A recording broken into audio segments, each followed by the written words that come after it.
Hey YouTube, Sizzy here. Hey guys, Zizaran here. Hey everyone, so I was literally just about to go to bed.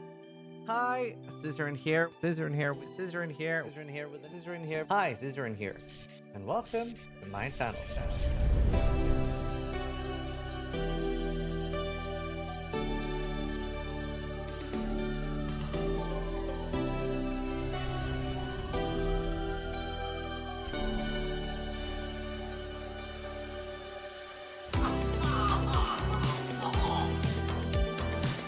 Wow, that looks like my girlfriend. Sharks is the best one. Go away! Leave! I believe in Sharknado, and you should too. Vote Sharknado to go away!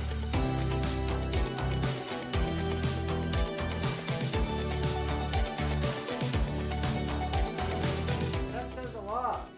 What? Excellent Gauntlet will be held on Earth? Yes. Yes, it will.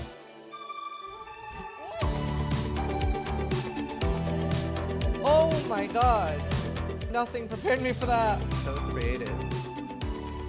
Oh! Oh! We made so much money! Oh! Oh. Scripted! Scripted!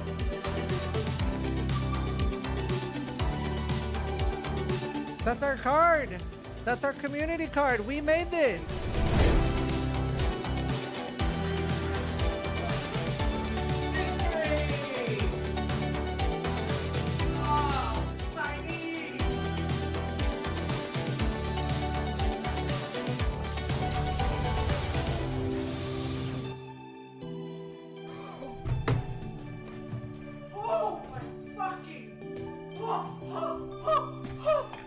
That is...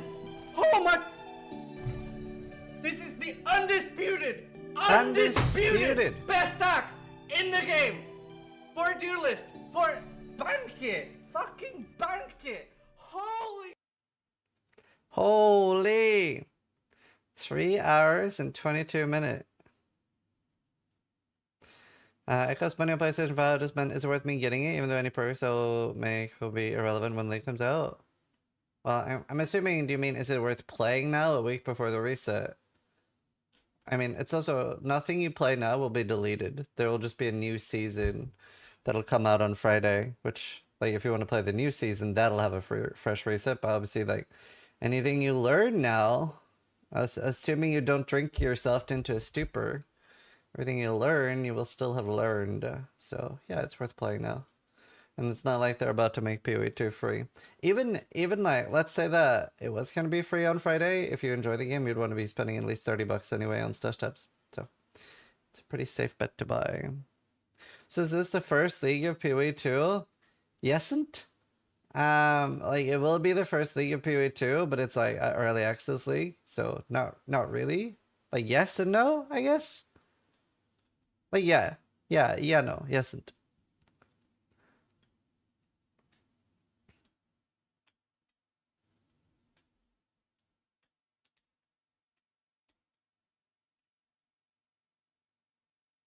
She won't be able to. I've never played a game like this. Okay, I'll try, I guess. Yeah. It's very fun.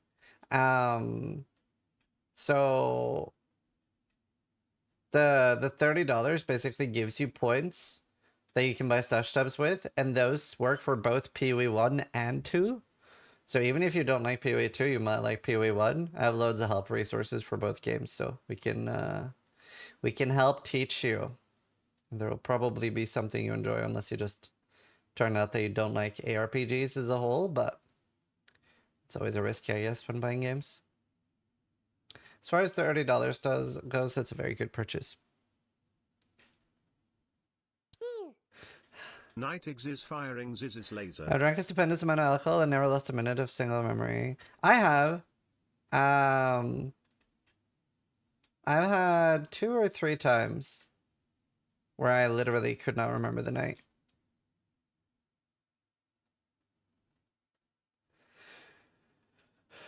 I don't think Tarot is gonna come. I don't think it's a 100% no, by the way. I just don't think it's super likely. Just resubscribed Robenson! for 39 months. Thank you, Rubenson. Good to see you as always, dude. Nitex as well, thank you for the 31. Leroy with the 39. And Doc, thank you for the 3.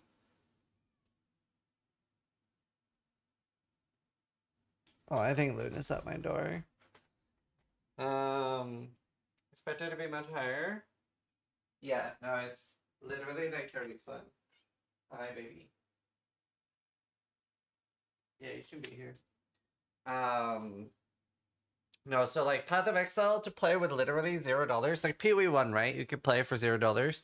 It is cancer to play for 0 because you don't have stash tab space. But I would say even at like how much I play, I could get away. Ooh. Ooh. Sorry, Luna. Yeah. Do you want up? Yeah. Hi, Luna. I could get away with playing for 30. I could not get away with playing for 0 though. I mean, I could, but I'd be in pain. Hi, Luna.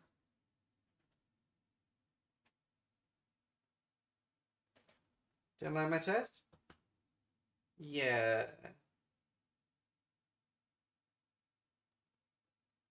Yeah, you're a little cutie. I was doing a meeting. It was like a Twitch consultation meeting thing. Ow, ow, ow, ow. That's my chest. I need that. Ow. Ooh. And she was lying on my chest the entire meeting. Stash tabs are GGG's bread and butter. It's not. 75% of their revenue is cosmetics, 25% stash tabs. But it's hard to argue that it's not fair. Like, they have very fair monetization. Hi, Luna. Do you want to lie down? Yeah. Beautiful cat. What breed? She is a Bengal. She is a F3 or F5. Can't remember.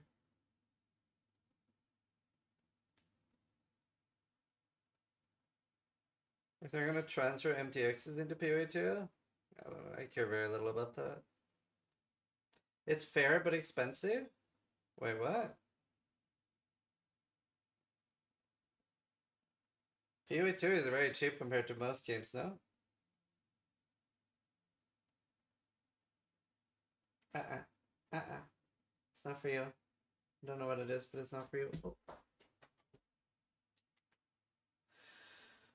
I definitely don't feel like PoE is an expensive game. Didn't know you were collabing with Ruru.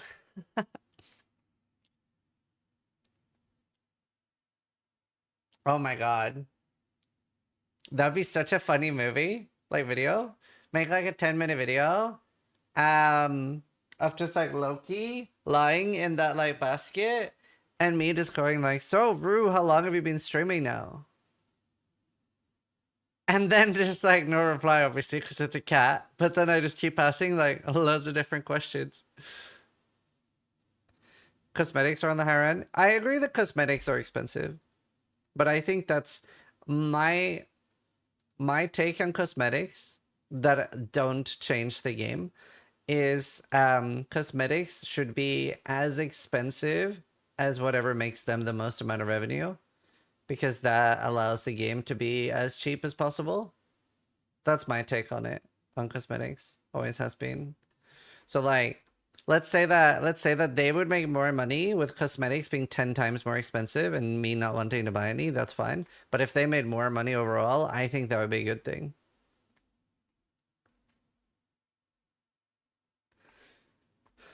Like whatever makes them the most amount of money where they can keep the game itself like fair and reasonable and stash tabs and stuff. That's my take on cosmetics. How long until the trailer review? We don't know, but as soon as we find out, we're gonna put a timer at the top of the screen. Once we find out. Anyone know roughly how long it'll be? Yeah, you do? You know? Do you want up? Do you want a piece?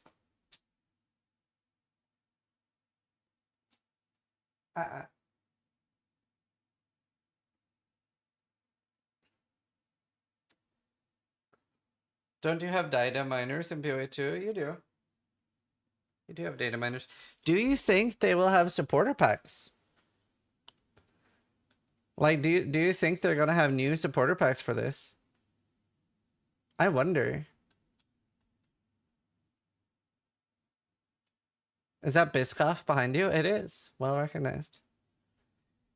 No, yes, 100%. Yesn't. That would be nice. Yeah, I'm not 100% sure. I'd say it's a 70% chance.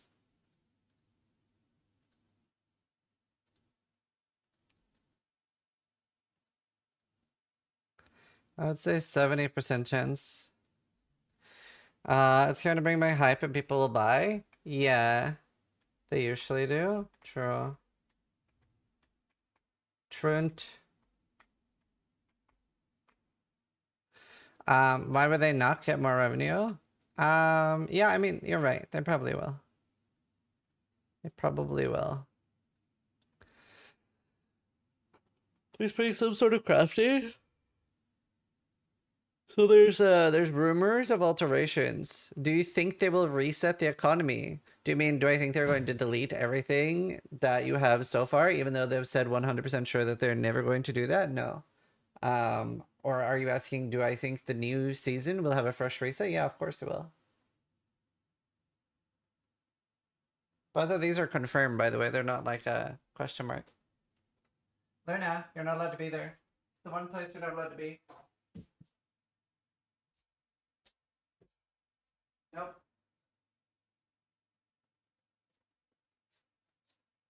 Not there. Is it a new season in the early access? Correct. I hope the MTX and theoretical supporter packs will be immediately available in PoE 1. It always is. Always is. They're always available in PoE 1. It's just not all PoE 1 MTX is available in PoE 2 yet.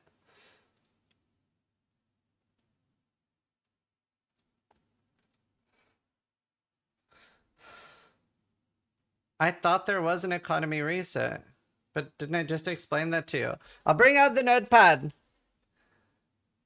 I'll bring out the notepad. PoE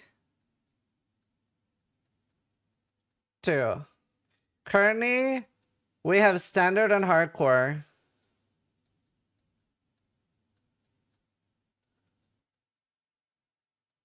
PoE 2 EI.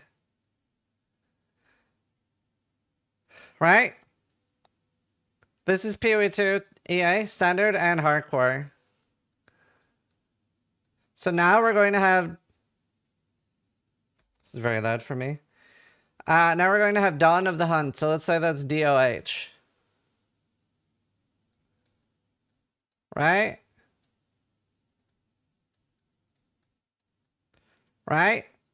Dawn of the Hunt is going to last however many months. And then it'll merge in to standard.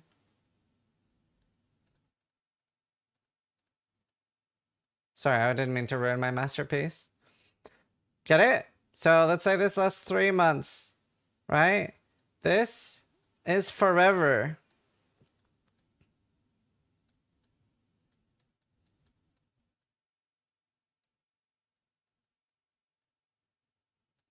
Right?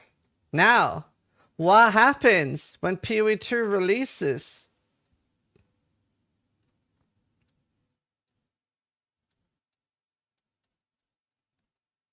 Rel for release. What happens at release? Do they delete standard? Like, do they delete these? No, they don't. It stays there forever. So this will be like the new standard and hardcore. This will pretty much be a graveyard. Most people will just delete their characters there and nobody will care about it except for like one person. But this will always be here. They're never wiping this. And this is going to be the new standard. So after launch, let's say that they have Harbingers H. Then that will be the new league. And like nothing will ever go back to that.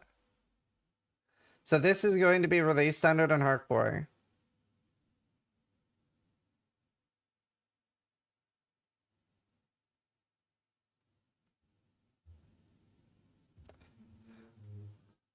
"100% they're wiping it, give it enough time." No, they're not. Why would they wipe it? There's no reason to wipe it. I think you're fundamentally misunderstanding what is going on. I also don't understand how I could have made it more clear. There.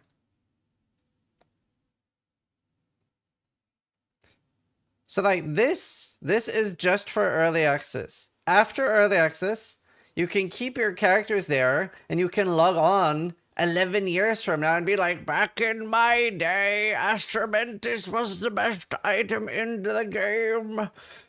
My character is 6,000 days old because that is when I started playing Path of Exile 2 back in the early access. So like you'll have your characters 20 years from now. So there's going to be 2 standard leagues. Well, there's going to be a standard like early access and there's going to be actual standard. Like this is going to be completely separated. There will be no connection between the two. Nothing will ever, like 90% of people are going to just completely delete all their characters there. Maybe keep their oldest characters so they can do /age. Why not merge those? Because this is early access. They've said that early access will not have anything to do with the game post-launch. Which is the way it should be. That's good. This is a good thing.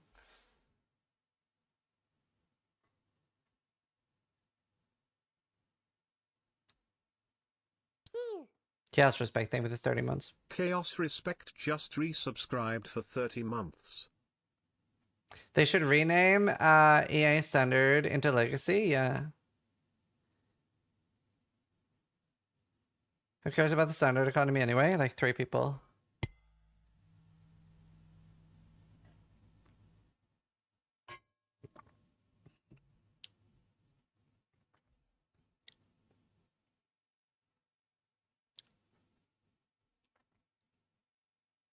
But yeah, so that's how it works, if anyone was confused. Assuming there are no breaking changes that they need to do for the betterment of the game, which is possibility in early access.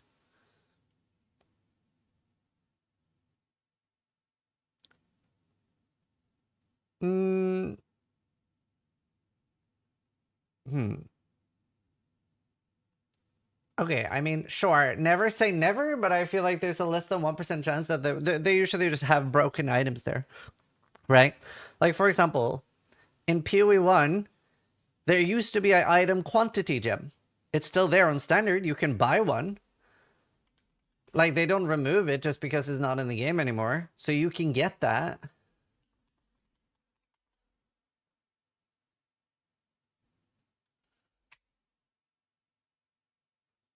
Like, there's over 2,000 for sale. There's over 70 online right now. You can buy one. I wonder if there are any level 21s. Yeah. 0.7 mirror for 2120. Is there a 2123? 2123, 30 mirror of Calandra. 2121, 1.5. Would you pay 29 mirror for 1 quant chat?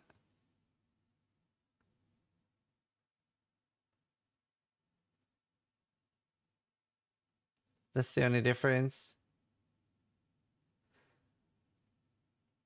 Man, that's so stupid. And there's somebody that will buy that. Do you know the amount of length of time? By the way, this is never ever worth it. You are never going to play the amount of time for 1 quantity to make 29 mirrors. Like, you could argue you'll play enough for a quantity support to make a mirror. Especially 0.3. Oh yeah, there's one at 4 mirrors.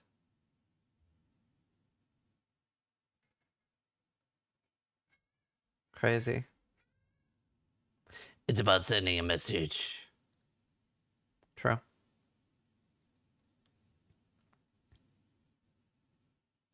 Too far. You can resell it after.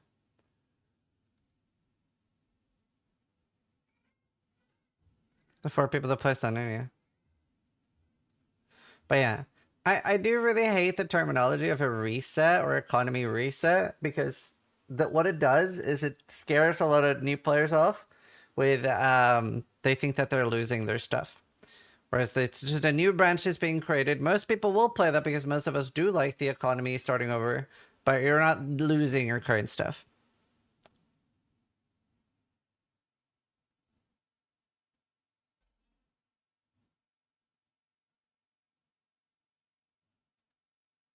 Oh, there's a very rising trailer. Quantity gems, you first. If PoE2 is confusing, PoE1 might give you a stroke. Yeah. New patch tomorrow.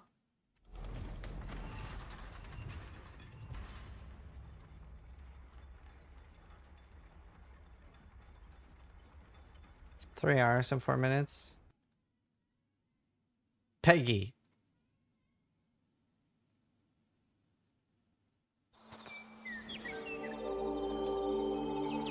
This looks more like Hades.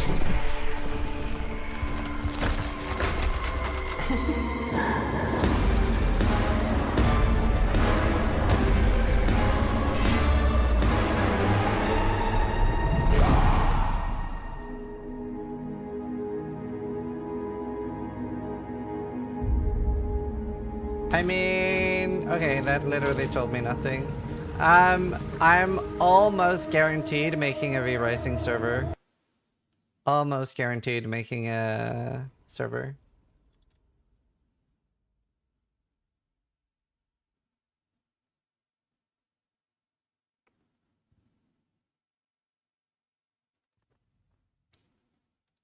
This is my first character. With other streamers, yeah. Did you see Cristiano Ronaldo on Fatal Fury? I don't know what Fatal Fury is. I barely know who Cristiano Ronaldo is. He's a footballer, right? When was the last time you played Tarkov? Like a week ago? Do you know, maybe I should use mouse and keyboard in PoE too. Actually, probably should.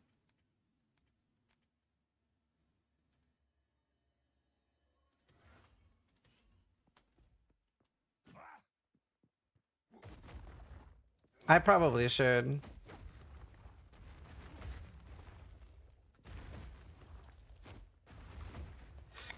Wait, does that always stop you?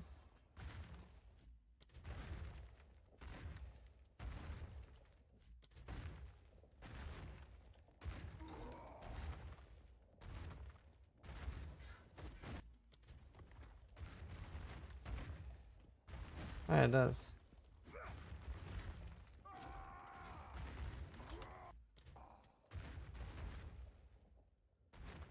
What the fuck is happening?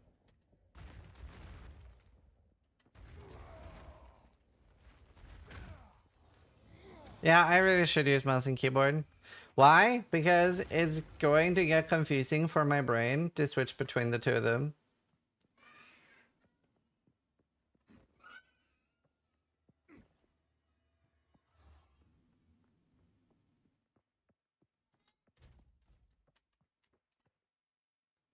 $110 ago, this game came out. Al dente fortuna evat.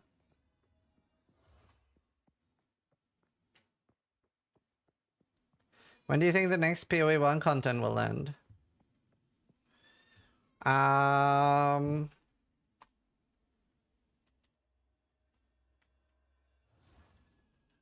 So,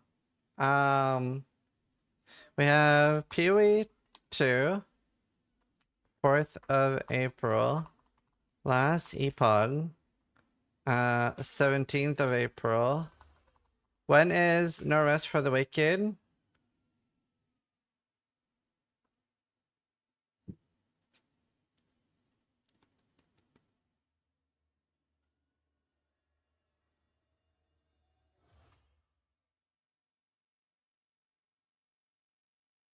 Yeah, 0.6. Does anyone remember?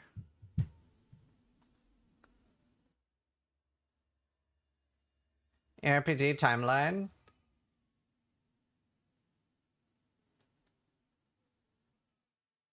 $189 aware. What's this? Filter games. No rest for the weekend. April 30th. Man, this is so good timing, no?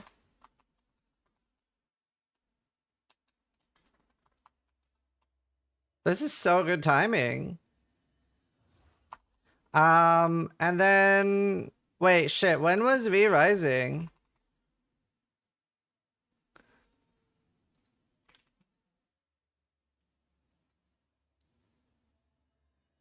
Yeah, when's Titan Quest, actually? Maybe we should just have this website open. V Rising's not on here.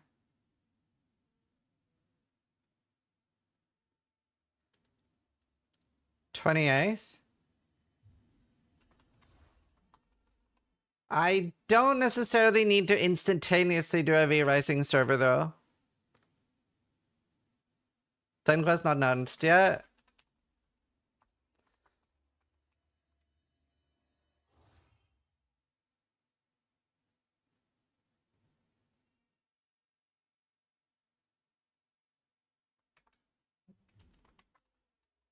May or June?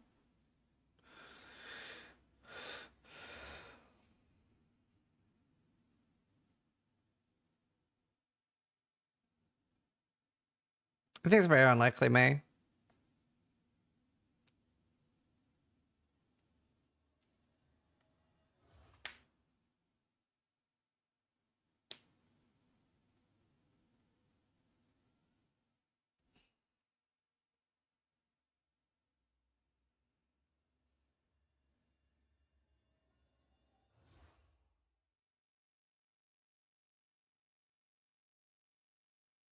Are we going a whole year without PoE 1 links, though?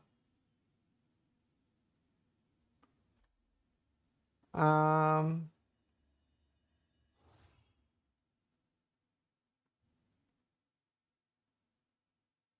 mean, we had Frisia.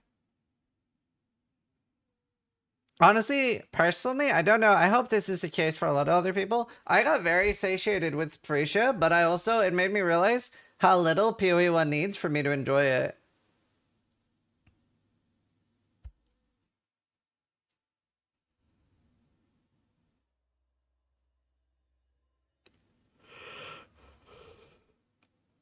Like, it's really good. PoE 1 is just a good game. They need to keep putting stuff out for now and then, and I wait for a damn year. Yeah.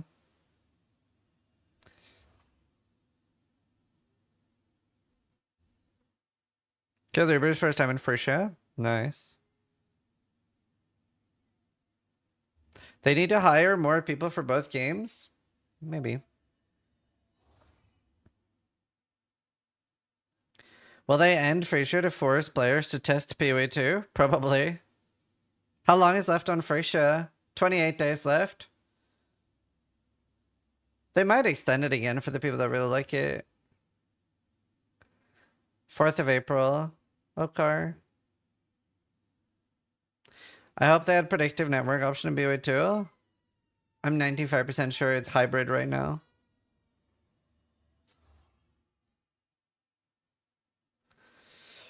Yeah, Kyojin.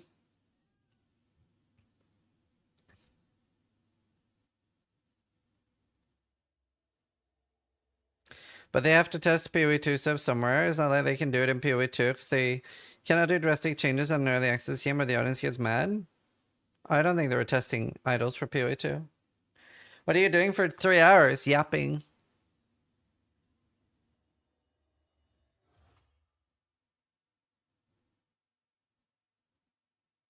Should I tell people about the thing we're going to test? Or do you want to wait? Hawkeyes just resubscribed for 82 months. Hockey's name with 82 months. Did you do the PoE 2 announcement bingo board already? Nope. We're going to do that now. You hate towers? Me too. I didn't get to write a message? It should let you. That's weird. Okay, that's fine. How's life? Pretty good.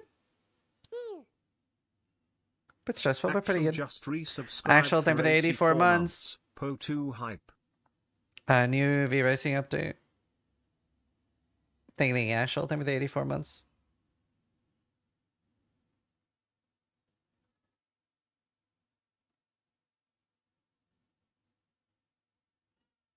I'll probably do a V Rising server.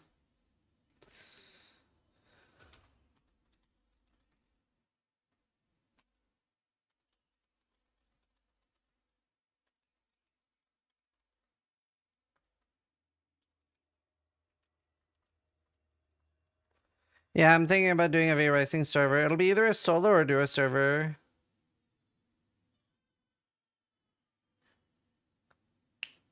I mean, you could just spawn it naturally, Yang, so. I mean, the Atlas is perfect. They should just do that in Period 2. PvP. Yeah, I always do a PvP server.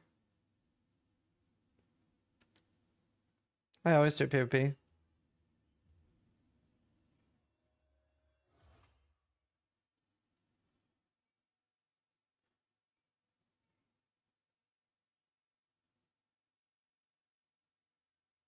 Yeah, I agree, Snakes.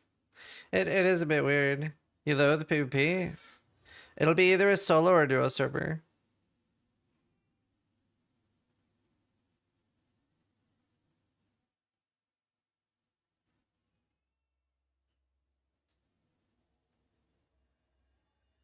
I love PvP. What about D4? I really wanted PvP in D4. If Diablo 4 had PvP, like a dueling feature, I would have made a PvP tournament.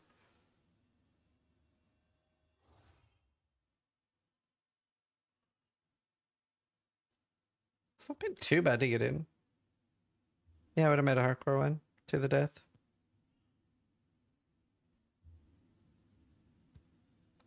Do you think D4 would work better as a MOBA? I think D4 is fine. I think D4 is fine exactly the way it is. It's not necessarily a game for me, but I think it's fine. AC Music Time, did you test the new one? No, I declined the sponsorship for it, actually. It's just so much like, I couldn't be, after Kingdom Come Deliverance, I couldn't be bothered with all like drama about gaming. They've turned on a lot of sponsors lately.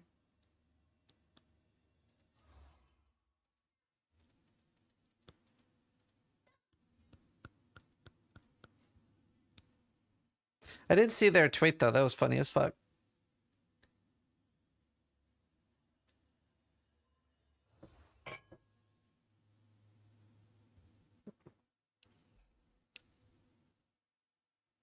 How do people know there's no patch notes today? Was there a post? What do you mean? They've already confirmed that there are patch notes today. They always release patch notes on the day of the stream, and they've already confirmed that they are doing it.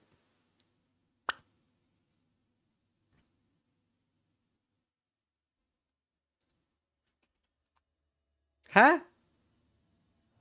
No notes today. Am I high? I swear I read that there was notes.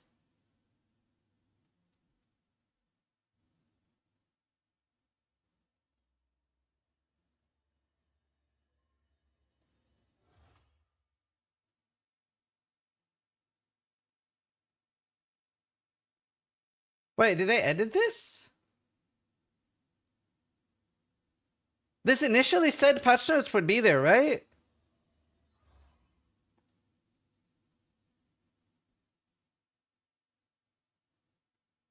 Yeah, they edited it out.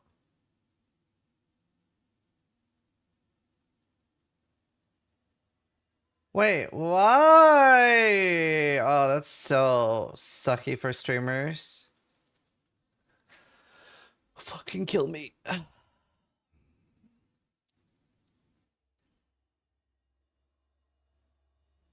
It's in another post? Where?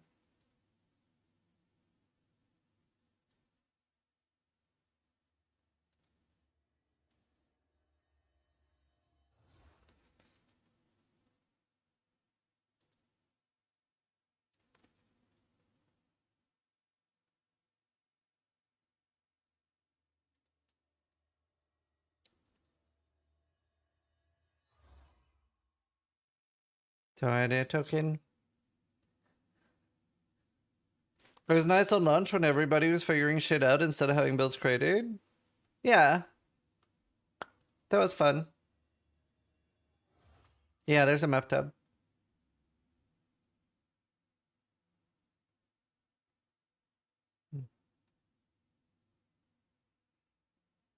Here's his right at the bottom.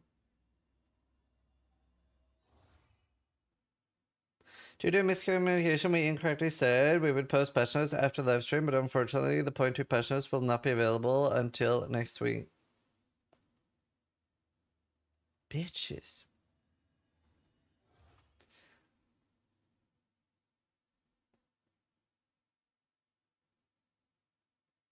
On exciting news, Tigigi have said that they want to do a podcast with me after lunch. Just need to find a date. Tigigi. Tigigi.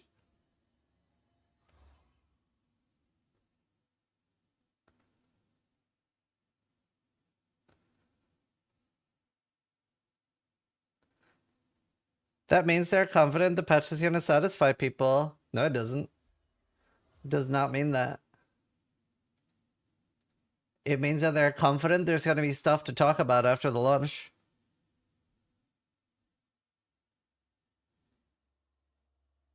Do you reckon they'll mention the last epoch date conflict in the main video? Wait, are you asking me if I think Path of Exile will talk about the last epoch date conflict? No, I absolutely do not think they'll talk about that.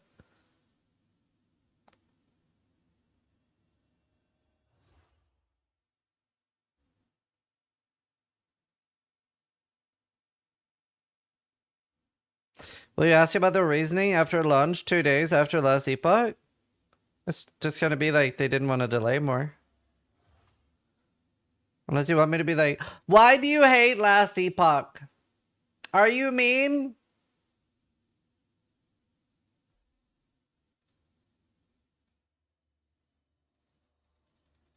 Did you see how Assassin's Creed dissed Elon? Yep. Ratio of the century.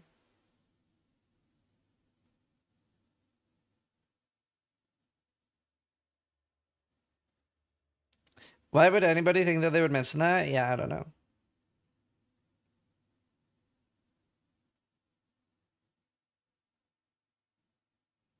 My understanding is that there are a lot of holidays in April for New Zealand, so they were stuck on when they could release for the month. Just happened to conflict with last epoch.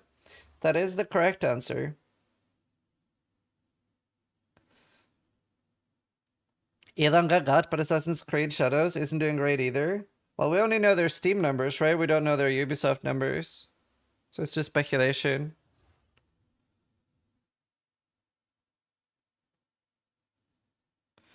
I've heard the combat is really good in the new Assassin's Creed game, and that it's really buggy.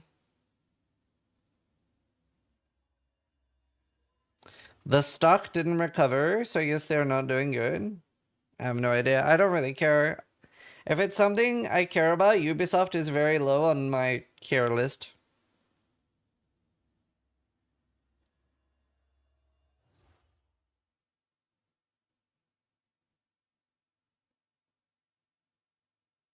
It is very popular to hate and be negative lately. That's why I've started playing Dota. I focus my hate there. At the speed of release, do you think 6 months to a year? I would be very, very surprised if PoE2 fully releases in 2025. I do think, if I'm being generous, I do think there's a 20 to 30% chance they can have a near Christmas release. I don't think the chance is 0, but I don't think it's high. 2026 seems like June, July 2026 seems very likely. What's high on the caring list? What do I care about? Myself. My family. My friends. Oh, sorry. Like 441 just Gaming. resubscribed for 4 months. Myself, Ziz1, my family, Ziz2. my friends. Money.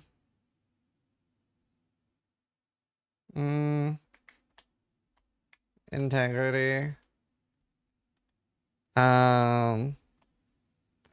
Other people. No, I don't even care. Random cute animals.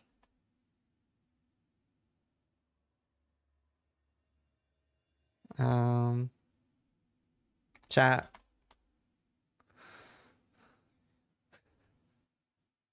Vacation? No, I don't care that much about that. Where's bacon? Oh, sorry.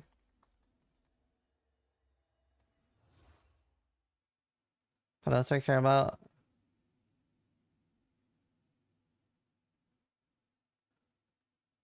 Why is chat listed twice? Hey, that's funny. Waffles. We rank under a random bunny. Landlord laws?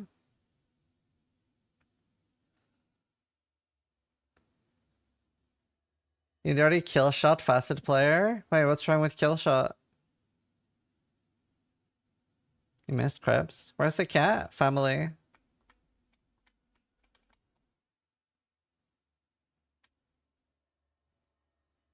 I'd ice you all for a random bunny?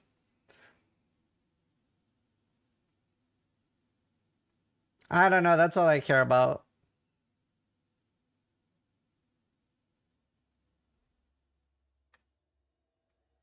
People need to buy Dagon when playing with you? Yeah, everybody gets drops.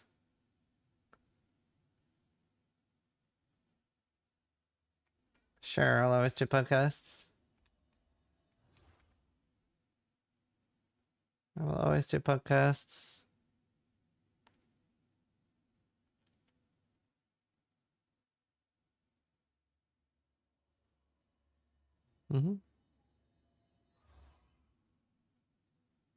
Yeah, it was a good podcast. What are your hopes for this announcement? Hopes for this announcement.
What do you mean about crafting added to the game? What part of crafting do you want? Any crafting. There is no crafting in the game right now. Notepad++ is not a bingo board. Am I being judged?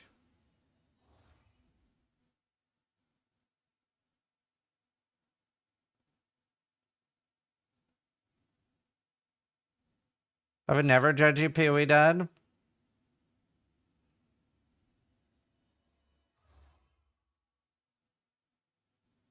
I love the game. Stopped playing the game entirely 4 times and don't ever complete a 5 mouse. Same thing game, yeah. You chose this life? I love my life. Life could not get much better, to be honest.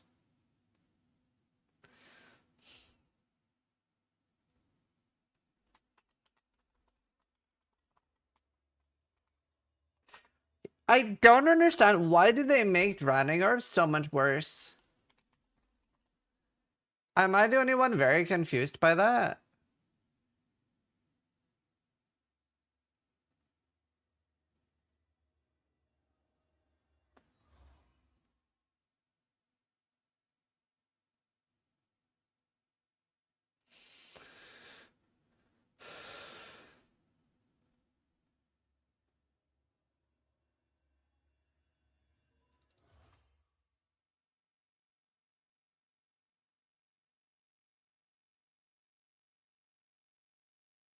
It's just me. Is it really weird when streamers put official in their titles for like watch party? Am I the only one that think that's weird? How about another kid?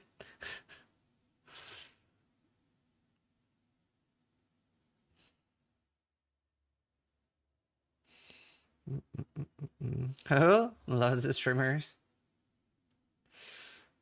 I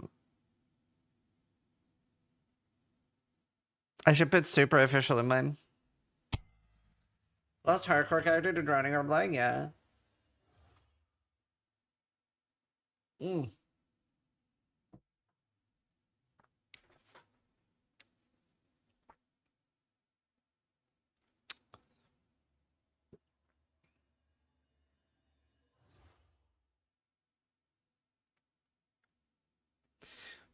When we release it, we'll be able to use our gear in our stash like PoE 1. Yep. But you're not losing anything. But if you want to play on the new season that's coming, then you won't have access to any of your like previous stuff. With the endgame, do you mean just the PoE 1 atlas instead of the map thing? Yeah, I do.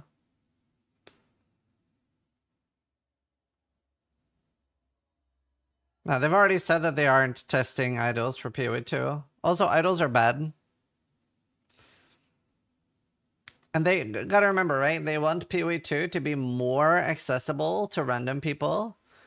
This makes it less accessible. Like, you might have heard people complain like, oh, they're balancing the game after the 1%. Idols are absolutely balanced after the 1%. They're bad now. Idols? I mean, I like idols, right? They're good for people like me. I think they're bad for the game.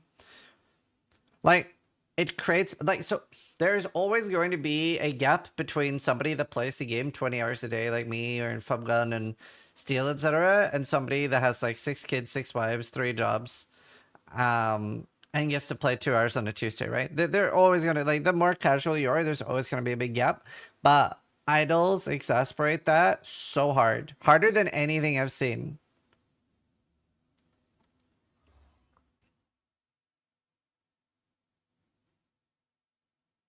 I would love boots, movement speed, implicit.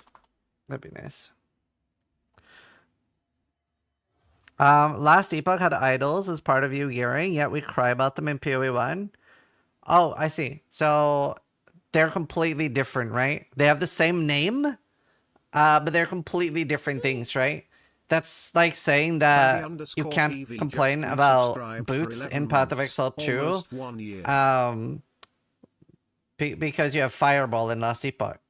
They're completely different things. They just have the same name. So in Last Epoch, what idols do is they give you character power, and there's something you just find and you can trade while playing the game.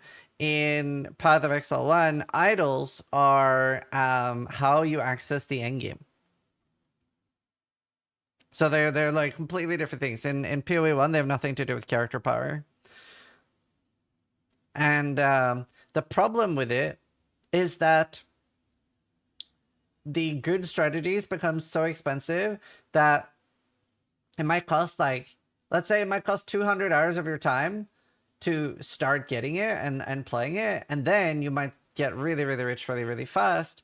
But if you don't have it, you're completely out of the game.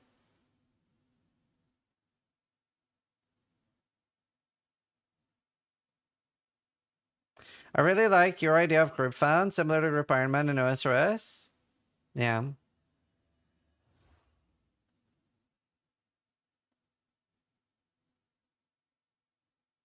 You hope for more build diversity? I used to be like you. So there's actually a really interesting distinction there. Also, Betty, thank you for the 11 months, too. Tank like, thank you for the 4 months. There's a really interesting distinction there that I've learned. I only came up with this like 3 years ago.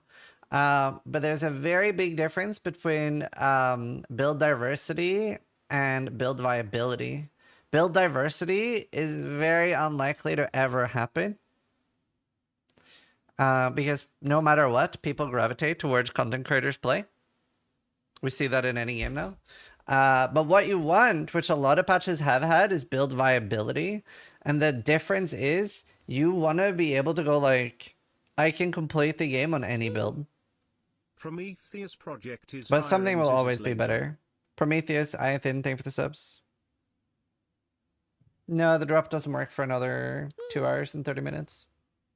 Then just resubscribed for 12 months.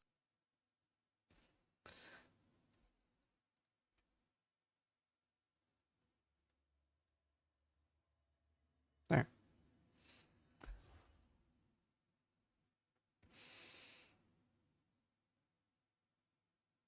I just wanted to make the game fun to play post-campaign.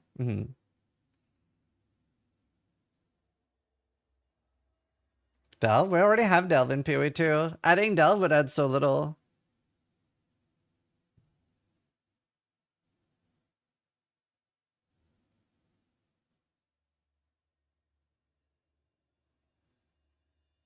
Yeah, I do think and hope as here comes.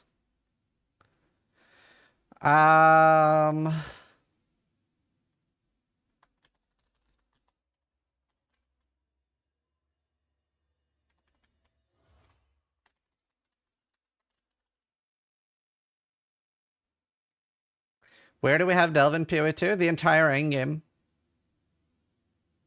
Like the Atlas currently is just Delve.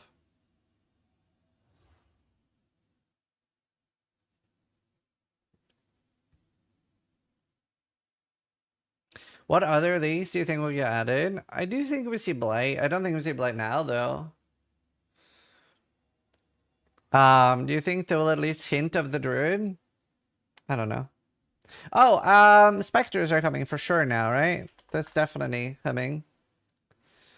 Betrayal. I don't think Betrayal makes sense. I think we'll see Alva.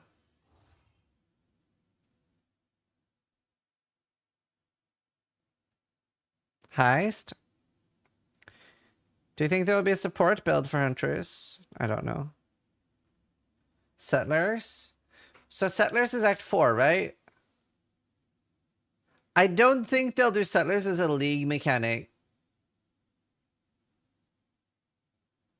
But I think like Settlers is Act 4 or is Act 5?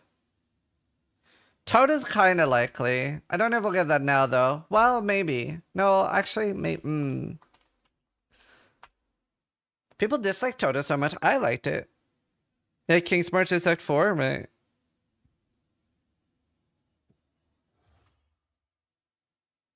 Do you think the Huntress will turn out to be Nidalee from League of Legends and it's a 10-cent crossover? God damn it. I need a Red Bull. I need a Red Bull. Recombinator? I hope so. By the way, Recombinator makes so much infinitely more sense in PoE2 than it does in PoE1.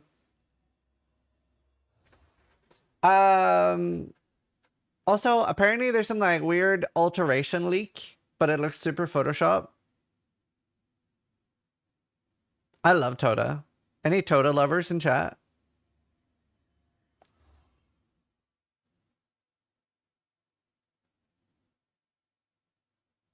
What's Tota? TFT or Auto Chess in Path of Exile?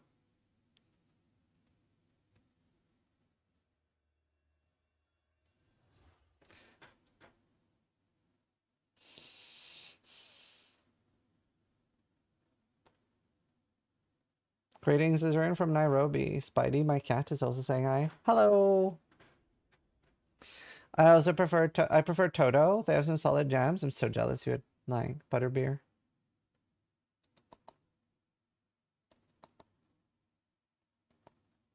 Chat, I want to go get a Red Bull. It's time. With a T. H. T-H-Y-M-E. What if they made the third Essentia card game? Do you know, I've always wanted a Path of Exile card game, but not in Path of Exile. So at ExileCon, they actually had the coolest fucking card game.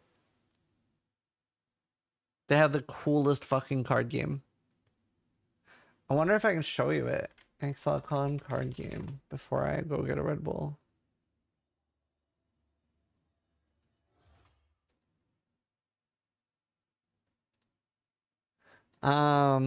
So they gave you a card And then you would go around killing different GGD employees, and you had to work your way up to kill like Jonathan and Chris and Neon, and they would have t-shirts so you could see what you needed to kill them, and you could use a sword and a shield, you could use a two-hander, you could use an armor, you could use a helmet, you could use rings. Rings were really rare.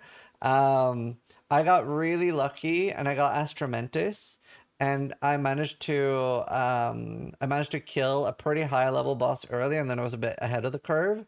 They had a crafting bench where you could literally like go bring your orb of transmutation to the crafting bench. There was a huge queue though. They really need like a better way for that next time. There were no Val orbs, but like it was really, really cool. I won. I was one of the first 20, 30. Hi, Luna. Hi.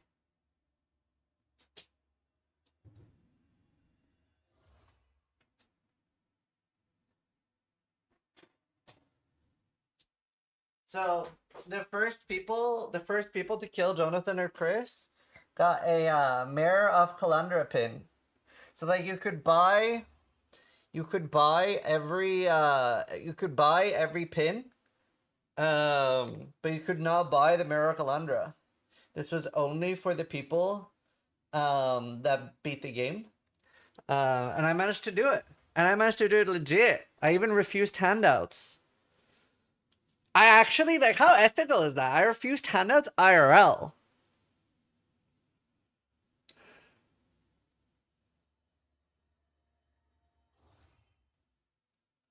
Oh, that made me. I'm very proud of it. It was good times. It was really fun. I have all of them. I have them all. I'm very proud of it. Somebody said I cheated, but I didn't. I'm very proud. I'm very ethical. Most ethical. IRL 2 unbalanced to refuse handouts. Well, in all my gaming, I refuse handouts. Well, at least for the most part. I can't remember. No, that's not true. Gingy gave me 2 stacks of M80 in Tarkov. I have to confess. And Magpie. I take a lot of... Okay, it's other than M80 and Tarkov, I don't take handouts.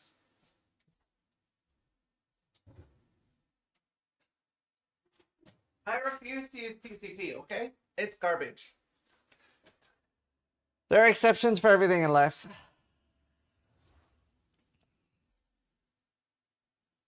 To be fair, I do give them all my 856A1 for it. So you could argue it's a trade. I don't even need M61, dude. All I need is M80. It goes for $179 on eBay.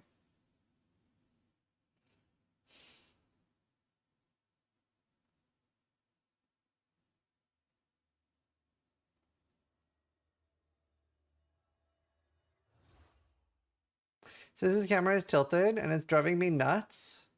What if I lean left? Is it better?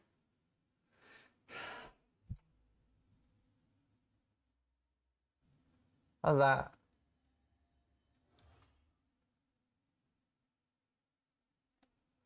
I feel like I'm more tilted now.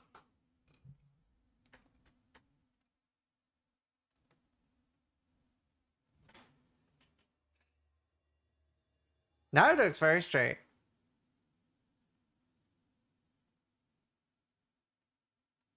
I don't think I can make it better. Right, let me go get a Red Bull.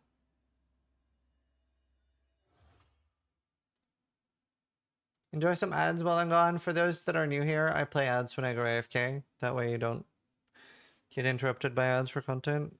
Get out your level in Protractor. Protect your mom. Why do you only play ads for those that are new here? Anzo _coming is firing Ziz's laser. I have the worst viewers. God damn it. Okay. God damn it. Fucking dads. Perfect.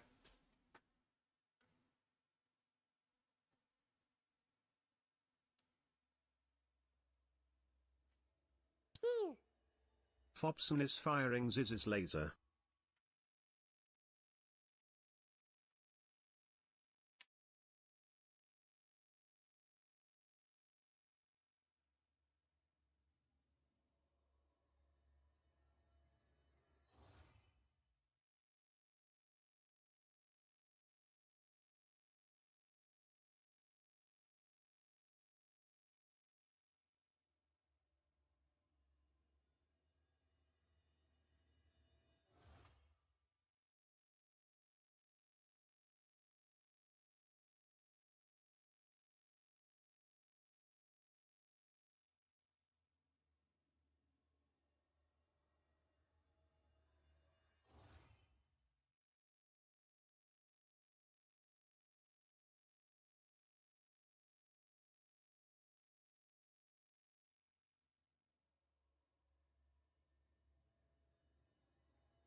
I don't know. For those that really enjoy my wife streaming, she said she was going to try to be live to react for y'all. I've followed Ziz for ages, so I don't get any ads. It's real nice. That works. It's probably your ad blocker. Fobson, thank you for the prime. I've never liked Bestiary. Is it good for Ziz to Wanted Imperial too? Yeah, I like it. Maybe we should do like the bingo maker.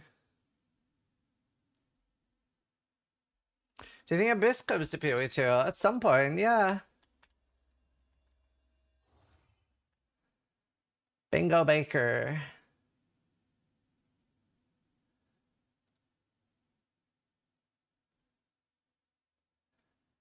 Bingo banga dango, I don't wanna do the tango. Oh, no, no, no, no, no. Bingo banga dango, I don't wanna do the tango. He refused to know. I've been playing Fallout. Okay. Ender Shadow 77 just resubscribed for 58 months, almost 5 years of lurking.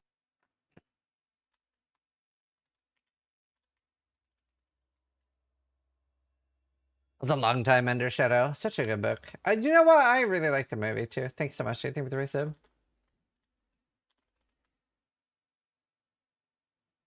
Do you know what percentage of players do you think call Bestiary for bestiary?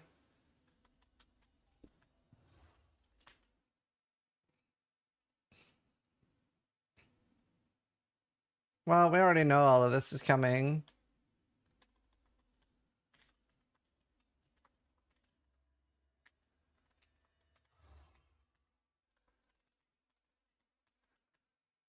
I did for a long time.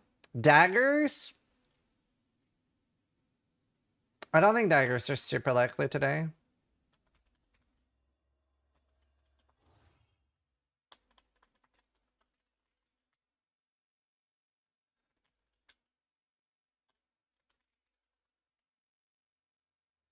By the way,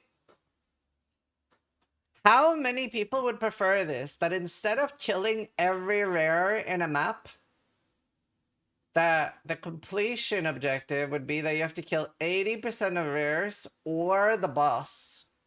And there should be a boss in every map.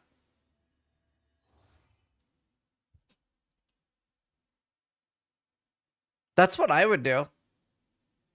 Yeah, we'll have drops later.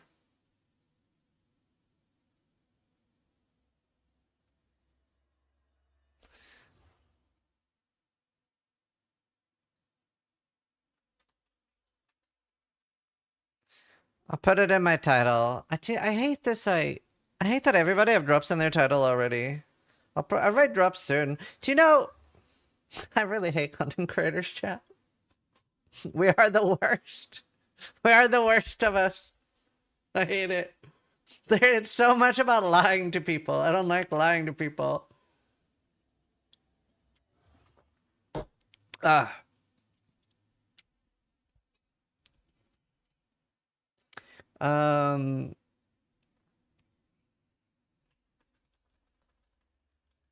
our rework.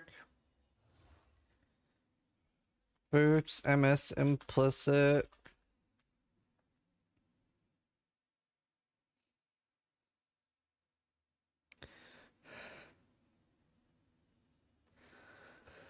Toda.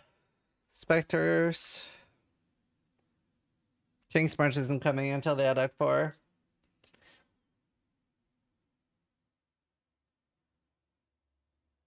Asmin has drops in every title, even when reacting. Yeah, Recombinators. I don't think it's likely, but I do want to hope. The free square is Huntress? Sure.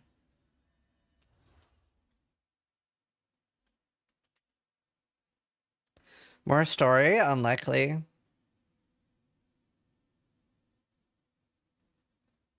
I think they'll do Act 4, 5, and 6 at the same time.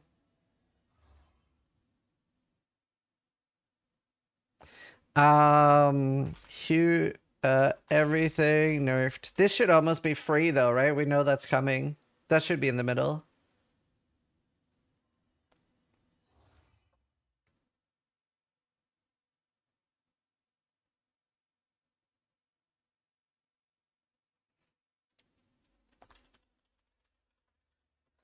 Fabgun removed from the game. I'm sorry, Fabgun. You're too strong.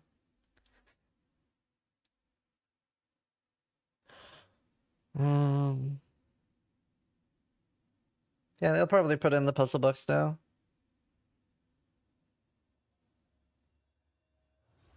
Hey, doing, Fab? Good to see you, dude. Alteration. We can put it on here. So there is a Photoshop version of an alteration going around. But I think it's fake. I just... Am I the only one that thinks it's so unlikely that they're gonna add alteration? I think that's so copium. I think that's 95% copium.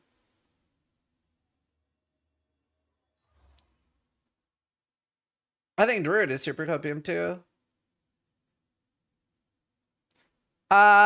Div cards can't come in. That's a silly suggestion. I'll explain why it's silly. I'll explain why div cards coming in is a silly suggestion. Unless what you mean is that now we will be able to buy divination cards. But the way divination cards work, GGG have never, as a company, designed a single divination card. But we know that they're coming to PoE 2. Like, I can design a divination card for PoE 2. However, I'm waiting with mine. However, I do think it's very likely div unique sales. I think this will happen. But like, for example, right? Like GGG have never designed a divination card and be like, oh, this would be good in the game. So like every single div card is designed by a player. Fun fact, the guy who designed Tabula Rasa divination card is permabanned.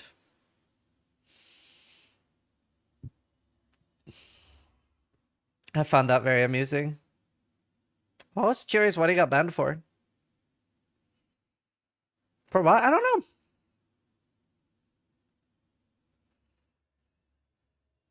I just found it very...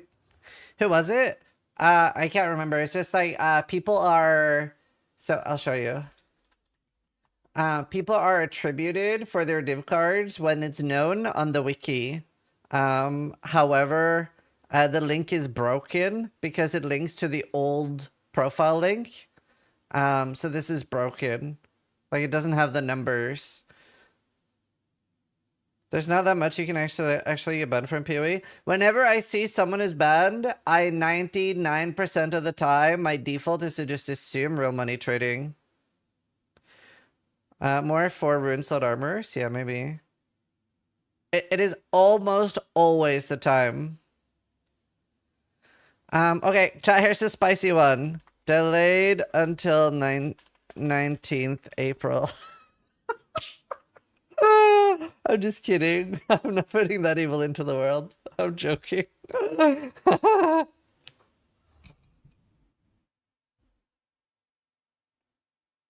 That'd be crazy. Or calling bald men bad names? Yeah.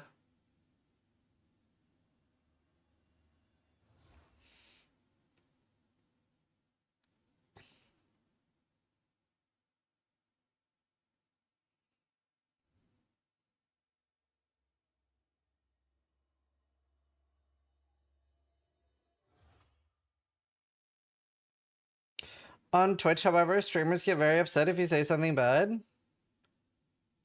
Well, it depends. I don't care that much what you say about me. Do you know, I used to get upset when people called me washed when I wasn't washed, but now I am washed, so now I don't care.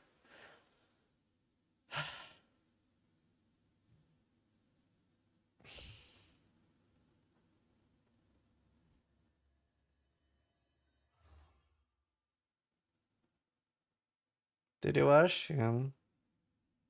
Your WSD? True. The Reliquary?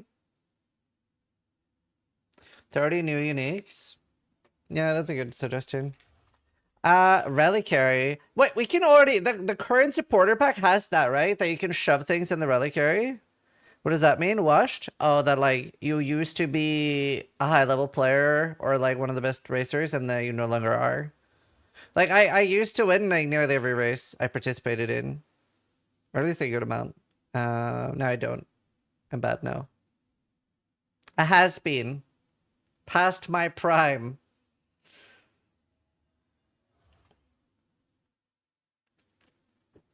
Ooh, rarity nerf. I do think that'll happen. Getting old? It's just a motivational thing.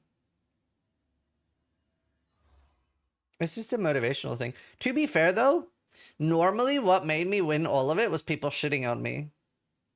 So that, like, gives me motivation. Caspian, you mean legend? Thanks, that's sweet.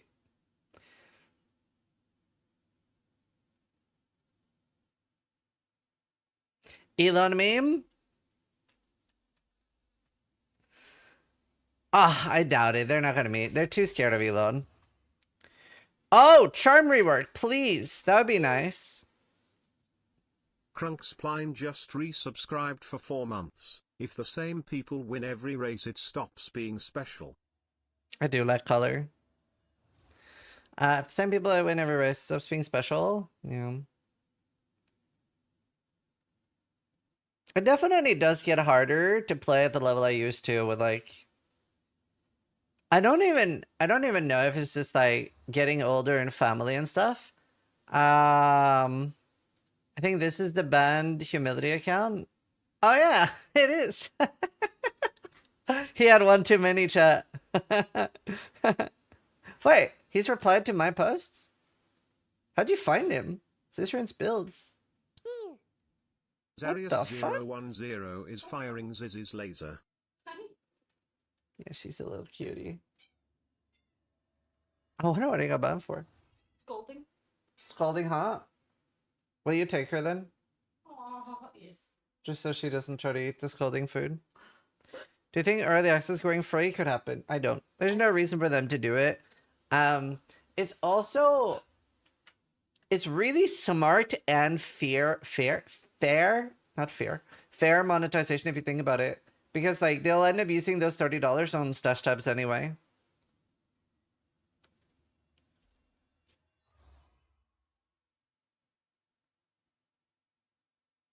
Hey, Tats.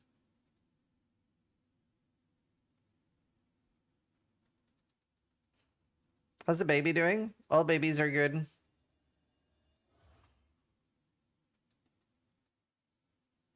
That's my reason for why I bought it, yeah. I was shocked they gave you equal value. It's very fair of them. Yeah. Can we guess the amount of viewers on Zizaran's channel during the reveal? 20, 30, 40? Magnius _8 is 7? firing Ziz's laser. Hey Ziz, I think can't 7's more wait for the new realistic. patch. I just hope we I don't get know. I more also of his logged on a bit cosmetics from late. Pro I should have. One. I was have hanging a lot out of with the old my original son. ones that I can't wait to use again. I'm guessing 7. For those that enjoyed last epoch, by the way, I'm trying to get everything ready to make a public announcement, but we are doing. I managed to get $10,000 to make a race. And I'm putting all the money that we're getting into the actual prize pool, so we have $10,000 for an Aberoth race. And we're not taking any like fees, we're just putting everything there. So it'll be like $5,000 to first, and then top 5 will get money basically. Solo self-on hardcore race for Aberoth on last epoch. Did you race Steel's Rent? No, it's from Shopify. What are you gonna name the race? Zizaran's Aberoth race.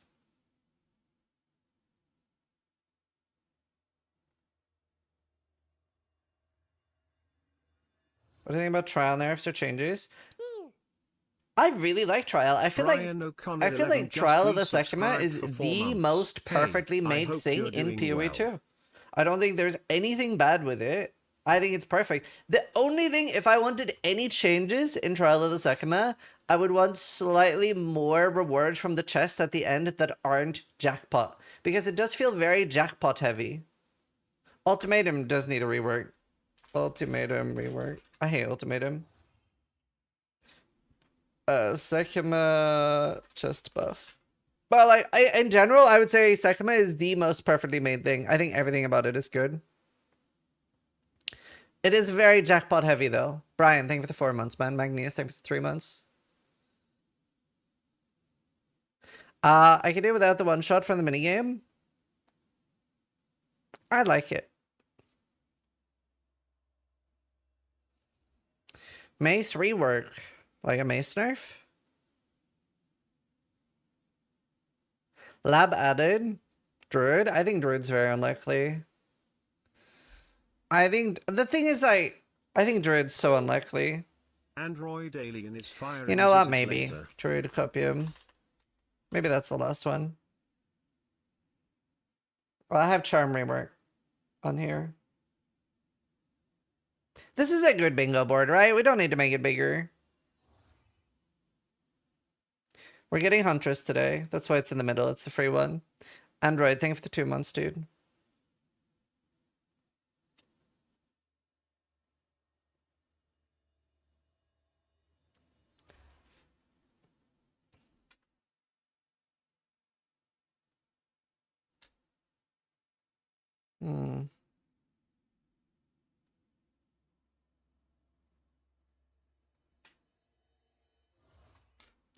Wait, I can just do this, right? Perfect. I'll Twitter it.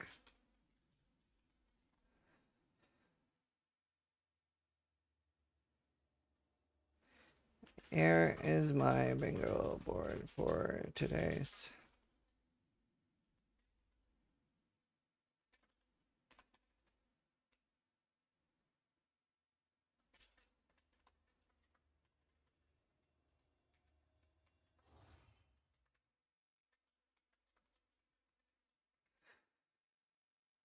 Let's see. Let me download it, I guess, so I can put it in my Twitter.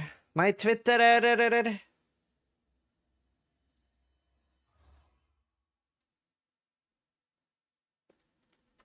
What do you mean by crafting? Anything. I wish we had crafting in PoE 2, is what it means. If you had to move out of Europe, where would you live? The only other... So I currently live in Northern Ireland, which is part of the United Kingdom. The only other places I would want to live would be Norway, Denmark, or New Zealand. If I'm forced to live somewhere else, then Germany or Canada would be pretty high up, but they wouldn't be like I would want to. come to Brazil. Brazil is very far down. Everyone I know in Brazil is saying, do not come here. Do not move to the States? No. But you are an American. Hell yeah, man. I'm born in Wisconsin, bro. If I just wanted to go to Europe, you know what I'm saying? You know? Wanted to pick me up one of those Danish chicks, you know what I'm saying? No, I'm Norwegian. I just live in Northern Ireland. Northern Ireland! What's the last song? Fuck, I don't know. Let me look. Dermot Kennedy, Power Over Me.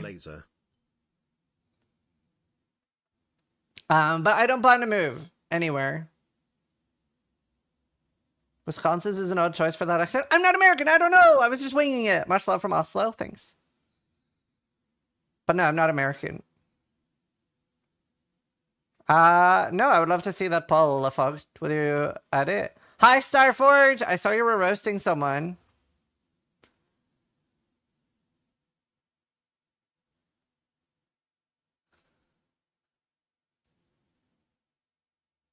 When was the last time you did a USA quiz to name all the states? Oh, I don't know.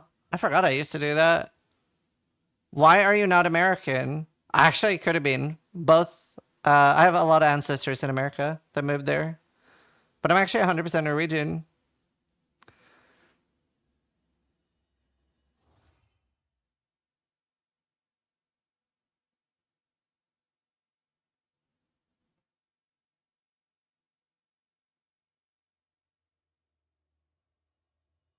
Your accent is pretty neutral? Yeah. Do you mean Vikings? So, no. So, I just have like my dad's grandfather moved to America and started a new family there. He did send tickets for his wife and kids to come to America, but her parents said, yeah, we don't want you to move. Let's tell everybody that he just fucking died and you just stay here. So my dad's mom died thinking her dad abandoned her and died in America, but he was actually alive, so we have loads of family in America. On my mom's side, and by the way, we only found that out 3 or 4 years ago. My dad's aunt on her deathbed was like, there is something you must know. And then, yeah, they checked it out and it was all legit. And we have like loads of American family. On my mom's side, there were like 6 sons. The youngest and the oldest were splitting the farm. They were from a pretty well-off family. And then one of the middle children went to America with his wife. And then they're like, oh, you need to come back. We're going to give you part of the farm. He comes back. And then they're like, no, we were just kidding. I actually need to like ask more about that because I don't understand why the fuck they would ask him to come back if they weren't going to give him. But he was like excommunicated and ended up staying in Norway. So that's why our side of the family was really poor, because he married a girl that was like below his like. So it's like, from what I understand, my mom's side of the family was really rich until her great grandfather got exiled. And then the rest of their life from then we were just poor until my dad got promoted loads. And then we went back to middle class, I guess. But we have like crazy family lore. Game of Thrones level shit is really fucking crazy. And now you're rich? Yep. Some real characters in your family? True. Fuzzy, thank you for the 7 months. Yang, thank you for the 1 year. Well, the new season is going to have a fresh economy. It's interesting too, because my dad got so much shit for not having an education, but he just worked extremely hard and kept getting promoted. JB_Lifog just subscribed.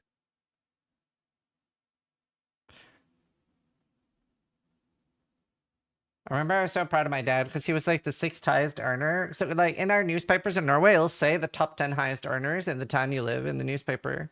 I remember my dad was like the 6th highest earner. He was making like, I guess it's the equivalent of like $50,000 a year.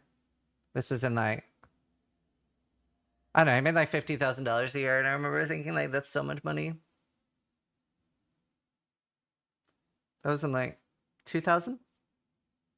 I mean, like, yeah, 2000. Just send it in chat, Lafog.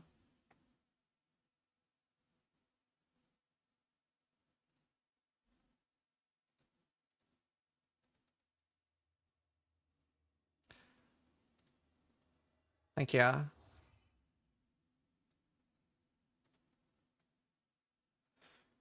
Three most enjoyed mechanics are Eldritch Altars, Maven Boss's Invitations, and Delirium. I'm so confused that Delirium is there. I don't like Delirium at all.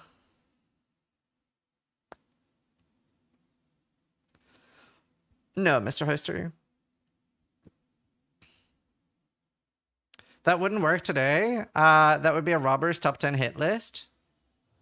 No, it is like that today. I'm pretty sure. Is there any Norwegians in chat? Does it still say the top 10 wealthiest people in the place you live in the newspapers? I'm assuming it's still like that today. I don't see why there wouldn't be. All your tax info is public in Norway. Everything you earn, where you live, your phone number, everything is public.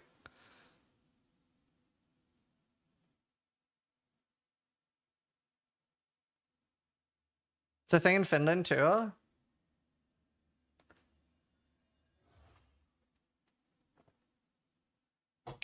Maven's really good. But I'm surprised Delirium's there. I don't understand what's enjoyable about it. What? I love Sanctum.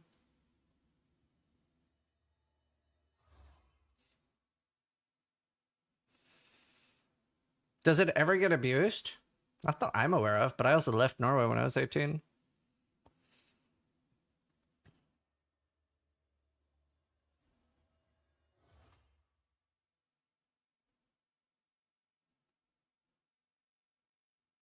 You know, I think I would enjoy Harbinger if they didn't have proxy shields.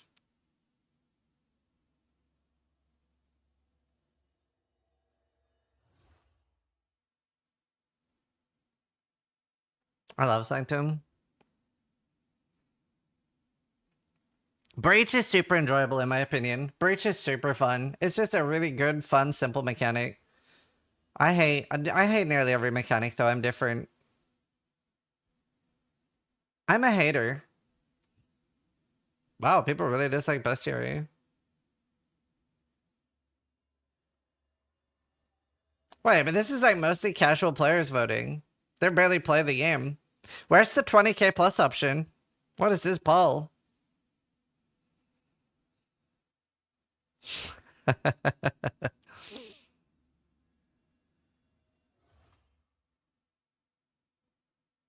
Yeah, I know, Klepso. I feel represented. Oh. That's cool.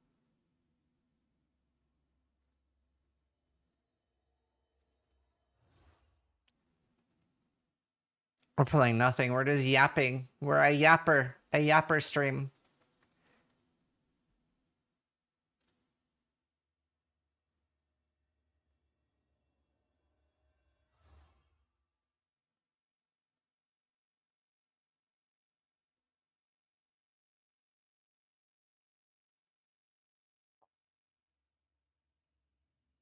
We still have 2 hours? Yeah, 2 hours of yapping.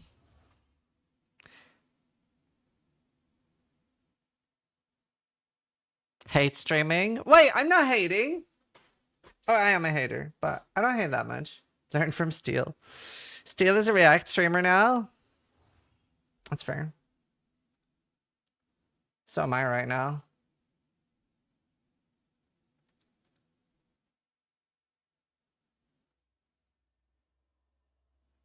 But yeah, I don't know. Honestly, New Zealand is definitely like... It's so hard to move to New Zealand, though. It's like almost impossible. It's really, really hard.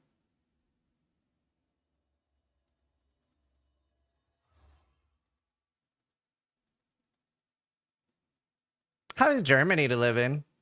Germany seems really nice whenever I'm there. I'm just always surprised how bad non-gamers English level is. I live in Belfast, recently got back from 3 years in New Zealand. Oh, nice. How was it? Get hired by DDD? I don't want to work for a company.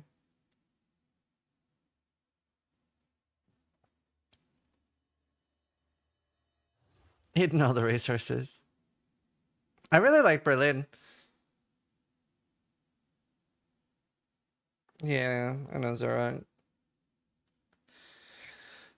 No need to learn any other language. Yeah. As a German citizen, it sucks. To be fair, I love where I live now. Honestly, realistically, the only other place I would want to move is Norway. And New Zealand.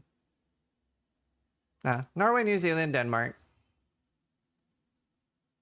Yeah, Norway, New Zealand, Denmark's the only place I'd want to live. You can get arrested in Germany for calling somebody stupid on Twitter. Do you know, most of all I've seen about that is exaggerated. I saw people complaining about that in Twitter in the UK. And I was like, okay, let's go look. What did they say on Twitter? And they said, the tweet that somebody got arrested for that I looked up in the UK was, let's go to this hotel. That's where the immigrants are staying. We'll be there at 4 p.m. and we'll kill them all. That was the tweet. And I was like, that's probably not an ideal tweet. Why New Zealand? I just really liked it when I was there. Really good vibes. What about the Netherlands? I'm not tall enough, so I would sink when it floods. That's different though? Sure. I mean, yeah, it matters what the tweet is. It's just, it's been very exaggerated what people have said, like, oh, I got jailed for a simple tweet. Usually there's more to it. It's like when someone's complaining and they're banned. Usually it is RMT.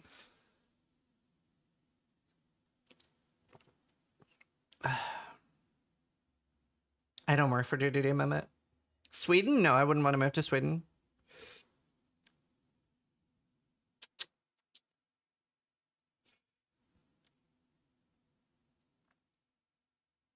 I wouldn't want to move to Sweden. Brazil? No, all my friends that live in Brazil says I shouldn't move there.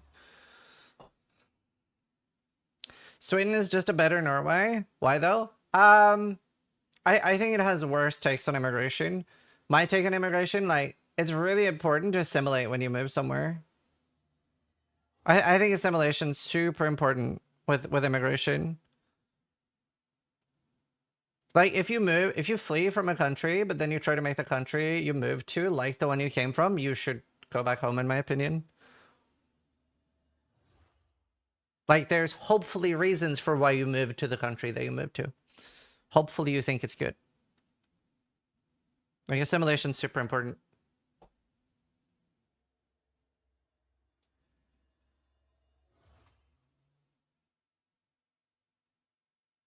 Cancelled by other blue-haired people? I think very few people disagree with that.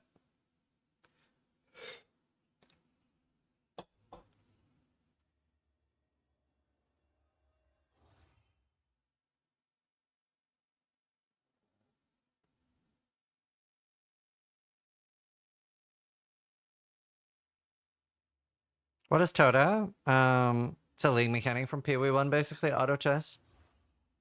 He's not talking about culture, he's talking about structure. Yeah, just everything. Honestly, you have to do more to get arrested for a Twitter post. I'm living in Germany. Most of the people who get arrested for social media were kind of death threat posting. Yeah, I know. Okay, no, Haggis is Scotland.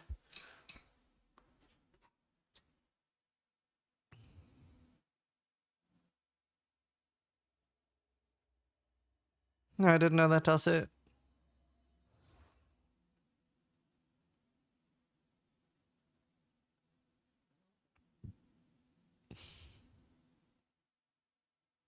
Brazil is very intimidating to me. I mean, I've talked to him on Discord, Tyrannid. Also, I'm not looking to move somewhere. It was just somebody asked me what other countries I would live in. Like, I like it here. If I was going to move somewhere, Norway would be the obvious one.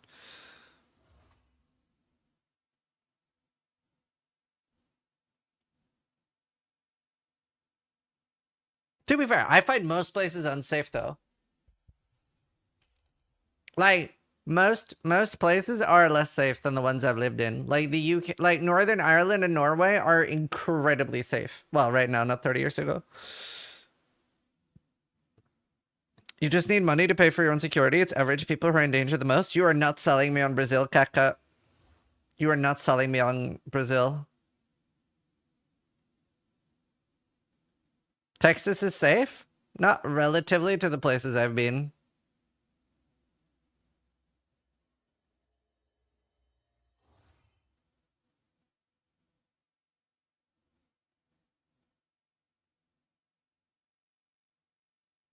When you're white, yes? No, it's not just that. Look at me. Look at me. Are there any criminals in chat? Right, yep, if you would, like, burglarize me or predate on me. Like, I look like such a victim, bro. I would rob you, see? Like, I have to be extra careful. Where is Harold's obliterated? Oh, yeah, it should be. I would steal your amethyst. See, like, I'm literally, like...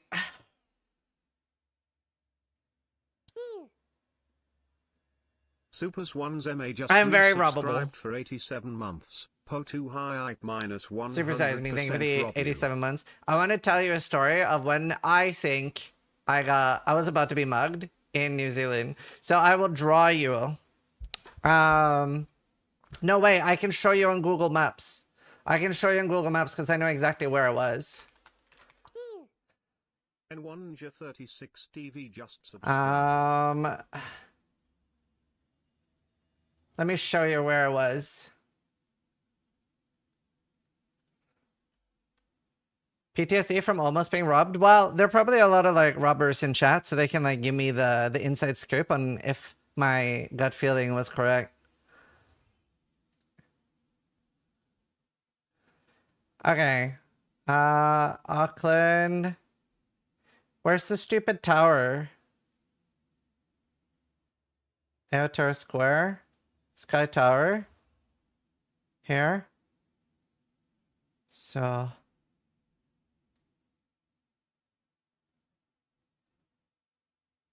I think I was here.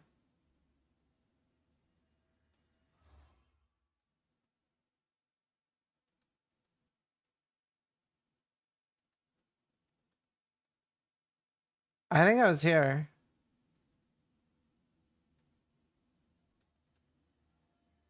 Yeah, I was here. Okay, I was standing here. Okay, by the way, it is 2 or 3 a.m. There's not a single person here. All right.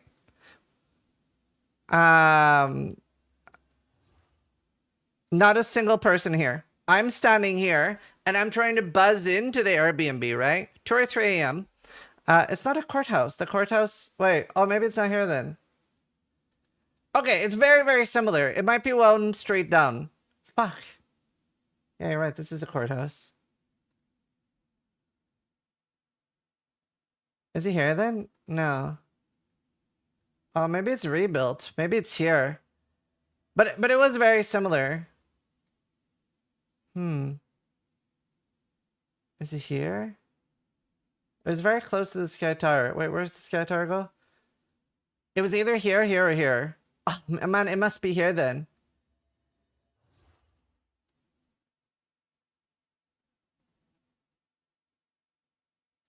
Because it's probably not here. Because this is the actual road. Okay, let's just say it's here and let's say it's not a courthouse. Because it did look like exactly like that, but this looked slightly further away. Like this was like another 10 minutes away. Anyway. Okay. Anyway. So, someone was like, what? So I'm standing there buzzing. Some guy in a hoodie, hands in his pockets, is walking here. By the way, literally not a single person other than me out. He's walking like there. He's basically here, and he sees me, and he just walks. He just walks straight. He just like snap beelines towards me. His hand is like this, by the way, under his like hoodie thing or like or a coat. And then I'm here. I see him, and I'm like, and then Helena comes from inside, and he gets to like here, and then snap beelines away from me and keeps walking. As soon as he sees Helena. And by the way, everything in my brain was like warning bells. It was like, warning, warning. I've never had worse gut feeling in my life. Literally, the second he saw Helena, Terajoules snapped underscore away. Firing Ziz's laser. Okay, I don't think he was gonna kill me, but I'm 90% sure I was about to be mugged. Sorry for scaring you, I'm just a PoE fan who wanted an autograph. Do you know, funny you should say that. Like 5 or 6 years ago, I was walking in Belfast City for a while, and then later that day, I got loads of pictures of myself on Twitter, like the back of my head and stuff. Like somebody had been following me for like an hour, and he was like, "Hey, I saw you in Belfast today. I really wanted to say hi, but I was too nervous. But I took lots of pictures of you as proof." And I was like, "What the fuck? Please say hi next time." So it's just like a bunch of pictures of myself. I didn't notice him. It was sweet though.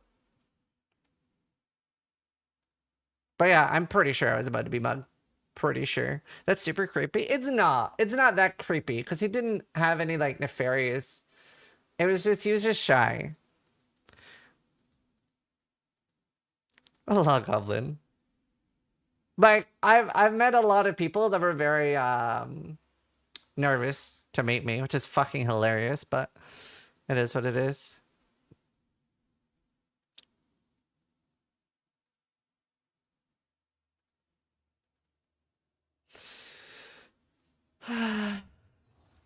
How many times did you give autographs? Loads. No idea. Because I've done meet and greets and stuff. Yes, go for it, Spooky. You're a mini celebrity in an ARPG community. I get wanting to say hi. I don't get like, I literally had somebody shaking to meet me, and that was like a little bit like, come on. That was a little funny. I'd draw the line at shakes.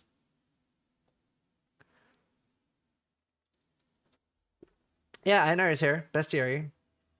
Bottom left.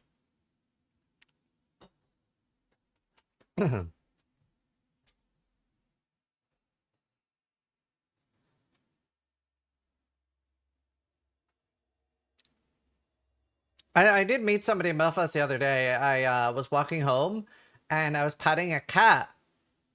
And then some guy came over to me and he was like, "Oh, my wife does the same thing." And then he was like, "Oh, I've been watching you since Metamorph." I was like, "Oh." It was cool. Yeah, catatonic.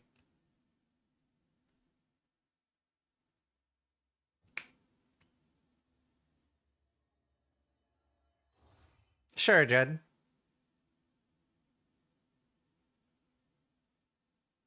Where do your Brazilian friends live? Rio.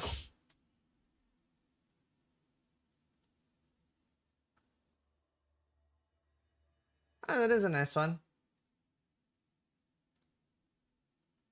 That is a nice bingo maker. It's nice to click.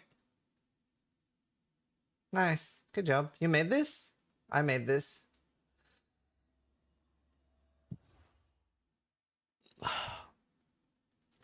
How would you feel if I approached you in a fursuit and I asked for head pats? I'd spit on you. I don't know. That was the first thing that came to my mind.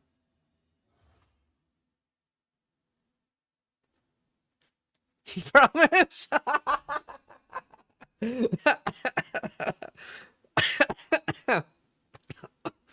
For free. Oh, fuck me. Actually don't. Oh, shit. Dude, I'll never forget the first time I got recognized IRL by somebody that I like. The first person I met was Vaush. But the first person that recognized me IRL, I was like standing in the line on TwitchCon and like picking up my badge, and some like, he did not look like a Path of Exile player, and you guys know what you look like. But he looked like a biker. Like he looked like a Hells Angels biker or something, and he was wearing like a biker outfit, and he was like, "Hey, are you Zizaran? I'm a huge fan. Can I get a picture?" And I was like, "What the fuck?" It was really cool.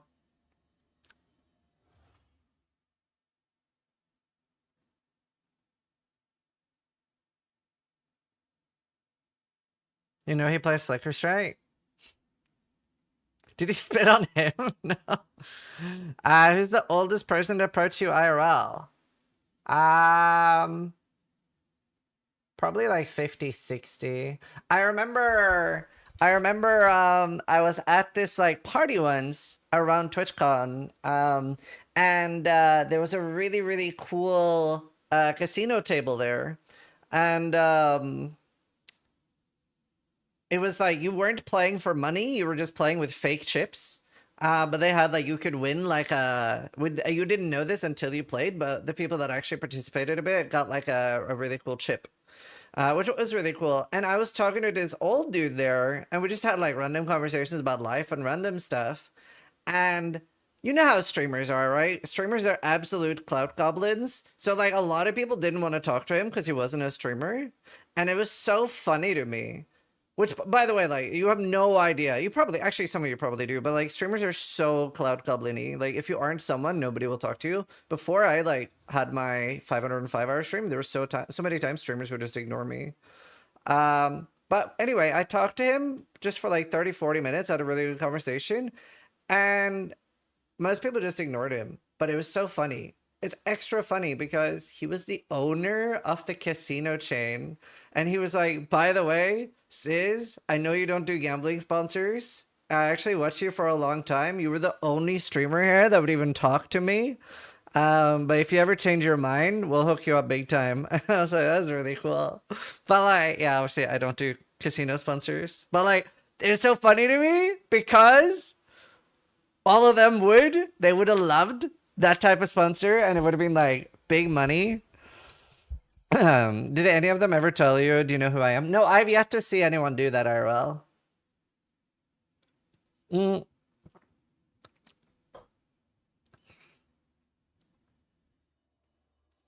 Have any God Gamer billionaires recognized you IRL yet? I've only spoken to one billionaire. Would you go to space if you could? No. With a greater of 95% chance of coming back? No. Yeah, Pirate. That's what I thought was funny. Plays ultimate gambling games, but won't take gambling sponsor. Well, I just don't want to feel responsible for any of you ruining your life. Yeah, that's what I said, Sarah.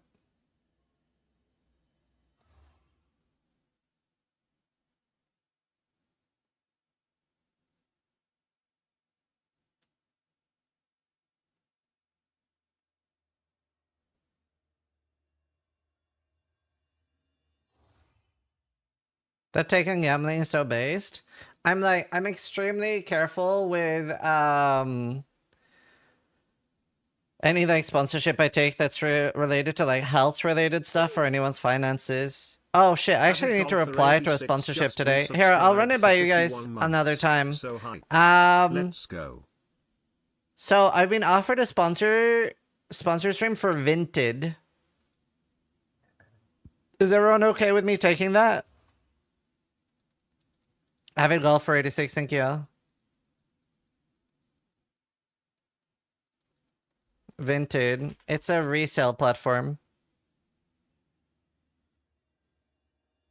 It's for like buying and selling old clothes.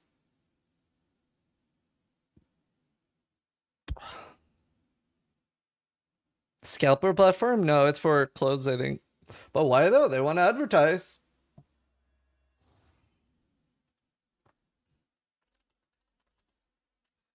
Let's see.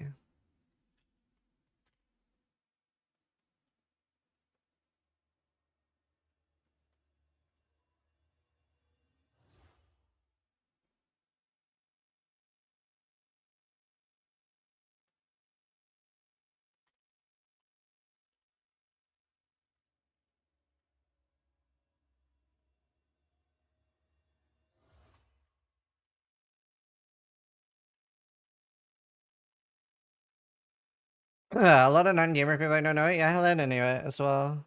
Pretty active my country with ads. Cool. But yeah, no, I try to be really careful with any sponsor related to anything financial, anything medical, and stuff like that.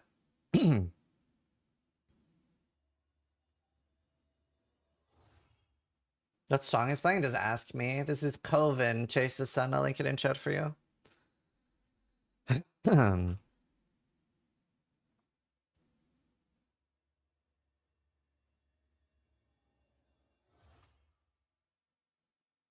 Pantless. You rock not taking on financial related sponsors. Well, it's like, I would feel so responsible. Like there was this like sponsor going around for some sort of bank. And I was like, nah, I don't want to touch any bank related sponsors. Because if anything happens, like even 20 years from now, I would feel responsible. And that did go wrong. And like loads of streamers were getting like loads of shit. I can't remember. What was it called?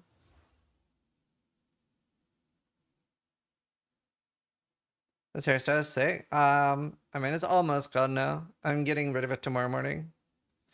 Was that Revolut? No, I fucking hope not. I use Revolut. Why is there no music on YouTube so people can listen to their own music? Shadir, I think for 3 months. I can't remember. There was some like big bank thing that went wrong. Honey? Well, no. Well, yeah, I mean, I didn't take Honey either. I have not worked with anything that turned out to be a scam. I've turned on everything. I'm very proud so far. I'm sure, like, I'm bound to fuck up eventually, but so far we have a really good track record. FTX? No. Any sponsors you regret not taking? Several. I probably should have taken Assassin's Creed. I turned down Marvel Rivals because I thought it was the card game and it was like a 15-20k sponsorship. And I was like, nah, I don't want to play card games. It feels so dumb. Do you own a Tesla car? No, I have an Aria.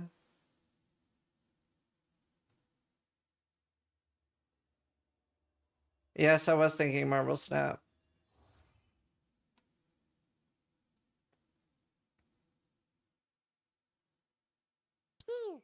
Thanks, Miguel. Black, I thank you. I turned on another Torchlight sponsorship lately. Return of Toxicus. Well, I probably want to play Marvel Rivals anyway. I've heard it's really good. I just genuinely thought it was a card game. I've been to the United States like 8 times, 9 times. I buy a lot of churros when I'm there. I like visiting. I wouldn't want to live there though. Too many things piss me off. Like, what do I dislike the most about America? I dislike forced tipping. And I dislike that you guys don't have actual prices of anything in your shop. You have to, like, add tax at the end. Those are my 2 biggest pet peeves. You come to the US to buy Mexican food? I fucking love churros, dude.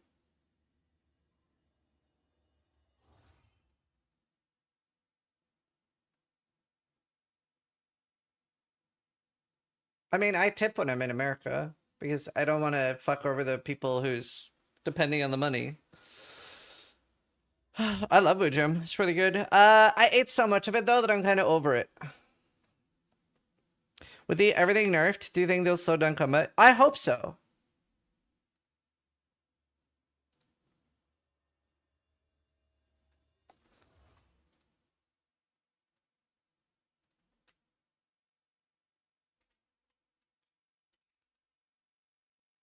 I hope so.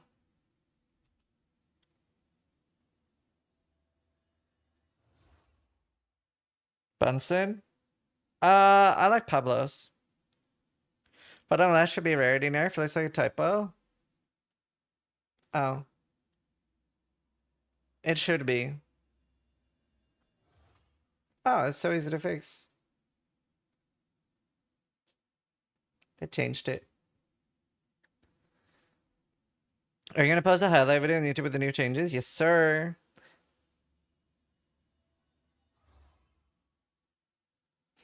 The only thing I don't like about Europe is they are poor, toilets don't have water, showers are open and water gets everywhere, and they wouldn't exist without the United States. That is some like shit Americans say rage bait.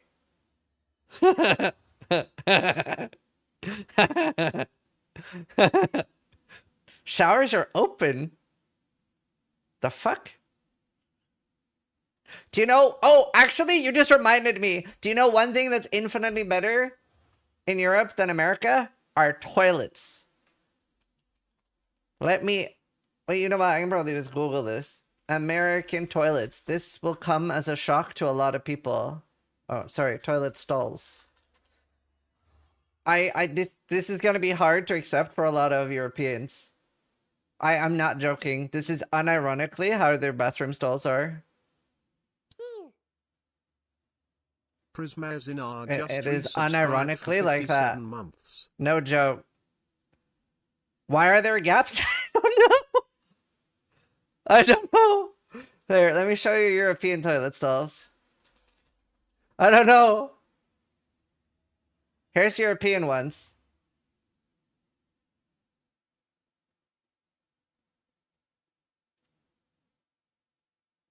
So we can share snacks? Yeah, like, I don't know. Is it like, so you can share toilet paper? Like, I legitimately don't get it. So the school shooter can find you? I don't know. But yeah, those are my big pet peeves. How else would I be able to watch you? To make eye contact? Doesn't it really suck if you're tall? Like, if you're really tall, you can see each other, right? In America?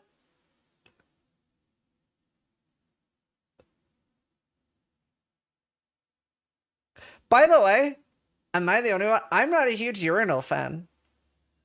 Am I the only one? I'm not a huge urinal fan. I don't like it. I like toilets. I don't really like it.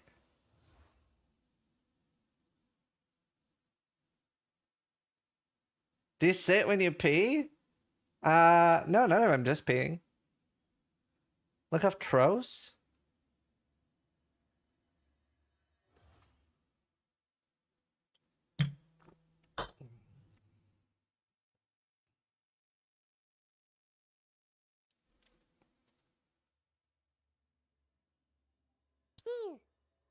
Druidica is firing Ziz's laser.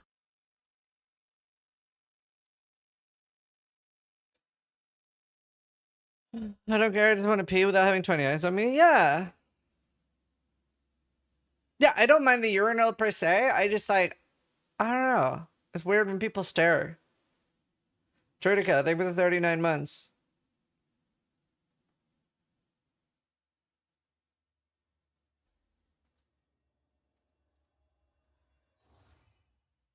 Hi, Rage.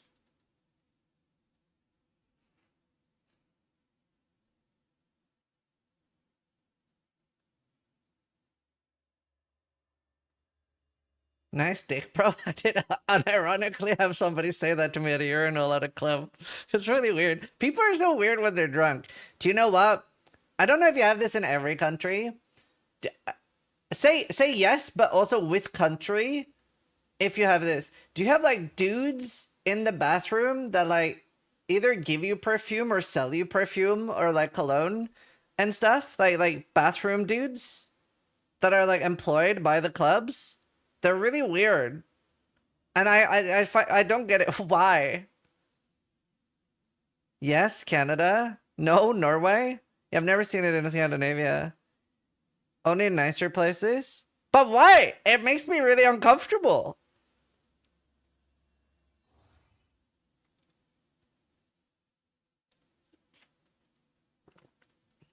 So there's a funny story. I was in China, Zhongshan, at a really, really fancy club. This will sound like a meme, but I swear it's not. And there were people in the bathroom there. And they unironically would massage you while at the urinal. They were like in like the full outfit of the club and stuff. It was supposed to be like a really posh club. And I found out later, I gave him the equivalent of a 20-pound tip. And I was like, no, stop. Like, take this money, just leave me the fuck alone. They did not. Ah, shit. It's the only bill I had. I just wanted them to leave me alone. Nah, I didn't believe her. I'm fucking down. Give me that shoulder rub. I was so uncomfortable. I already don't like urinals to begin with. Huh.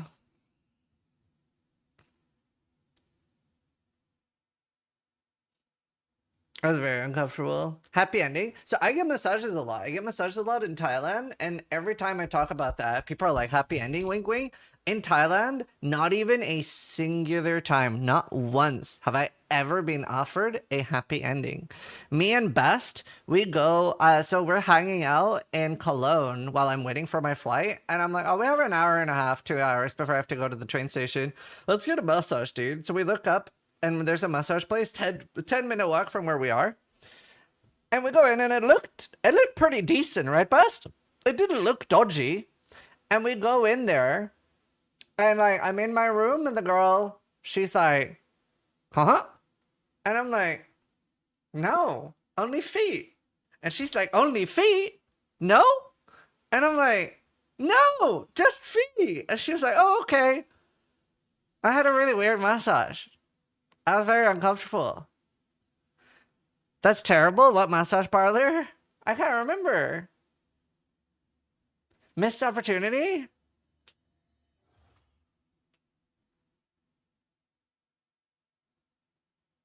Ich bin uncomfortable. That's almost normal in Asia, but that's what I'm saying. I've literally had like 200-300 massages plus in Thailand. Never once been offered a happy ending. We could find it again. Tell us the location so we can avoid it. And that's the story he told his wife. But I wouldn't even want to. Even if I was single, I wouldn't want like a random hand job in a massage parlor. What area you went to? Fuck, I don't know. It was close to a cinema. You've had 300 massages in Thailand? Yeah. I've been to Thailand a lot. My brother lives there. I've been there like 9 times. I love massages. I would get 1 or 2 a day in Thailand. They're $3.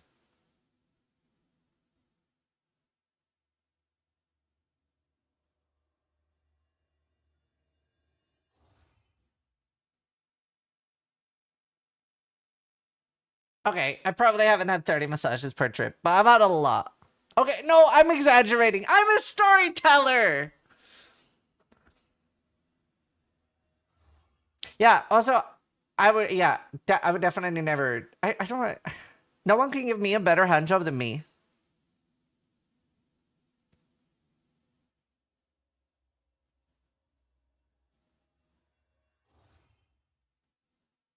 Wanna bet? Yeah.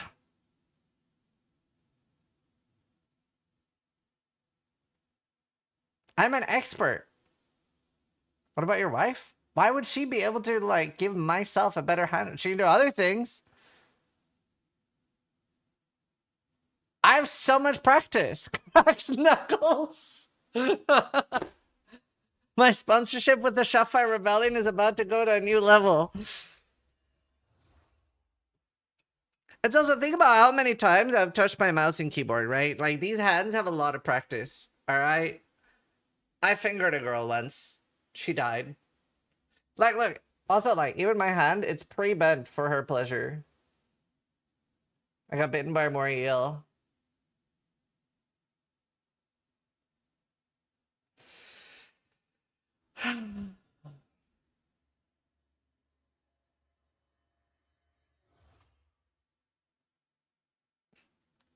Well, you study the books, I study the blade.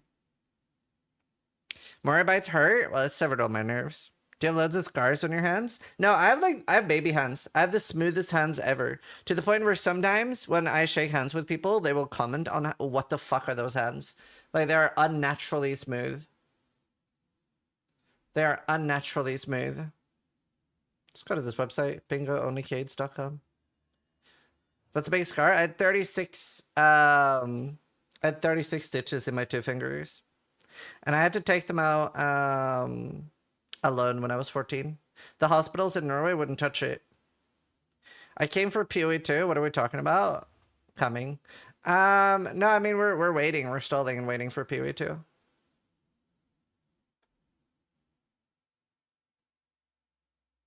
Do you give a firm handshake though? If you do, I do. Shankson is firing Ziz's laser. But like, so because Shank, thank you. So they told me that as soon as I get back to Norway, I have to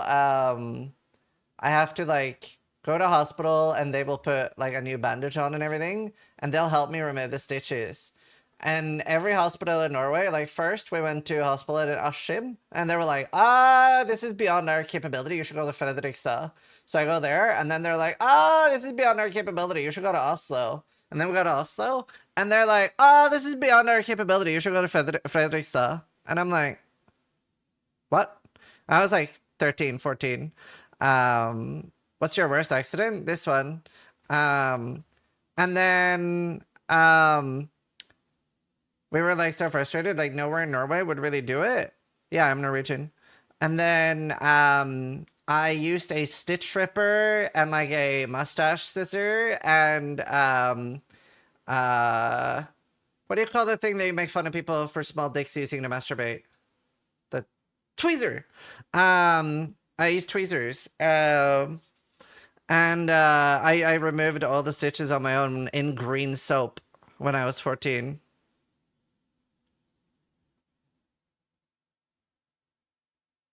I just couldn't remember what tweezers were called.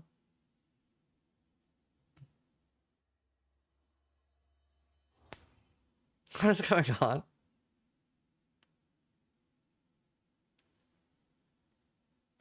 My silly Norwegian accent isn't going anywhere. How did you get rid of it? So the thing that helped me a lot with accents is being very conscious of your mouth movements. So this is jokes today are amazing. I've had Red Bull. I'm trying to entertain you guys while we're waiting for this. Yeah, so mouth movements are incredibly important when trying to practice accents. So the reason, like, what a accent is using the mouth movements of, like, you have different mouth movements when you're pronouncing Norwegian words and when you're pronouncing American or English words, right? So the reason for why somebody from like Turkey has a Turkish accent or a Norwegian has a Norwegian accent is they are using the same mouth movements they would from their original language when they're talking with different words. Like they're saying the correct words, but they are speaking, their mouth is moving the way it would when they are speaking Norwegian. And that is how you get an accent like this. So if you become very cognizant of like how to switch that, and what your mouth is actually doing, you can like totally like change the way you sound like quite easily. So once you become more cognizant of what your mouth is doing and where the words are coming from. I'm from Texas? Hell yeah, brother. For example, any Indian accent. Yeah, like it's like you just have to be very cognizant of like what your mouth is doing.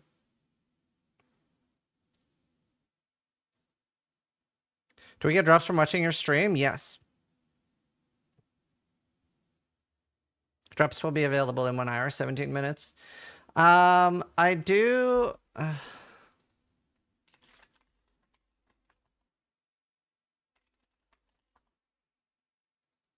New Patrick Harrison's Peak Entertainment Who's is, thanks.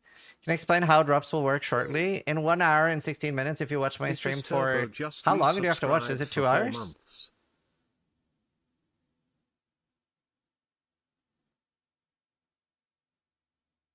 Yeah, if you watch my stream for 2 hours, then you will get the finisher effect. And it'll be in your drops inventory.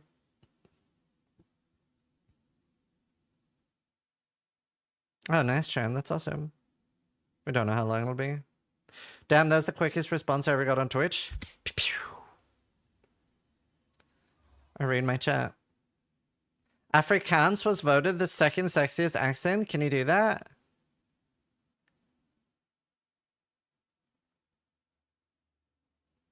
Really? Is this high? No, but I've had caffeine. They get pretty spicy. I asked her both of you. I don't believe that. Is that a pity vote? I don't think that accent is nice at all. I'm trying to think. What accent do I like the most? I mean, I should say Danish here, but she knows that's not true. I would say like Russian, Irish, American. British? No, I fucking hate the British accent. You having a laugh, mate? I'm from London, bruv.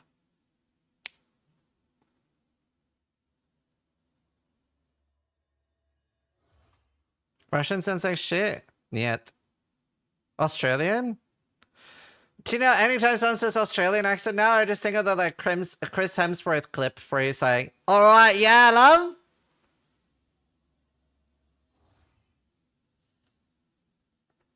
That one British accent? Yeah, there's a lot of them. Have you noticed everybody from the British people can confirm this? Have you noticed like everyone from Birmingham have a deeper voice than anywhere else in the UK? It's like it's something in the water, but everyone's like, I'm from Birmingham, I'm a Brummie, I'm from Birmingham. I don't know why. Yeah, I'm from Birmingham. It's just like deeper. I don't know why. Weird. Very true though. I'm from Birmingham.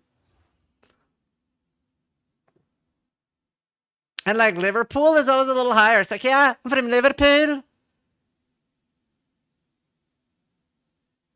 The most depressing accent in the word is Brummie, and that's a fact. Do you know how if I have to like sum up Liverpool accent, it's this.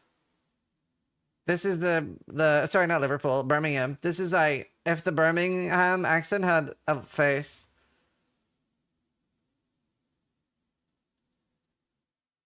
I don't know how to do. I'm bad with accents. Hermione Granger was and is the sexiest woman alive. Yeah, really not my type. Really not my type. I mean, I see that she's pretty, but like, really, like, would not make it into my top 1,000.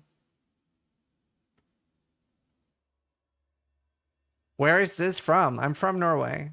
I moved to the UK when I was 18, 19. Who's your celeb crush? Well, it was Kate Beckinsale. I hadn't really thought about it that much since being married. I don't know. Anna Kendrick is pretty great.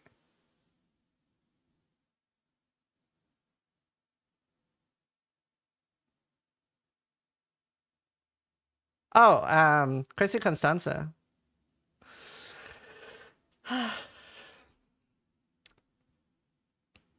My gay crush would be Ryan Reynolds. Do you have a male celeb crush? Yeah, Ryan Reynolds. For sure.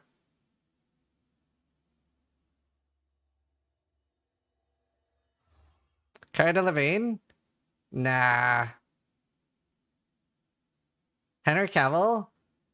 Nah. The thing is, like, I don't really find dudes attractive, but if some dude is gonna rail me, he should at least be able to make me laugh. So, like, humor is very important.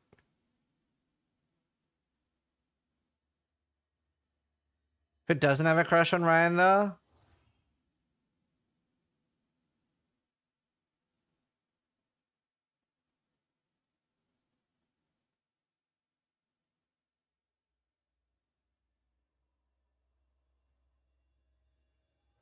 I love Shalisky. During. I like laughing. Henry Cavill. I don't know if I don't know. Do you know what? Danny DeVito would be my second pick.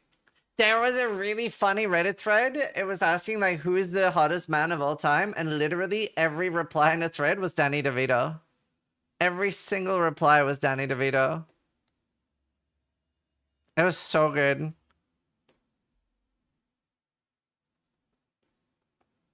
I love Always Sunny, dude. Always Sunny's the funniest.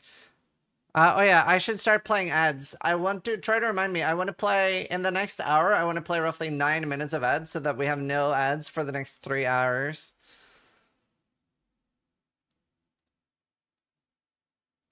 Yeah, the climb out of a couch. I can't do 9 minutes now. I would. Would it be appropriate to link a PoE for in post? Sure, go for it. Jeremy Clarkson. Really? Am I blind to, like, male attractiveness? I wouldn't have thought he would rate... As in the title, Miracle Land would still be enabling you to copy of the best item imaginable, not tubing it for eternity. The way it works now is basically enabling scamming people. This is one of the dumbest things I've seen. What? This is a terrible idea. This is one of the worst suggestions.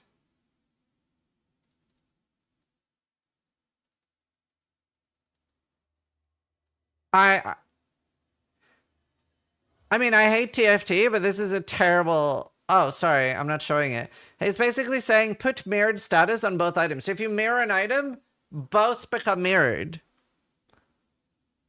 That's a terrible suggestion in my opinion. It hurts. Oh, it's your suggestion. Yeah, I don't know. I think it's terrible. I'm sorry. I hate TFT too. Have you checked out Nordhold? I have. I have been playing it actually off stream. I actually got a free key. So as a streamer, loads of companies will just throw keys at you. Yeah, I ended up playing it for 5 hours off stream, and I was like, this is the best tower defense game I've ever played. So yeah, I've tried it. I haven't streamed it though. It's better than balloons.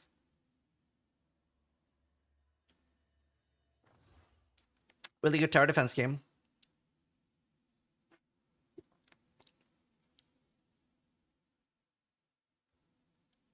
Yeah, streaming's difficult. Streaming is arguably the hardest job on the planet, chat. Very difficult. Streaming now for the 1 hour? No. You're playing Nordhold right now? Argued only by streamer is very difficult. You don't understand how difficult it is, chat.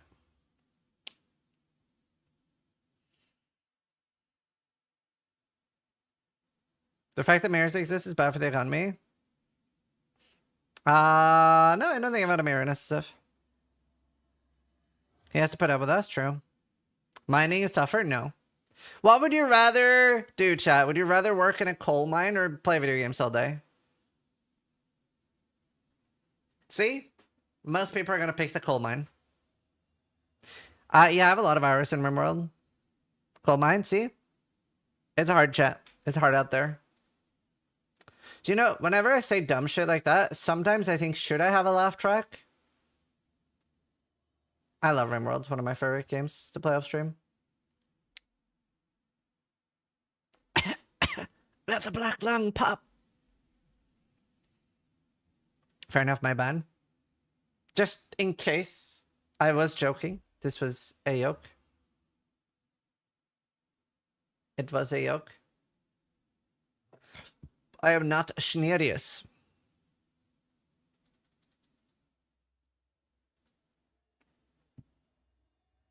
Mandragora? This is what I've been playing lately. Brotato, which I play a lot of. Fallout 4.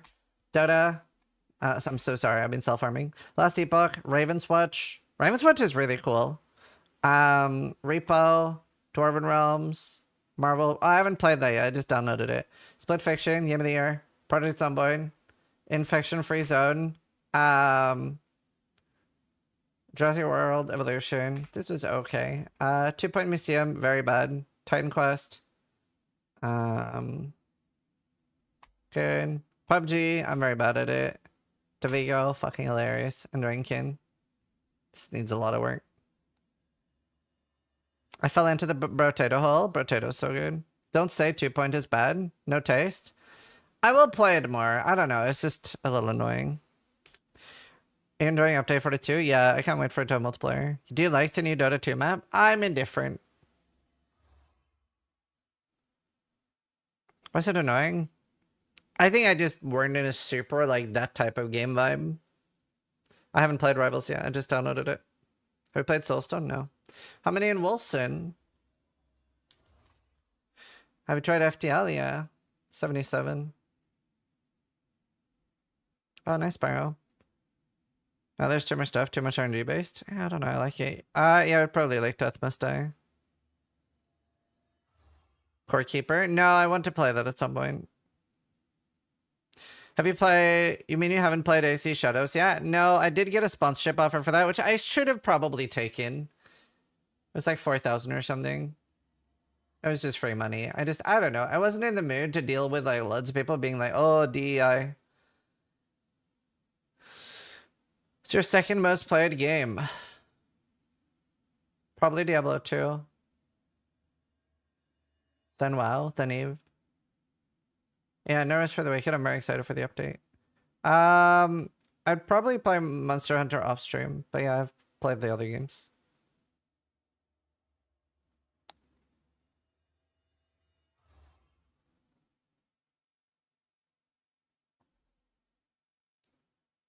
What about Dota? I was gonna buy loads of cosmetics, just set the prices. I'm no longer buying cosmetics. Yeah.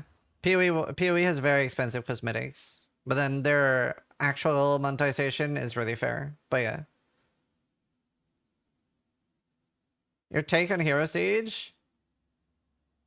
My take on Hero Siege is I'm really, really frustrated that the best games have garbage graphics.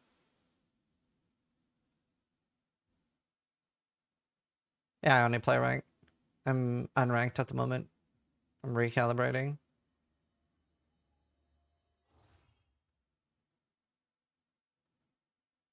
Price is kind of high, but you have to admit they do them well. Yeah. What is Hero Siege? Just good RPG. Metroidvanias? No, I didn't.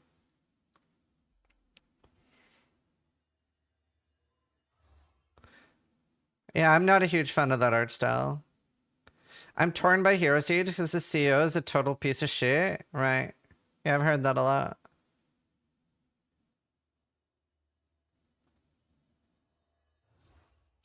Lol, DD, nice.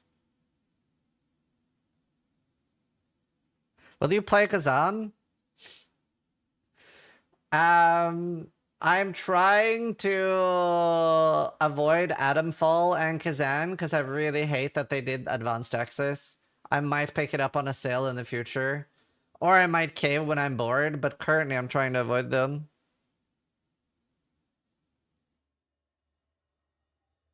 What should I spend 300 currency on? You need a map tab, a currency tab, and then probably a quad tab.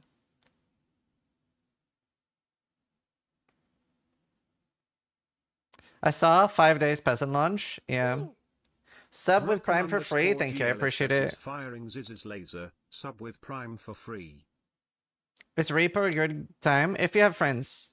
I don't know how it is with randoms. Don't forget about ads. I can't play any yet. I can play in 3 minutes, I think. You also need Spectros for MTX. It's really important. It's not.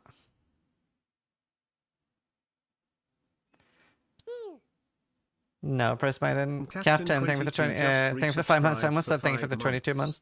What are your expectations for today?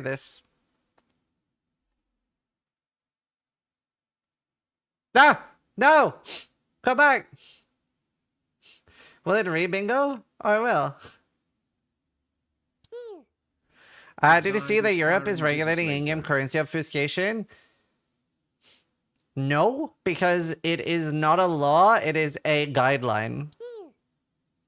I don't like that people are advertising it as a law when it is a guideline. I don't think they do it. I think it's very unlikely. It is on my sheet though.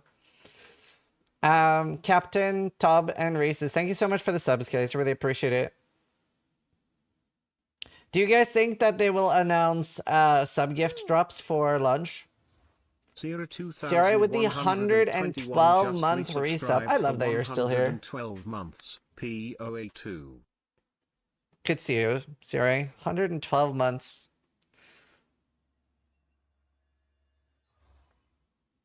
For 1.0. No, I definitely think for 1.0 lunch. I meant now for this league.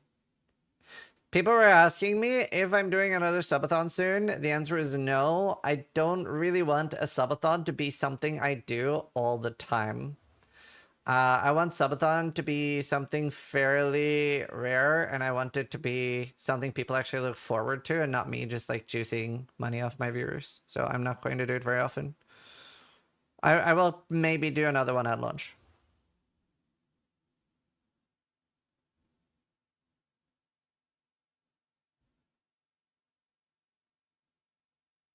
They said EA was 6 to 12 months. Yeah. Splendor, they moved 3 months. Laser. Once a year or two is plenty. I agree. 326 subathon in 2 years? Isn't point 2 April 4th? Yep. Today's just the announcement. My son is 18 months. I begin to understand that I really want point 2 to be great. I want to know life just a few hours on the weekend. Yeah. It's awesome, dude.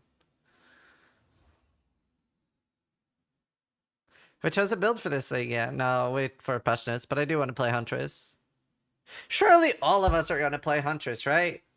Is the reason not to play Huntress? I guess it's just the, like, I don't want to play what everybody else crowd is not gonna do it, but, like, why would I not play Huntress?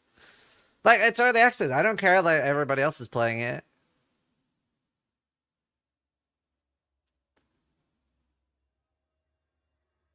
Do you think people are going to be like, oh, everyone's playing Huntress? Surely there will be some people doing that. Although, like, I think that's cooked.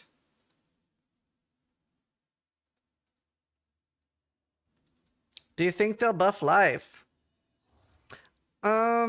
Maybe. I'm a self-insert Andy. I prefer my character being male. I almost always, I'd say 85-90% of the time, I want my character to be female. Girls just have so much, like, you can make your female character so much hotter. There's very little cool things you can do to male characters. Like, you can't make them look as cool. Female MDX always way cooler. It's also if I want to stare at something all day, prefer to have tits. Smaller hitbox? That's an excuse. I just want to look hot. If I can make my character to look like me, that's what I was saying about looking really hot. If I can make my character look like me, then sure.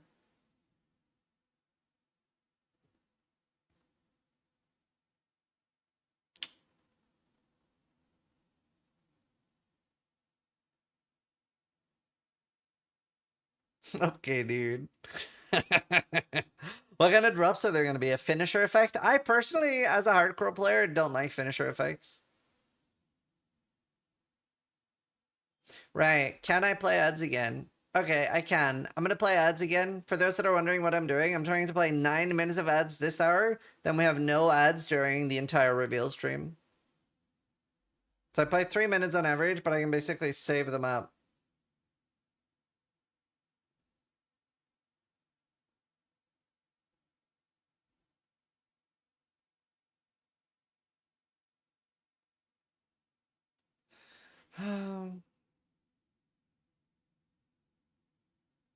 Wait, when's my podcast with Hunter Noogie? Angle is firing Ziz's laser. Just let me skim dem ads.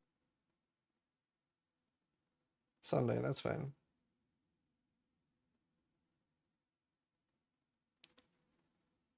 When's my dental?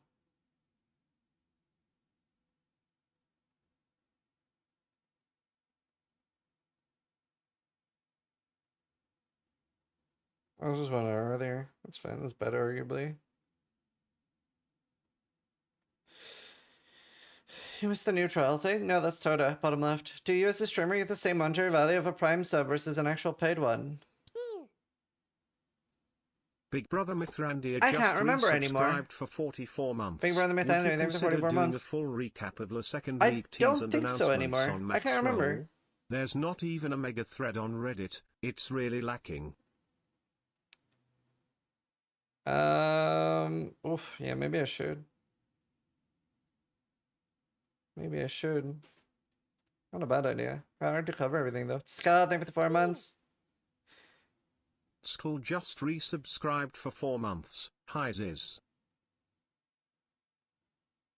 I don't know. I feel like, did they make Prime not affected by 70/30 maybe?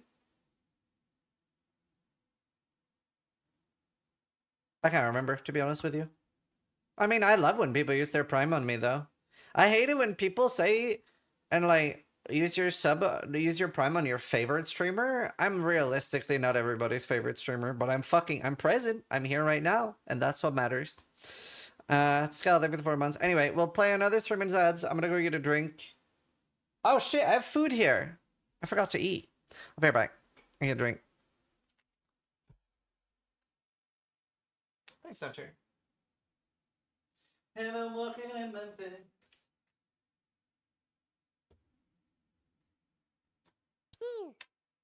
Joy Hunter is firing Ziz's laser. You deserve the prime.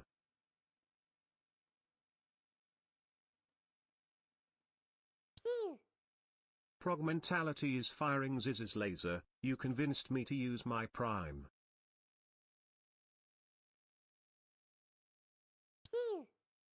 Venmo_me_please is firing Ziz's laser.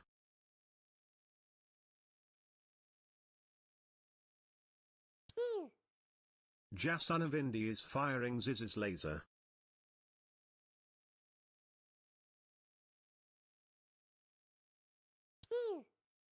Godric77 is firing Ziz's laser.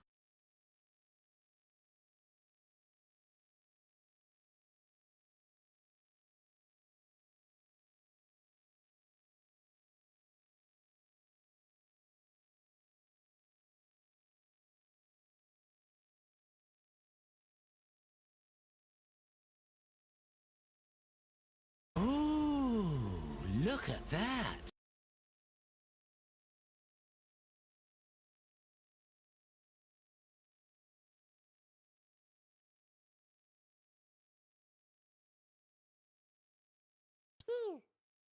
Grister is firing Ziz's laser, prime.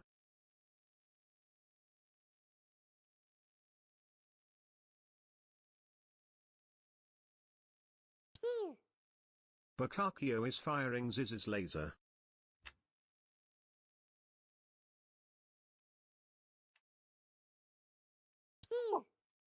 Come back to Clydson is loads of firing subs. Ziz's I made laser. more money while away than not.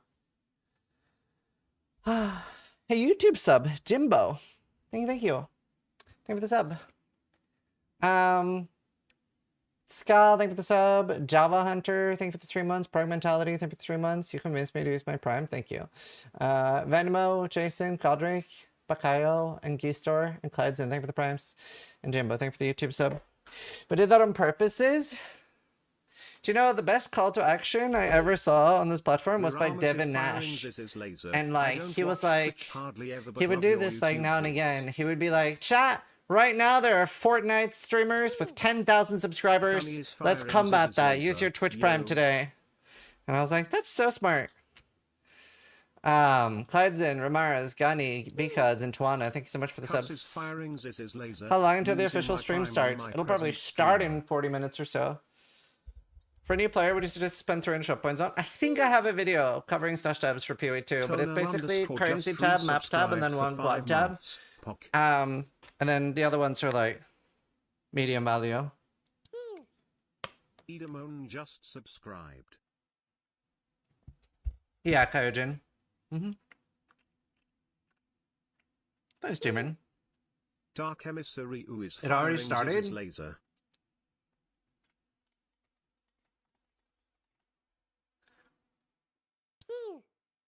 Tomortal21 is firing Ziz's laser. Demon, Dark Emissary, Thai Immortal, thank you. Thanks so much. Really appreciate the subs. I collect money, so it's actually very appreciated.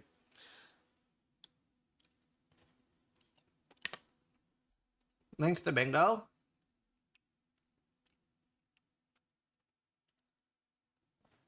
Oh, nice, MG.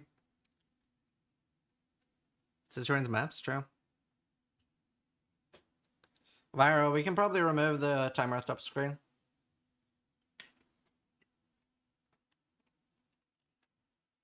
Okay. I have a spicy gamba for you. Okay? 10-minute prediction, Druid reveal today.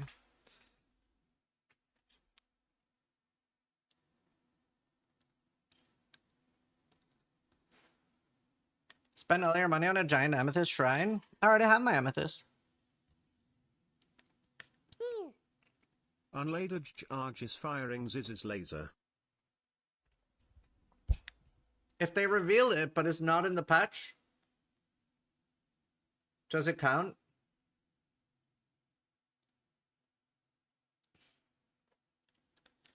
If it's not in the patch, it doesn't count.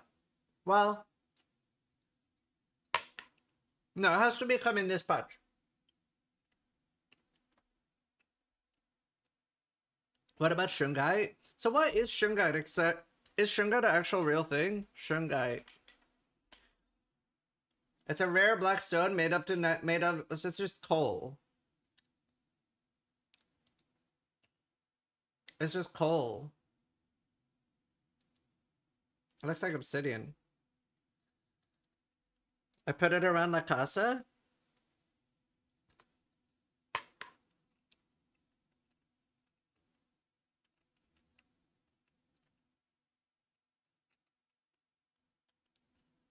It has to come this patch.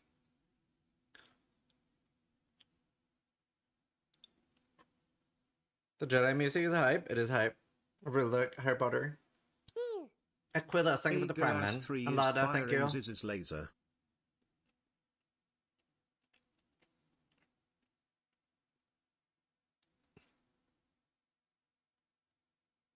We won't have patch notes till next week? No. They are going to tell us today if the druid is coming in this patch. They're 100% telling us today.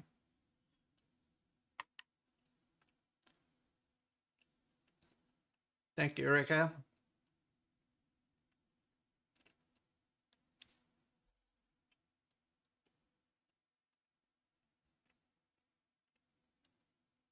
I don't think we'll get to. I think it's unlikely. I would personally be voting no. I'm surprised only 62% are voting no. How copian do you think the druid coming this patch is? I think it's 5% chance.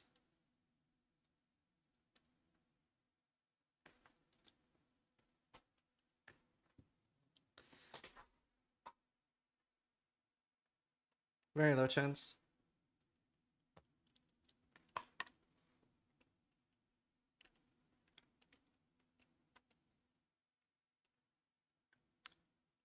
Well, there should probably be a parentheses or a something there, but copium is basically like you're hoping for it. It's a drug you take to cope.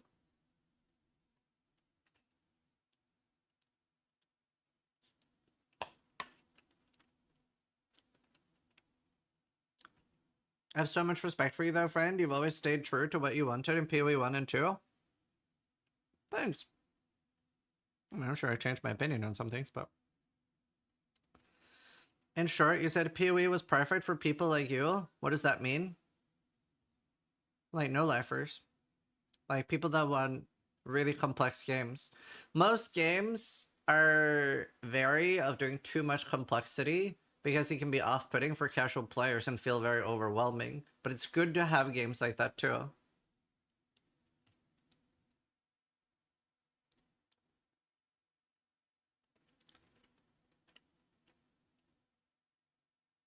Like in Dwarf Fortress, all the complexity is sort of off-putting to me because I don't have enough time to put into it.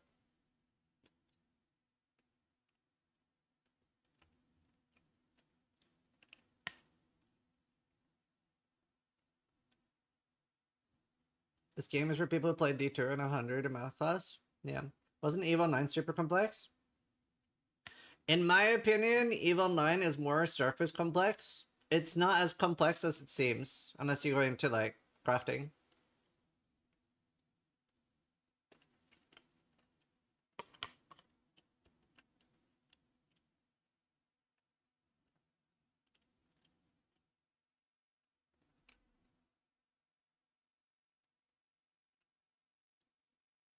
In my opinion. Yeah, Crusader Kings 3 was very complex. Yes, there will be drops. Drops in 45 minutes. Is Viro there? Can he remove the thing? It was nice meeting you yesterday. Thank you for leaving the curtains open.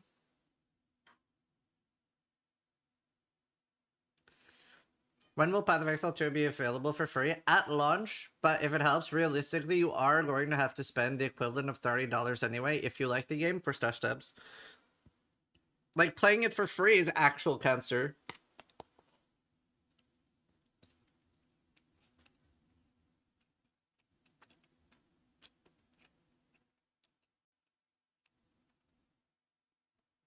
I hate how official channels never deal with pre-roll ads. Isn't it just like almost every single stream on Twitch don't run ads properly? Laser. I feel like nearly everybody mismanaged their ads.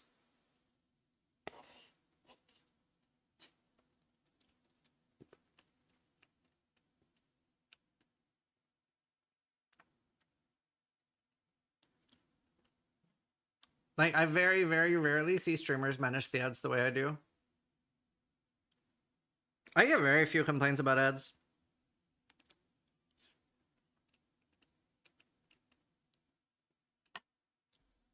Have you gotten enough ad time in yet? Pablaze Yog just So resubscribed at the for moment, the 15 next ad months. starts in 1 hour Here and for 38 Huntress minutes. Hype. So I should play ads twice more before it launches.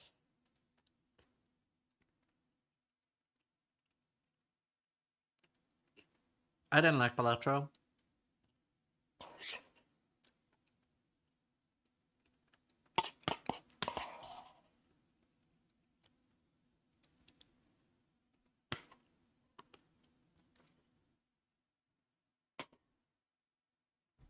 How do you run ads? 3 minutes per hour, unless you're doing a sponsored stream where you spam ads before it's sponsored or big content. So I run, even for sponsored streams, I'll do my normal 3 minutes per hour, because I'll, like, if it's 2 hour sponsor, I'll play ads before the sponsor, and then I'll take a 3-minute break in the middle and play ads again. But yeah, I play 3 minutes. 3 minutes per hour.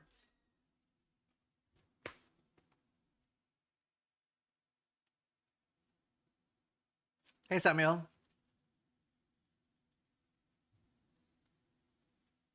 But yeah, I mean, it's a lot of money. So I want to make sure that, and like, you're monetizing the people that aren't subscribed. And a lot of those people, they're probably, it's not a non-zero amount of people that aren't able to monetarily support you, but want to, so they don't mind getting ads anyway, as long as you're not being cunty. Why the 3 minutes per hour? Because that disables pre-roll ads, so that if somebody comes into my channel for the first time, they aren't getting ads. And 3 minutes is like, it's decent money per year. But like, it would be better for my viewers if I didn't play any. But I want money. Like, I do this for money.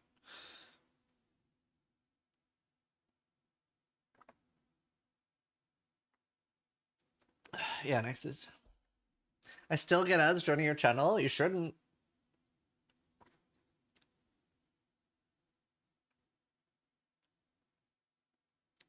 Yeah, you get money off Twitch Turbo.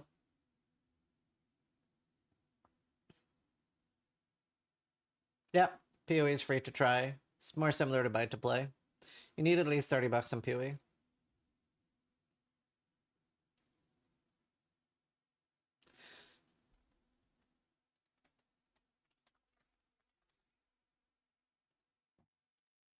I didn't know you get money for Turbo. That's awesome. It's not a lot. It's similar to like.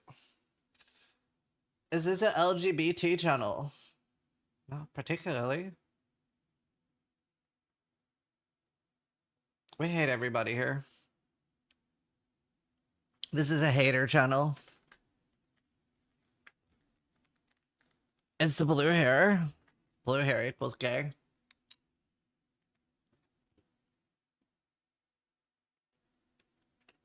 Not if you don't need to, Petro.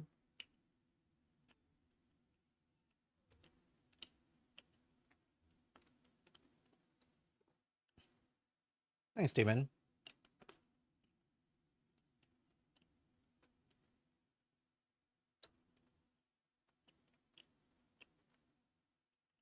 Oh, I'll probably know.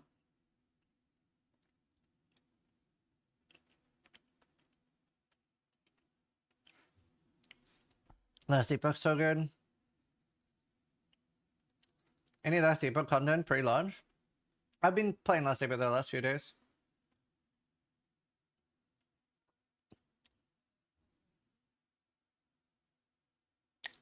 What's one topic you hope they talk about? Here's my bingo card.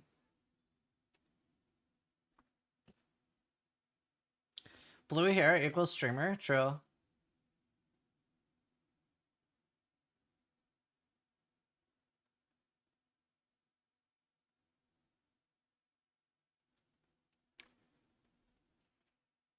What's one topic you hope they talk about? Yeah. Towers. What's the worst thing they could bring back? Crucible. A lot of people think that Kalandra is the worst league, but Kalandra wasn't about the league itself. It was the base game. The Kalandra as a mechanic is fine. Crucible is definitely the worst mechanic we've ever had. Crucible is hateful. Everything about Crucible is bad. It was a fine league to play, but the league mechanic itself was the worst.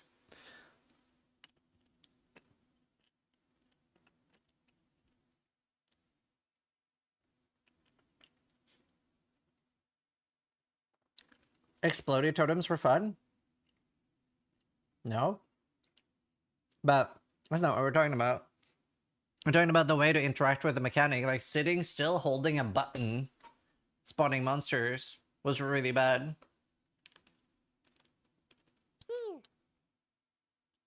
Judy just resubscribed for 4 months. Red heart emoji. I forgot something. Ascendancy respec would be really nice.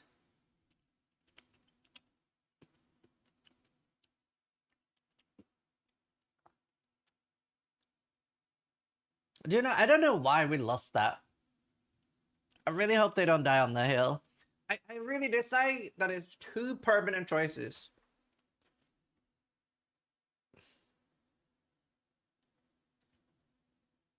Can we add more options to the Gamba for a better payout? No. Okay, I'm gonna go pee. I'm trying to play more ads anyway. Be right. Then we're at 2 hours and 30 minutes until next ad, so as long as you remind me one more ad after this before the 38 minutes, then we should have an ad-free rest of the stream. White Rabbit 056 just resubscribed for 7 months. Anyone joining me to pee? Who's peeing with me? God, I love Skittles.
I find Lost Epoch friction much more enjoyable than GGD. Do you know what I really wish? If I had to boil it down to one thing, I wish any other ARPG had a good endgame. I think PoE 1's endgame is just so perfect, and I wish any other endgame would be as enjoyable. Really hope the new stuff they're doing for Last Epoch will help.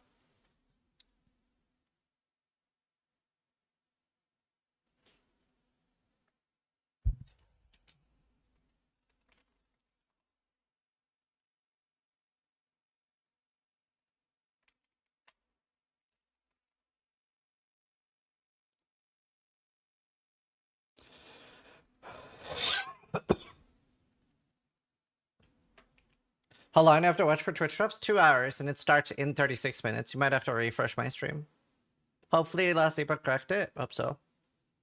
We're doing a race for Last Epoch. Liu Langsh just resubscribed for 14 months. Happy anniversary.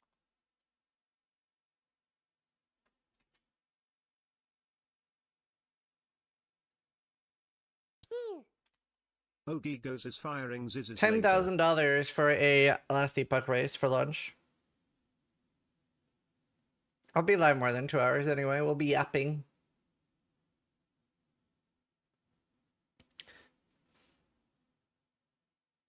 If you had to choose one item on the bin card you absolutely wanted, which one would it be? Your underscore Where did my bingo card is go? firing Ziz's laser. Where did the website go? Did I close it? Where did the actual generator thing go? I did close it. I'm stupid. If I had to choose one thing that will actually make it in, I mean, endgame rework or new endgame, or boot implicit MS would be pretty big actually for me.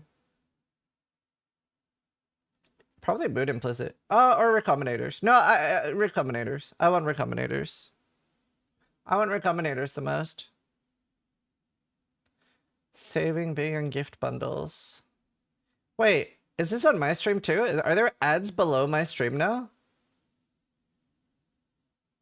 How do I close it? Yes? Weird.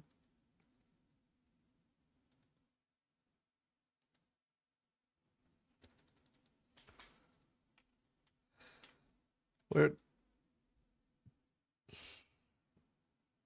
It's on every stream. Picture-in-picture border ads.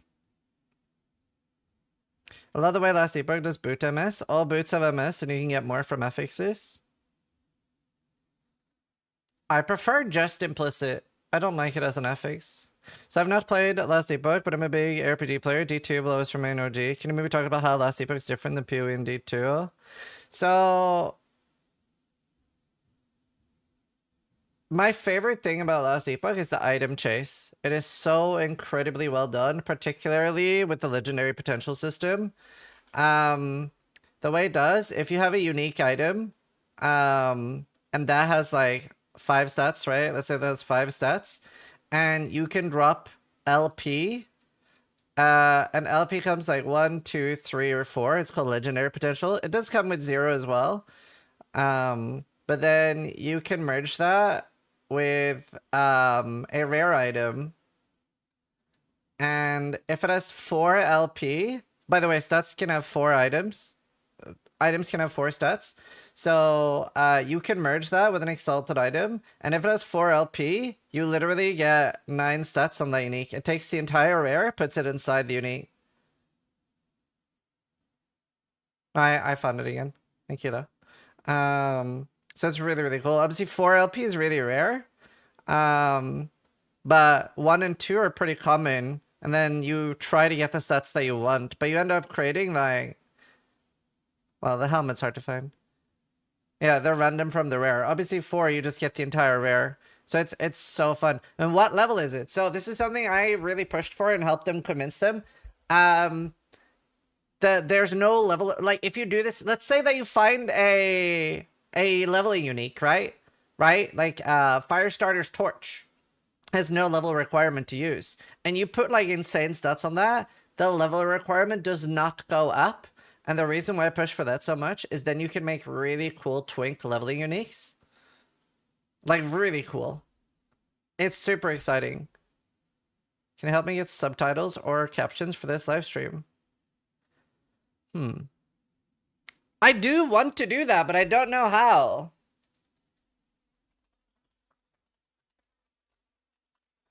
I wonder if there's a good, fast way for me to do that. Oh, I'm gonna find out.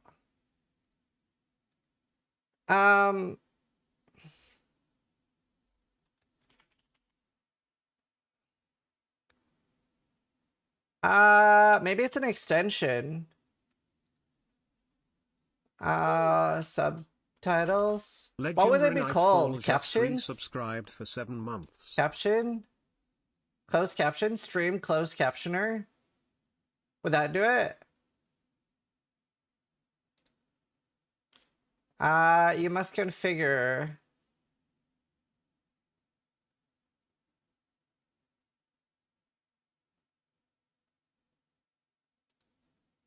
YOLO. I'm gonna try. Just for that deaf guy that wants to watch me. Okay, they're on. Activate.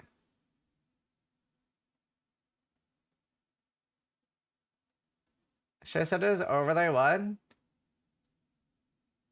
Okay. Does that work? If you refresh the stream, am I subtitled? I don't know.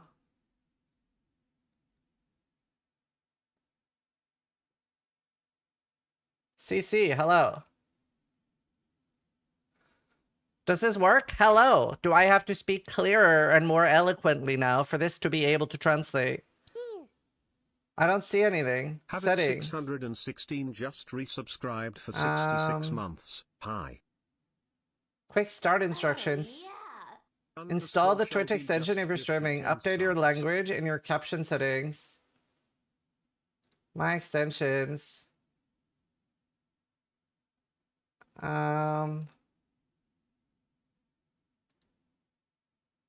Choose language. English. Your language or dialect? I guess I'll put United States. Realistically, I'm the closest to that. Toggle closed captioning on.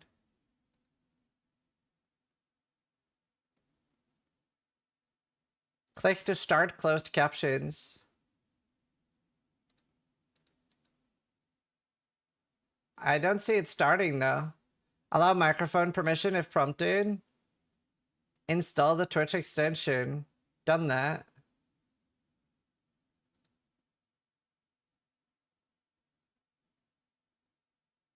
Ah, this is complicated.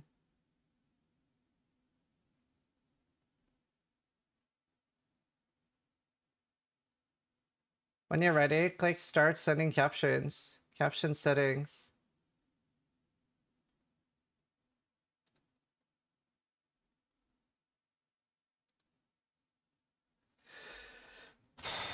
It's not really working.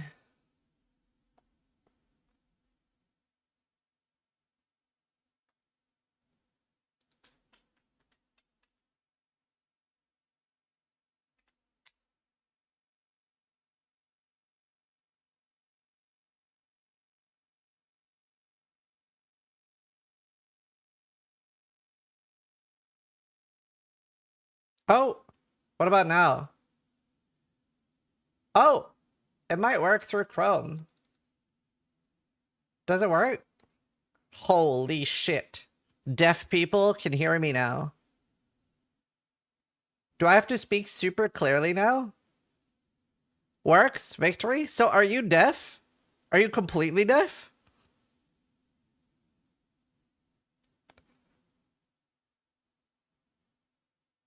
Annihilation. Hi, Demon. Thank you for the 5 gifted. I live in Northern Ireland.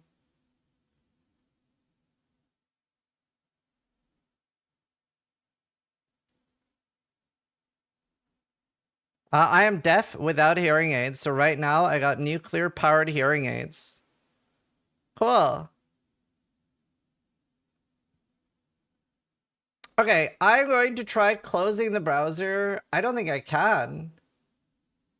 I actually don't. I think I have to keep it open. I'm going to try minimizing it. It hurts to wear hearing aids all the time, so I need a break. Okay. Okay, well, I always wanted this anyway, so...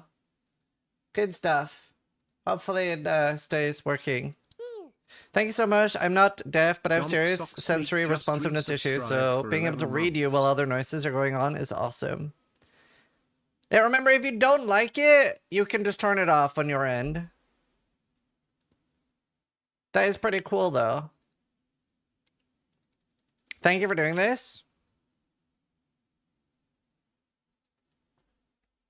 Havoc, thank you for the 66-month resub, dude. Really appreciate it. Dom, thank you for the 11 months.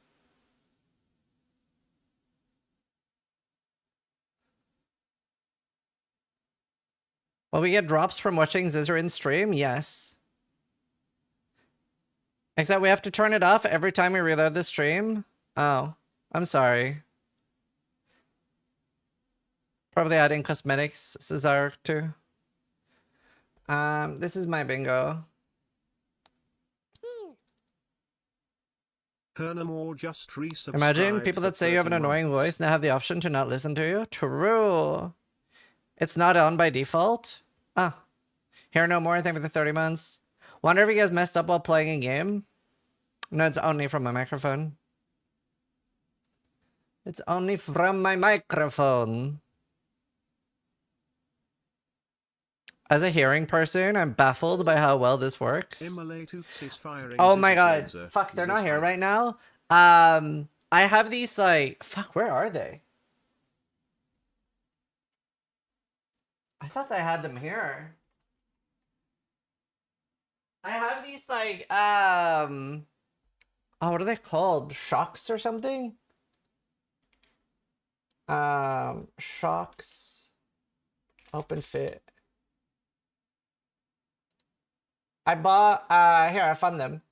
I bought these at the airport when traveling with Steel, and they don't go inside your ear. Well, what I don't understand, they have a microphone in them. They have a microphone in them. And I'm super confused how they work. Because they're on my ears, and people are like, when I'm walking outside, it's so good. There it is on the bingo. Bone conduction? Dude, they're so good. But like, I don't understand how the microphone works. There's a microphone right there. Yeah, but I like, it's picking up so well while I'm outside walking.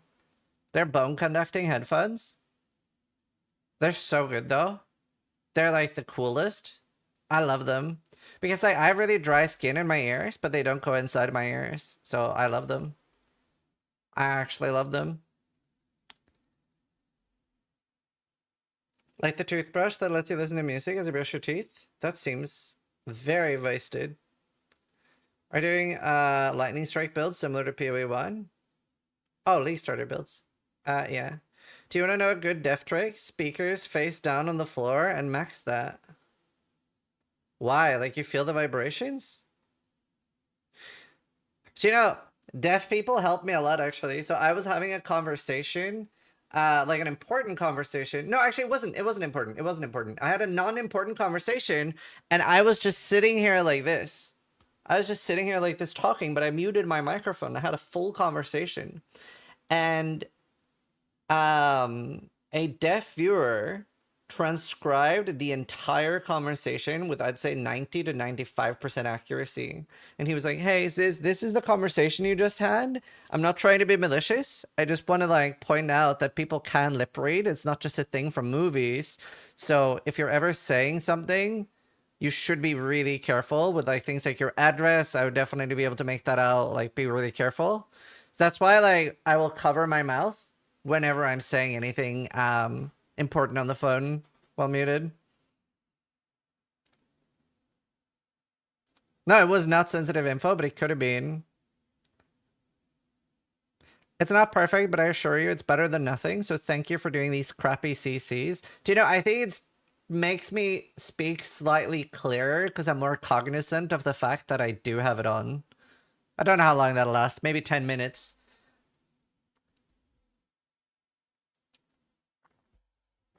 Test it now with your credit card info and address. Why don't you wear the bone conducting one ears during stream? For like 16 hours plus, I prefer like an actual like headset. Like be careful saying deck. The Irish deck sounds like American dick and vice versa. I've heard the opposite claim that it's easily unrealistic portrayed. They were very accurate and I was muted, so. It picks up your normal talking, but I just think it skips words and phrases you say. Like, it doesn't pick it up at all, right? When I say deck, does it say dick in the... Lip reading shouldn't be called lip reading. It's lip guessing. I have like 40% accuracy. Does it censor swears? No. Are you worried about the headphone then? Not particularly.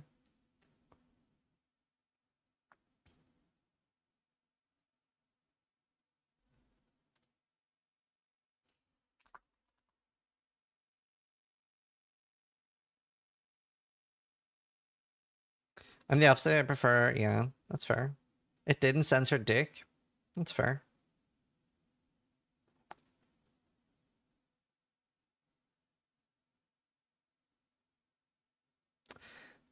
I didn't know, but like Lily mentioned this to me that like she gets like a bot raid and the bot that other streamers are getting are talking about how I say I'm racist.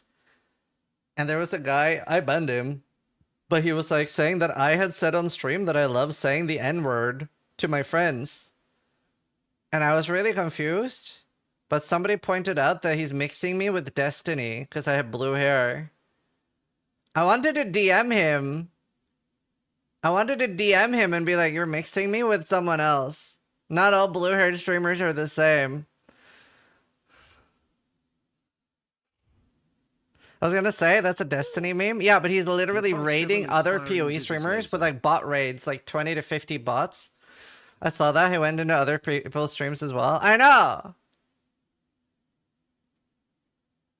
I don't know how he mixed me with Destiny. What's your opinion on Hassan? I'm not a fan. Repulse, thank you for the prime. Emulatus, thank you. Purr, thank you for the 30 months. Dom, thank you for the 11. A new round of ads? Yes. Let's play the last batch of ads. I just ran into his unban request on the PoE stream. Oh my god.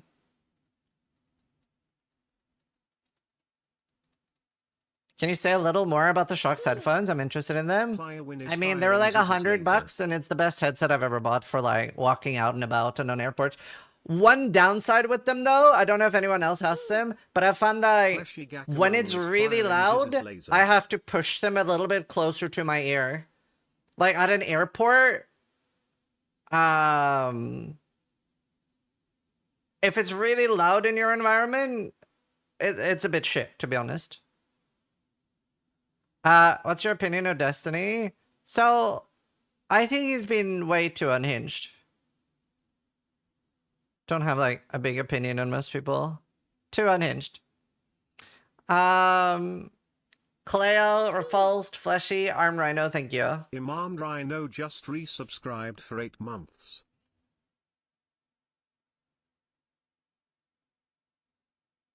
What about Asmin? I'm not a big fan on political content, so I stay away from it. Other people can do that if they want to.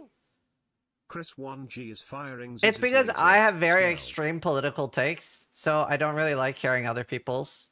Like, in my opinion, I should be the God Emperor of the world and anything else is silly. So I'm not a big fan of political takes. It is what it is.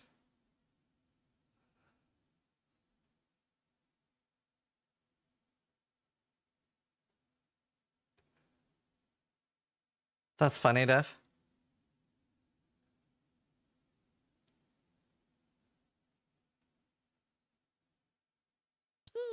One Psychers daily for this. So the cult was real? Caught. Chris A. Capson, thank you for the subs, guys. No, I mean, I'm literally just... For me, Twitch is like... For entertainment, and politics is sadness, not entertainment. So I'm not a huge fan. If people want to do it, that's great. More power to them. But it's very divisive in my opinion.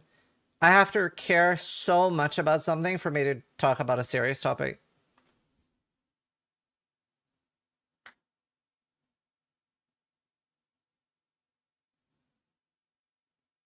That's my take on it.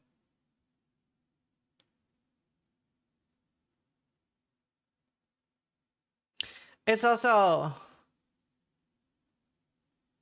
When it comes to the matter of serious topics, I don't think you'll ever find anyone less informed or dumber than a Twitch streamer for the most part.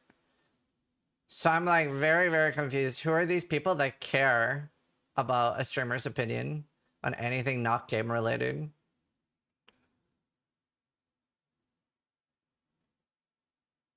You're great, Thumbs.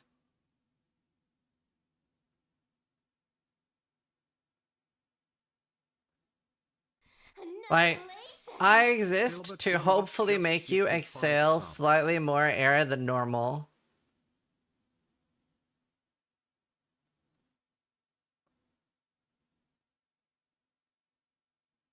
It's just as bad as listening to celebs for political or financial advice. Yeah.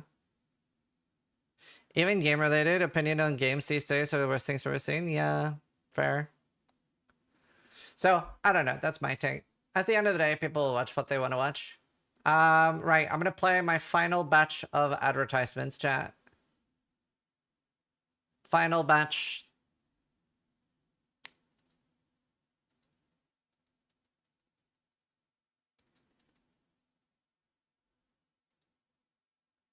I think you'll find most Twitch viewers are dumber than streamers. I don't know.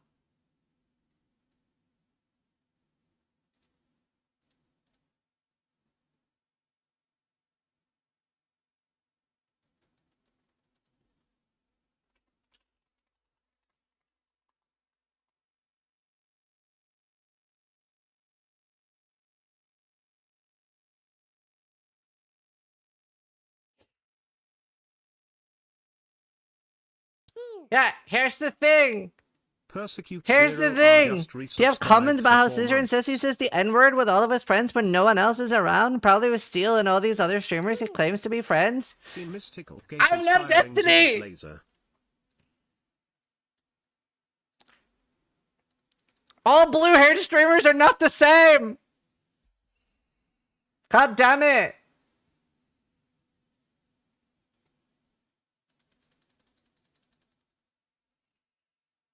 Dilbert, thank you for the 5 gifted. Persecutor, thank you for the 4 Don't months. 2K Mystical, just thank you for the sub. resubscribed for 100 Done, thank you for the months. 100. 100 100 months, dude. Ziz champ being Here's what the next amazing 100 will right bring, dude. till That's very now. sweet. It's been a Curious pleasure. what the next 100 bring. Ziz Less has than the 3. pass. Max seeking 353 is firing Ziz's laser. All you white guys look the same. That's racist. Kill me.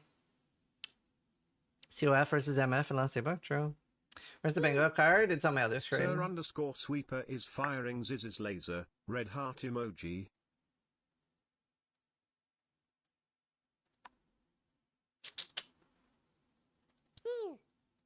Mayday is firing Ziz's laser.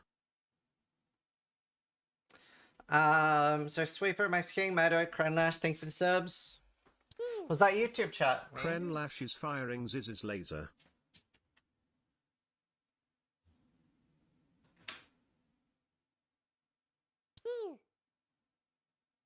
Six Trample just resubscribed for 21 months.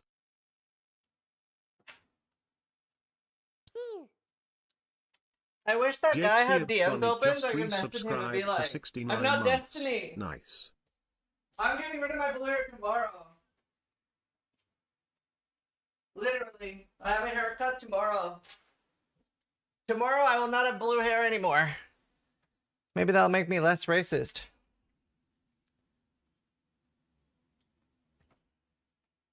Hello, Pushkin. There are murders on Netflix? No.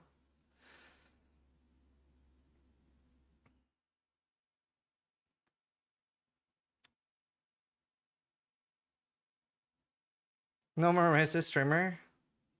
But like, Disney hasn't had blue hair in a very long while. Yeah, I know.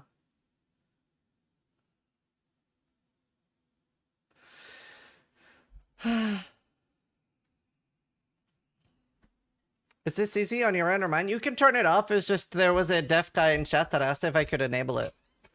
But you can turn it off. It's just if you're like deaf.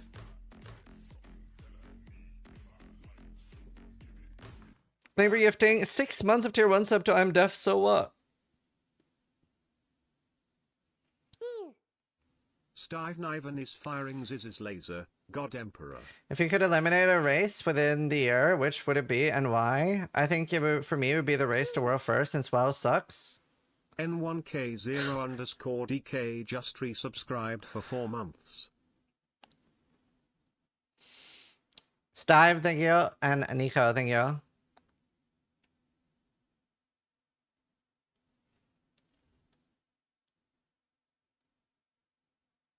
DB, thank you for the 14 months.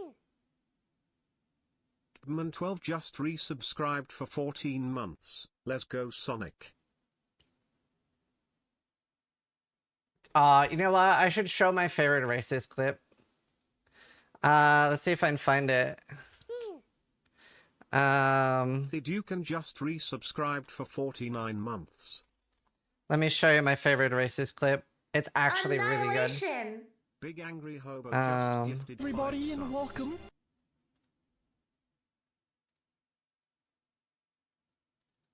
It's so fucking good. So are we or are we not racist? Well, I'm Norwegian. I'll let this clip. Am I a socialist or leftist? This is a Trackmania stream. I'm a racist. A racer, not a racist. It's not my first language. A racer.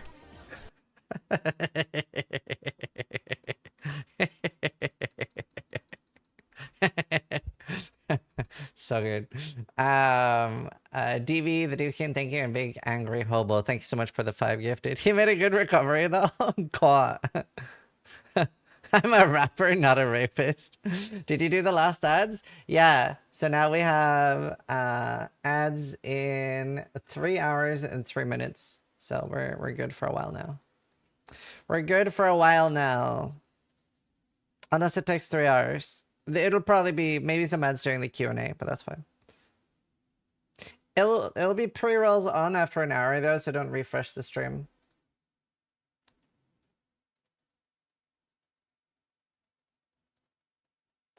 Is this stream friendly to people that are not pro-LGBT? I don't really care about anyone's stance on everything as long as you like keep just fucking be here and be normal. I don't fucking care about anything. Just be normal, dude. You do you on your own time. Let's just keep everything gaming related in chat. Be a cunt on your own time. Hate everybody equally here.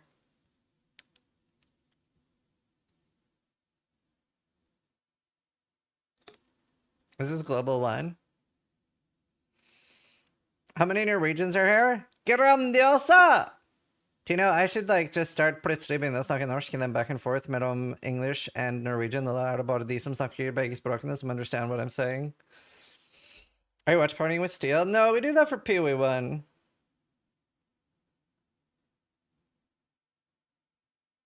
Where are you from? Norway. Høres helt forferdelig ut.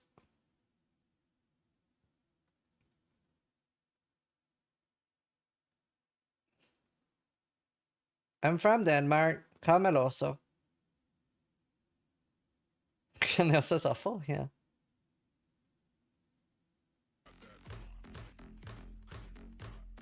Thanks, Mama Frog. Lock, thank you for the gifted sub. Fattar du vad jag säger? Ja, jag pratar jättebra svenska. Jag tittade på Nalle Puh när jag var liten. Wait, what does the CC thing do when I use a different language? Does it just break down? Norway, you are Norwegian? Alright,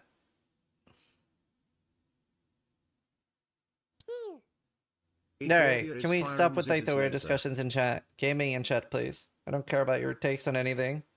How is different from Norwegian? Written, it's identical, and then verbal, it's pretty different. Sinhead is firing Ziz's laser. Jag tittade på Nalle Puh när jag var liten. Sinhead, thank you for the 4 months. It's so easy not to be shitty to other people. It's so easy. It comes very naturally to me. Unless I'm playing Dota. Like, what I advise people to do, like, if you're really angry, just go play Dota or League and unleash your hatred on people there. That's, like, what it's for. Warblazer _ just resubscribed for 37 Warblazer, months. thank you for the 37 Soundtrack months. Of my youth. Love hanging out here. Gameplay and music on point. Are you hyped about this announcement? Yeah. CHP Bounty, thank you. CHB _ bounty is firing Ziz's laser.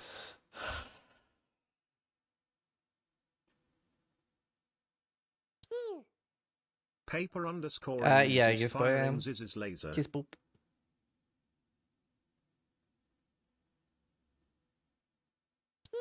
You're the reason League and Dota players have to play with chat muted all the time. You make the problem worse.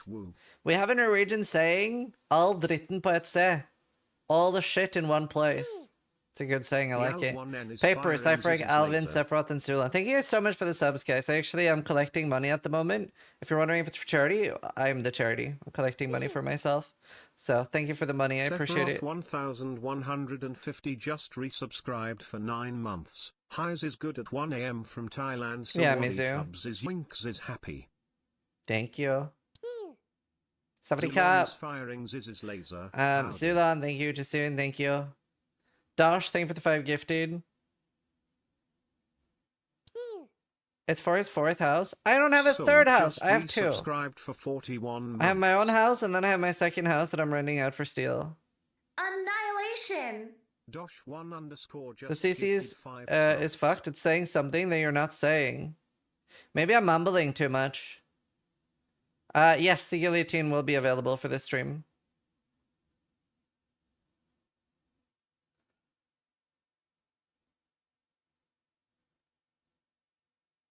Nah, we know more. Mumbling so people won't lip read you. He's on to me. You're Norwegian and Irish. Brett is firing Nice. Ziz's laser. Let's unicorn go. How did Steele get his visa to live with you? So he's Australian, so he has British ancestors, so he had to pay like $3,000 for an ancestry visa. At least that's what I convinced him of, so plus $3,000 for me.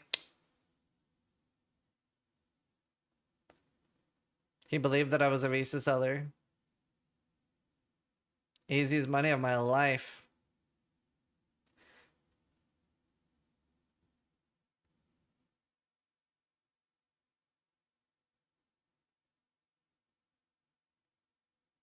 How is it that I'm playing Archmage Spark and I still can't clear a tier 10? You're bad at the game? I don't know. It's like the strongest build. Dosh, thank you for even more subs, dude. Thank you so much. Thank you for another 5 gifted.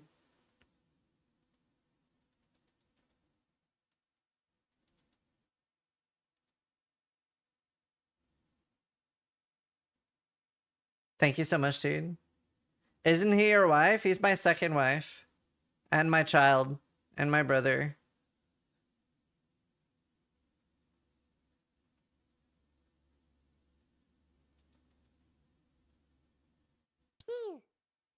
Pokium is firing Ziz's laser.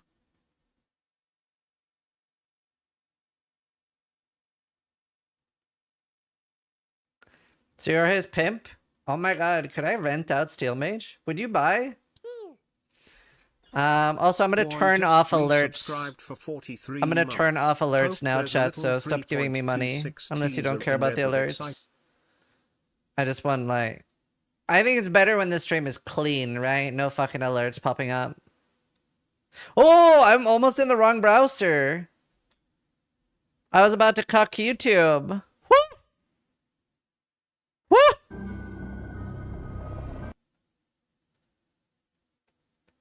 Let me pre-turn up the sound. I always end up having to anyway, and we can lower it other places.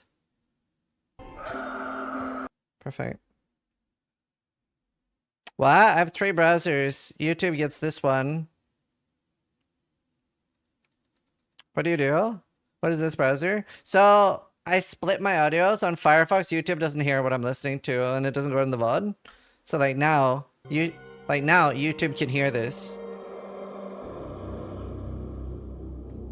YouTube matters. I feel like most people neglect and don't care about their YouTube stream, but they're people too.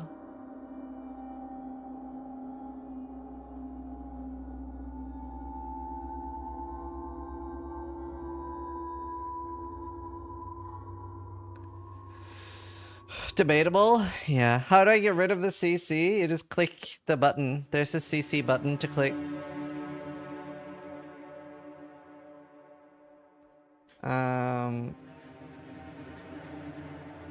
Here. So, here. Hide, show, hide, show. Hide, show. Hide. No, that's show. Hello? Test? Does it work? I don't see it working. Oh! It's so easy to not be shitty to other people. How delayed is this thing? The fuck?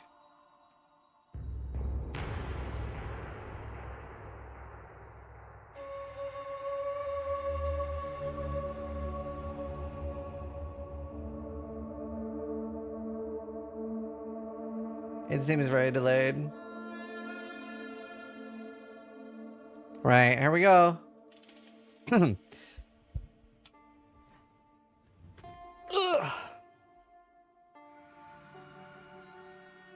It's backed up after a while, right? What's your caption on the stream? I'm playing Dota? I don't know. Hi, I'm Oh, here Jonathan we go. Rogers, Game Director on Path of Exile 2. Welcome to GGG Live. How's the audio? Well, it's been a little over 3 months since we launched Early Access, so it's about time for our first major content update. Today, we're going to show you an exclusive reveal of Path of Exile 2, Dawn of the Hunt, which launches on April 4th. Twitch drops are enabled on today's livestream, so make sure you follow the instructions below in order to claim your Executioner's Guillotine finisher effect. Now in today's stream, we're going to take you on a deep dive into the new Dawn of the Hunt update. New class, We'll cover new a new ascendancies. class, 5 new ascendancy classes, and New huge endgame expansions content. on character systems like unique items and support gems. After that, it's on to the endgame improvements, including changes to systems, a bunch of new encounters, and lots of other content. There we go. We're going to finish up today with a live Q&A session where Ziggy D will ask Path of G'day, Exile 2's mate, game directors, Ziggy myself fucking and D. Mark, your questions from Twitch chat. Now we have a lot to cover today, so let's get started with a trailer for Path of Exile 2, Dawn of the Hunt. We as Mary are guided by the Spirit. You don't need to It write provides anything for prayer, drops. shelter, Just watch. even love. But for me, one day, all that were changed.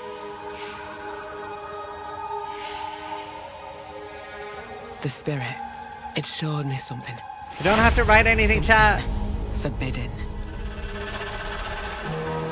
It's like an IQ test. And to defend all I loved, Lightning Spear looks used sick. I lost everything that day. She got exiled. But fate weren't finished with me yet.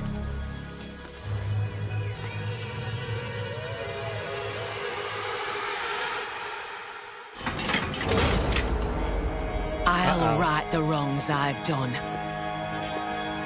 I'll do what I must. Is she gonna break No out?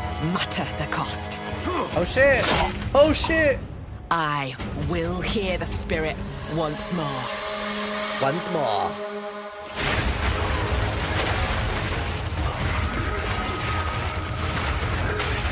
Look at that spear. Oh, that was fun.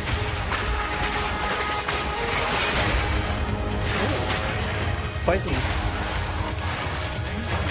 Do you think chaos will be good? Oh, that looks sick. That looks way more fun. Are we getting mounts now? Are we getting mounts now? Yo! 45 new skills? I guess 40. That's Marion Wisps. I was not expecting we were getting Wisps. Exile. I didn't put that in my bingo, but I guessed that earlier. Oh, I guess 60. Wow, way more than I guessed. I hope they're good. New Ascension classes, 3 new. Okay, new bosses. Oh, Calandro's there. Oh shit, Calandro's there. Oh dear. Oh dear. Oh dear. That was a wild thing to put in a trailer. If Crucible is there, I'll be sad. I don't know. Was Crucible there? Oh no! Oh no! What was I just saying? I cursed it! I said as long as they don't put Crucible in. Oh, As you can see, in Dawn of the Hunt, we're introducing the first new class since early access to PoE 2, the Huntress. The Huntress Alright. is a spear-wielding Asmeri warrior. Born into a society with strict traditions, she was exiled from her homeland after using the power of a skill gem to Stop defend her village. overreacting. I'm a streamer. As It's a my dexterous job. spear user, she specializes in both melee and ranged combat, dashing into and out of battle. Spears have extended range and a short dash, but unlike other melee weapons, you can also throw them. Okay. In order to make a hybrid ranged and melee character work, we had to do a lot of thinking about ways to make it fun to both enter and exit melee range. So let it in The and first out. skill you will get as a Huntress is Whirling Slash. As well as striking in a Looks like circle Blade around Storm. you, this skill creates a whirlwind that blinds your enemies. Leaving the whirlwind will make it explode. The more Whirling Slash is used, the bigger the whirlwind, and the bigger the explosion. Oh, so it doesn't do damage when Once you're out of there, exploding? you'll want to follow up with something ranged. Whip your spear around to shoot twisters towards your foes. These That twisters could be bounce off decent. walls and can hit enemies multiple times. You can also throw twisters inside a whirlwind to shoot out extra tornadoes that do way more damage. In her offhand, the Huntress will usually want to hold a buckler, It's so which hard allows to you to do a know new skill, what's going to be good parry. or not based on these While because they're holding not that down good at parry, showing them your off. character will counterattack any incoming attack from monsters near you, stunning them. In addition, the monsters will take extra attack damage from your follow-up strike. Some specific skills are designed to be used after a parry and have extra effects. Disengage is a skill that does a quick jump back, damaging enemies in front of you, and it can be used to interrupt other actions, like dodge roll. If you use it against a parried enemy though, it causes an explosion and gives you a frenzy charge. Good for speedrunning, I guess. Just be careful. If you parry too much, you're going to get stunned and possibly killed. You can combine this combo with Whirling Slash. Slash, parry, disengage, and you'll get an explosion from the disengage and the Whirling Slash. The Huntress also has a variety of elemental spear throw attacks. You could use Lightning Spear to bounce lightning between your foes. Or you could throw explosive spears into the ground. These spears take a while to detonate, but when they do, they'll incinerate anyone caught in the blast. Explosives. All spear throws on the Huntress can also be empowered by frenzy charges. For example, explosive spears will do an even larger explosion and leave fire on the ground. And these empowered versions can activate even more combos. Using Whirling Slash over ground fire will suck it into the whirlwind, adding fire to the explosion. Using twisters inside a fire whirlwind will shit out fire tornadoes as well. Did he say shit out? And you can do similar combos with ice and lightning too. Now, a key aspect of hunting is exhausting your foes by causing blood loss. This skill is Rake, which dashes towards your target and unleashes a deadly slash, opening up wounds on your enemies. Follow up with Disengage and watch them bleed out as they run towards you. On the health bar of monsters, you can see how much blood loss the enemy has experienced, and the Huntress has skills to take advantage of this. For example, using Blood Hunt will thrust forward and cause a bloody explosion. The more blood loss, the bigger the explosion. How much of a nerf do you think we're getting? If you want to cause bigger bleeds, try out Rapid Assault. The final hit of this multi-hit combo will stick a spear into your enemy for a big bleed. Okay. Now, Explosive Spear and Rapid Assault both result in leaving spears behind, either in the ground or in enemies. But there are other skills that leave spears around too, like Storm Lance, that leaves an electrical spear that arcs towards enemies. But what can you do with all these spears? Detonate them, of course. Thunderous Leap will allow you to jump onto and explode any spears either in the ground or in your enemies. Now, as well as hunting animals, the Huntress also has the ability to work with them. Conversion While trap? fighting any beast, you have the ability to tame it and use it as a companion. You can only have one companion at a time, okay, but it will keep the mods that were on it. Very Try cool. to find a rare beast with good mods to take full advantage of your ability to tame them. Okay, very cool. I love that.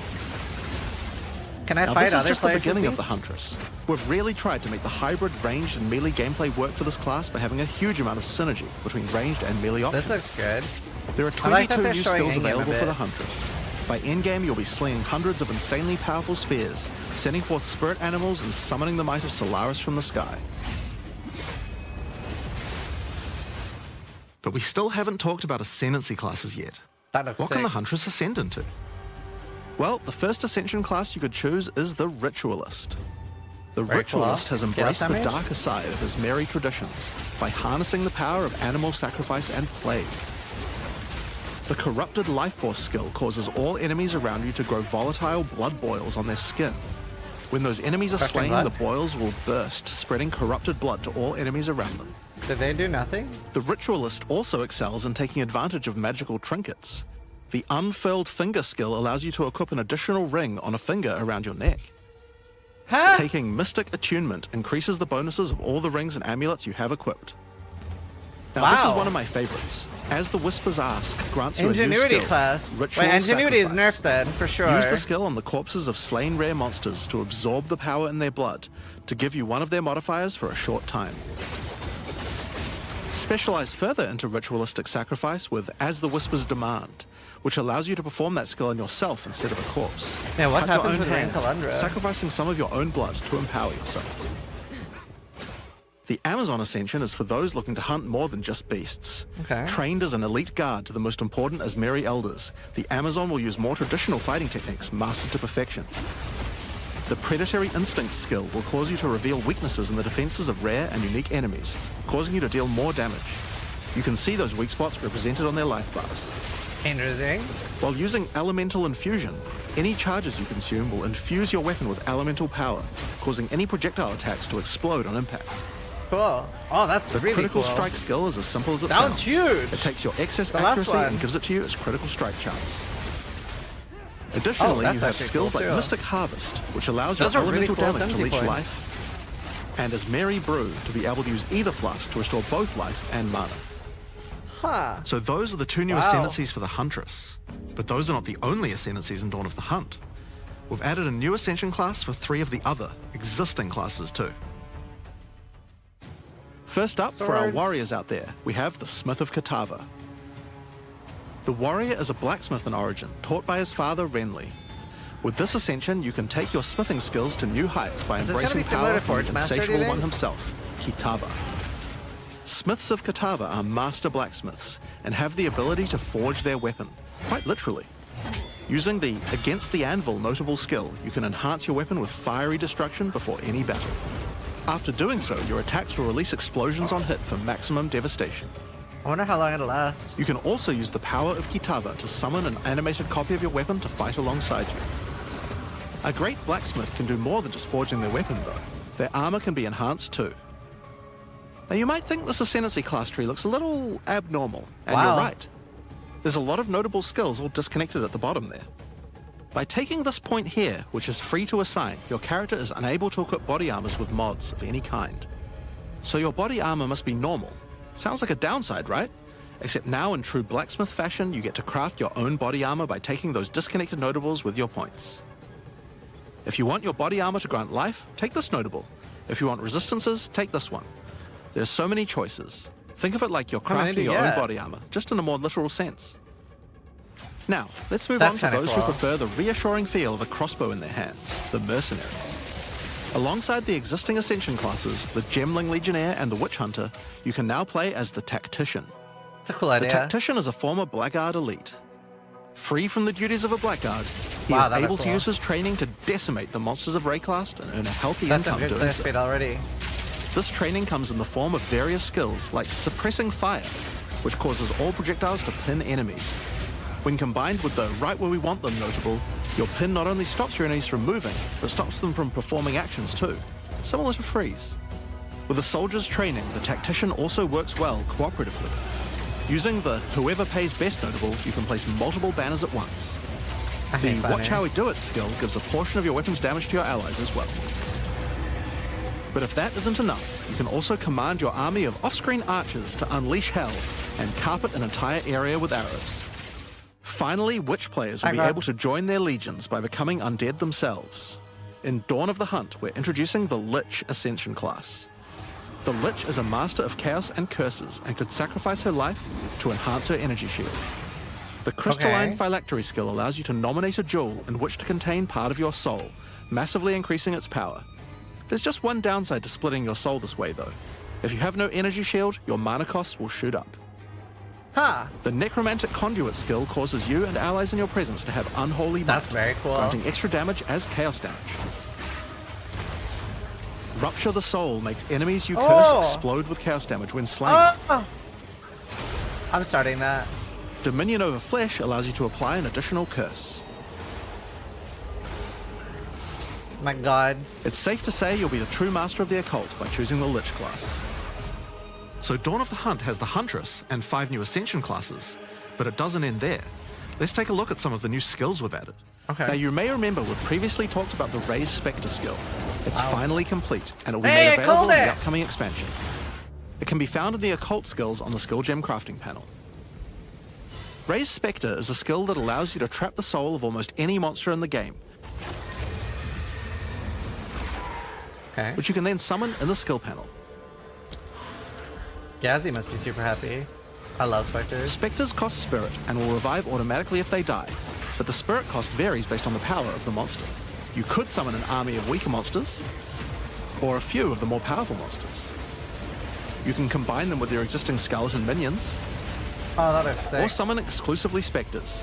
It's all up to you and how you want to customize your army of the undead. Given that there are hundreds upon hundreds of monster variants in Path of Exile 2, it's safe to say you'll be experimenting with this one for a while. We look forward to seeing which monsters serve you best. Now let's move on to our next skill. Since we've been talking about summoning undead so much, let's have a change of pace and summon something a little more alive. In Dawn of the Hunt, we're adding the Summon Rower skill. So cool. Summon your friendly rower to aid you in combat as a minion. You my can God, also that is mount your fun. rower in combat at any time, allowing you to move at full speed even while I'm shooting gonna mount arrows or that thing throwing so spears. hard. Be wary that's though, so cool. if you take too much damage while riding your mount, you can be knocked off and get overwhelmed. That is rippy for hardcore. It's worth keeping an eye on your stagger bar, as falling off the mount can mean almost certain death. On the topic of new ways to enhance your character, let's talk about support gems. Support gems are used to modify your skill gems in meaningful and interesting ways. Currently, we feel that a lot of builds have insufficient options here. Yes. To alleviate this, we're adding over 100 new support gems. Hema crystals will enable a new kind of bleed build, turning the damage over time you would have done into explosive vile crystals. Alignment is a support gem for bow attacks, which can reward skilled players with good positional skills. Caltrops will allow you to litter the battlefield with hazards, slowing your foes as you fling spears through their Caltrops ranks. could be fun. But there's plenty more for every playstyle, such as enormity, unsteady tempo, Horrible. Oh, hobble. profanity, Yeah, damage if consuming a corpse. retaliate, Okay. syzygy. Yep, that's a real word. Syzygy. And many more.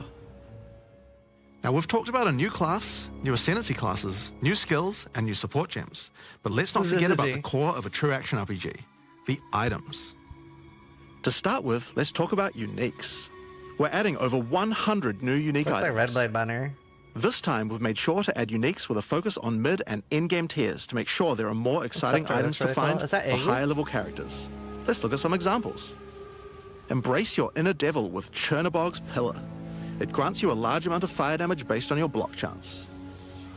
The Coming Calamity allows you to become a true master of the elements, granting you all 3 elemental herald skills And without heralds are costing probably any nerfed. spirit. At the same time, it penalizes enemy resistances. Wastegate is a belt useful for builds using a single resource like Blood Magic or Archmage builds. With this belt, would you use can that? use 2 life flasks or 2 mana flasks. It's up to you. Now, we could go through these all day, but we'll leave most of them for you to discover. Could you have shown cool ones? Suffice to say, though, we want there to be way more cool things to find. Over time, our goal is to add a unique to every single base item type at a minimum, so that you can chance any base in the game. Now, given that we have the Huntress, we have a set of unique spears from early game all the way through to end game as well. One example is Scyther's Spear, which combines bleed and fire in a powerful way. It allows your ignites to be aggravated, dealing substantially more damage. Huh.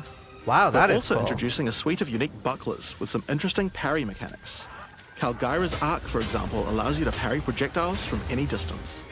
And we're also adding our first unique charms. Bayra's Anguish will not I only was protect you from hoping they ignite, wouldn't double down on but will charms. also emit a devastating fire nova whenever you do get ignited. Okay. In sum, there's just a ton of new uniques to find.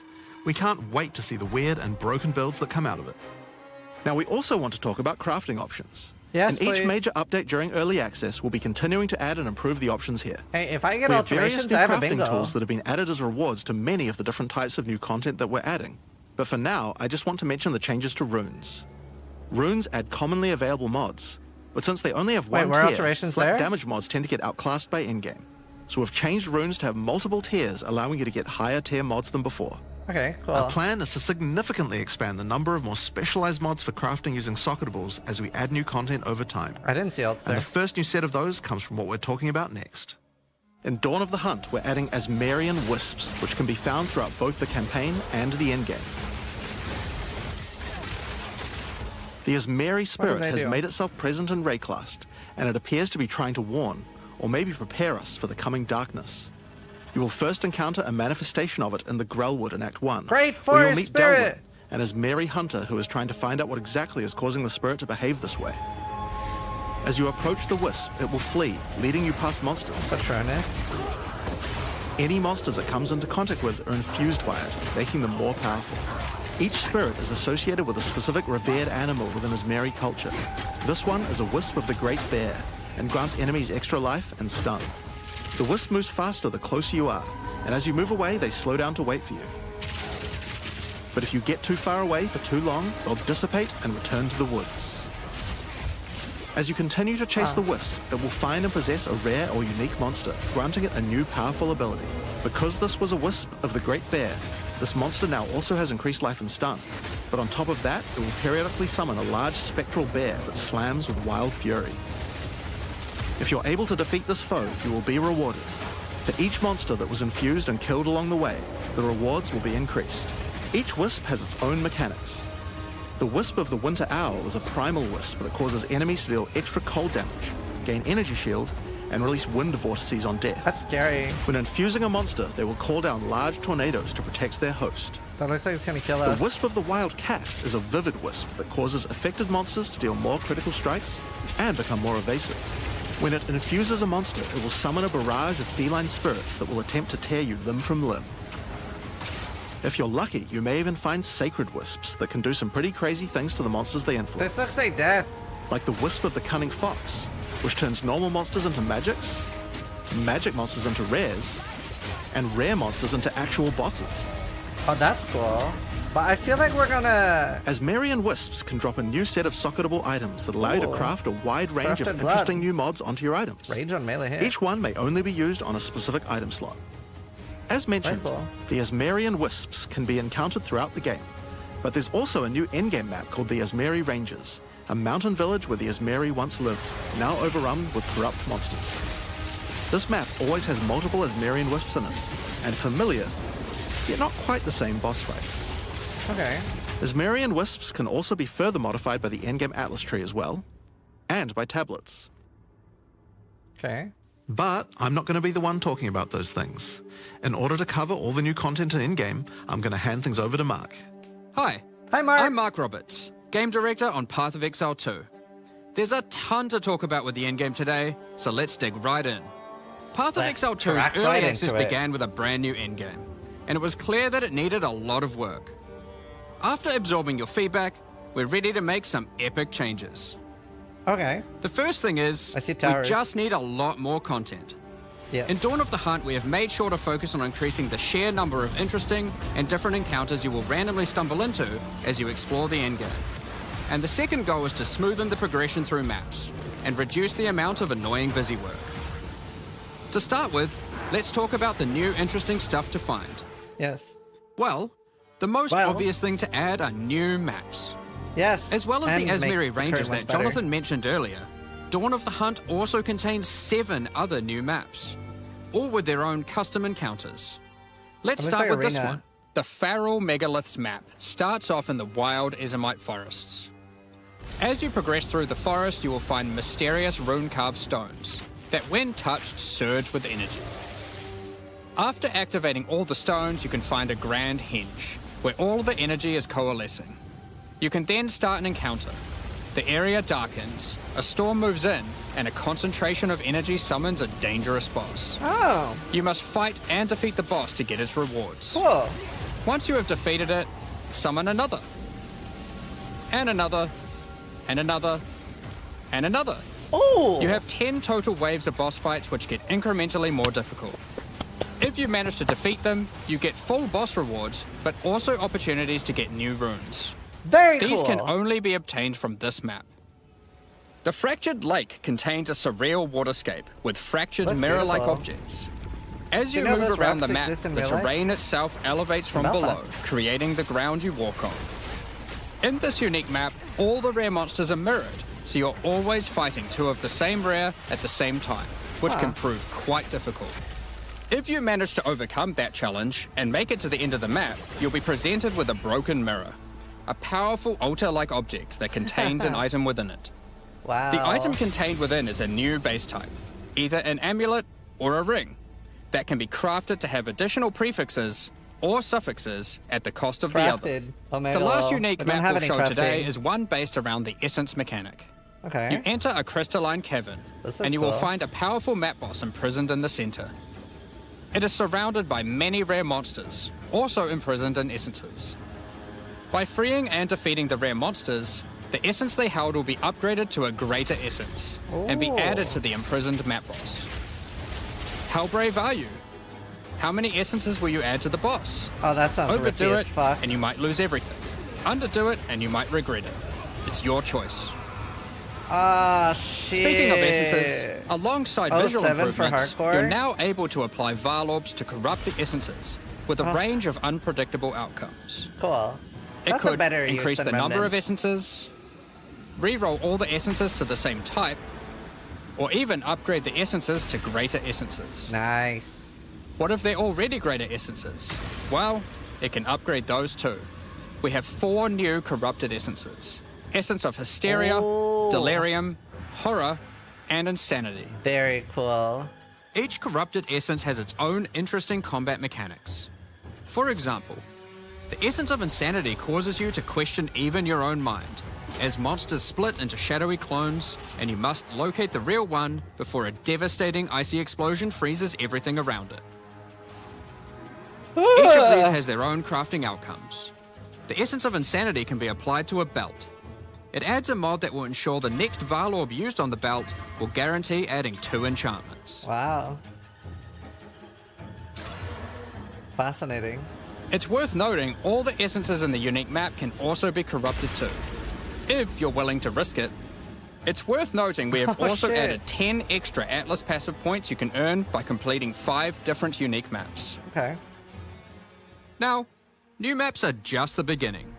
We had a goal where we wanted to make sure you were constantly finding exciting new content, and that it could be lurking around any corner. So, we have added a bunch of new things that you could stumble into in any map you run. On your travels, you will sometimes encounter rogue exiles. I'm Others happy to like add you exiles. who have been exiled and are openly hostile. Some are feel like they add a malicious, some are mad, while others are simply fiends for loot. They will challenge you, a fight to the Is this death. their way of They saying use the the same warrior's still skills bad? available to players, and even the same items. They aren't just dressed up in those items, they're actually using them. It's Oh. going to feel like a true player versus player situation. It's like PoE1. Of course, if you are Sort able of. to slay these exiles, those items will all drop on the ground. So if you encounter an exile using a Cast Demon powerful Stitcher or and valuable Bushwhack. unique item, which you can see displayed under their life bar, That's you cool. want to be damn sure you kill them. Because if they kill you and your party, they'll portal out taking their items with them. Every fight will feel completely different depending on the 6 items they come portals equipped remaining. with. These exiles are much smarter than your regular monster. They have capabilities to dodge roll, avoid your abilities with smart pathfinding, smart targeting, and much more action-packed gameplay. Shouldn't we have said Fortunately, 5? they're like you and they're not super durable. Comb's hard. Unless, of course, they're wearing uniques like Calm's Heart, in which case, expect a longer battle. There are 12 different rogue exiles you can find, each with their own skills and personalities. Some may insult It you, does look like a while soft others bully. may admire your honor in combat. Another encounter you might stumble onto in Dawn of the Hunt are one of 4 new unique strongboxes. Strongboxes are chests with modifiers. When you try to open them, they activate traps and spawn waves of monsters that you must defeat to access the loot. Let's take a look at 2 of the new unique boxes that are harder to find and behave just a little bit differently. The Ogham's Legacy Strongbox has a corpse splayed out in front of the rune-carved stone. Upon interacting with the stone, you activate Forbidden Ezomite magic, which revives the monster as a powerful rare. Okay. The Strongbox comes with a modifier which determines Does it come how with many lag? times it will revive that rare. Each time you defeat the monstrosity, the Strongbox revives it again, adding an extra modifier to the monster. With each resurrection, it becomes more difficult, but also more rewarding. This Strongbox is infused with Thaumaturgy from ancient Vaal technology. Eshel's Torment has a powerful Ooh. artifact inside, and is guarded by With a chaos positive itself. implicit. Defeating the monsters will grant you a unique item with a specific corrupted outcome. You'll have to find the other 2 Okay. for yourself to see what they do. Now, That let's one talk looked about fun. the introduction to the endgame. Upon starting the endgame, Doriani tasks you with cleansing corruption to help restore the land. However, in practice, the quest objective just sent you on a grind to clear 15 maps. We wanted to make the quest to unlock your Atlas passives much more interesting. Now, Doriani is tasking you with a more specific objective. On the Atlas, you will find areas of corruption caused by the beast. In the center of each one, you will find a corrupted nexus, the source of the affliction. In the areas leading up to the nexus, you will notice that corruption spills out from slain enemies and amalgamates into powerful monsters. Corrupted maps existed on the Atlas before, but we've done significant work on improving these monsters. Okay. We've also done a full pass on the modifiers on these maps to make them more interesting and more rewarding. Once you reach the Nexus, you'll have a new task: cleanse the source of corruption. When you defeat the last rare in those maps, they will spawn one of 3 terrifying bosses. You know, I really hate Amalgamations of that they've corruption traditionally itself. been so unrewarding. After defeating that boss, Doriani will come and cleanse the corruption for good. As the remains of the boss are purged of corruption, it coalesces into raw crystallized power, which you can use to gain points for your Atlas passive skill tree. The upgrade system that allows you to add and enhance content in your maps. We didn't stop there though. Okay. When you complete a corrupted Nexus, all of the remaining surrounding corrupted maps will become cleansed maps. Cleansed maps also have new monsters. That one was cool. A new boss. Wonder if we can spectre that. And their own set of modifiers and rewards, including finding fracturing orbs Does it by say slaying oil? cleansed enemies. These oils on the map. These orbs can be used in crafting on a rare item to cause one of its modifiers to become fractured. A fractured modifier is one that cannot be modified by any means. You are able to freely modify the item, ensuring the fractured modifier I mean, it'll will be never good with change. essences. If you get the right item with the right mod, it can prove to be a very powerful crafting base Is that their indeed. way of saying rarity didn't You get must now changed? choose. Do you complete all the corrupted maps and then the Nexus?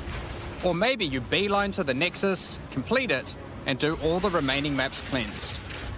Both have rewards to entice you and challenges to assess. Okay. Now, let's have a talk about towers. One Okay. thing we've had a lot of feedback on is the busy work around running towers and managing your tablets. The first change we've made here is that we have reduced the number of towers drastically, so there are now 1/3 as many as before, but we've made them much more powerful. Okay. To start with, tablets now inherently add twice as many mechanics. But that's not all. Running higher tier maps and towers now increases the number of mechanics applied by tablets. By tier 15, the bonuses double, allowing a single tablet to now add 4 times as many mechanics as before. So, we're running far fewer towers, dealing with fewer tablets, and affecting even more maps than before. But because there are fewer towers overlapping with each other, you won't get as many opportunities to stack different tablets. I like that. In order to solve this, we've made it so that each tower can consume up to 3 tablets at once. You always get 1 slot on completing the tower, but if you can complete a tower with more mods on the Waystone, you can unlock a 2nd or 3rd slot. Overall, this allows for even more juicing from towers, while drastically reducing the amount of busy work you have to do. Wonder what the fort slots for. On top of that, towers are much more interesting maps because they can now spawn with all mechanics, including bosses. Each tower map has a new boss. Nice. Let's take a look at a couple here. The boss fight of the Alpine Ridge map has 2 powerful witches contesting for territory. One witch has an affinity for ice, the other fire. Who will win? Hopefully neither. The boss of the Sinking Spire map is a remnant of the Val that has been charged with lightning. It uses a full suite of lightning abilities, but be careful. If any of them hit the surrounding constructs, they will power up. Another thing that we've seen a lot of feedback about is sustaining Waystones. As we looked into That's very it, easy. we realized that the people who couldn't sustain Waystones were bad? dying a lot. Ah. A lot more than we had expected. And that made us realize something. During the campaign, the expectation is that you can die multiple times in order to learn how to overcome challenges. You are able to learn how the monsters behave, adapt to their skills, and eventually overcome them. But as soon as you get to the end game, you are effectively no longer allowed to die if you want to sustain Waystones. By the time you are getting towards the end of endgame, we want you to have to be I careful said they were not to bad, die. and then he said they were But it dying a lot. certainly shouldn't be that we have such a sudden shift as you run your first maps. The first change we're making is you can now respawn and return to a map if you die. Continuing from where you left off. That's good. When you start the endgame, you get up to 6 total attempts per map. That is good. As you add more modifiers to a Waystone, the number of respawns goes down. Oh. This means that as you get to the point that you're running every Waystone as a rare, you will have to be more careful. I don't think people are gonna like that. In parties, everyone gets to respawn that number of times. Interesting. But we still think it's important that you can kill a boss in one go. Spelunky! In order to allow that to happen, we've made a change so that once you start the boss fight, it changes over to the same respawning system we use for pinnacle bosses. I thought it'd be 6 portals in white This maps. means that the map owner can choose to 4 respawn in everyone yellow at the maps same time. and 2 in red. That's what I thought and would have suggested. Another complaint we've seen a lot of is players not wanting to do the pinnacle content because of the experience penalty from dying. A change we've made here is that all pinnacle content now no longer grants experience, but also no longer removes experience on death either. Okay. Dawn of the Hunt also brings the first batch of Twilight Order reliquary keys from the early access supporter packs. Nice. These keys contain items selected by our supporters. They can contain any unique item found in Path of Exile 2. I If forgot the to put one selected in. item is a pinnacle boss drop, then only special keys dropped by this content will be able to provide Smart. these items. For example, Hand of Wisdom in action can only come from a key dropped by Zesht. Good. We're also making a change that allows pinnacle boss uniques to drop at any difficulty. Rarer uniques will be rarer at lower difficulties, but still possible to find. Cool. Very This cool. applies to the drop chances for the reliquary keys from this content as well. Cool. We spoke about towers and tablets earlier, but we have also added a suite of unique tablets. Each of these adds crazy interactions to the maps influenced by it. For example, this unique tablet allows you to run any map in a tower's radius without requiring connections, which can be quite useful for jumping gaps and traveling around your atlas. And this tablet causes all runic monsters spawned during expedition encounters to be duplicated, and weakens all expedition monsters that emerge from the ground. The Atlas tree has also been expanded, and you can find many of the new mechanics there, Okay. and improvements to existing ones too. Now, through this live stream, we have mentioned quite a few new crafting options that we've added. New runes, corrupted essences, fractured mods, and jewelry crafting bases. But we did have just one more crafting system to talk about. Recombination. Expedition was the only in-game mechanic that was lacking a crafting system, so that needed to change. Recombination is a mechanic that might be familiar to some players. It allows you to merge 2 items together, hoping to get I'm the so best back. elements of each on a single I'm new so item. back. This new that's crafting the bench will only be thing I unlocked really as you wanted. complete your first expedition, and requires That is not an artifacts found overreaction. during That's expeditions worth to fuel talking it. for. The Oh rarer the my mods on the God, item you are BW. combining, the more I'm expensive the so cost. happy. That wraps up all the major in-game changes we're talking about today. Huh. With all the system changes and new content, Oh, that's we so can't wait big. to get in there, start blasting maps, and obliterating monsters. There is one more thing we wanted to clarify before we move on, That's which so is that huge. all the content we've talked about today will be made available in the existing early access leagues, so you can play your existing characters. However, there will be new leagues made for those who wish to start in a fresh economy. It is recommended to start over and get the full new experience in the Dawn of the Hunt leagues. For all our existing early access players, we're really looking forward to joining you playing in this new update. There's no new For supporter those packs. who don't already have access and Wow. are interested in playing Path of Exile 2, Dawn of the Hunt, you are able to at any time purchase an early access supporter I'm surprised. pack at www.pathofexile2.com. Additionally, the Paladin and Penance supporter packs are now available to purchase in Path of Exile 2 and contain 6 microtransactions Never each mind, I was wrong. There and was. the full So there pack's is. face value in points. All the microtransactions contained within these packs are purely cosmetic and do not affect your character's power or progression in any way. Thank you so much for your ongoing support. We're just about to start the Q&A with Ziggy D. Ziggy With release at the end of fucking D. next week, our community team will be posting crucial information you'll need for the release. Keep an eye on the news. On release weekend, we expect to launch the new mystery box and many new microtransactions, including Path of Exile 2's first alternate skill effects. I wonder how Thanks nerfed for joining us everything is. today and checking out our latest developments. We don't really know that yet, We're but I'm looking forward to assuming- playing the Huntress, trying new builds, and exploring the new endgame next week. We'll begin the Q&A shortly, so please get your questions ready. Um.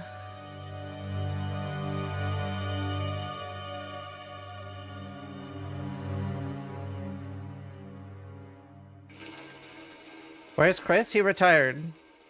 He does not work for Grinding Your Games at all anymore. That was a big W, though. Welcome to the Q&A portion of today after a very exciting... This is very quiet. With, lots and lots in Is this very quiet? Particularly in crafting. But on that note, we're joined here by Jonathan and Mark to talk about all that we've seen today and more in the future of Path of Exile 2.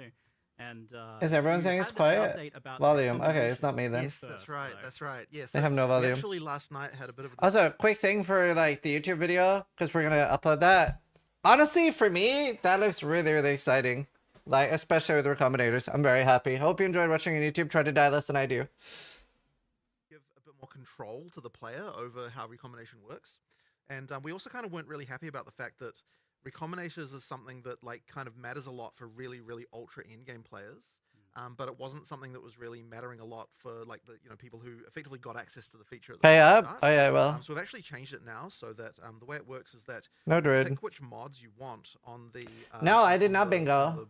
Each item, from each item, and then it gives you a percentage chance of success based on the number you pick. So if you pick just like one from one and one from the other, here's my bingo sheet. The chance is much higher. But if you pick like if you dude, it's so quiet. It become practically impossible.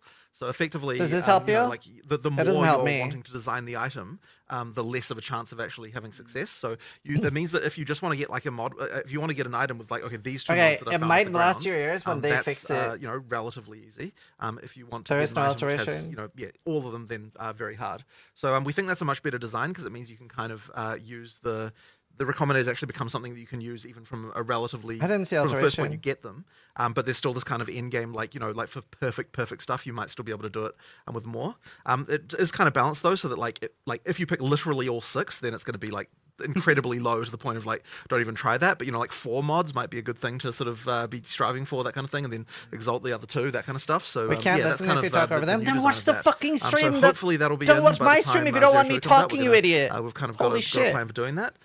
But yeah, like I think it's a much better design. Watch their stream if you don't want me talking. That's the entire point of my stream. It'll be as very soon as it can afterwards. But yeah, spur of the moment, night before the live stream design sessions. But Mark is a lot increased player agency and visibility into the success result is just a win. And honestly, took way too long to get to the point of us actually going, this is just straight up better to have observability into that and the freedom of choice. So. Sure. Yeah, that's the thing. Recombination definitely felt like something that was what about now? Both really high end in terms of the crafting that it was intended for, but also just even understanding it. This seems much more intuitive because you just pick what you the want. mods you want. Yeah, right? exactly.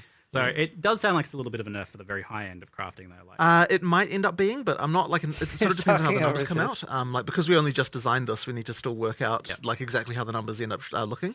But I mean, look, we have to make sure. Obviously, whenever we're designing any crafting system, we have to be really sure that we're not like screwing over finding stuff on the ground.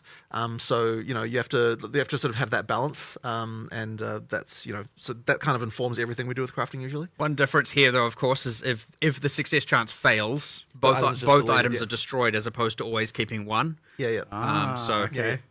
So it's basically percent chance for success, and if it fails, item's gone. So roughly, what do you think you try to pitch just choosing 2 mods at? Like, it depends on what mods you're selecting, but I'm kind of thinking kind of like 35%-ish kind of thing for like 2 normal mods, that kind of thing. Like for them both, for them both.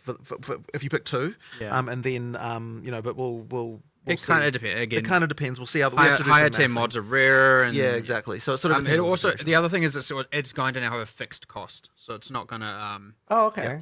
And the idea is like doing a single sounds expedition so should be good. enough to do a recombination. So you're going to be doing them like relatively often as you're doing expeditions. So is the part of expedition where you get to craft with the NPCs still a thing then? Now that you're adding this? Yeah, I mean you've still got that whole mechanic, and like so it's effectively it's competing for the artifacts. Yeah. Between recombination versus buying things from that other way. So is there some buffs intended for that then to make it more competitive? Not yet. It definitely needs some love in the future, but not at this time. Yeah.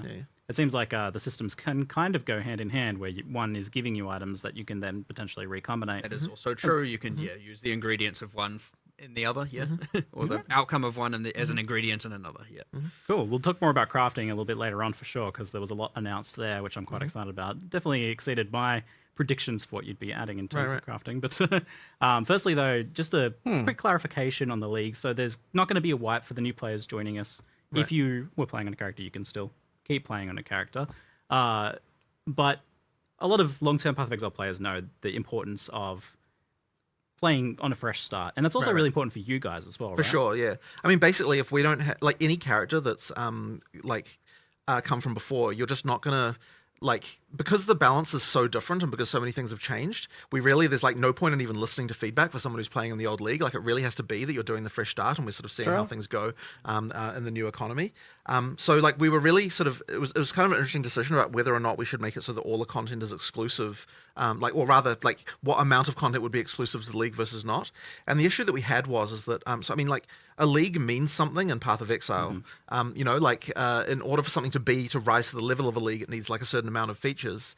And the original thing we were thinking about doing that way would be the Asmerian Wisps, but there wasn't quite like the kind of like meta mechanics and stuff with that. So like we didn't quite rise to the level of feeling like it deserved to be a challenge league.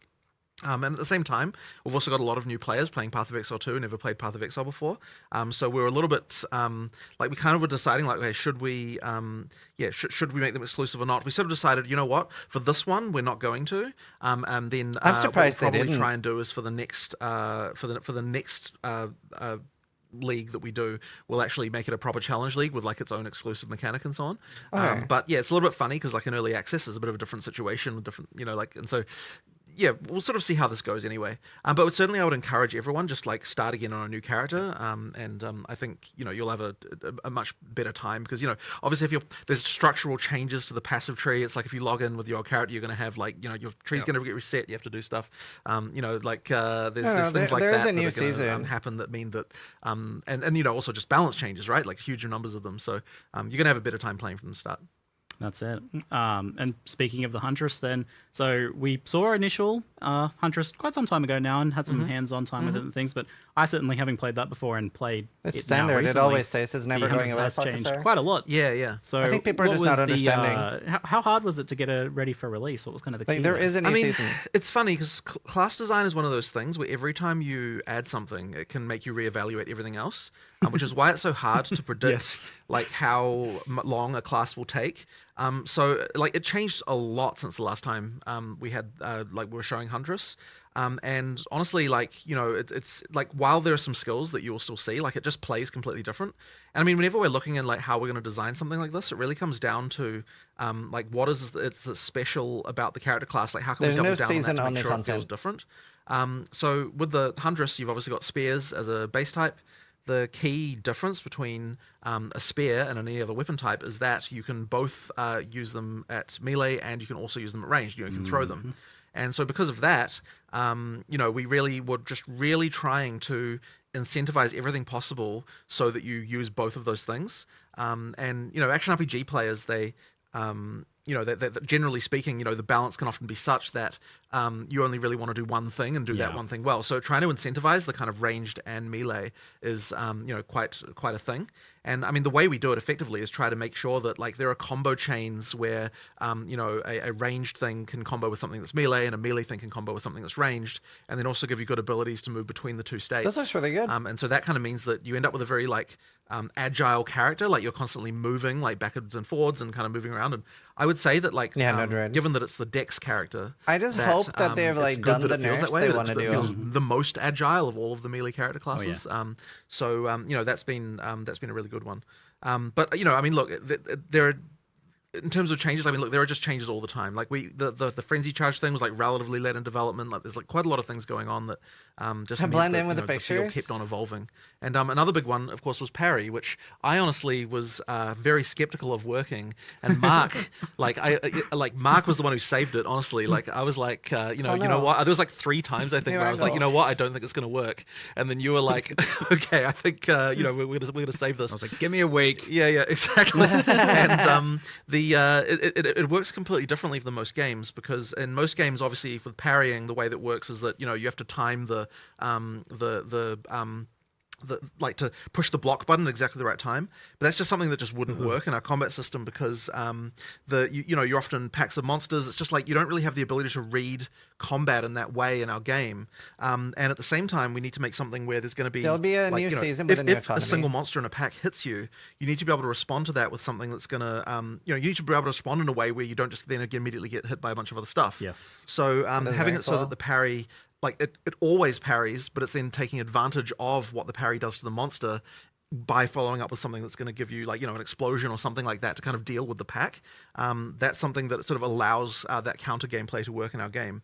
So you've kind of got two primary parry follow-ups. You've got the frenzy charge one, which dashes back, which means that you don't have to worry about the monsters hitting you. And then you've also got the one that there's another one which I don't believe we showed there, which called Fangs of Frost, which does a counter where you attack with ice, which freezes the pack. So it's another way to so in both cases, you've kind of got something that's kind of dealing with the fact that you've got all these monsters around you. And that was kind of the biggest challenge I think that we had with that mechanic. Do you know? I'll also make note of there was a support gem I found that you can attach to any attack that allows you to follow up parry to generate a frenzy charge too. So it doesn't even have to be the backflip. In that case, there's other create your own parry. Yep, and then of course there's always Sniper's Mark. And there's there's a skill that does give you a guaranteed crit, so that's a potential option as well. I feel like a lot of the slow-paced things they show make no sense unless they slow down the game. Yep. You always get that small window to actually engage or do a thing before before you're under danger again. And I'll tell you this, like, I am one of those players who never parry, right? In any game ever, because I can never do it. It's always just so frustrating. So I was very skeptical of that, but it feels really good. You've both managed to make it something that's easy to do because you can just hold the button down and parry at any time. There's no skill involved in that. But at the same time, you've incentivized making it so that you do want to still try and time it as best you can personally how have you done that? How have you made it so that like you actually still want to kind of they all have their legs crossed? Well, I mean, ultimately, anytime you're holding down the parry button is when you're not attacking, right? Exactly. So you still want to kind of minimize the window, but at the same time, they have the leg the same position and Ziggy doesn't. What does it mean? The nice thing as well is that like once you do successfully parry, it's very obvious. You get the sound, you get the token on the monster. It's very chunky. Yeah. So it means it's very obvious when you're supposed to counterattack. So yeah, I'm very happy with that. I think that it came out really well. And honestly, one of the funny things about it is that it immediately made me realize like how bad shields are in comparison, which is why we're also trying to ninja in a the problem right now is that the game is too fast. It's basically faster than PoE1. I was playing around. That's an issue a lot of people have right now. This was 8 p.m. last night. Yeah, 8 p.m. last night. Exactly. I was messing with this. Yeah, messing around with it, and I won't talk too much about how that's going to work, but effectively we want to make shields, the shields better as well, and kind of now he switched his leg. What does that mean? To make them more interesting. So that's the plan there. We'll see if it makes it for 0. Yeah, following that kind of similar design space idea of being able to do a bit more with it. Yeah, and then that feed into Ziggy converted Mark. There's a lot of room there to play with. Yeah. So we talked about Huntress being very, very combo heavy, and she has the deepest combo chains out of anyone. They're so far, pointing towards Citadels. Like, things you can do with Monk. You've got 3-4 different skills deep of things you can start to synergize together. So how do you balance? How do you make that fun? Firstly, like rather than like onerous, for example. Well, I mean, I guess there's a few things. Like one of them is it just has to be very readable and understandable when, like what you can do and when you can do it. And I think the other thing that's really to our advantage here is reusing skills in multiple ways, so you can make a deeper combo chain without requiring you to be using as many skills in order to do it. So the way that Whirling Slash and Tornadoes interact with ground effects and kind of like all that stuff sort of means that you're using Whirling Slash multiple times as part of the same combo chain. And that's an idea I think that I'd like to try and explore more, because I think that it is a cool way to kind of extend the combo chain. Yeah, as I said, without sort of getting too many things involved, and makes it a lot cooler. So yeah, I'll think a bit more about how we can apply that to other classes and other skills, but it's worked out really well here. Yeah, it's a bit of like a loose create your own combo system. It just depends what you want, right? Like the people that are saying this looks terrible, they don't want to slow a game, they just want PoE1 reskin. But a lot of us think that PoE2 is entirely pointless if it is just PoE1 reskinned. I want the games to be like very distinctly different. So I hope they've nerfed everything, slowed down everything, and done the slow meaningful combat that they have been talking about. That's what it makes sense the most for PoE 2, we already have the zippy zoomy combat in PoE 1. That's my take on it. It's just a lot of fun to play. You know, Like, the if you first love story PoE 1 that's so much, actually that's in great. the, I do too. Then we graveyard, will this go is like play chests PoE 1. that, But the pop games up do with not fire. need to be the And, like, same. I was That's my using, take on it. tornadoes, and So, just randomly turned into a fire tornado, and I'm like, oh, what's that? the Oh, sweet. endgame of It's just like a PoE 2 really made cool no moment where you fucking sort of sense because they environment, which, want the slow, meaningful combat, but the monsters zoom at you at Mach 5 and then one-shot me. So, like, hopefully they've slowed down the enemies too. Just has burning ground everywhere. It's like, sweet. So how do you go about balancing, though, when you have a class that has deeper combos and kind of somewhat requires you to do a bit more versus a class or a skill or a build that is just bonk? I mean, you have to ultimately make the combos matter, right? And That being think said, actually I that's will one of enjoy those things that we're either, trying to I think. really focus on with the balance changes we're So doing I like and PoE 1 Dawn of too. the Hunt more generally is making sure that even like I think it's the case where some of the combo gameplay kind of degenerates a little bit by end game in a way that I love that we got like, I want crafting. to make sure it still feels rewarded.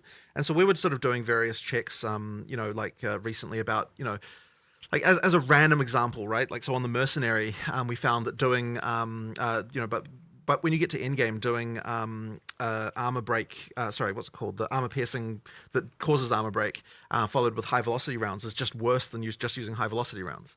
And that's like really bad, right? Like we have to make sure that we're improving that stuff. So it's like sometimes you just get these things where like the balance by end game kind of degenerates in a way that that doesn't support the combo anymore.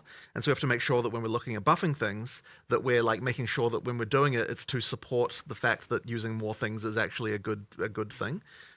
So yeah, we're really trying to make sure that we're bringing some of that, you know, improving some of that stuff as well as we're making the balance changes. What do you think so far? I mean, I would say right now I'm extra biased because I only needed enough content for 2 weeks and then I'm playing Last Epoch. So this is definitely 100% very easy 2 weeks of content. I mean, 100%. Ultimately, you never have to, right? But it sort of what it means is that you know, you are sacrificing something. And look, the ideal situation is that like you don't feel like you have to do combos. You feel like you want to do combos, right? Like, because you feel rewarded for them. It's like should feel like a fun, like, oh, I can add this, you know, like it. Honestly, it's probably enough to easily fill a month or two. I think the Huntress is doing that very well. It must have been like extremely hard because I don't think I've ever seen this like ranged melee combo done well before. Right. Well, I mean, it does require a lot of discipline, and it means that a lot of skills like end up on the cutting room. Am I more excited? It depends on the balance. I'm leaning towards being more excited for Last Epoch right now, but it does depend a lot on the balance too. Certainly playing the Huntress now makes me go back and look at the other classes and be like, we need to up that the level there, and we missed the mark a little bit now because this is better. And who's to say the next class won't even be better and make us question even this? But you know, but that's the way it is with class design. That's what he says when we like literally when you make a new class, you question everything. He's not understating the level of questioning everything. Yeah, do you see like going back to the monk at some point and looking for more like opportunities to link skills together with? I mean, combos we haven't got to the full skill set for any class yet already, and we need to add more pieces for a lot. I think there's at least 4 skills that were designed and then aren't in the monk currently. Just you know. Ranger the same. Yeah, there was extra poison skills. It was intended to be more chaos dots. There's all kinds of stuff. We have to obviously at some point fill all of that in. Hard to say when, but. We're going to try and incrementally get it, like much like how Ray Spectre and I mean the mount works with the Huntress, but we were like, let's give something for the Ranger this time. Let's give something for the Summoners out there this time, and so we're just going to keep. Yeah, we're getting Spectres. And it feels like you're getting better at class and skill design as you go too. So I imagine the last class you're going to release is going to be like amazing. You'll look back at the first ones and be like, ooh. Possibly. Well, that is the worry. But whatever. But look, with that just means we've got another round of going through everything and improving stuff again, right? So and that will never end. That's it. So with the parry came the kind of looking at the player getting stunned, in particular player heavy stun. So it's always hard to tell players like, hey, we're going to do something to you and it's going to be a bad thing. You're not going to like this. Well, the funny thing, let's talk about why. there's a few things like that actually, because so I mean, for a start, like we needed the downside of parry to be, you know, like that. Yeah, you get stunned out of it. But then when we're looking at how long, like we're like, okay, right now, even and it's true with shield block as well. By the way, it's like if you get stunned out of that, the amount of time that you get stunned out for is actually not even enough time for most bosses to do a follow-up attack on you. And so, well, where's the downside if it doesn't even have enough time? So we did have to extend that out a little bit, and it makes you a little bit more careful. But in just to warn people, right? There's a few other things like we lowered what's it called, the I can't remember the name of that thing now. The thing that makes you more easy to. I don't care that much about parry. In general, though, I think there's a lot of cool things here. We won't really know until we play. But like a lot of cool things. Put a smiley face if you're happy and a sad face if you're sad. Like you barely get frozen or burning or shocked, really, to be honest. Yeah. So there's stuff like that we've had to do to kind of make sure that that because if you don't have that stuff actually happen to you, then there's no point in mitigating it. And it's like happy. Things like charms were like not very useful because those mechanics weren't happening to you. There's stuff like that, right? The downsides do actually matter in order to make it so that that you then there's other things you can do to sort of bypass those downsides. So yeah, that's kind of one of those things that we just have to make sure is there. I did always not if you're depressed, Chad, in terms of the update.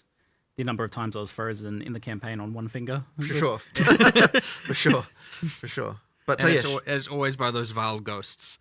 Yes.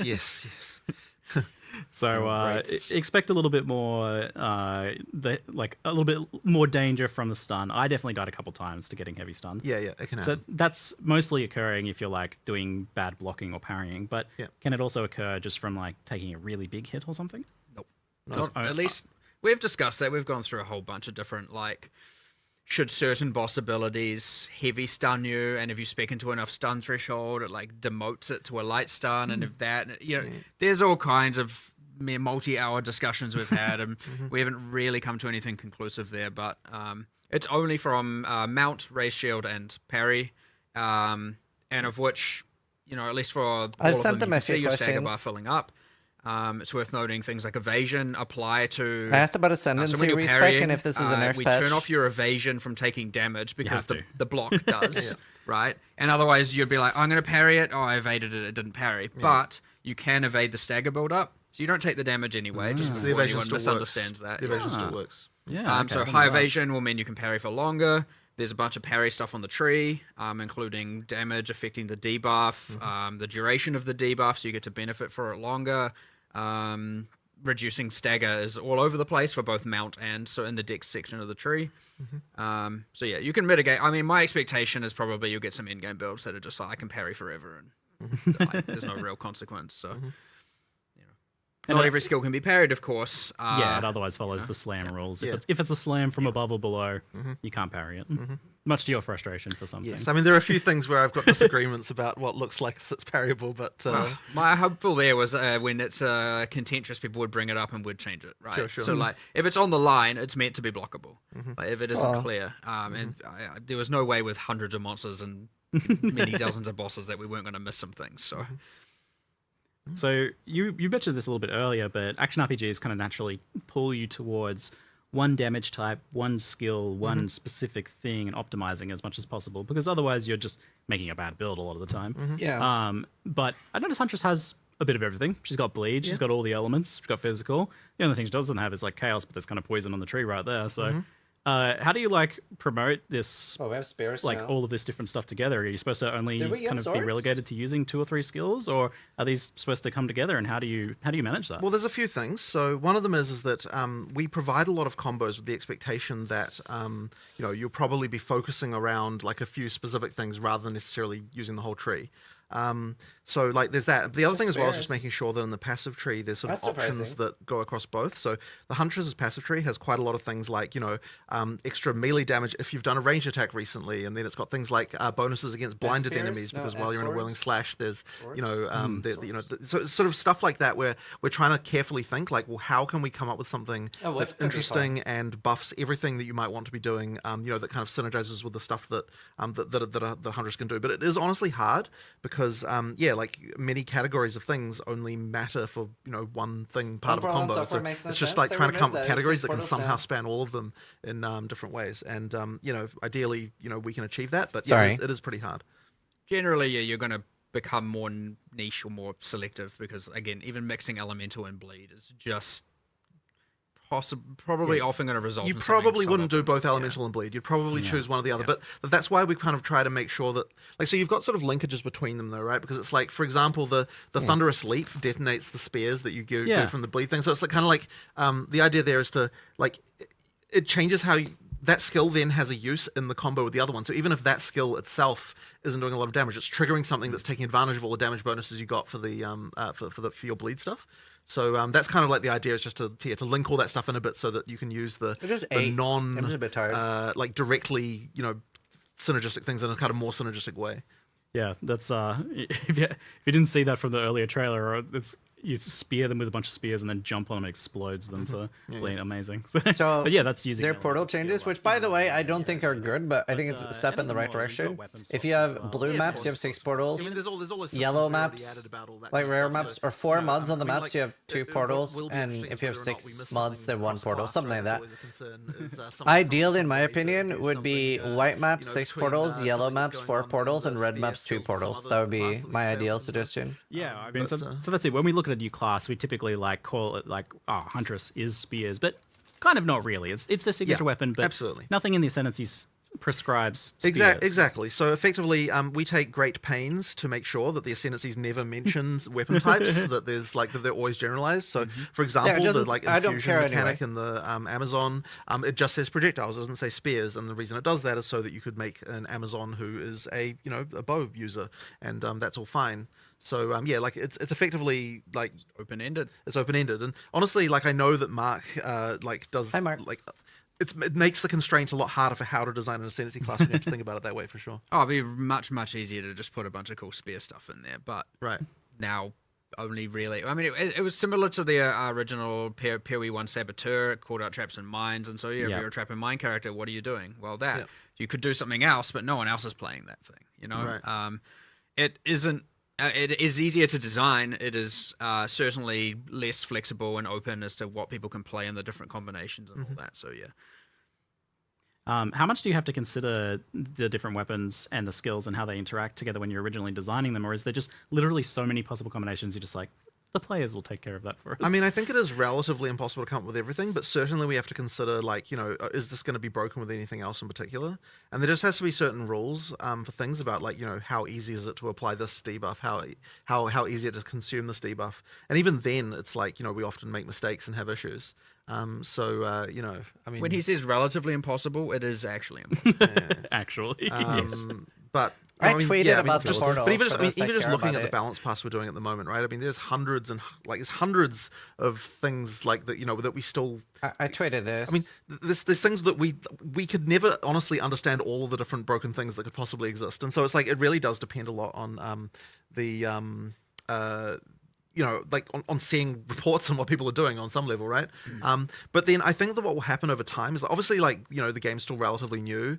We're still making relatively big changes. Over time, the balance I think will get to the point where we no longer have these crazy outliers to the same extent, and it should mean that we get to some sort of relative class parity. By parity, what I mean is Well, so Jonathan has invited me to. I'm not sure on the date yet, but certain broken things. We just the balance over time. So either the 7th or the 8th of April, I'll be doing a podcast after the launch to talk about just whatever I want to. Probably 10,000 problems. The next one will have half that. The next one half that, and probably eventually it's going to be down to here's only a few things going. Out of whack. There's always going to be something even return because we add too much content for it to even be controlled. Again, there are too many uniques, too many supports, too many skills, and too many other changes for any amount of people. You're talking about a matter of you'd have to put in thousands of hours internally to find it where it doesn't work at TDD anymore. There's so many people, it's going to take literally 5 minutes. So it is. It's very beneficial. And we're lucky in that regard that we get to that level of testing and feedback, and on such a mass level, and especially yeah, I've talked to Chris with things like Ninja and all of that, and other people being able to see it and discuss it more openly. We're just going to be able to iterate on it even faster.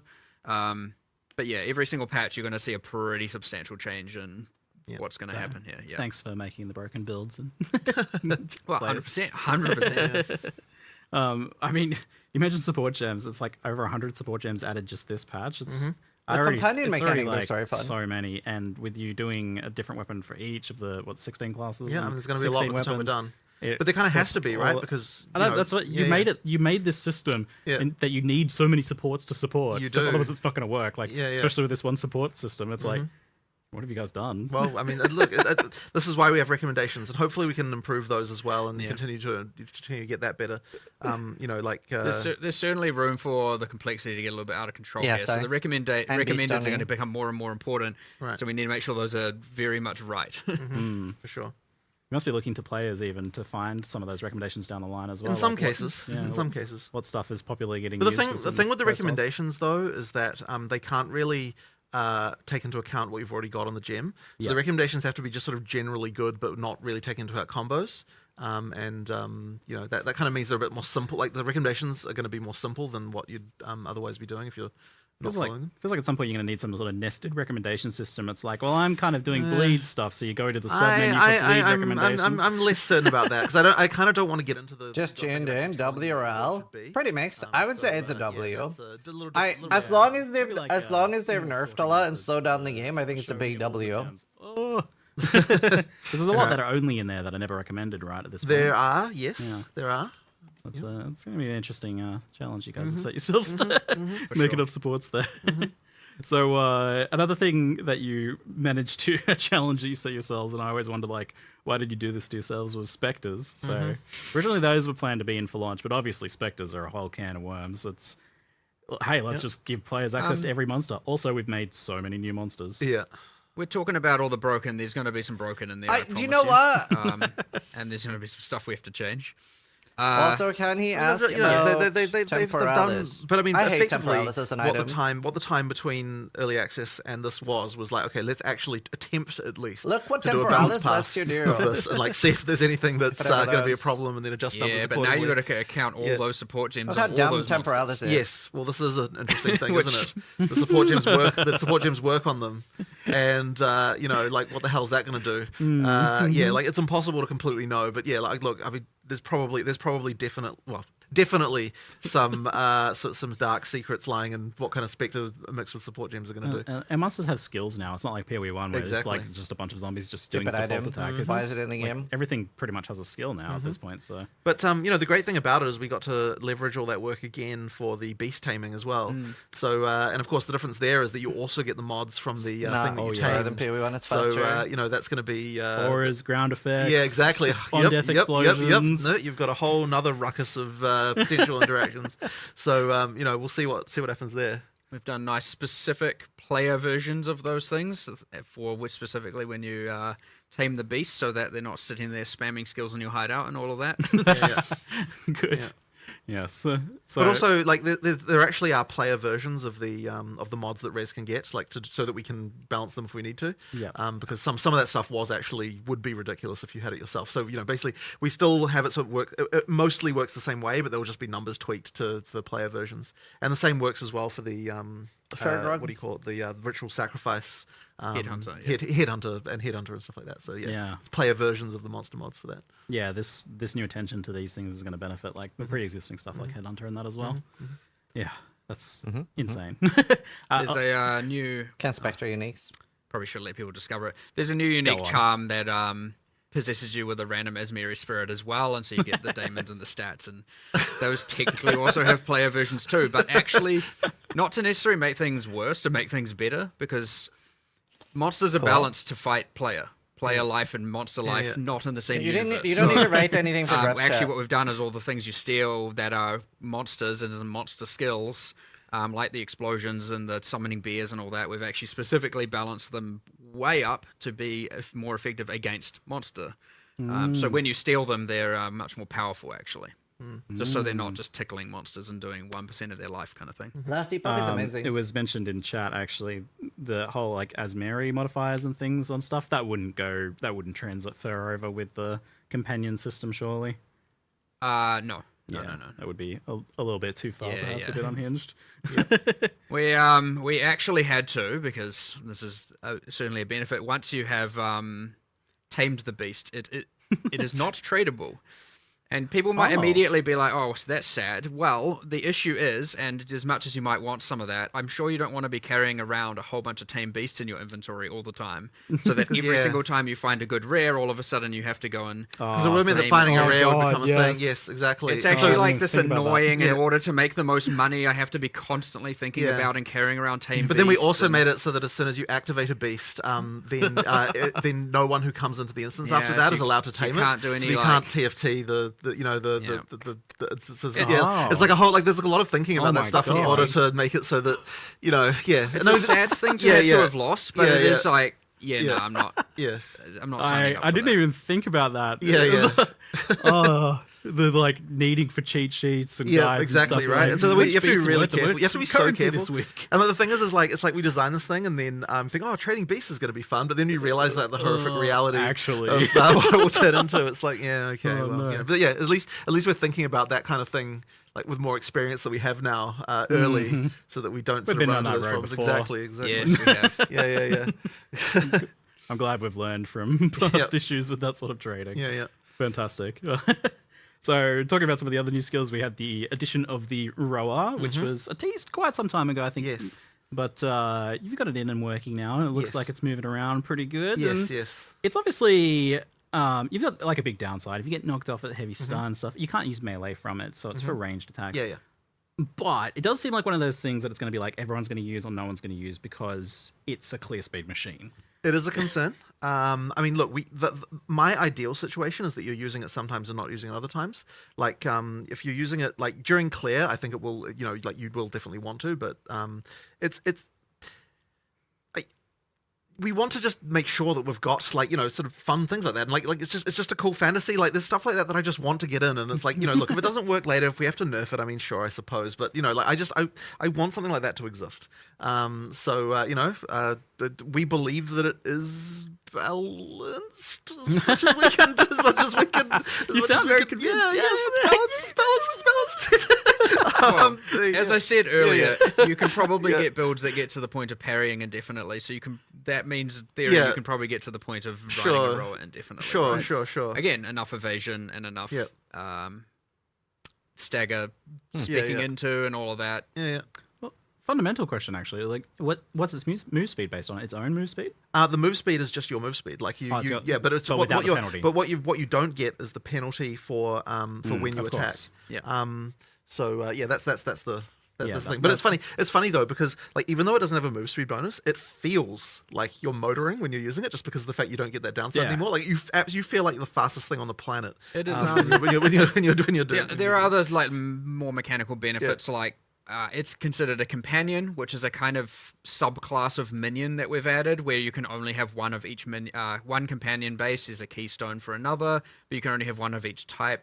So, like, you can have a tame beast and a rower with the keystone. Oh, right, yeah. But inherently, you can only have one companion. Right, so you can't use a tame beast if you're using the rower. And then there are heaps of passives for, like, if you have a companion, like, companions while they're in your presence and all that kind of stuff. Heaps of that stuff around the bottom of the tree. Yeah, I saw you guys remade the minion damage, is player damage node on the tree. It's your companion damage nodes become player damage nodes. And I was like, oh, that looks like I'm going to take that. Well, so that's the, like, companion where it's, like, more the... mercenary over to ranger huntress is more like you want your one powerful minion, and benefiting that benefits you and you benefit it, and there's that synergy between you and your companions. So since it is a companion, I like the idea of like balance wise maybe it ends up being that you're like map clearing on rollback and then you get to the boss and you dismount like old school mounted knights who charge in battle and then dismount and fight. Yep. So if it ends up like that seems like that would be a pretty cool balance for it. That should be the best way to use it, I believe. Yeah, because then you gain access to your dodge roll for the boss fight where you need it. Yeah. And does the rower then kind of do a bit when you're not on it? It can attack, but I mean, it's not exactly a huge damage source or anything. It's certainly better to stay at ranged. It's not the most durable of birds, for sure. But it acts as a distraction. Maybe I mean, it's a minion, right? Like it attacks things and does stuff. Yeah, you can support it with minion supports to make it more durable and all that. So. Yeah. Oh, I mean, there's the one that's like the minion takes 10% of the damage before you do. So sacrificial bird. Yeah. True. Poor little guy. So that sounds. I'm looking forward to playing around with that one then. speaking of new content, 100 new uniques this time. So how many are you aiming for, kind of in general? Is this about really like filling that roster Well, out? we want to have every base type have a unique for the purposes of chance. Outside of boss uniques. Outside of boss uniques. So we want every base type to have to have a unique that you can chance. And so that was the eventual goal. One of the things, of course, that we had that was sort of a problem in early access is that because of the way, because when we were designing uniques, we kind of designed them like in order from base type up, just literally because that's the way that like spreadsheets are arranged.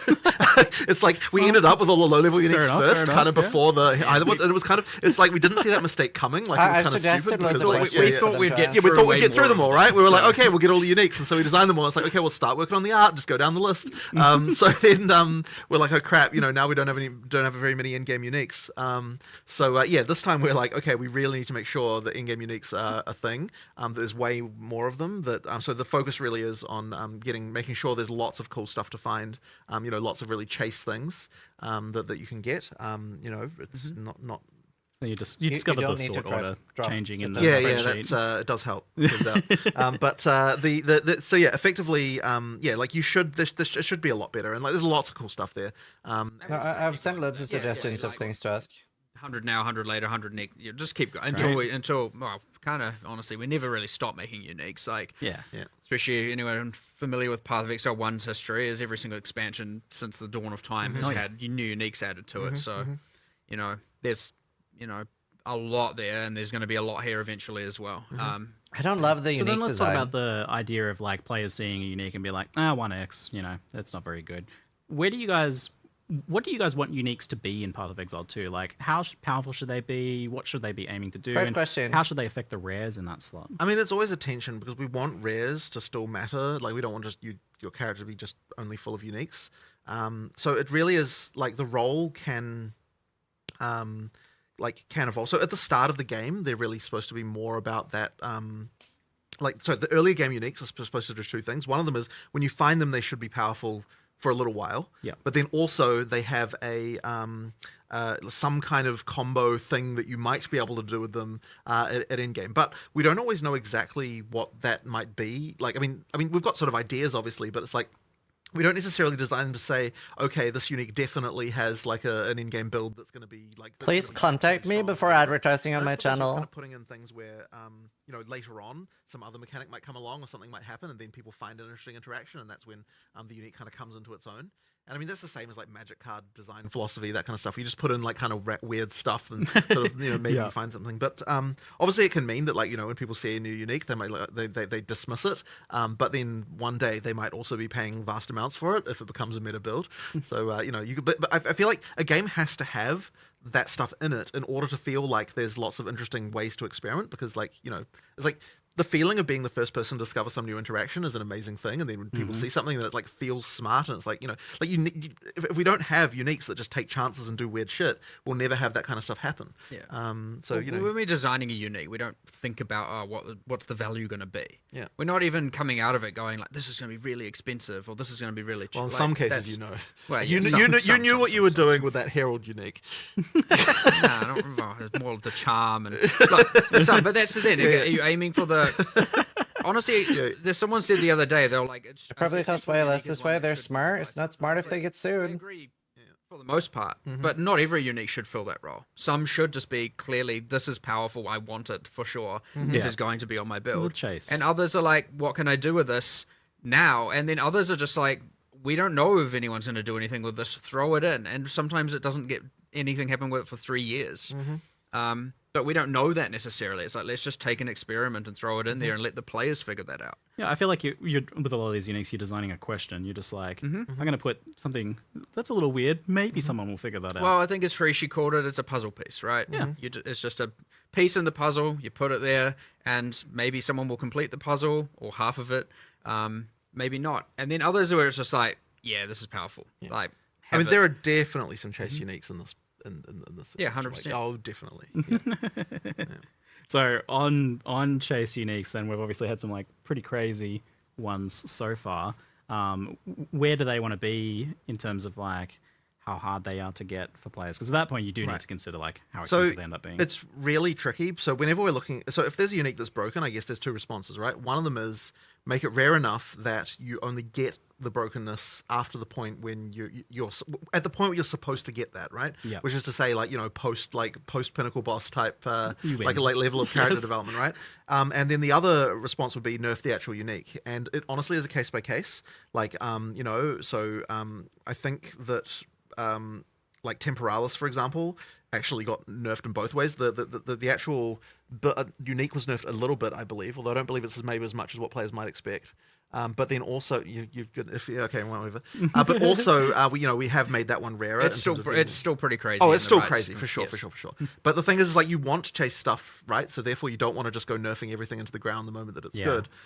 So therefore that one becoming rarer, I think, was the right answer there, because it was way too common. Just due to the We had also the issues with like I mean there were three real issues. One is darkness at one point bypassed honor loss.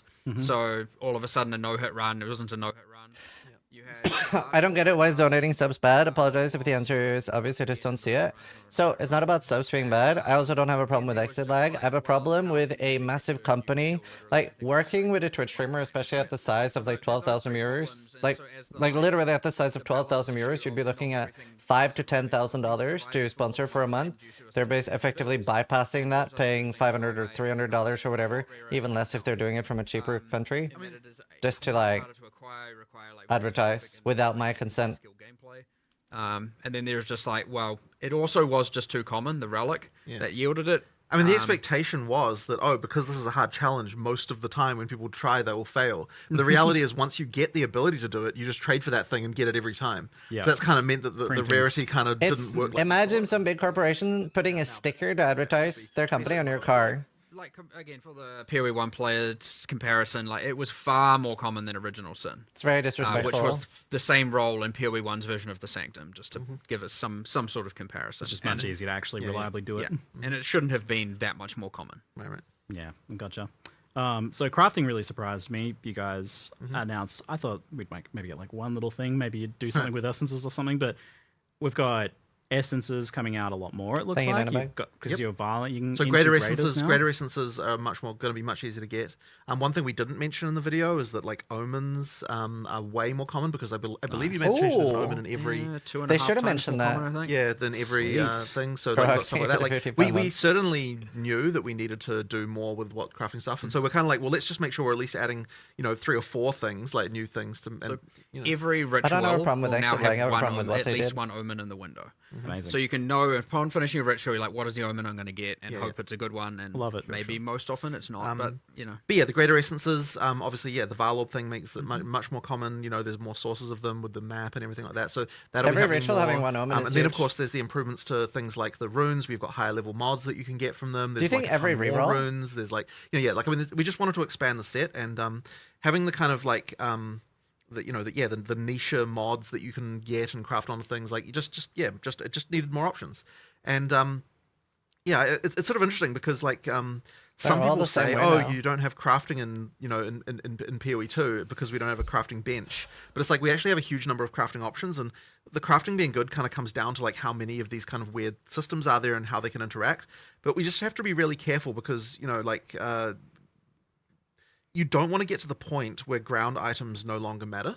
Like and I think PoE 1 kind of basically did get to that point for various reasons, where like people aren't caring about what's on the ground nearly as much. So we still want to make sure with every change we're making that they still use the ground stuff, that you're still excited for things on the ground, and so that's like a really careful balancing act, because they do directly contravene each other. Like the better stuff you can craft, the less important the ground stuff is. So it's a really sort of subtle balancing act. But I think that the stuff we've added here will definitely push things in a way where you feel like there's more smart things that you can do to kind of improve your stuff. Yeah, well, I think done right, and what you're doing is making sure that the ground items do matter with each of these crafting systems. So you had that fundamental change where you can't just turn an item back. I mean, I do want them to find a balance between not every single item being crafted. I do think that's a decent thing. Socketables as a crafting system is that they don't compromise the ground at all, because they don't, they're on top of the stuff that you can get on the ground. So that's very good. But when it comes to the kind of the base mods, we do want to retain, like, you know, that an item has. We do want to retain, for the most part, the kind of thing of like that part of the item generation is random.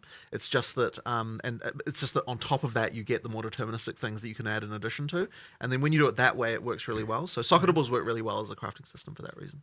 Well, so on that topic, we've had this talking to you. It's like you're always saying to me that like this rune system is our crafting bench, but players don't keep asking for a bench anyway. Right. So obviously there's like a branding issue or a functionality gap. It is funny because I was actually saying the other day that like if we had literally had that system be identical, except that the way it was themed was that there's a crafting bench you go to and craft extra mods on the items, like which literally be functionally the same, I think, and required materials that are effectively the runes that you get. Like then I feel like people would be thinking that we've got a crafting bench. But yeah, ultimately that is that the rune system, the socketables are what replaced the crafting bench in the PoE1 style crafting bench. And I guess it must have also been like with that initial kind of output of them was just not as many options as 100% as well. So that is the issue, and that's because they were relatively late in development. So now we're just sort of expanding that, and we'll continue to add more socketables probably with every release, right? Like we'll add more categories of them or do different things. It's like expanding the kind of type of mods, because there is a thing where it's the more like in the base mod pool for items, there can only be things that are really fundamental, and so anything that's kind of out there, we don't want to put in the base mod pool, because then you end up in this sort of situation where you get items and they've got random shit you don't care about. Like the crafting is where you want to have all of the kind of stuff that's like very build specific. And so adding more mods to that pool so that you can do that is the right idea. Why is it that you can't socket and rune some things, like non-attack weapons, for example? Well, it was more just a choice for asymmetry, where we just wanted these things to feel different. There was also just like a little bit of a like, in the future, we'll add some system where we can do something else there. And so just not having everything be completely identical. Much like how, you know, the quality on those weapons works differently, where it affects the skill as opposed to just, you know, base damage. I do think it is something that we should be probably looking into sooner rather than later, though. Because the asymmetry things, it's good to have like not everything be super homogeneous, but because we're talking about the importance of it being that extra layer of control over your items, which you just don't have if you're doing spellcaster. Maybe we'll add an Arcanist's bench and theme it that way for those okay. ones. All right, you forced my hand. I have to bring this up now. Can we get some sort of like cohesive, all-in-one bench for disenchanting, yes, salvaging, oh my god, selling thank for you gold, for asking that. Arcanist benching at endgame. I get in the campaign having these things be separate, but I like at endgame, it's much clicky. You're not happy enough with them just being next to each other, putting them next to each other, and you know. No. All right. Well, that's all right. I'll think about that one. Okay, good. I planted the seeds at least. Yeah. Thank you. On my part. All right. There's ways. Max, there's ways. I like the sounds of that. Well, at least for endgame, like that's fine. I don't want that's the world fine. to that's not feel all like I care about. That's where we spend all of our time. But having it that you can just like you've got your hideout where they're all it would have to be a hideout related thing. Yeah. That's fine. That makes sense. I mean, people are putting their NPCs within each other's personal space anyway, so the law goes out the window at that point. For sure. So we've also got Fractured, crafted via an orb from the cleansed monsters. How rare are those? How do you quantify rarity like that? They drop from the monsters. I can't remember the exact number, but like I think I was kind of saying like 1 per biome, which is the kind of total blob of cleansed monsters. But then that obviously does get affected by things like pack size and all that on top of that.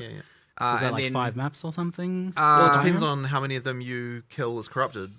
Yeah, because the ones you didn't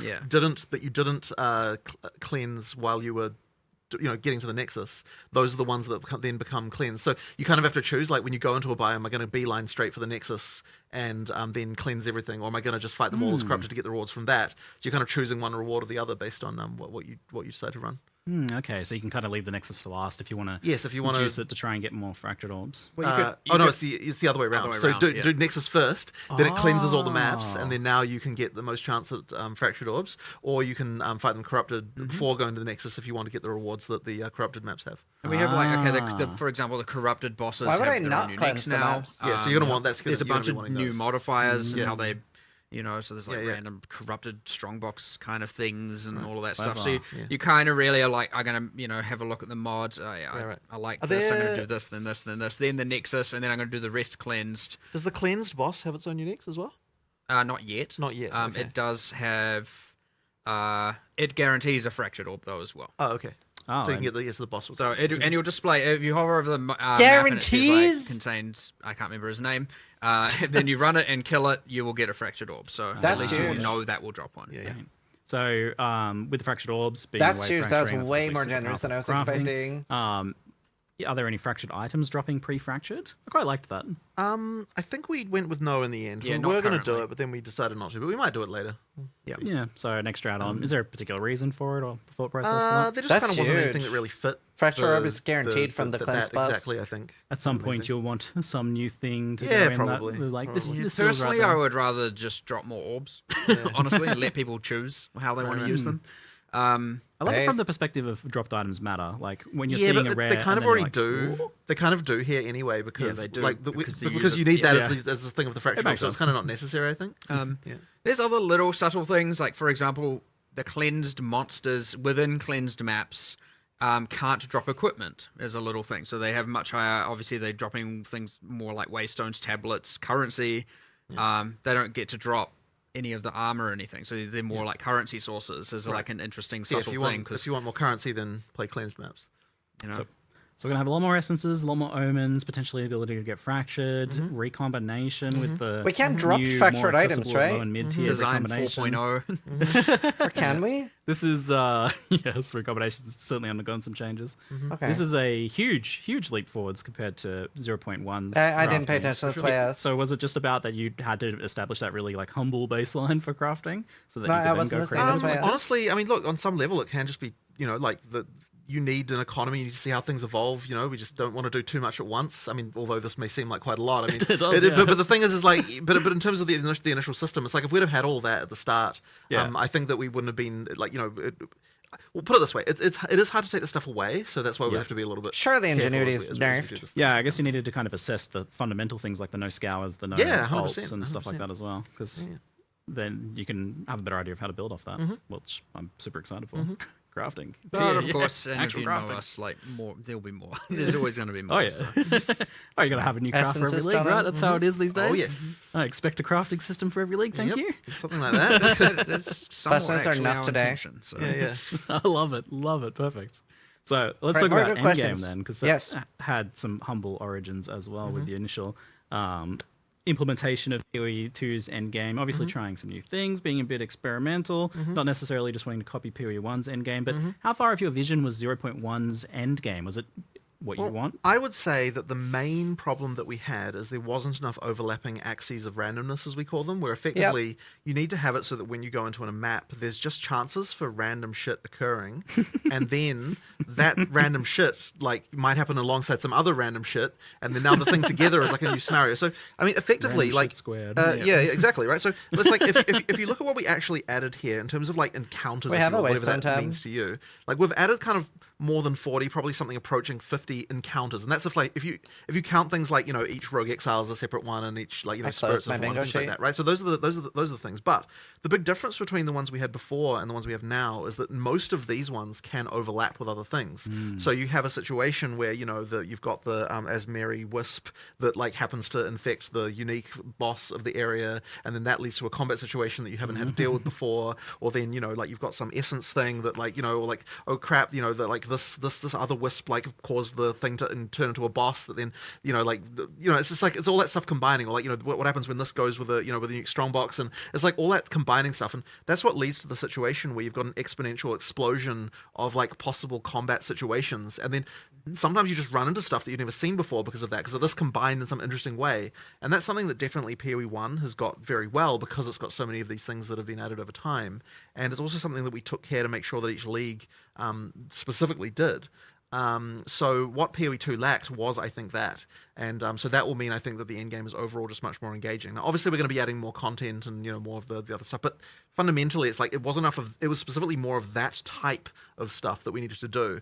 And honestly, I don't think we've even got enough yet. Like, we want even more. We'll keep on adding that stuff. But it needed to become a focus. And I think part of the reason is that, like, when you're...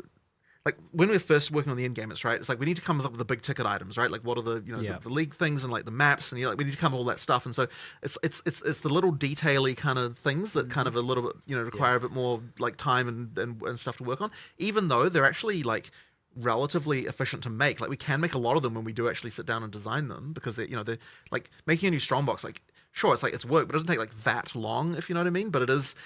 But it is that stuff that really adds all the flavor and kind of interest. So we'll just be continuing to do that through the game. And I mean, even yesterday we were having a conversation about like making it so more of the maps, even just like regular maps, have more interesting just little things that happen in them and stuff like that. Like more like what the campaign has. Love that. So we haven't like got there yet, but like through early access, we'll definitely be just like introducing more of those little details everywhere, so that you get the interesting things happening. Yeah, so a bit like those exploration mechanics in campaigns. 100%, yeah, exactly. That's just we just want to make sure that you feel that same way through the end game as well. What happens with the current leagues map? as well?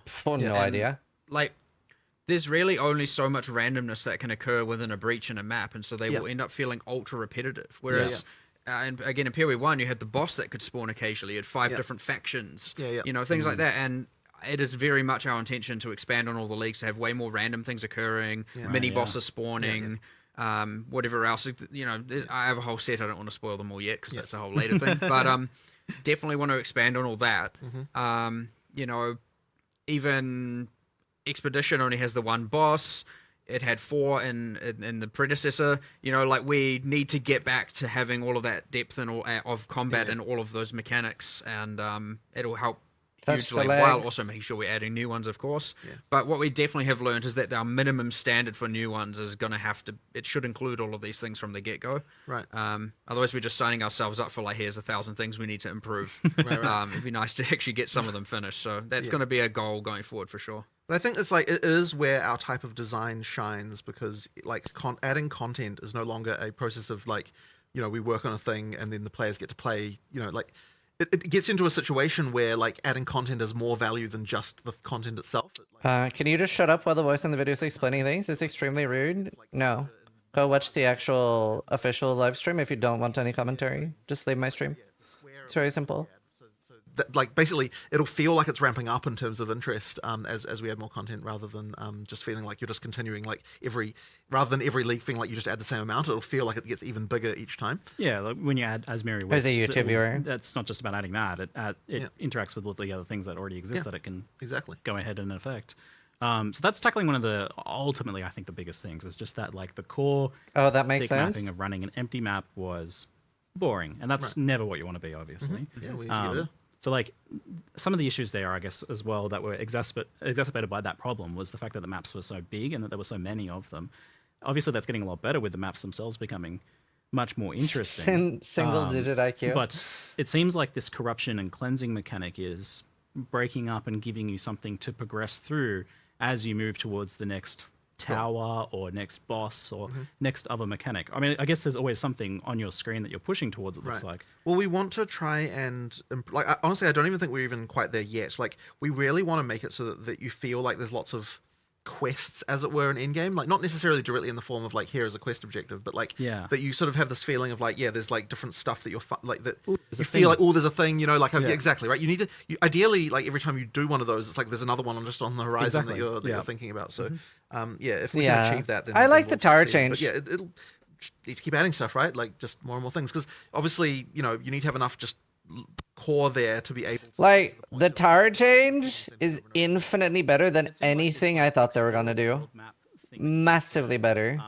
Endgame being like looking like a physical actual map was really wanting us to explore, but that wasn't really much of that. So you kind of well, I mean, ideally we can. It's just about content, really. At that point, you just need to add more and more, and we'll keep on adding more. And this 100% get more. And 0 to 0, I think, goes a long way to improving that for sure. So with the corruption mechanic now, you're going to see some corruption on the map, and you're going to want to go there because it's a system that you can interact with. Exactly, it's your skill points. yes. So you're unlocking skill points go from over that, everything which means after. you're unlocking more of the Atlas tree earlier on. Your first Nexus, you have to run at a tier 1 map. And it will drop 2 skill points. It'll give you your first 2 skill points. Awesome. And then you're like, all right, where's my next Nexus? That's where I'm going for my next 2. And then your next one, and you have to do them 1 tier higher every time. So the second one, you got to do it tier 2 to get your skill points and so on and so forth. It's not just grind 10 maps. Yeah, that was that was terrible. Good. I love it. So yeah, it is very much like let's go and clear these corrupted nexus, and then it's like, well, and there's the whole mechanic around it. But yeah, if you want to just like I want to get my points as fast as possible, just go nexus to nexus to nexus. And I really want them to ask if bosses are going to be less one-shotty. If they one-shot us, we need to one-shot them, which is incredibly boring to me. Yes. But yeah, it's a lot more objective driven as opposed to just again random grind and random exploration. If he doesn't ask, I'll ask all of these questions on my podcast. A pretty decent chunk of unique maps. I was going to ask, yeah. I call them It's unique funny, maps. it's funny because I was pointing out to Matt the other day that the distinction between a unique map and a normal, like there is no distinction anymore. We shouldn't even look at it that way. Like it should be that every map is like unique in some sense. There's not a unique. You know, map. there's not a We unique have map. we do have an icon for it because they are kind of in a different echelon. Yeah. But yes, technically, unique map is a name that's a holdover from Imperial 1. Because you can use mods with them with Waystones anyway, so it doesn't. There's no actual reason for a unique to be any different than a normal map. You can craft it and enhance it. It really juice just it really just comes down to how rare they are relative to other things, right? So, and how rare are start they? a notepad. Like, I mean, maybe in so hard to terms of explain. player screen. yeah. I mean, look, as I said, I think How many that screens? How many? I had the numbers, I just don't remember them. Well, I mean, as I said, they should be common enough that you feel like there's always some kind of objective you're excited about on the screen. Right? Honestly, That's what I got so far. more common than I was initially comfortable with, and then after trying it, I was like, okay, actually, this is like, this is reasonable. So Yeah, I feel like you initially probably want them to be common enough that you're like almost getting tired of those map layouts, so then you're incentivized to add more. The good thing is, by the way, by adding more here, we didn't just keep them the same commonality as the nerfed? two that existed. Yep. Like they are just more common. It's not like the reason. Part of the reason it wasn't as common before is because there was only two, and that would have just been repetitive and boring. Close nerf to temper others. One of the other restrictions is that like the Vault of Kamasa was restricted to the Val City Rare and a little nerf. biome, so to speak. A And little nerf, that was though. one of the Citadel biomes. That's like one of the rarest and latest, you know? Yes. So it's like we've not only made that more common within that biome, but a lot of the new ones, in fact, all of the new ones aren't restricted to those city biomes, and thus they are appearing more frequently. And some of them are like, oh, you want deserts because they give you the essence map, or you want the mountain because they can give you this and that, you know. So like, ideally, there's a little bit of just like you see the edge of a desert, and you're like, oh my god, please. Yes. Okay. So that's what I was going to say. This like idea of exploration is like I wish felt temper they others needed to wasn't put in the on game. biomes That's where, my like, hot take. You're actually pushing into a biome because there's that one node that like affected your drops slightly, Well, but obviously that's not much. The one that was the Shattered Lakes, for example, as you can probably imagine, only spawns in the water biome. And so there's a little bit of like, you know, and so does Untainted Paradise, and so does one other. So there are actually three special maps that can spawn I only wish in the Hawa water. was a claw. So go to the water. And It's too otherwise, strong how for easy the is it glove to slot. find? You said there was an icon. Obviously, you kind of have an idea of what biomes. Is it like also something that's pretty visually there's art there, spottable on the map? Yeah, so the That one we looks looked at with the interesting. one we looked at with the megaliths, which had all the storm and lightning. Well, on the map, it has a bunch of storm and lightning. Cool. So yes. That's awesome. Cute. Yeah, drops are on. That's great. So we mentioned the Atlas passive tree, and you're seemingly, I think, you're getting better progression of that. But definitely an issue I had with it personally was that it felt very top heavy, both for the core one and also especially for the league mechanics, where like the league mechanics. I don't mind you the have to get fog of war points on the until you kill Atlas. the bosses, which to me feels like the end of it for most players. That kind of was the original pitch of that, and I wouldn't say that's really changing here, but there is more we want to do with that, and I think that it could be made better, but 0-2 isn't getting a change there to that side. But in terms of the actual core Atlas, it definitely is. You know, like you're getting that earlier. There's more. It's a bigger tree. There's more interesting stuff. There's subtle changes to getting them in the sense that, like, for example, the difficulty 0 pinnacle bosses are way lower life. Well, that's actually now. good. That's actually a very good point. So yes, I guess we're nerfed, difficulty so- 0 is now like half the life that it had before, and so that's like a pretty But substantial difficulty change. 4 is currently the This is same live. as what it was before. So it's same top end, but like easy, more accessible for more people at the bottom end. Right. And then also because of like, you know, due to the reliquary key working the way it does, all pinnacle bosses can drop all uniques at all difficulties, except they are like substantially less common at difficulty 0, but you feel way less bad for running them at that point now. Right. So again, it's just opening that up to a lot more people to farm, and it's not so much dependent on if your build can't do difficulty 4, you're not really a viable character kind of mindset. That's So fine. much more easy onboarding for those. Which will pinnacle give you your bosses now. first sets of points certainly a lot easier now. That being said, not if you're playing the most broken build of all time, because you're probably nerfed into the ground. Let's be real. So with your new build, we'll have to see how that balance goes. With their new broken build, yeah, sure. Yeah, one of those specters. Yeah. Anyway, the ultimate point being, yeah, you're certainly going to get those initial set of points easier than before. However, yeah, you are right that something isn't quite right there still, and I do need to kind of explore. We are going to do more with this like later. We've talked about this issue, but we didn't have time to do anything about it in 020 as much. But certainly by the end of early access, I think that system will probably look quite different. Part of it also, as we were talking about before, adding all those extra bits of content to the leagues, it'll help give more interest to the trees and more nodes we can add to actually invest into. Because if you think about a breach, there's only so much you can actually modify right now. Right, there's a level of radius, speed, density of monsters, and like sure there's the standard stuff with monsters, but like you can only go so far when you don't have all of that depth of different factions and different bosses and different mini bosses and different itemization or additional things with catalysts and whatnot. Like you are quite limited in how expansive a tree can be, and so it'd be nice to get those things in and also kind of look at the trees at the same time and reevaluate how that works, just so we can have them be more interesting while we're at it. Right. But yeah. And now with the pinnacle bosses, if you're like halfway through a level, you don't need to. Oh, maybe I'll do that when I get the rest of the level now. Yes, that was a good change. So yeah, as he was saying, as you were saying, you no longer gain experience or lose experience anymore from pinnacles, so you could just feel free to do them anytime. Yeah, I think that's just a straight up upgrade, and I think that it's not like you were playing pinnacle bosses for experience. No. So yeah, it does the downside is not an issue really. Yeah. It also is the nice thing of really just keeping like if we add more leagues, for example, and we end up with a Domain of Timeless Conflict problem, where it's just like rotations to max level, like ultra. Yes, ultra we quick. don't want that type of content to be the way you now level. we can say like maps are the way you level. Like, that is what you're doing. And sure, you might get some sort of unique map rotation here, and maybe not. I don't know. It depends. But hopefully we can avoid that. But either way, like it's just really you're playing in maps to level, and that's what you're doing. That's and there's something not nice about itemized that. content, right? At least until we've added Delve. Well, sure. I mean, there will be future parallel in-game systems. Confirmed. Right? Like, I know you want to do something like Delve. Yes. You're a fan. I mean, you made the end game look like Delve, so. Yeah. But yeah, that's been a long-term problem, and one we need to properly apply to the other game as well. That the whole like can't do my content because I got a level, and I'm like, even if you're only like 15% in, you're like, oh. Yeah. It's just not as bad. It's just not as bad in PoE1 because the leveling is faster. Yeah, so it hasn't been on our radar as much. So speaking of like map progression, there's been some fundamental changes there. You're telling me that lanes are aligned. Now you can no longer drop maps below your current level of map. It's correct. So yes, you no longer get if you're playing a T5 map, you're only going to get T5 maps, or if there's a boss there, a T6 map. But we've also smoothed the way the whole progression works. So we've actually the map drops are way less random now entirely. When you kill the last rare in a map, that has a it can affect it. At T1, that was a 100% chance to drop another map of the same tier. And then as you go up the tiers, you can still sustain that using Waystone chance. So effectively, it's de-randomized that a lot. And then the way there are several ways that you can get upgrades. So in terms of like going up the tiers. So one of them is that when you kill a boss, that's a guaranteed +1 upgrade.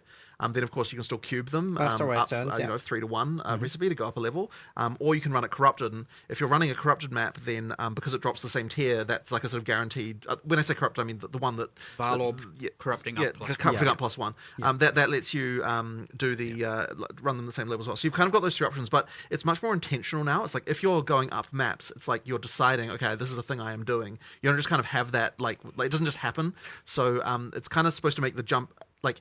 If you're just looking to sustain, you can do that, pretty much guaranteed. And sustain was already unless you're very dying easy. more than the number of times you've got portals, which is obviously the thing now. Now that you can go through portals again, the sustain is going to be a lot easier if you are dying. But then it's like once you've achieved that, it's like okay, you effectively can sustain forever. Like the cases where people just drop off the bottom and have issues should be like way less common. Ultimately, it's way less random, way more deterministic. Yeah. And ultimately, you can as long as you are able to do the not die all the time, you will sustain that tier forever. Right. Assuming you can roll enough, Yep.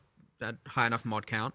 And there is a boss here, I'm going to go up a tier. Yeah. And you go for the boss, you kill the boss, you go up a tier. And if you... And then you sustain that tier forever as long as you can do the difficulty. Yeah. It's And if, just very clean. And if you're adding more mods, which you do need to be doing to continue to maintain 100% ability to go up tiers, then, and if you're doing that early, you're getting more maps than what other people are getting, which means you can do the cubing as well. Like, it's just kind of like, it just much more effectively gets the thing where, good players can advance at the right speed, normal players don't fall off the bottom of the curve. It kind of solves all of those issues, like without, but also you're not going to have just like hordes of low-level waystones that you don't need as well. So, like... And just know, it does, there are still, you can get to the highest tiers relatively quickly. You have to prove you're good enough, your character's good enough, but if you're doing it, you get there, right?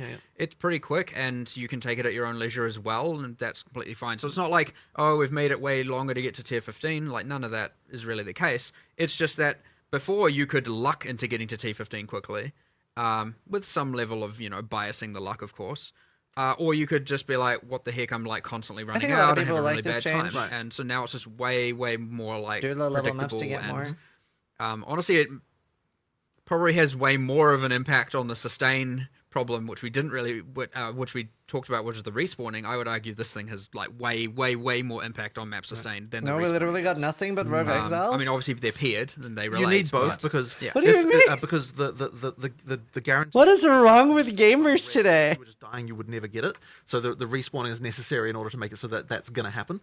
For players who like and obviously as it gets more difficult, and you get less portals, you start to get to the point. I think where, they missed all the other mechanics. But, if you're a good player, you should be able to get up into the top and sustain very well. Yep. You mentioned the idea of maps dropping magic by default. Yes. Is that something you're still doing, or? I believe it is. But no, actually, wait. But there wasn't a concern about that, which I wanted to talk to you about later. Maybe not. Yeah, we'll talk about that later because the concern was raised that I think is valid. So we were going to make it so that maps drop magic and above, but there might be issues. So we'll discuss that later on. Well, non-decided. Yeah, undecided. Yeah. Undecided. Yeah. You thought it was decided. Got a week left. Yeah, we've got a week left. It's fine. You gotta stop glazing, bro. Crafting in PoE 2 is just like soul slamming, and the Atlas is complete trash. But I agree with you with that. Yes, I can do it. I agree with that point. Does that mean I'm still glazing? Great. I don't understand how so many people say I do nothing but hate on PoE 2, and other people are saying I do nothing but glaze PoE 2. Does that mean I'm balanced? How common are these guys, especially with uniques? Since you get their unique guaranteed. I love that. It's 1 in 8%, 1 in 12.5 to start. You haven't hated on it? The Atlas tree. So you can speak into that. And is there like a map modifier for that or something to guarantee it? There are. I think in this case, this one is the exception, whereas you can get normally guaranteed of the other things. We wanted the Exiles to be one that you can't just guarantee all the time. They don't always have must be new here. But when they do, they're using them. The AI is very cool, like how it works. I mean, they can have 0, 1, 2. I mean, there's nothing stopping them from having uniques. Even Diablo 4 has better crafting than PoE 2. The chance of that would be. It is absurdly rare. So it's just roll per slot, basically, right? Yeah, it is roll per slot. So yeah. You might have I think Recombinator can fix that a lot, though. I'm pretty excited for Recombinator. Or something like that. Yeah. You can have them. But they have quite a lot, because they're a player, the assumption is that their other gear is also relatively good, so they do generally drop more biased towards dropping higher tier rares and stuff like that. Yeah, they're doing that like full set of items because you've killed a player. Yep. Cool, I like that. I always love that little thing. I feel like it's even more important here in PoE 2, so that's awesome. But just some of those will be unique, maybe. We wanted them to be less common than the other content, but like way more exhilarating when you find them. Yeah. What does glaze mean? I believe it means to jerk someone off over your face so you look like a glazed donut, as in you have no bias or criticisms of them and you're only focusing on positivity. You won't know they're in the map ahead of time, much like anything random you run into. But they talk though, and they'll say something before they monologue before they murder you. Don't know if I'd go to quite the level of monologue. When I said some insult you, I'm not joking. Like some do literally insult you, and I believe one of the monks is a pacifist, and he's like, I don't want to do this. Don't force my hand. He'll do it anyway. But, I'm not. You're just like running away. Yeah, he's like, don't make me don't do force this. my hand. Yeah, exactly. Well, look, you can just run away. you know, I really like the here's an occasional spike. Should get in a glazed difficulty. And donut again, emote. it's important that they are relatively rare for that reason as well. But I do want it to be when you find one, you are very excited to kill it. And I'm very excited that they're adding Rogue Exiles. Especially, I really like the unique mechanic. So if you don't know, in PoE 1, they do a similar thing where they don't like wear uniques like the way they do in PoE 2. I think that's a really cool take. But in PoE 1, they drop a full gear set. So they're wearing 2 rings, they're wearing boots, gloves. So like if you kill a Rogue Exile in PoE 1, you're getting a weapon or a shield, like a weapon and shield, or 2 weapons, or a bow and quiver, helmet, boots, chest. Like you're getting a full gear set. And they can be any rarity between white, magic, rare, whatever. I love what they're doing with that they're purposefully wearing uniques. That's very cool. Very cool. I don't know, tames the rogue. higher exile. You run up and you can quickly be like, take 1 million gold. Just give him a little snack. Like, yeah, you want to follow me? I mean, to be fair, that would be a fun system. It actually would. That's actually not a bad Running idea. up and just being like, hey, I'm here, give me 100,000 gold and I'll be your ally. Is kind of, I No, know you'll be fine you're with tinkered this. with the idea of a hireling system at points Yeah, in the well, past, so and now you've got your mercenary hireling system, right? Rogue Exiles. They recruit the one with good uniques.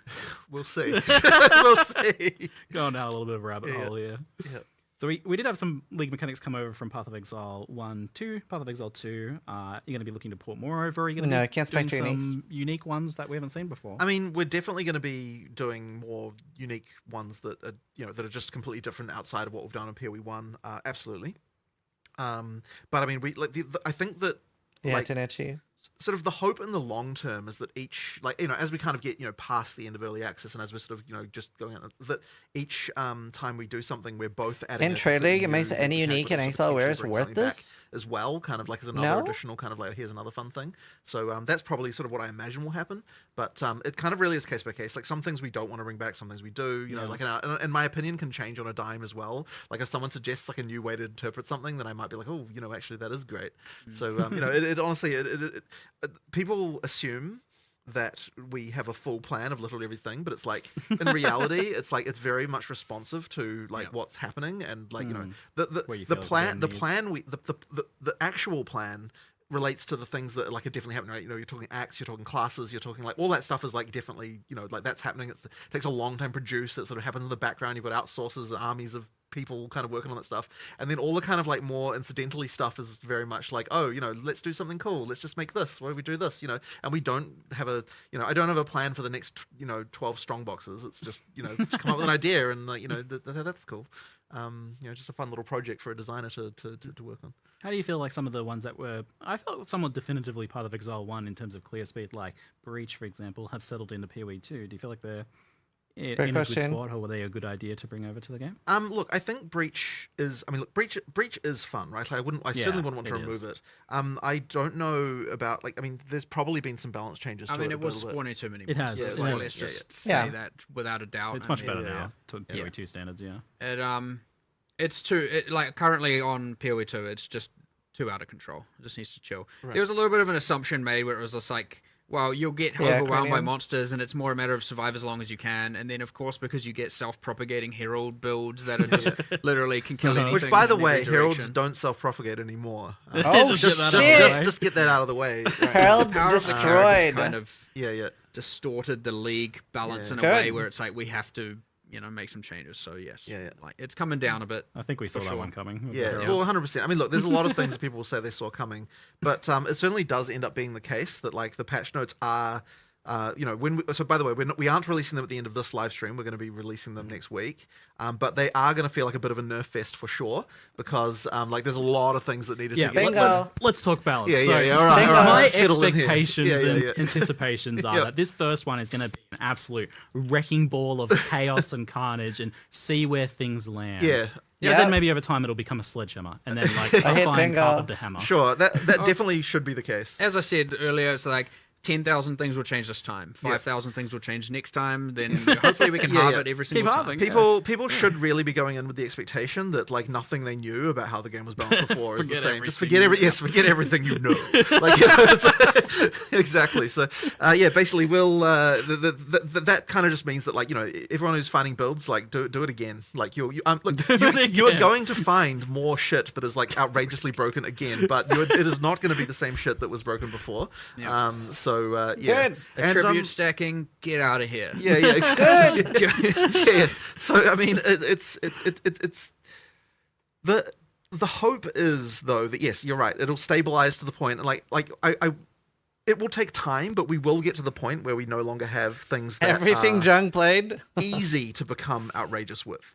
Right, like the idea is like it shouldn't be that you can just slap a combination of supports together and then like you're just like destroying pinnacles in 14 seconds.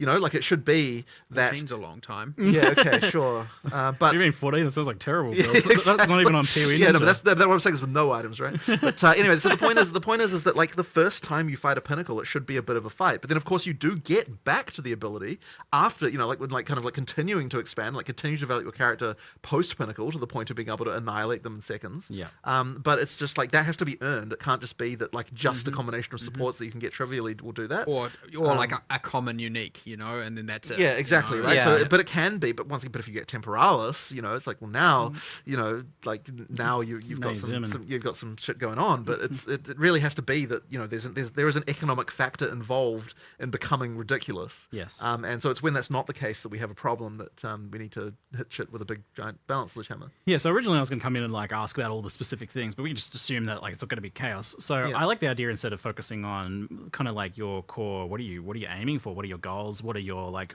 metrics? So we talked about this idea of like having a number of like damage / how fast you kill a pinnacle boss. Yeah. That you're aiming for, and then how much players can exceed that, and you're like, good job. Yeah. So it really They're should censoring be him! that you're not killing, as I said, not killing pinnacle bosses that fast at the moment. Like a good sort of benchmark for like just a guy walks in and like has kind of got something that's like not stupid, but also like not like doing something, like not crazy. And we kind of imagine that they should have about 50k DPS doing something like that. But at the same time, anything up to 500k DPS is 10 times is also okay. And well, that'll take you from taking a 3-minute fight down to like a 20-second fight. Like that's your range of like potentially acceptable kind of things going on. But if you're doing above that, then you're in like we're probably going to nerf you territory at some point. So that's kind of like the thing. Now it's worth mentioning that like we've lowered like the life of pinnacle bosses to get that to be right and sort of things. Like the difference between a T15 boss and a pinnacle boss was just way too much. Good camera work, so, by the way. That has been that's been sorted out. Like it's things like that we just need to sort of get things in the right place here. So that's a sort of expectation. Now, obviously, people are going to still find ways to get 10 million DPS somehow, I'm sure, even though we're like nerfing many things. But the thing I think that when we're talking about nerfs and how we want to do, my key thing that I want to try and achieve always is that whenever we're nerfing something, we're only nerfing the thing that was particularly like we're nerfing as little as possible to make it so that the average Joe who works in and just tries to do stuff is not getting affected by it. Yeah. Like it should only be the like ridiculously broken synergy thing that kind of like has some way of dealing with it that's actually affected by this. And I'm struggling to think of an example off the top of my head. Maybe you've got some of like a way that a targeted nerf that kind of like. I mean, like say lightning conduit. You're not gonna reduce the base damage of it because someone's able to hit for 150 million with one hit from it. Like that comes from the compounding like top end levels of exposure, stacking, conductivity, and more so shock effect, right? So it's more about like take away from the shock effect scaling side of things there and increase the base damage even, do changes like that where it's like for an average person it's now better, and for someone who is absolutely abusing's not the right word because like they're doing the right thing technically by their standards, that are using all those extreme factors, bring those down a little bit, keep those regulated, and like it'll increase the average user's experience while narrowing, bringing this down and bringing this ideally up a little bit in a lot of cases. I like the idea that I thought it's somewhat reassuring to hear that there was actually kind of like a math here. Like ultimately you're saying bosses have X amount of hit points. It has 500k hit points, and so we expect players around 50 Yes. Right. So that's a clear number. Like censoring we know him. that. Oh yeah, and we're okay with you killing that like 10 times faster than we expect. Right. But it's when you get it down to 1 second. Exactly. Then we're 10, like, 10 times is fine, right? Then the problem with the more DPS you have, it is now I have to dodge less. Yeah. I get more crowd control. There's a snowball. It is. It really is. So you're always going to be incentivized to do They that. made towers and, very good, I think. Yeah, you get to this weird thing where now it's just like, okay, well, I think you after a while was like, I haven't actually seen a Pinnacle boss fight that lasted more than 2 seconds. That was really sad to me. Probably the saddest thing about the early access launch to me was seeing the first Pinnacle boss fight, and it just like, and it's like, oh, it's like nobody had to care about the mechanics. The first time I gave it so many skills. Exactly, right? Like there were so many skills and all these things, and it's like none of it mattered. It's like that's sad. Yeah. So yeah, we ideally. I was going to talk more about that. I hope that doesn't happen again, but honestly, it's probably wishful thinking. As I said, yeah. 10,000 things before, there's still going to be there's still going to be more, and it will thousands. happen every time, and people will find stuff, Look, this again, by the end of early access, I want to say we're going to be in a real fucking good spot with this in a way that is not going to have so much abusive stuff, and getting rid of that whole I feel like I have to play X. Like, Yes, it is that very 100% demoralizing to players when they Yeah. played their thing, Yes. and all of a sudden something comes out and they're like, oh. Yeah. I And gotta so change the over this. way you will know that we're successful is because you Peace get War? more diversity in classes. Yeah. Because it means that there's no longer the thing that everyone has to play because it's easy to be I mean, successful. you definitely saw that where it's like Yeah. the comments of any build guide. It's like, oh, another Archmage build. Oh, Exactly. it's just Heralds again. Exactly. Yeah. It's like, We're this always isn't gonna even a have build. that, This is though. just Herald again. That- Go But look that's at like never what gonna are all change. crossbow people playing, and crossbows is Herald. actually the least used weapon type, and so you specifically start there, and you're like, okay, well here's how much people are using these skills. Oh, hand of wisdom in action, hand of wisdom in action, hand of Oh, wisdom. yeah. Okay, well never mind. The crossbows are relevant, right? Yeah. Like, Even without stat stacking, still better. yeah, than and the it's Warriors, like, so. okay, well, obviously take some away from there, and then it's like, okay, well, what are you left with? Well, you're still left with probably crossbows are bad. So, what do you have to do? And it's like, crossbows now, for example, just a quick change is like instead of using one-handed damage mods for added damage, they use two-handed and their base damage. And then all the skills now have a higher growth per level because they scale with other external factors like attack speed less because they have the reload time. So they will be getting more damage per level, whereas before most skills were very consistently growing per level. So almost every spell would get the same amount of damage per level regardless of everything else it had. And this is how you got things like Spark just being the dominant skill, out of control, because it scales not only that, it scales obviously the number of projectiles kind of out of control, and with projectile and duration and other multiplicative scaling factors, you'll end up with just like, well, of course I'm just going to Spark everywhere. And so now it's like, well, Spark has these other multiplicative things, so it should get less damage per level. And this was in PoE 1 and was the right answer, and we somehow didn't replicate that exact thing that we did. Yeah, everything just had the same damage growth. Yes, we end up with the exactly same. So now every single skill we're looking at it and going, you're going to scale more, you're going to scale less, you're going to scale more on the damage axis because they have other things that scale. And this just means that, like, when you're asking, well, what skills have changed? Well, the answer is literally all of them. Like, Yes. no skill will have the same damage as before. It's like a complete, a complete rebalance of the whole. Wow, that's expectation-wise, it means that any skill that didn't have a lot of things you could do for it will get more damage. 'Cause that's what it that does. should be the case. But I mean, even as well, like when we're looking at things, Don't like know if that's true. I sort of mentioned it More vaguely damage. before, but like I'm trying to make sure, like we are trying to make sure that like the combos that work early game still work late game, which is kind of another important element of that too. Yeah. So crossbow's been I buffed a love that, lot, Jim. and I also heard the other thing that was definitely getting a lot of buffs as well. Right, Z has no I leg mean, crossed. We'll see how that looks. I mean, everything and everything yeah. up and everything down. Yeah. It's so hard to now? even Yeah. It's so hard to have like a cohesive message with a single like this class is better. Yeah. Because it's just, I mean, it's easy for mercenary skills or for crossbow skills because I can look at those numbers and just be like, okay, everything's clearly higher. Yeah. But then in others, it's like it's Well, that's that's too the thing easy with to Warriors. say. Like Warrior was like in many cases there was a lot of things that it was actually not bad. Yeah. Like it was good in many ways. But then it didn't have anything that was outrageously broken like how the other classes did. in the same and it way. didn't gel with all players in many ways as well. I mean, we've also done balance changes on literally every Ascendancy class as well. Yep. Chaos. Pathfinder has like 2 extra notables and some changes. You've got a new notable on Chronomancer. You've got a change. Like Chrono was way too much utility stuff. Like where's just my like good thing, So like you got like I love my Mark. wonk node. I'm a Mark fan. less niche, more something. And then we've just done that on every single class. We've upped upped a lot of the undertaken or bad things, and we've downed a lot of the really good, powerful things that were over the top. So this is why we've gone back to the more conventional patch note cycle of a couple days beforehand, maybe. Yeah, I mean, look, absolutely. If they were ready, you would have them. They're not ready because we're not finished, right? Like, and giving someone half the balance changes doesn't allow them to even make educated decisions on what they're going to play. So it's just completely pointless at that point. So we'd rather give you everything all at once instead of just some here's. But even once you have the patch notes, like, don't even be under the mistaken illusion that you'll be somehow able to determine what the best builds are from that. Like, this because it's such a big difference. It's hard to take things into context because you can look at it and say, oh, okay, so like this thing got buffed, but this thing got nerfed. It's like, okay, but you're linking just two things. You're not linking all of the other things. Yeah, exactly. So we'll try though. We'll try. Yeah, sure. Give it a shot. Do your best. Look, when the game released, you had to learn everything. You just might have to do it again and again. Every single patch every major patch after this, you're going to have less and less of that, and your familiarity will be able to come in and be useful. Next Friday. So at least from a balance perspective at this point, like it's not like we've structurally changed the campaign and all that. So you have still a lot of information and knowledge that is going to help you play the game better anyway on your second. I mean, a lot of people maybe made multiple characters, but for a lot of people this might just be their second character. Yeah. So they're certainly going to be more equipped. And we've had the races, so you've been able to see how the best people play. Oh yeah. There's definitely some good tips to learn from there. Oh yeah. Well, that's all going to be changed, right? With the portal. Oof, beautiful. My favorite.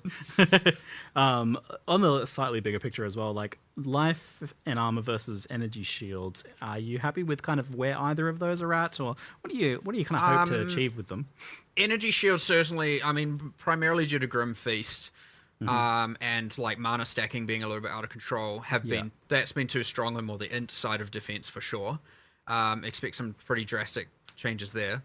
As for armor, well, it's one of those like accuracy kind of things, right? Where it's like or dexterity and like where it's like honestly our next point with that is honestly just to get in a room and just be like, all right, let's pretend it didn't exist and we were coming up with the game from scratch and we're like, okay, we have strength. What would we want the ideal defense to be? And honestly, it might even extend further than that. And really just see, firstly, to make sure we end up... If we don't end up at the same point, to make sure we end up as better, maybe we do end up at the same point and we do just go, okay, here are some other changes that we need to make around physical damage in particular or something like that. But it's one of those things where at this point we just need to like review it from literally back to basics and see where we end up. Because it might be we're losing ES and we're not getting a replacement. It might also end up being relatively the same, and maybe it was the better answer. But either way, it's worth the discussion and worth the time because, it's... How are we surviving on hardcore this I wouldn't say patch? we're happy with it, and I wouldn't say we're necessarily like all the way unhappy with it, but it's... Yeah, there's something not quite right going on for sure. You're still fundamentally questioning That's some the of these neat things part. and willing to go back to the drawing board on them, which is quite interesting. Well, 100%. And this is the time to do it. We drastically changed how evasion works, and I would say it's for the better, and we should be exploring that with everything. But evasion was OP. So we just need to do that process still. Is it? That being said, as we make things more like the shield block better, as we buff the ascendancies or nerf them in on the other defensive arcs. Things like armor will become better, but again, it's not quite right. But I don't have enough information to say, where it will look, what it will look like in the future. So. Yeah. Okay. Cool. So let's talk about recovery as well, because that's another big thing. I remember early on ExileCon discussions about the importance of limited recovery in making combat matter, so that you could have situations where you're attritioned or where like the hit that you took matters for the next hit that you take, and just back up the full. But it's pretty good in boss fights, honestly. I feel like recovery is somewhat limited. That still happens a bit, but certainly in clearing, you have access to tons of recovery with cannibalism and things like that. It's certainly out of control, and it's a little bit of, again, partly due to the fact that kill speed and clear speed just was way higher than we had expected and what we balanced around.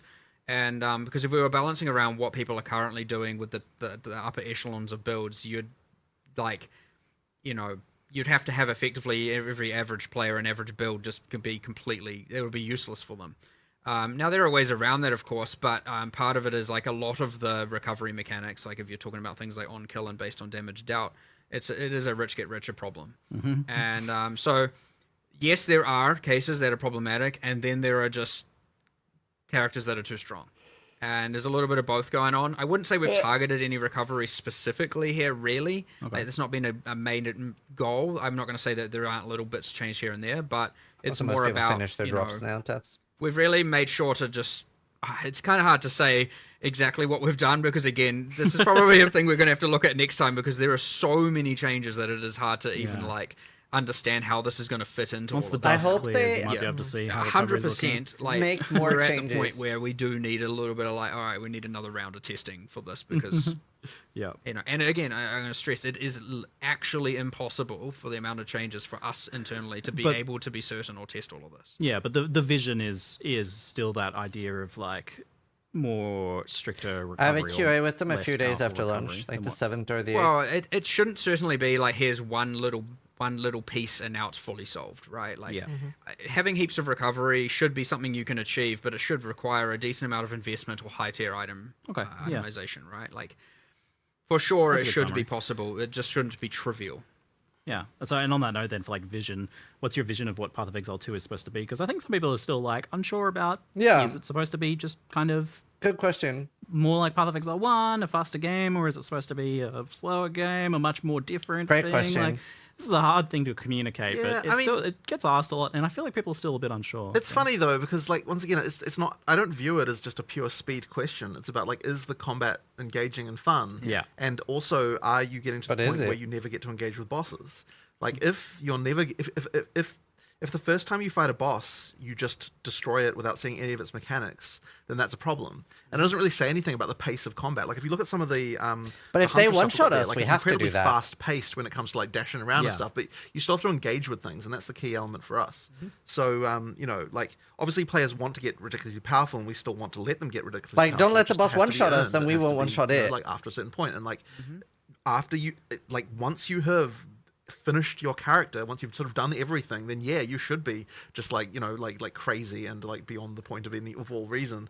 It's just that you have to earn it. You have to get there, right? And like that's the power growth thing. That's like it's really hard to sort of just like smoothen that out across the whole game. But like that's ultimately the goal, right? You have to kind of get to the point of like that. You constantly feel you're getting stronger. You always feel like the next like, oh, I got this, and now I'm better, and now I'm better, and now I'm better, and you keep on going. And you have to scale that all the way to the end. Because the moment that you get to the point where you're just trivializing everything too early, it's like, well, the rest of the game just becomes boring after that point, right? It has to be that, you know, there's the level of that you still have to get. And so kind of based on that earlier discussions about like damage and boss time to kill and things like that, it sounds like the time where you want that to be starting to taper off, like the players can start to cheat that a bit, is after they've done pinnacle bosses. Well, you should feel that way multiple times throughout the game.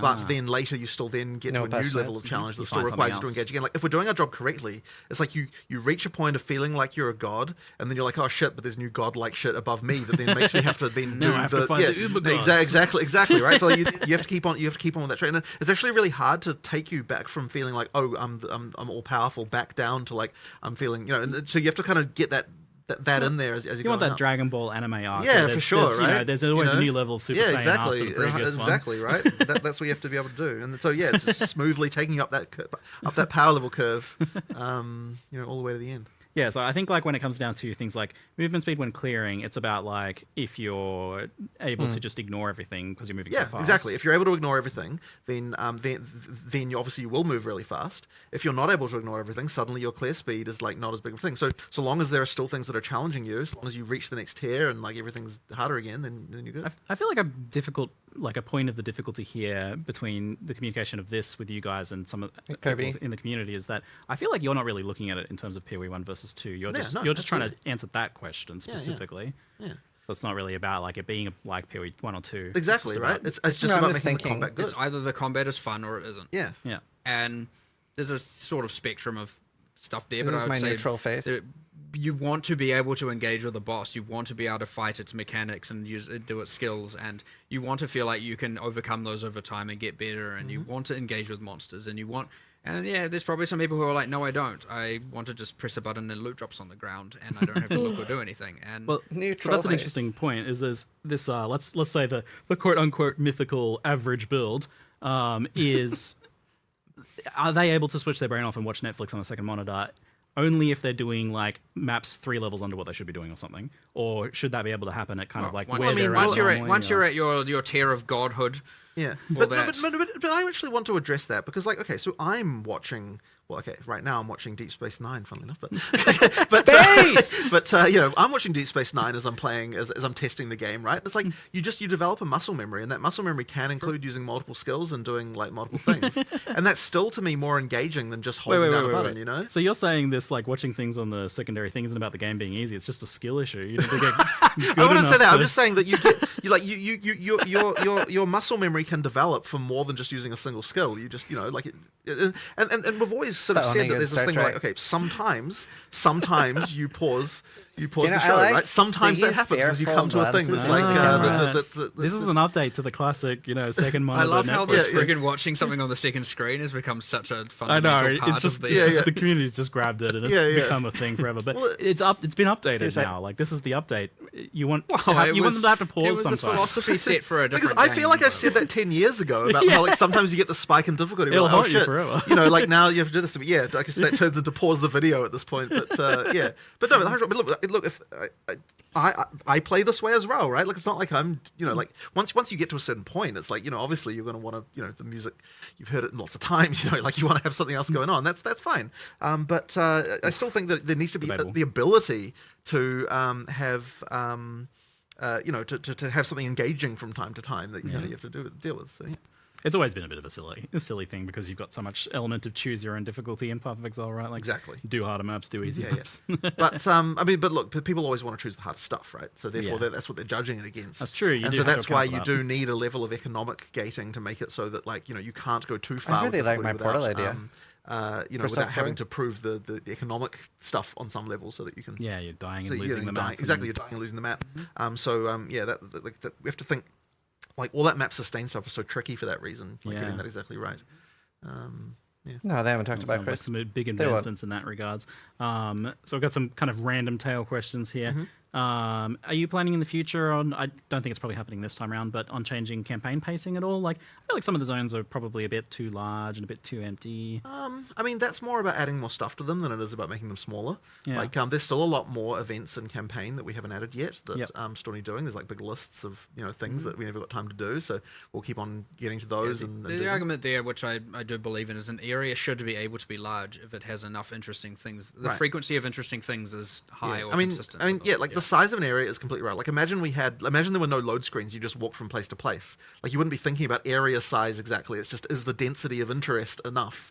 You know, like the fact that there happens to be a load screen between one place and the other is not really the relevant long element. is directly proportional to interesting. Exactly, right? So yeah, so to me, one thing we do need to obviously do, and we have done in some areas, is just making sure that if it is a large area, it's not just interesting things to find as well. It's also making sure there's enough monster variety that way it's not just so repetitive. Exactly. Yeah, where you've got like almost different biomes. There are some where I would say the area is large enough, or you're in there long enough such that there isn't enough monster variants, and so it doesn't. Some of the temples. It's completely true. Anytime someone says, "Oh, this area is too large," I'm like, "Well, they're okay, so bad in what PoE monsters too. are we changing? What events are we adding? That kind of stuff, right? Because that's the way that you change it around. Like there are areas that are very large that no one complains about because they're, you know, stuff. They got fine. There's also like there are good. I don't know how many people are gonna play this or how many people stop playing before 011, but like it's worth noting again. Like areas have like the fast travel thing now as well to between checkpoints and there's some of that stuff which I'm hoping again when people start playing from scratch they get to see a lot of the improvements we did before as well and see how they feel about it again. Worth mentioning through campaign we've got both the wisps and there's also strong boxes as well through campaign. Like they feel a little bit different. There's just as you play through you're certainly finding some things you wouldn't have shrines soon. Couple more shrines. Yeah. The what? Shrines. I'll have them actually in the campaign soon. Yeah. Cool. I think art wasn't quite done right or something like that. Yeah. Well, it might be a bit weird. The ones in the end game, it works a little bit better narratively, but using that asset throughout the campaign, it would feel real random. So it's just a matter of as soon as the art's done, we'll be chucking I'm very excited for Recombinators. Oh, great, so that could be I was saying that before the announcement. It will certainly be shortly after. But also, like every time we do like that we're expecting people to play through again, like we'll probably tweak like which content spawns in different areas and we'll just like fiddle around a bit so that then you play it just feels a bit fresh and I'm here, no? Yeah, you kind of got me there. I feel like each of the zones I'm trying to think of that like feel like they're way too big is like they're also just coincidentally empty. Yes. So I guess that is maybe perhaps more it's the issue. it's the exact same problem happens in maps, by the way. Yeah. I mean, yeah, we talked about that. Like the exact boring same empty Yeah. map. When the maps, when people say the map's too big, yeah, just not. I think I phrased it to Jonathan yesterday when we were talking about it. As every screen looks the same as every other screen.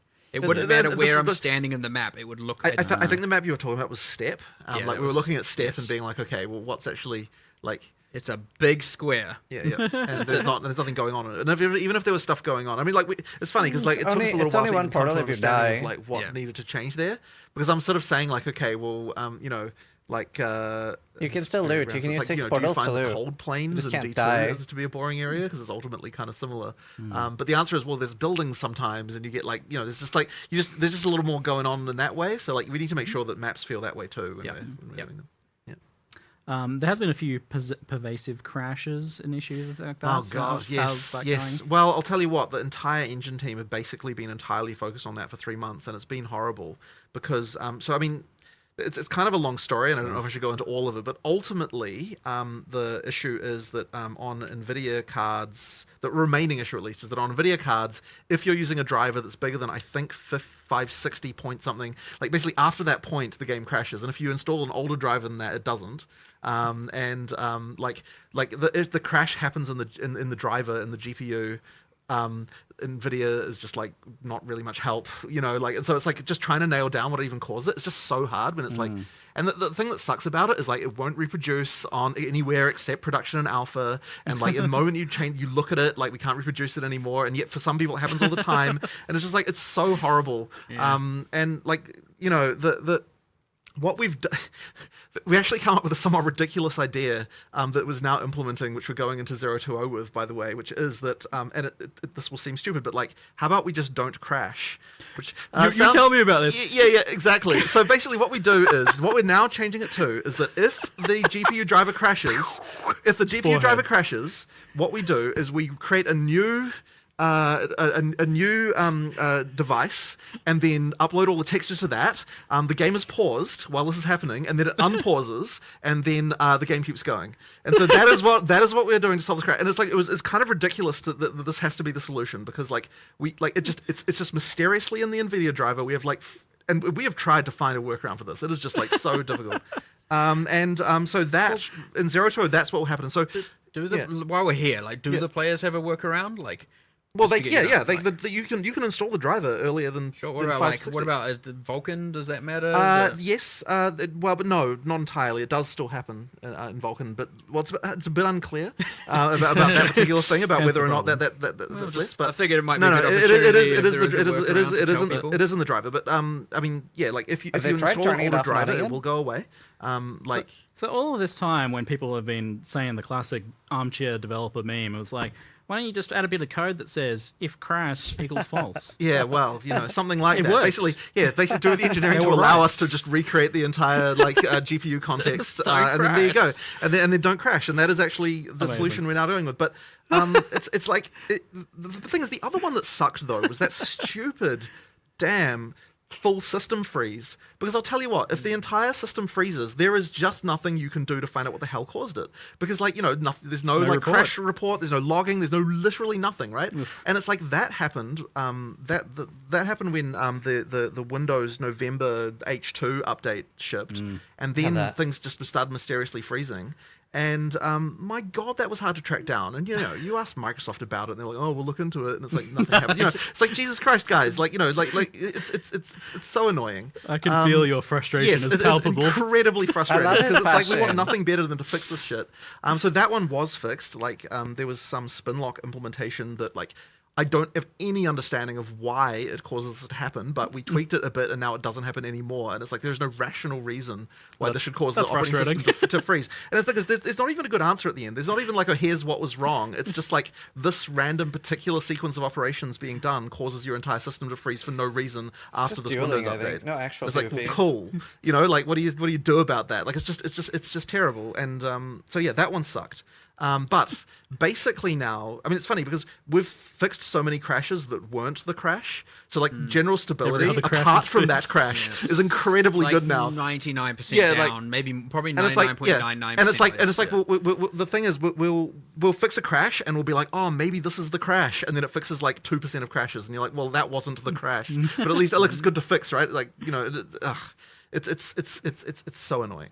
But as I said, we have a workaround now. That's good. That will basically recreate the graphics device if so you might get a if it pause crashes. and then you'll get a pause for 3 seconds and then you know, like roughly depending on the hardware, and then it will continue and the game will pause at the I obviously just make it clear we don't want it to remain like that, obviously. Yes, obviously we'll still try and fix it, but at least it means you're not crashing. That's good. And you're certainly not freezing anymore. That's sorted out. And then, you know, we found another one recently which was like, okay, so this is another stupid one, right? Like, so anyway, so there's that whole like Intel CPU issue, like on 13th and 14th generation Intel CPUs, where like there's some freaking voltage regulation problem that causes CPUs to break in a certain way, and if that happens, then like the thing that will break is that like the decompressor will like it'll decompress something and like one bit of it will be wrong, like literally one bit in there, and then it fails like a hash check, and then that just causes the game to crash. And so the fix, like, you know, it's like things like that will happen as well. Like you've got stuff like that, and it's like, well, once again, it's like it is our problem. We have to fix it because it's affecting real users. But like the solution to stuff like that, is just so annoying to find. And you know, so anyway. It sounds like you've improved a lot of the unrelated crashes, and you've come up with a good workaround at least. At least hopefully. But so that sounds like a massive improvement. But I also just think your obvious frustration is very validating for people who have been frustrated with this. Exactly. But the thing that's the most annoying about it is that like all these the engine team who are spending time fixing this, they're not able to spend time working on performance issues, which, you know, is something else that we need to be obviously improving over time. So you know, there's been a few performance improvements, but like not nearly the number we would have had if we had all, you know, 7 of those people working on performance improvements. So you know, that's been the most frustrating thing about it. Crashes first. 100%. But it's like when they're kind of, we have been chipping away at some decent ones though. We have. We got some pretty good performance problems resolved. Yeah, I mean, there was that ice one that was really bad. And, you know, there was things like that. So like the worst offenders we're certainly fixing. But and like I have no doubt by the time we get you know, like each time we do a new release, it'll be even better. Yep. Great. But you know, and by the time we get a full release, I'm sure it'll be like very good. And I mean, speaking of, I know it's like tangential sort of as well. Obviously, we had a lot of woes around the release, but we've done a whole lot of back-end engineering work to make it. Yes. You know, the launch So the launch should go smoother as far as like you know. I mean, it was pretty good. Stuff. It was. Wow, it still was 5 hours of not good. Yeah, but like 5 hours compared to no. This time, days, I mean, look, I'm standard. I'm tempting fate here, but like we've made significant improvements to the ability for the realm to handle stuff. So 5 minutes this time. Well, I mean, we'll see, right? You never know what's going to go you wrong. Always but sometimes it should be get caught out by something random. It should be much better this time. Yeah. Did we have issues? I can't remember. I hope you get enough players to stress your theory. I don't remember. That's always my memory's so bad. Name for. We'll just run up with a couple of the random kind of chat questions before we finish up today. Any possibility of Ascendancy respec? 3 hours. Something you've considered, especially with all the changes going on? I'm sort of not in love with it. It's once just one of those things where like I feel like it's right? the identity of the character, and like respecing like the journey of the character, like it does get pretty significantly compromised if you allow for that. But I know Mark is especially strongly feeling about it. I mean, they had the realm wipe. As last time, remember? Which is like, we got in, then they wiped exactly, and crashed them and piped down. I don't know how to articulate there were exactly 2 why I feel Zizarans. so strongly about this, and so do a lot of the team members. Yeah, that's why I had 30k gifted Again, subs it's just at that time. Your choices should matter. I was in heaven. And, I didn't care about anything. It's obviously something that I was okay with in PoE 1, and so there is probably a world where I will be okay, but there's got to be some level of work involved to achieve it that isn't to just pay a little bit of gold and then you're done or whatever. Like, I want to find a way to do it if we're going to do it in a way that is like grounded That's interesting idea. And difficult to do. Well, not, I wouldn't say difficult, but like requires some actual work to do. So that would be the compromise I'd certainly be willing to explore, which I have been thinking about recently because I know every single time we come to an expansion, it's going to come up. So the trial of respect or something. Yeah, there'll be something where your character has to undergo some sort of challenge or something to do it. And I know you could argue, well, doing the trial is that. That's my question. You're not entirely wrong, but something a bit a bit more. Sacrifice a few enemies, Okay. a few thousand enemies. I'm sure worn we'll him have down. a conclusive decision, or at least a level of articulation one way or the other by the end of early access. Alright. But for now, I'll ask you then. yeah, it's just going to take me a bit more time to figure No, out they what didn't I reply wanna to me do about there. it. So. Is dynamic switching between keyboard and mouse and controller coming at all? It's not in 020, but it will be coming. It's on its way. Yes, so Work- and being worked I'm on. really hoping by 030, we should be able to get that. That is a very key Cool. feature. That's huge. It seems like it's going to be hard to loot juiced maps with only one portal. Oh no, well, this question has already been answered. Well, actually no, because there's No, still one this- portal. No, this is a concern. that's and we true, have to with do juice, something about so it. we have to Yes, figure we it have out, to figure it out. My Yeah. bad, So yeah. next Oh. week we will actually be looking into this one. There's a few problems around point. it. Yeah. Still, there are other things to come up, like, Yep. you know, you also don't want it to be that if you did use your one portal, because it's your portal that's used, not everyone's portal that's used. Because when it says That's actually one a good point. portal, Yeah, it's a good that's point we one didn't portal I think we for mentioned up that. to 6 players. Yeah. Yeah. And so when it's 6 portals, it's 6 portals for up to 6 players, which means technically it's 36 entries and exits out of the map, right? And like that changes things in a way where it's like when it's down to 1, it's like you don't want it to be that, oh, I failed the map. Quick, Ziggy, come join my party, get in here and finish it for me.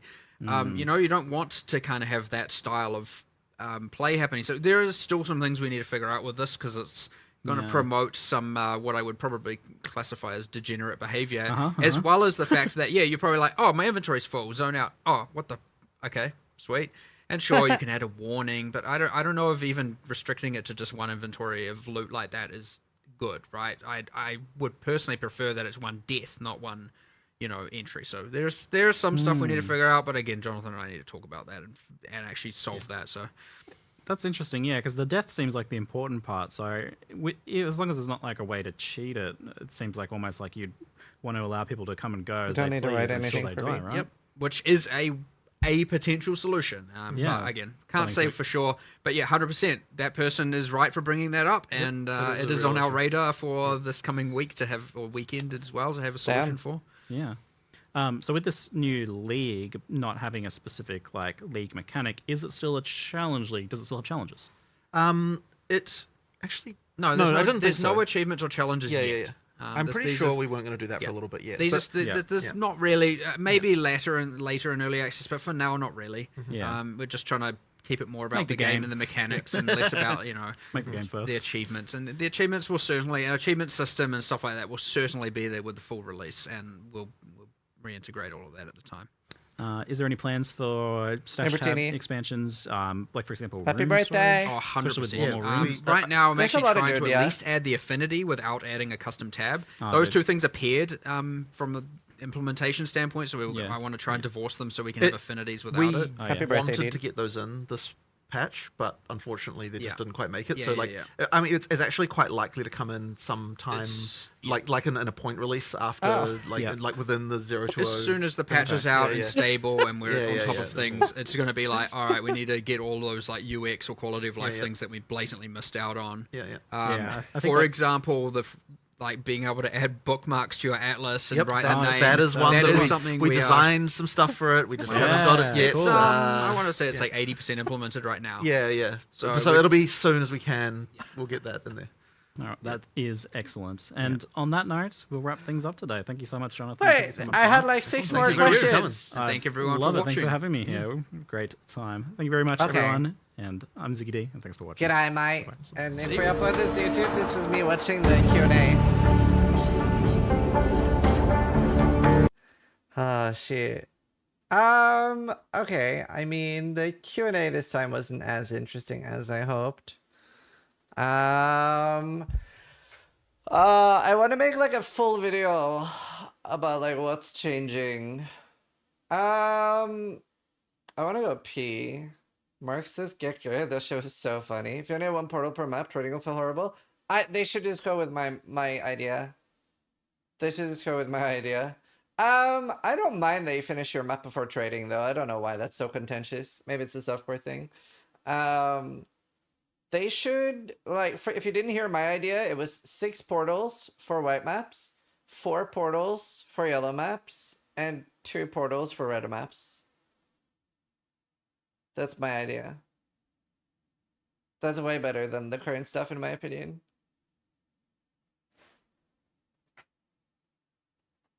And that gives you a very, very clear sense of progression from white, yellow, and red maps. If you're dying and losing your maps real often, you realize that you have to go down to yellow maps. Like, I don't know, man.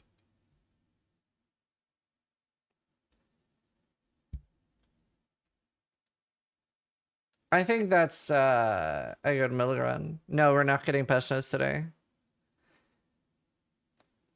You guys run red maps? Yeah. But higher maps is more better loot. Does that mean I cannot be a loot goblin?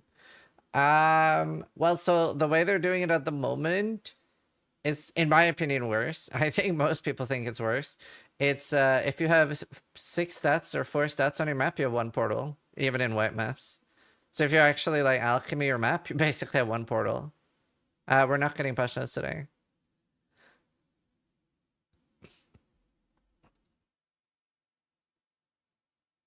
Okay, I want to go pee. Be right back.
Hello.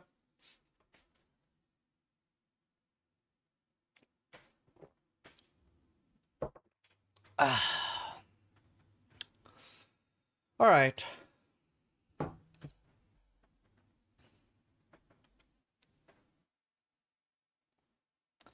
D4 back. Default.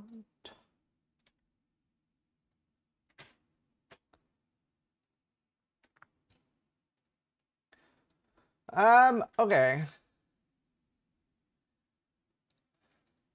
Right, I have to remember. Also, thanks for the subs during that. The video keeps back scrolling to the interview. What video? Kid, you just What's new? resubscribed for 4 months. No proper season, but a new league you can play for Econ Reset. A few new things on Hunt. Cool, thank you. Okay. So we're getting like the ghost mechanic. We're getting more essence endgame. We're getting rogue exiles. Super sick unique mechanic. I really like that actually. It's so simple but elegant. I'm a big fan of that. Yeah, Huntress obviously.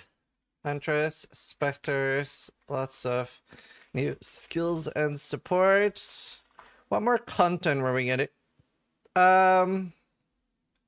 Tower actual good rework. That sounds a lot less retarded now. I'm a big fan of the towers. Was the cleansed areas the ghost mechanic? It wasn't, right? The cleansed areas was the like beyond mechanic, right? Cleansed areas plus guaranteed fracturing orb per cleansed boss.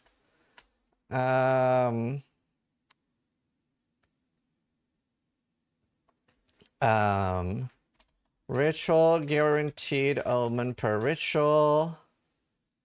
Recombinator. And there you choose what mod you want to transfer, but you can lose it. So that's very cool.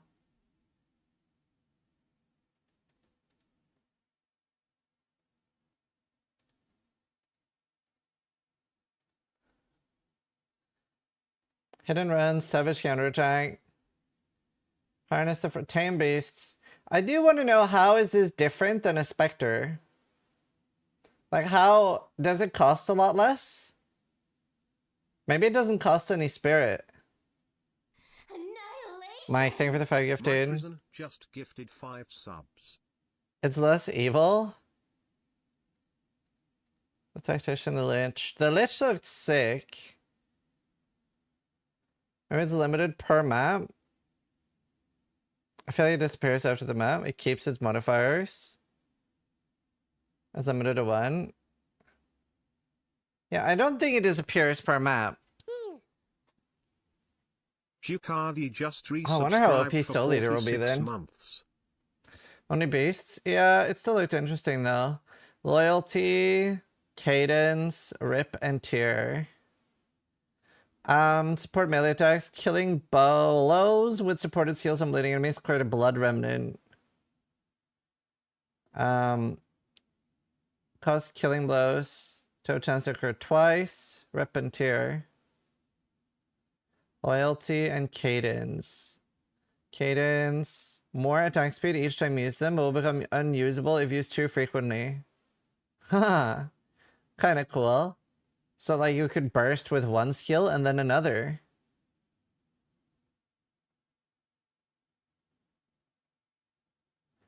Support skills create companions which can be damaged. Minions take a portion of hit damage you would. Cool. 100 new unique items. A Mjolnir.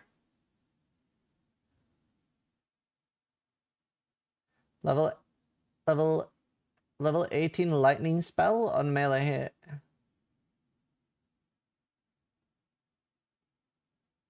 Okay. I hope that's good. I'm very, very like underwhelmed by uniques in PoE 2. Parried enemies taking more spell damage. This looks entirely unusable. I'm very whelmed.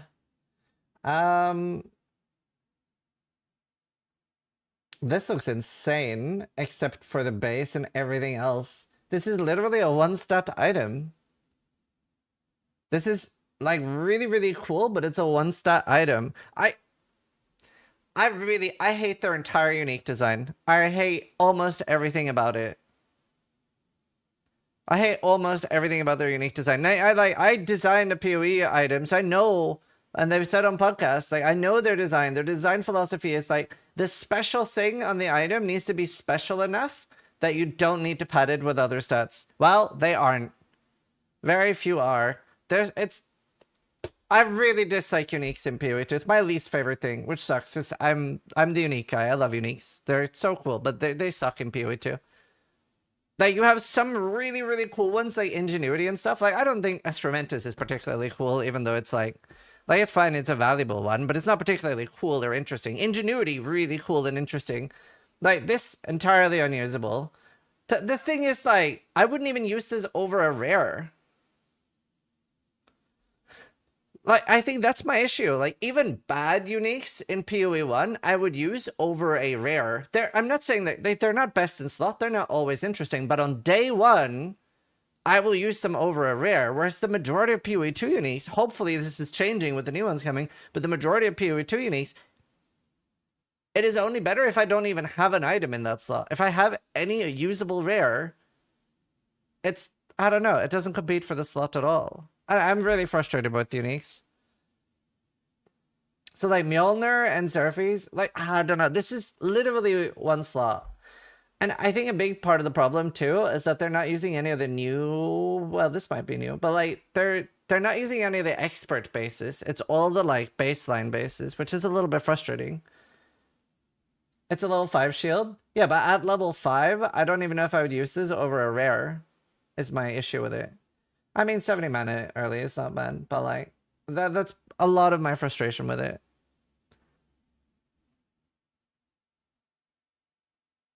At level 5, you wouldn't use a shield? True. Soul Leader should be nuts, though. The Fall of the Axe. Used, grants Onslaught. Not a big fan of the charm system either. In general. Mjolnir looks exciting though, and Xerxes should be cool. Asmarian Wisps. That's the ghost mechanic, right? Just making sure I'm not mixing things. 7 endgame maps. These look really cool. Honestly, I love the new 7 maps. 7 new endgame maps, unique maps, cool things like Essence, Calandra. They're really cool. They're awesome. Yeah, charms are a bit lame. I get that they have to move away from flasks with such a focus on WST. But yeah. Hopefully the unique stormboxes are good. Rogue Exiles are just a pure W. That looks like such a good way of doing it. I love what they're doing with unique items. Like, it's just awesome. I think that's such a small thing that'll add so much. Fracturing Orb, fractured items. I feel like Fracture is pretty much only usable with Essence.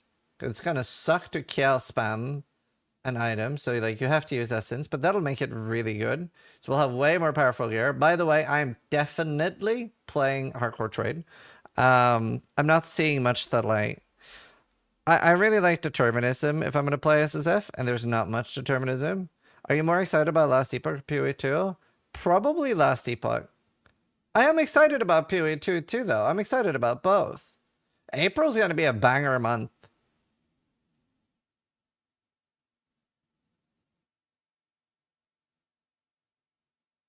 Is this going to be online 2 more hours? Probably not 2 more.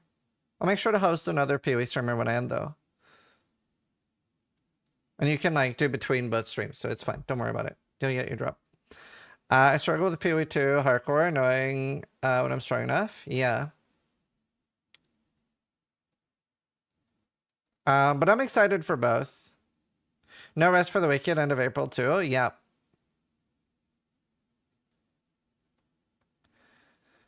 Essence of... Oh, horror. Upgrade to normal... Wait, used can only be used on gloves or boots. Only used on belts. 50% effective runes. And soul cores. Gloves and boots, then. Huh, interesting. I'm surprised that they didn't make anything for every slot. Looking forward to the last debug. Yeah, me too.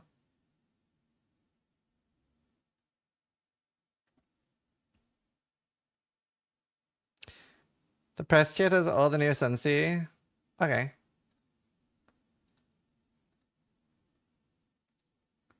Downloading.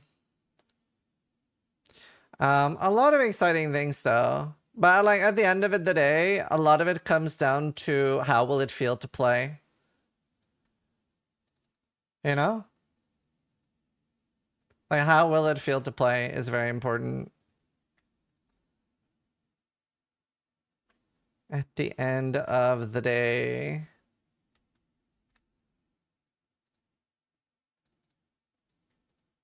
Should we look through the press kit chat?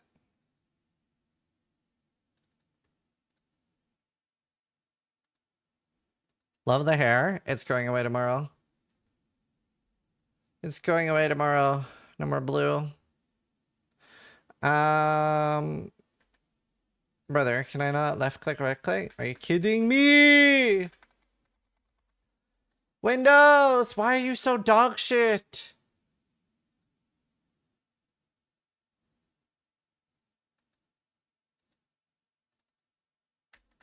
Can I actually not?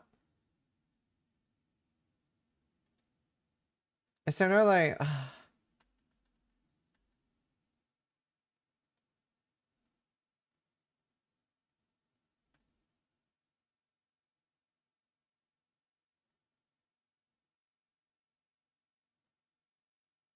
This is so stupid.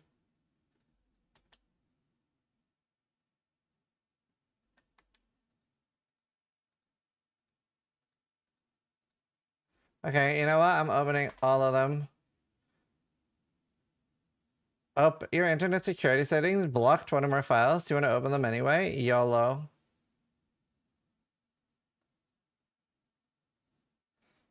Okay. Right. Flashbangs. Oh my god. I'll wait till it's done opening.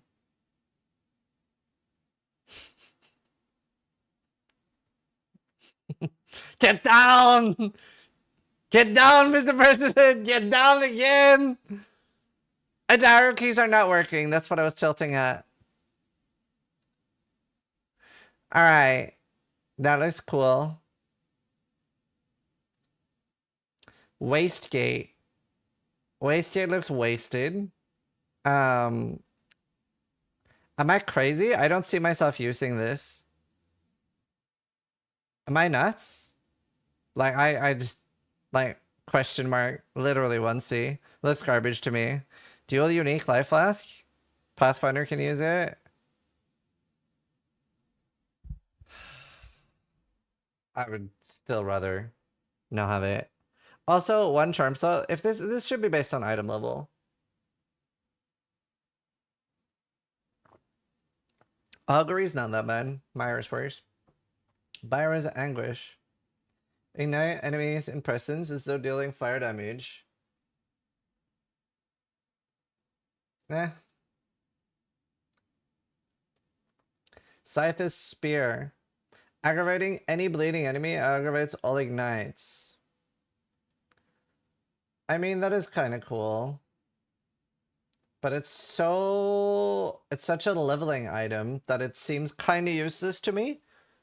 Like, how are you ever going to scale up your in-game damage using this? And also, like, it'll depend on, like, did Ignite get a big rework? Because Ignite, and especially Ignite Proliferation, is so bad in PoE 2. Now, if you don't know what's wrong with Ignite Prolif, in Path of Exile 1, if you kill something with fire damage and you have 100% chance to Ignite and you have Ignite Proliferation, it spreads out like wildfire, right? Which is really cool. Well, what happens in PoE 2 is that the monster needs to stand next to another monster for a full second before it prolifs. A full second.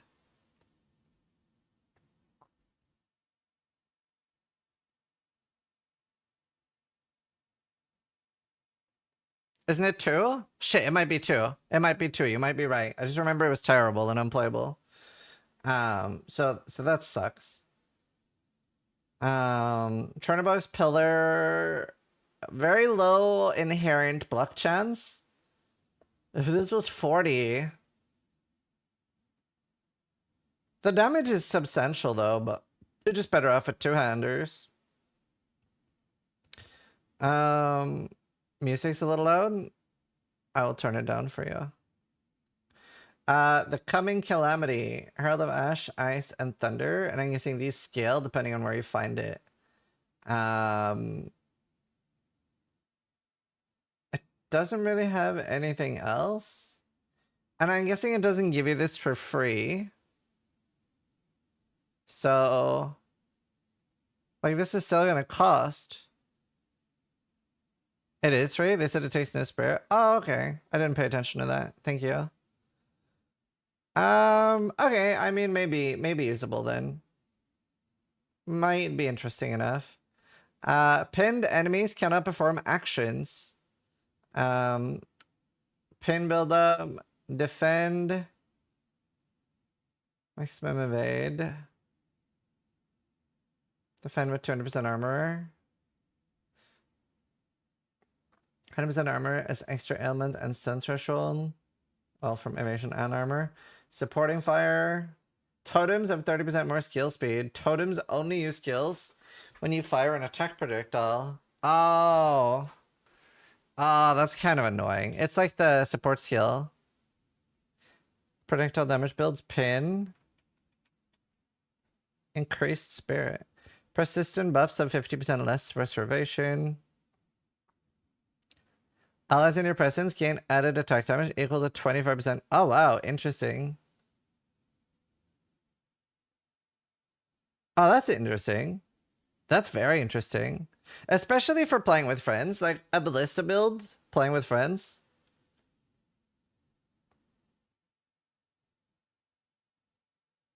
It doesn't specify attack projectiles. On what? Maybe Aura Stacker? Unsuppressing fire? Projectile damage builds pin? Right. Yeah. Yeah, that is decent. I mean, it looks like it can be usable. I would take suppressing fire, watching how I do it, and then do like a totem build. I hate banners though. I'm not a fan. Already seen that. It does look very cool. These are really cool. Gain run range and melee hit. Small F.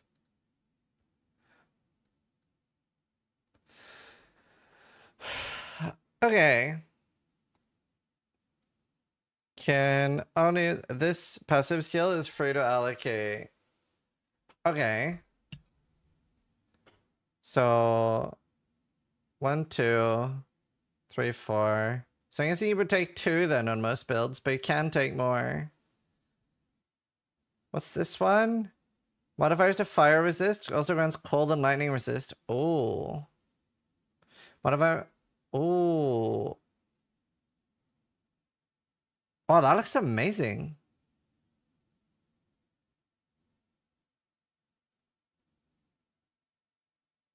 Wow, that looks amazing. That seems like such a good hardcore league starter.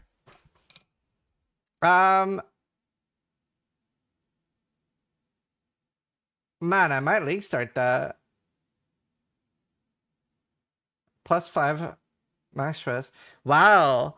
Okay, so you would take 1, 2, and then you get 2 for free. So you would take Flowing Metal for sure, and then what else is really good? Molten Symbol is really good. Internal Layer is really good. How are these comparable? Leather Binding seems like... I mean, 5% isn't bad either.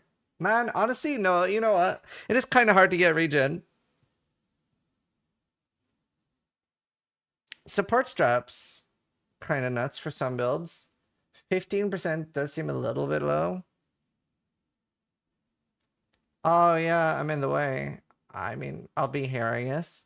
Molten Symbol is 25 fists taken as fire.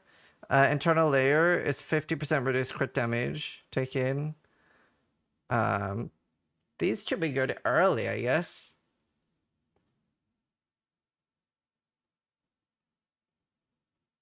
You probably would take and wear white armor though. You can still have soul cores in it, right? Like you can, it's just a white armor and then you have soul cores. So you get, like, you're just gonna be volleying every armor for third soul core. So you get 3 cores. How many can you choose? So it costs ascendancy points. So you could take many, but then you get less of these. So this is temper weapon, manifest weapon, or fire spell. Fire spell on hit. All of them looks pretty interesting. So you could have 1, 2, 3, 4. You could just be missing 1, or you could be missing 2, and you could take 4. But you could take loads. Body armor grants armor applies to chaos damage taken from hits. I mean, this is only interesting once we get Glorious Vanity, right? This is only interesting once we get Glorious Vanity. Vestius just resubscribed for 29 months, _carrot. Where's this screen from? The press conference, the press kit. It's click download on the press kit at the bottom of the page. Vestius, thank you for the sub. Jacardi, thank you for the sub. Armor is pretty bad though, no? Armor is less bad than people want you to think. The problem with armor is that we are missing things like Zabakwa right now. Like, armor is good when you have other tools. Like, armor is good at doing what it's supposed to do, but we don't have tools for the other things.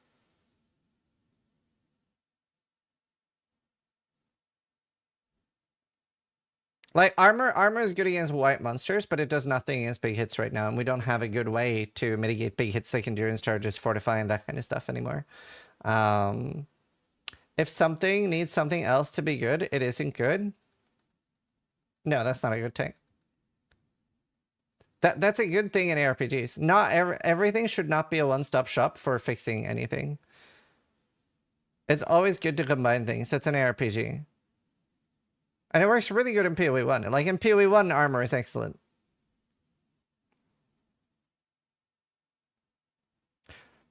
Like what I'm trying to say, like, you don't want an ARPGs to just have attack and defense. Right? Like, we want some complexity in our games. So armor not solving every problem is a good thing.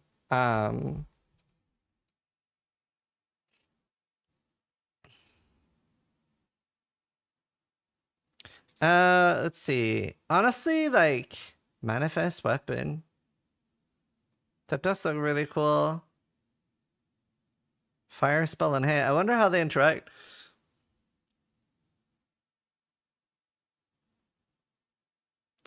PoE 2 is Ruthless Light? Wait, Patonis, what do you mean? Like, do you mean like builds? Like when we play, we're so slow in PoE 2, so it feels like you're playing Ruthless in PoE 1? Is that what you mean?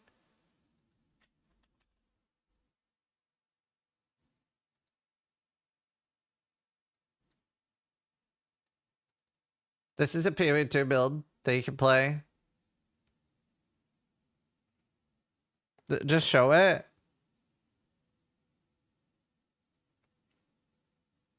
To be fair, this is an extreme example.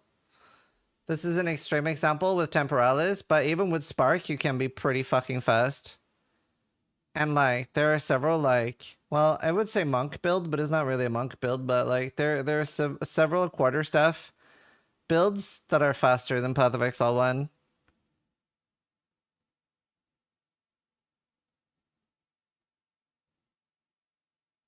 So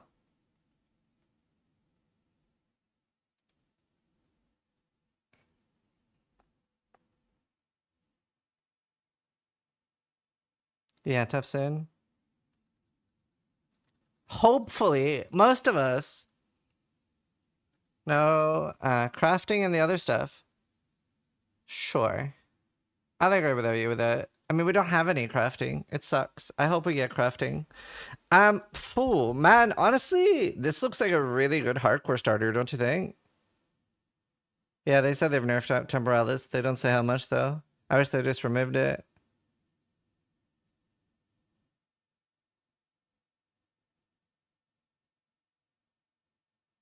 The song is so good. Rogue Exiles will be so imbalanced for hardcore. Yeah, they were when they first got out of PoE1. Wisp. Greater Rune of Alacrity.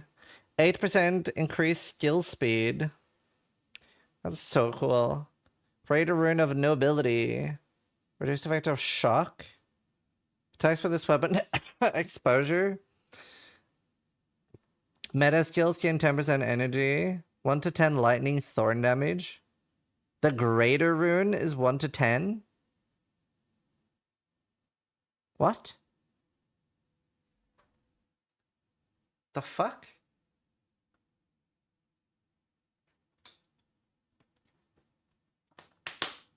Why?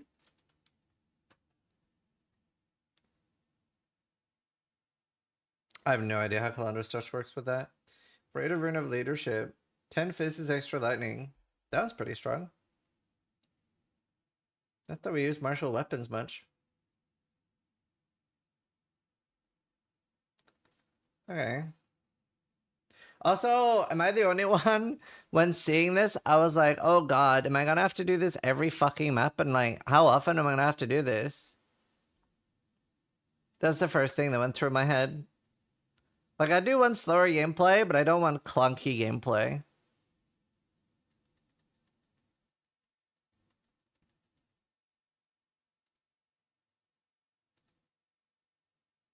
I really, really, really like the Rogue Exile mechanic. That is so good in my opinion. Don't you think? I think this is like so good and so simple. I really like it. Imagine seeing something really good and it kills you and you're like, no! But if unique are poop, yeah, but that's a fixable problem. Uniques being poop is a fixable problem. This is just a cool mechanic.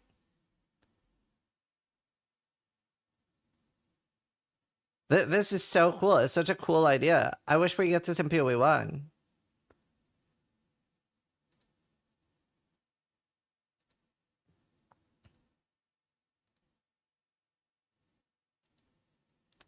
Um...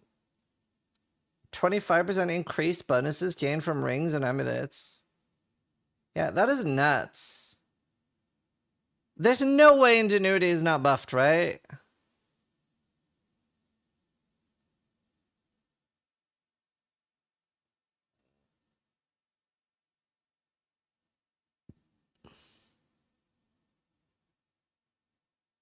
I mean nerfed. Did I say buffed? I meant nerfed. My brain's not braining.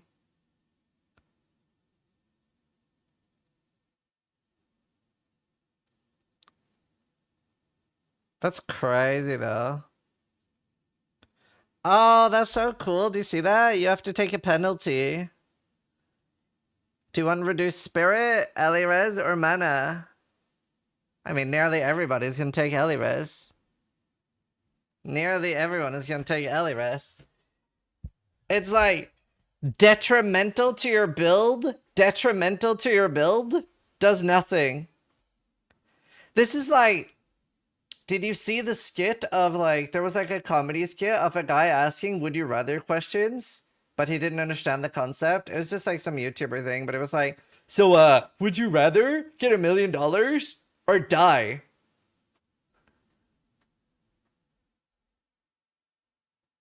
Like, literally like the bonus gained from rings makes up for that alone.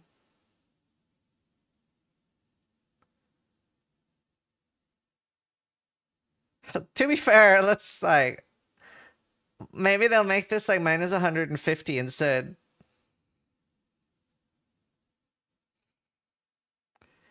But like, for this to be on par with the others, this should be like minus 45. Because then it's like, then it's bad. Yeah, Ingenuity's definitely nerfed. Has to be. Minus 15 max? See, if it was minus 2 max. Will you stream 2 more hours? No, but I will raid another Path of Exile streamer when I'm done. For drops. 25% bonus gain from equipped rings and amulets. That's nuts. Like, it's so nuts.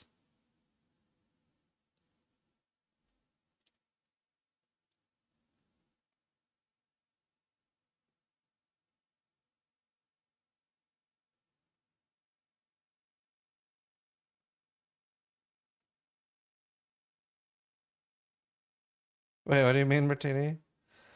Extra ring is nuts? Yeah. Ingenuity now rolls minus 25 to plus 25?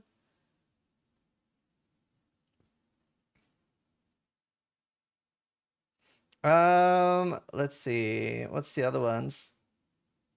5% increased life recovery rate per 5% missing life. Intricate sigil, +1 charm slots. I don't know. I get a little annoyed every time I see something with charms because I really dislike them. So I'm like, stop trying to make fetch work.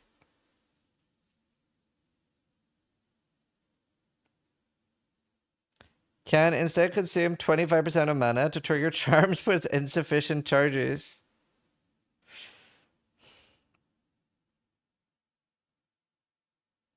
Ritual sacrifice.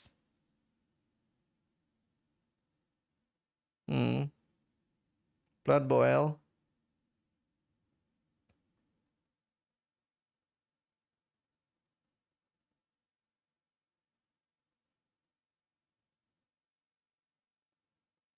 I mean, there was the unique charm that looked interesting.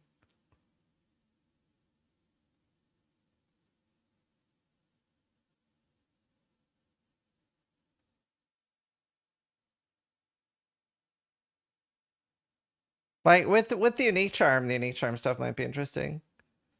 Ogham's Legacy. I'm so happy with the tower stuff. That's so much better than what I was expecting that it would be.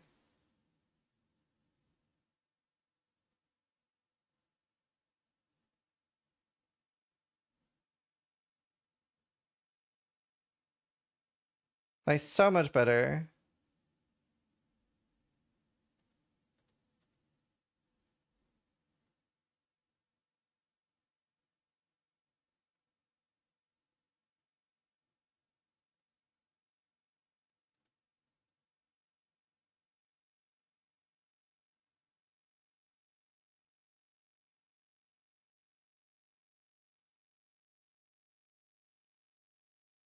Did they talk about more quality of life on charms? No. Not really. Oh, the Lich Ascendancy looked really cool too. Honestly, I think I like the Forge Guard and Lich more than the Huntress stuff. Did we only get one Huntress Ascendancy? No, we got 2, right?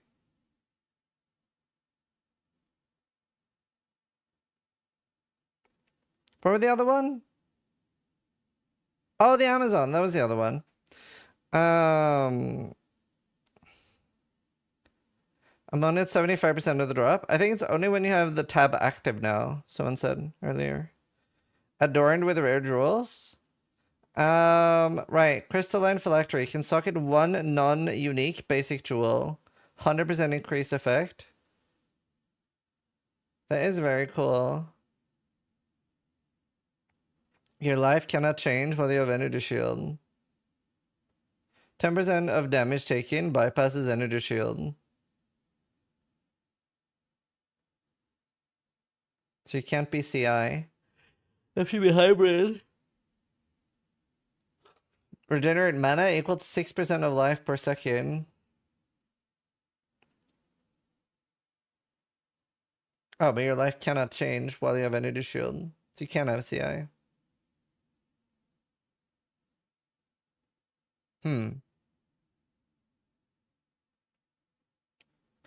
Interesting. Non-channeling spells consume power charges to deal 25% more damage. Cursed enemies killed by you. Like, this is like getting purple pups is gonna feel so good. Your allies have Unholy Might where you're not low on mana.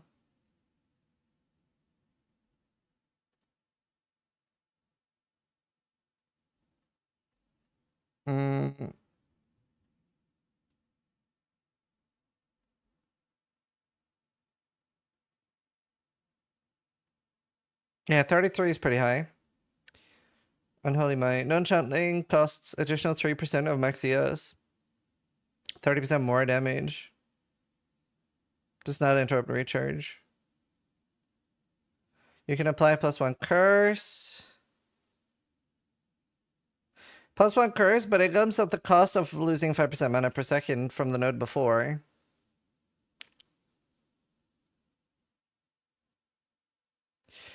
Magnitude of Holy Might.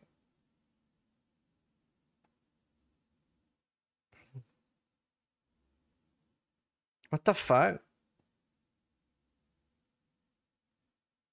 So you have to take that one and that one to get Unholy Might. Wait, is this correct? That can't be right.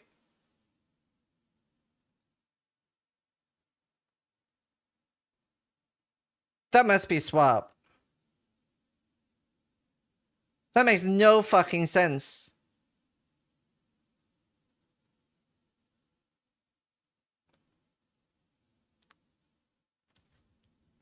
And if it's swapped, it's a lot better. If it's not swapped, it's really bad. Because then you're getting +1 curse at the cost of 5% mana loss per second for something you might not even care about.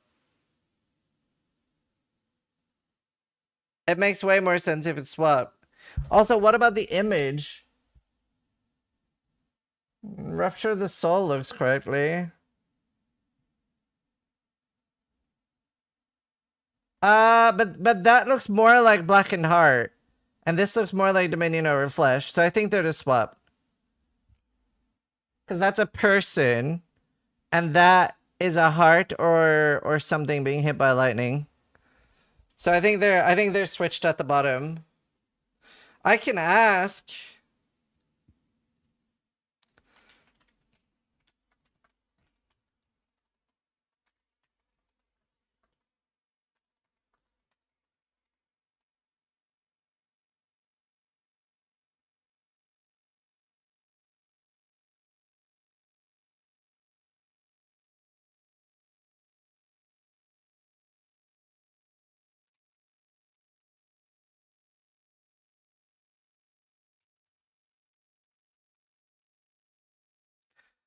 I don't think no one's gonna get fired over that. But,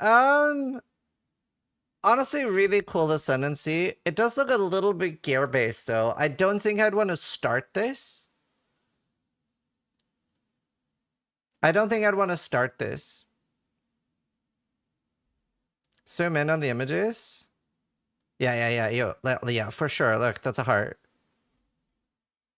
That's a heart. They're definitely swap. Although this is going through the heart, but that is a heart. Dominion over Flesh. I mean... it's confusing.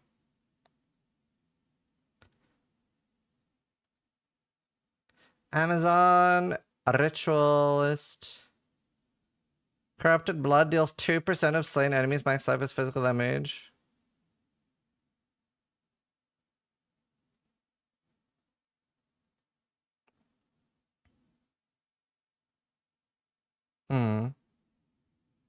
This won't do anything to bosses, right? Grants your weapon infusion. Protect all attacks without consume infusion. That one does look pretty cool.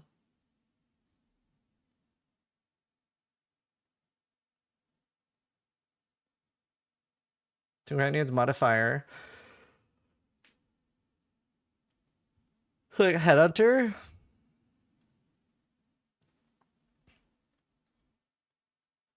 She mad.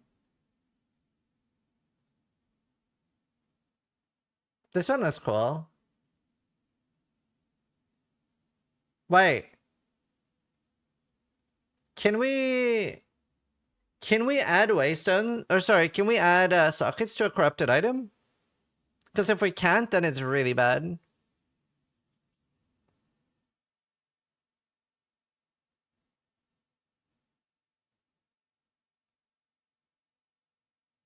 Okay, yes, it is swapped. I got it confirmed. That makes a lot more sense. The sentence is really cool then.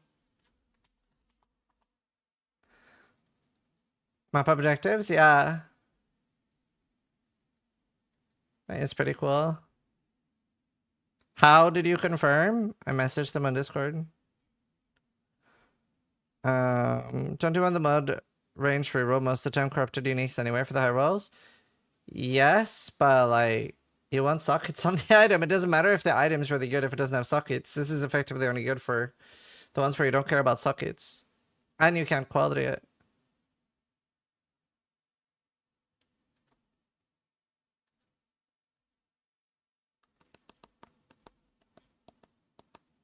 Streamer privilege to be? Well, I mean, I'm helping confirm for a lot of people, not just myself. It's a lot of skills, dude.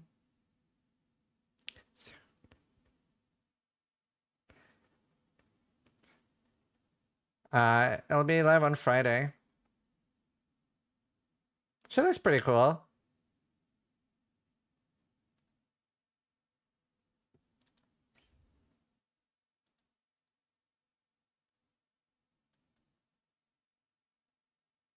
You're privilegedly useful. I do try to be useful.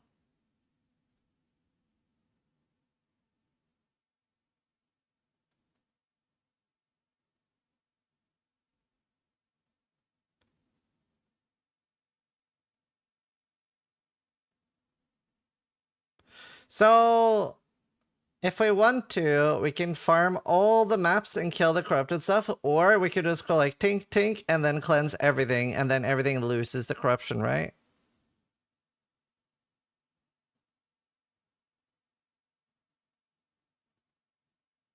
Aren't we always going to just go tink tink? Especially unless they've like... A big gripe for me has been how bad they've made the Scourge, or like that, like ever since they swapped away. Honestly, no, it's always been the case. I don't know why, but Beyond bosses have always had trash loot. Whether it was like Beyond or the Scourge, it's always been bad.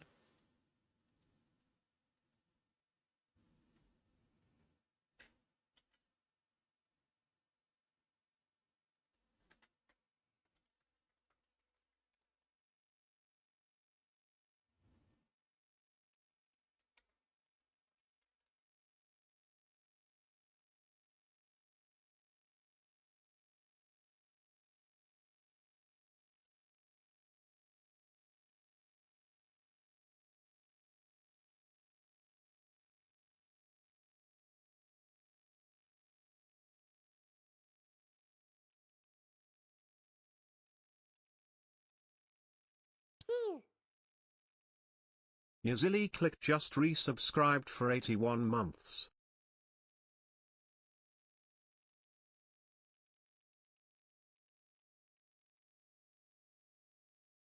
Sorry, is he having a stroke? No, I'm trying to confirm the podcast date with me and Jonathan and Mark. N0 weighs 23 is firing Ziz's laser.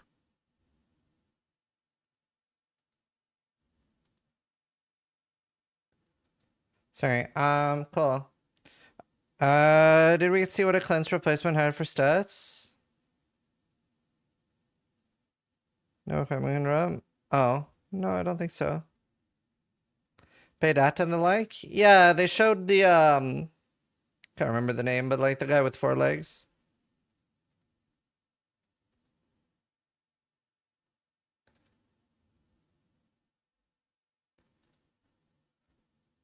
There's no drop command. Just watch and you get the drop. Fracturing orb.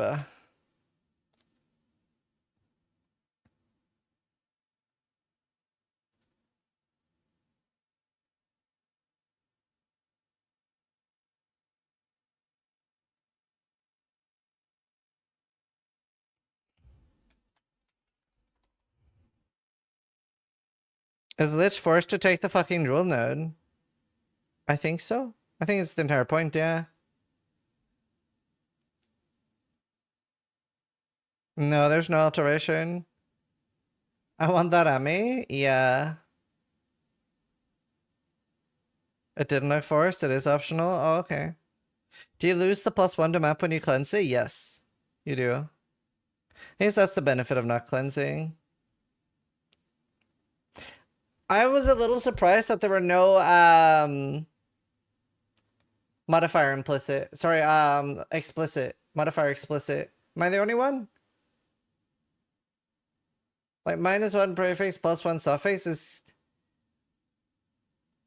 I think this is going to be incredibly mild when I find one.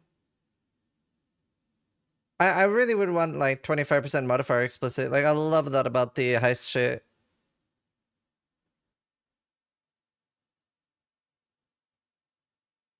I'm very whelmed.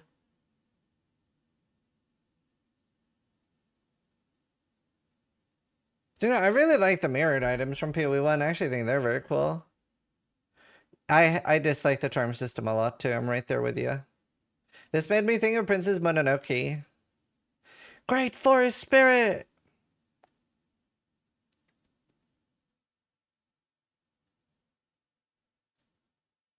I'm excited for the new essences and more raiders. That'll do a lot. And the new Valor system for essences. I think that's very good.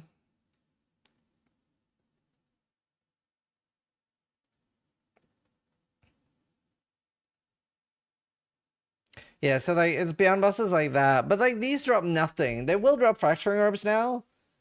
But other than the guaranteed fracturing orb, to be fair, that is probably enough. It's an interesting change.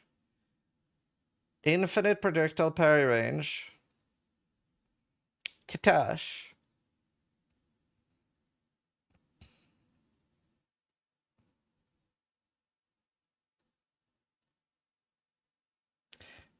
Amazon. Infused weapon. When you consume a power charge, trigger to gain 2 cold infusion, fire infusion, lightning infusion. 50% chance not to be consumed. Didn't they say they drop uniques too? I think they said not yet, right? How do you finish the item? You need essences. Wait, no. Can you only Chaos Orb spam it?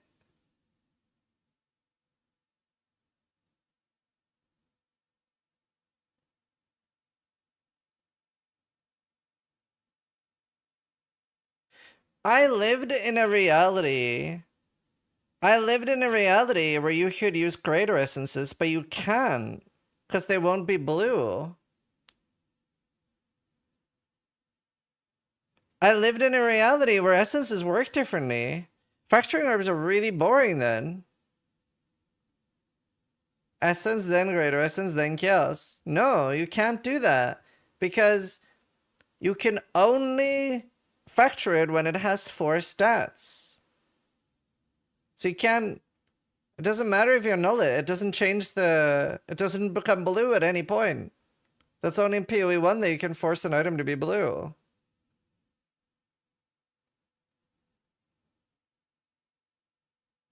I'm sad now.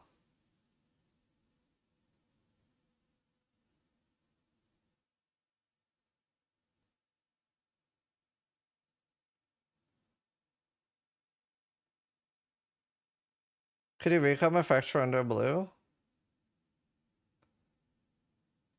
Didn't greater add to rare?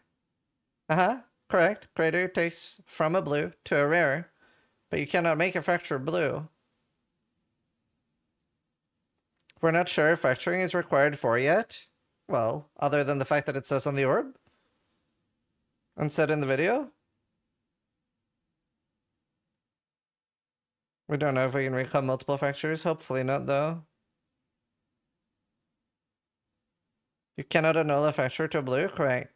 The only way you can force an item to become blue is prefixes cannot be changed and scoured down to 1 stat. Which we don't have because we don't have a crafting bench. Man, that kind of sucks then. It's in the press kit. You can download it. Mystic Harvest, life leech recovers based on your elemental damage as well as physical. Life flasks also recover mana, and mana also recover life. That's kind of neat. The best flask thing I've seen so far.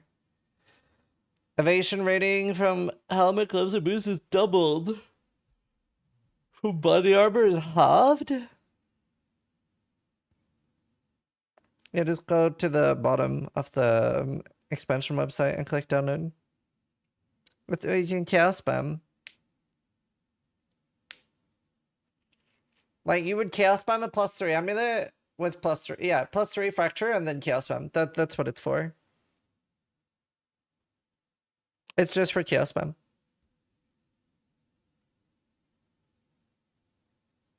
That's 4 uniques. It is. Could use the Soul Eater chest easier, I guess.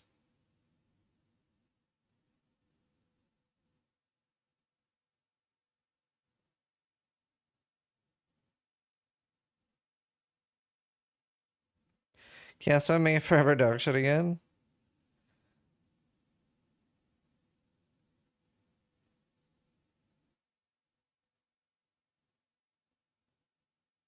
Yeah, I mean, they're working on Act 4, 5, and 6 and the other classes too.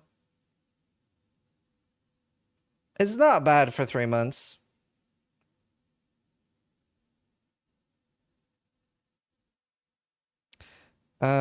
Critical strike. Chance to hit attacks. It can exceed 100%. That is very fun. I like the critical strike node. That's very interesting. We got 100 support gems.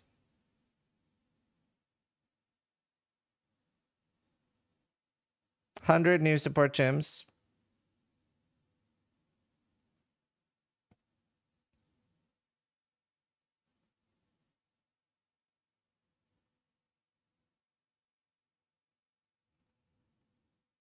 Yeah, 0. Predatory instinct.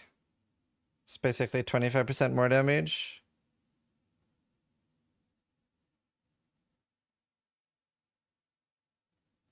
I wonder, flashbang, if, so they showed us the health bar of a monster. Let's say that it's here and here, and here and here, right? Oh, man.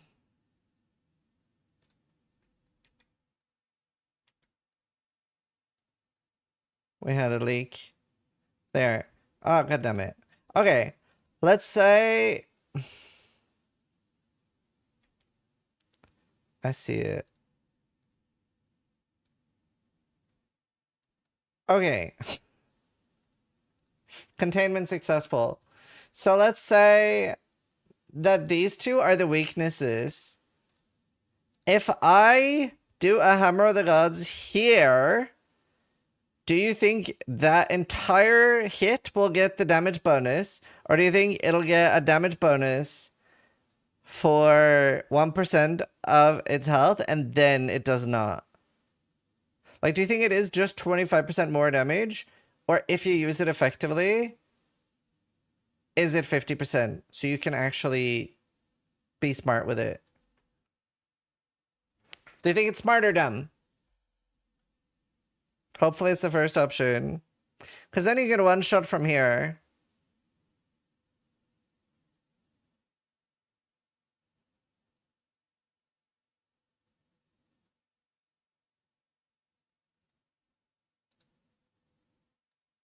I think all the hit. If so, it's 50% more damage. Cornelius 221 just resubscribed for 51 months. Hyzes, how do you teak with this speed? How long will take to get 1.0? I don't know. I'm guessing the earliest I see it launching is December, and then maybe mid 2026. Imagine making $25,000 in a day playing video games and looking this miserable. Do I look miserable? 20% movement speed while an enemy with open weaknesses in your presence, 40% skill speed. That is really cool. He said a day. Wait, it did say a day, right? Yeah, it did say a day. 25 a day, that's nice.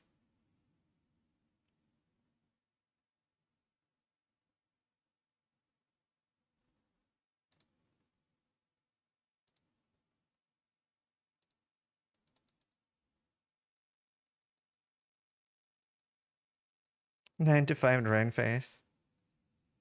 Can somebody link these? It's the press kit.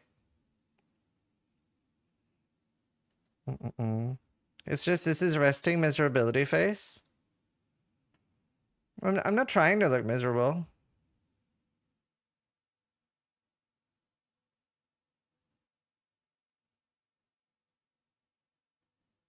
Hmm.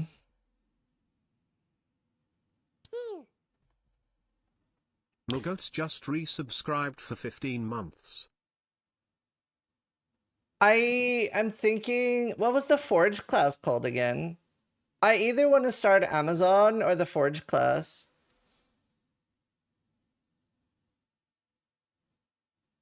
Blacksmith. I either want to go Blacksmith or Amazon. Ah, but like Blacksmith looks like such a banger starter for hardcore.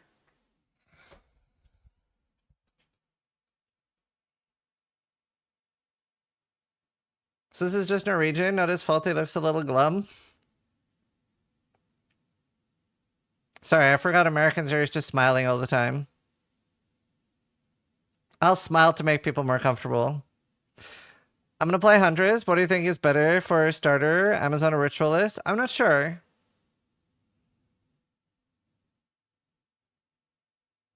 I'm not sure. I'll do like Mike. I'll do like Mike. Big asking the cashier to smile energy. I don't know. I'm very comfortable looking neutral. Stop the smiling. It drives me nuts. Why are they not doing a forced reset? I mean, nearly everybody is going to do the reset anyway. Yeah, Medikey. I don't think we can handle this fake smiling the whole time. Actually, right now, I'm like laughing from chat's reaction. So it's not even fake now. The smiling is scary. I'm Norwegian. I get uncomfortable when they smile all the time. Yeah, I think Scandinavian stoicism is a pretty normal thing. You're scaring my family. It's a pretty normal thing, but like Americans, I think like culturally Americans are very used to like smile to make other people comfortable. Whereas like Scandinavians are very used to just like have a very neutral face like this. Even if we're happy. It's just a cultural difference.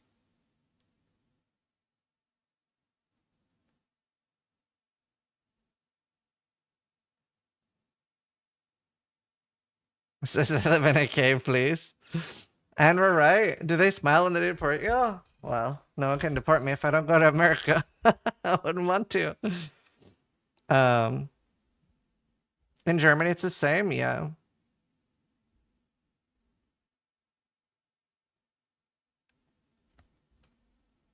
Wouldn't want to. We have tariffs on cis. The Americans in general smile. Well, I think Canadians are a bit different, right? They're just always fucking happy.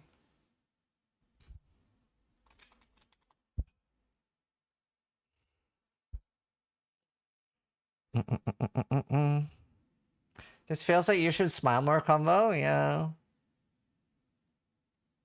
I mean, they're always sorry. That too.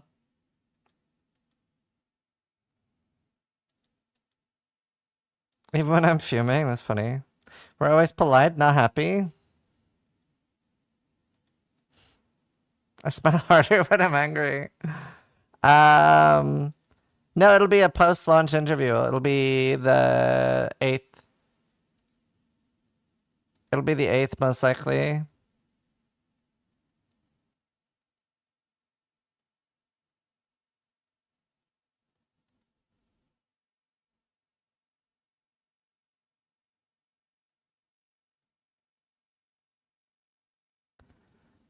I was like too. Will you do bell guys for the new patch? Yeah. I'll probably either start the Amazon or The blacksmith. The blacksmith looked really good. Zizaran has a poker place. I don't really. I mean, sometimes.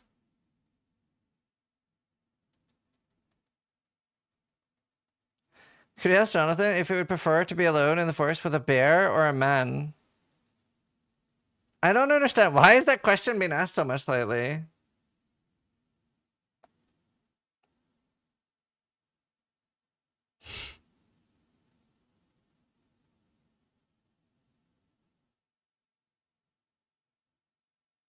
It's a TikTok question. Because women said bear? Oh. Oh, like literally, I was thinking like that there was some sort of trick to it. Cause like, I was like, is the man dangerous? If not, I'd rather be like a bear, I would literally fucking die.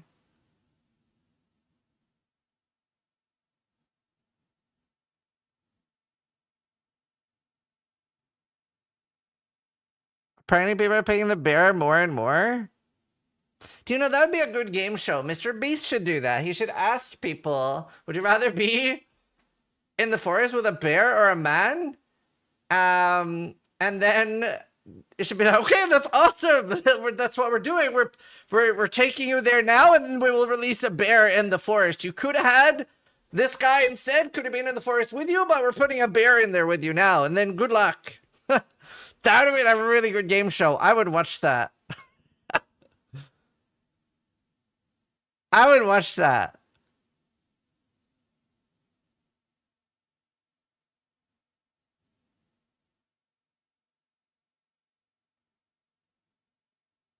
The rationale is that a man is more unpredictable or dangerous than a bear who is likely to just leave you alone. Well, it depends what type of bear, right? If it's a brown bear or a polar bear, you're fucking dead. And like 99% of people, first off, they're just going to be confused. Like, why the fuck am I in a forest? And then they're going to be like, how do I get out of the forest? Like, a bear will kill you. It's a very small chance that a human will.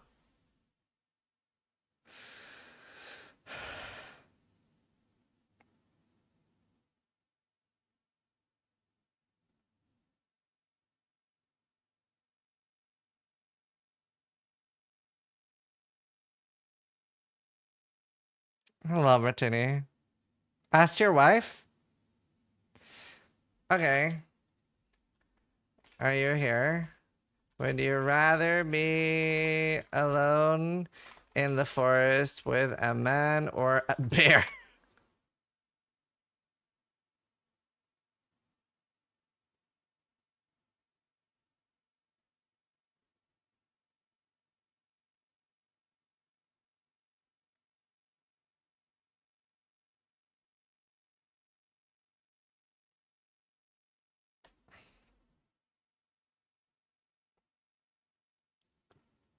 She's just gonna ask if I'm stupid. Oh, she's not replying. Bear back. It's important.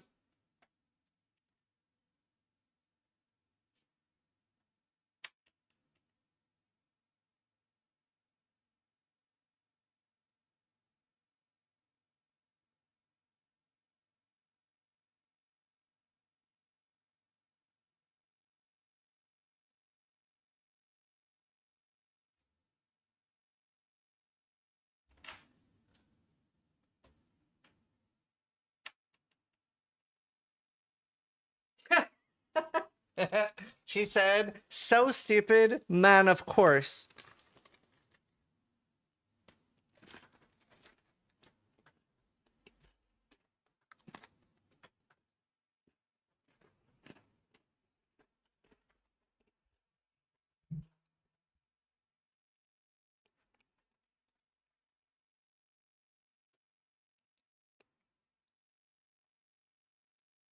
What is her number? She sounds great. She's mine.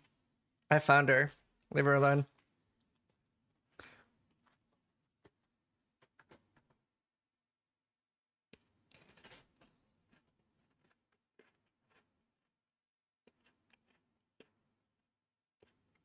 Any other answer is just stupid. Yeah. I picked a good wife.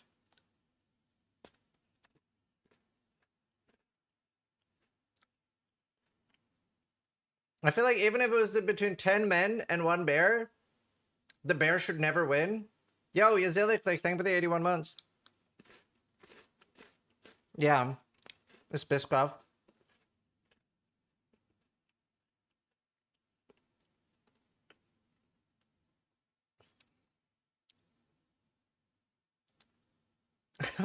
With another man.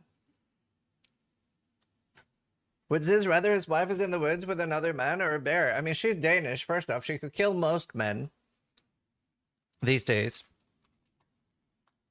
Is it just a black bear or a brown bear? What are we talking? It's a brown bear.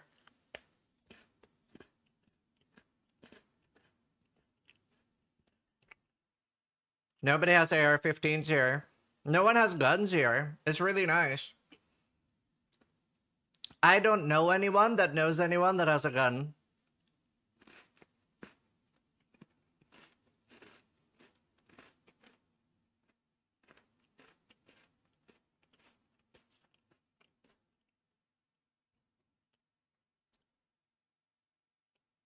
What about those biceps? These guns? Don't you just have Molotov cocktails instead? I don't know anyone that has Molotov cocktails either.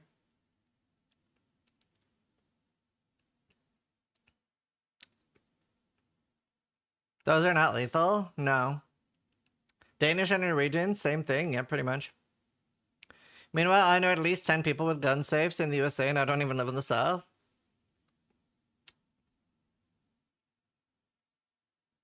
Oh, nice, Elena. Wait, I know somebody that has a machine gun. It doesn't work though. Does it count?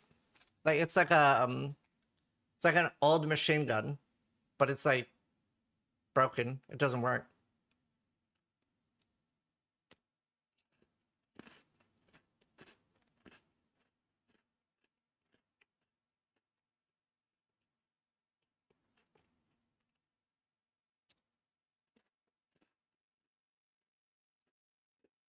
Hello, Andy. Biscoff is so good. Are they the best cookies? Like, what do you call these? Like coffee cookies? Biscuit? Maybe just biscuit. Are they the best biscuit? I think they're the best biscuit. It is rage bait. Don't fall for it. It's very funny though. I think some people forget that the bear doesn't end you first before starting to eat you. I think anyone with an IQ above 13 is gonna choose a human. Police still don't have guns in the UK? They do, but I don't know any police.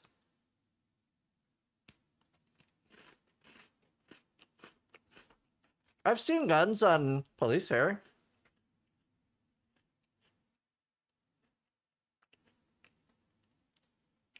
I've only had positive experiences with the police here.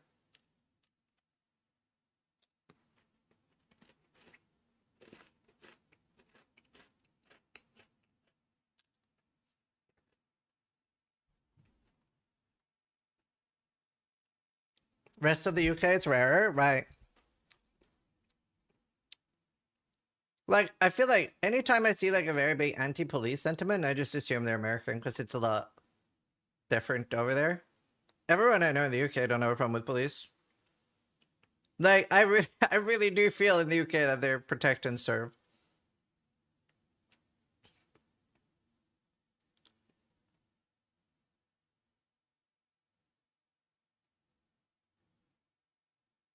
You got a license for those cookies? I do!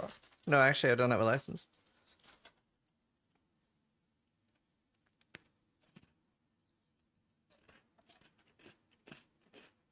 True, Semi. Good too, dude.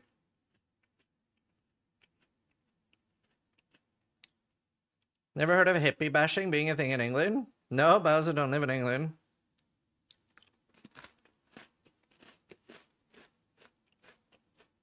It's Phil. Zoe just Lopi, thank you for the raid, resubscribed for dude. 8 months. Happy 8 Zoe, months. thank you for the 8 months.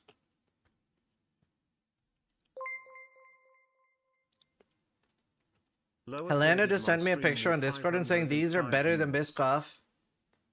Is this true, chat? I've never tried these. What is this shit? They have cinnamon in them. They must be good. Can I get some? Do we have them? Are they Danish? Thank you for the raid, Loyp. Hope you had a good stream, dude. Did they announce anything about new supporter packs? Yeah, there's 2 new supporter packs. They didn't announce it that much, though. They just threw them in there. They're French. Do you know, by the way, why is France known for, like, white flag surrendering so much when they have more war victories than any other nation? By far.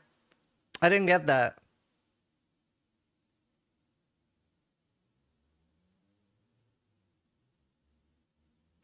It's just because of World War II?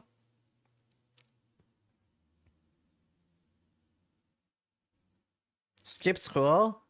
I have a really bad memory, and I skipped roughly 60% of school. I did graduate university, but in, like, normal school and high school, I got bullied really badly, so I just stayed home playing D2.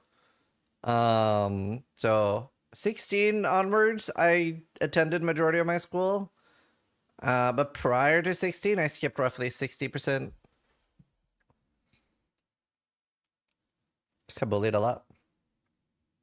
Oh yeah, here's the press kit for those that want it. It's like here at the bottom of pathofexile.com/2 or 2.com/hunt. It's like this: if you have sex with 20 women or men, it's nothing, but you have sex with one goat, that name sticks.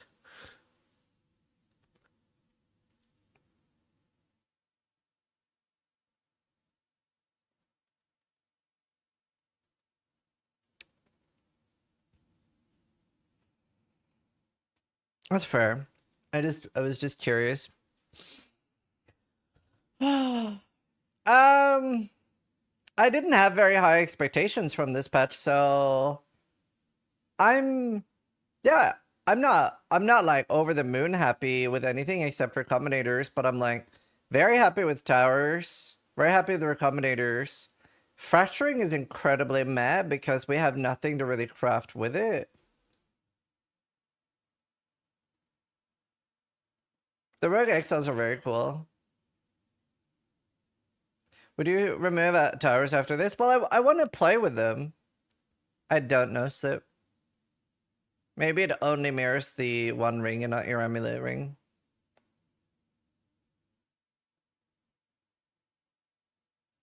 It's like Canada being known for being nice, but they committed many war crimes. I will not have you slander Tim Hortons in here. It's not a war crime. It's delicious.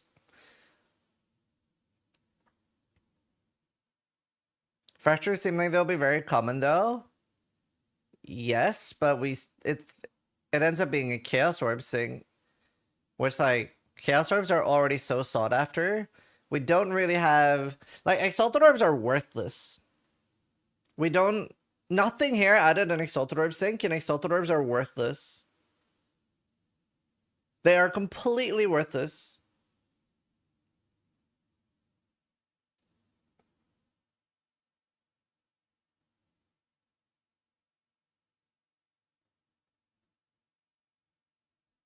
Look up Tim Hortons food safety news. No, it tastes good. How would you buff them? Crafting bench.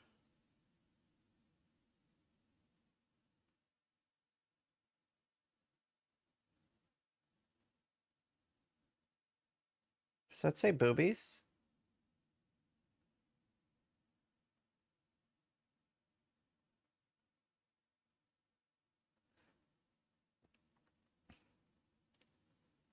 What is stream CC? You can just disable it. It's for deaf people.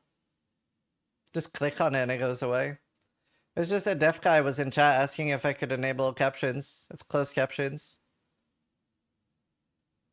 So I don't understand. Without scours, doesn't the addition of a crafting bench make ground items more valuable?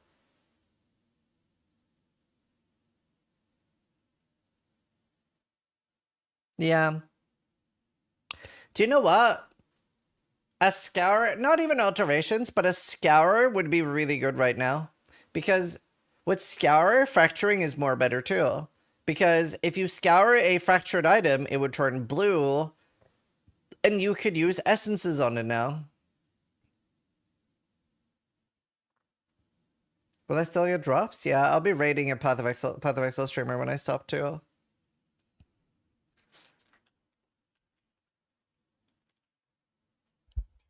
I'm in a streamer guild in PoE too. But yeah, I'll be playing hardcore trade.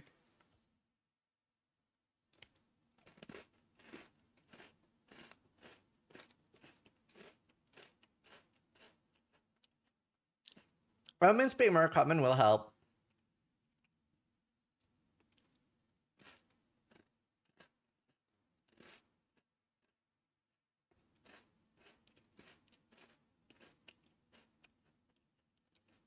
I mean, I don't play with the people in my guild. It's just to link items to each other.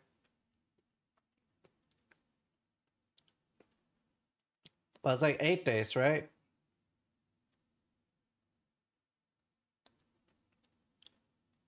Should just be in your account.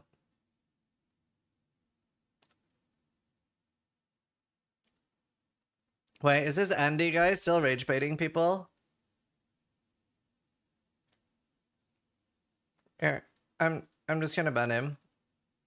The first rage bait was funny, but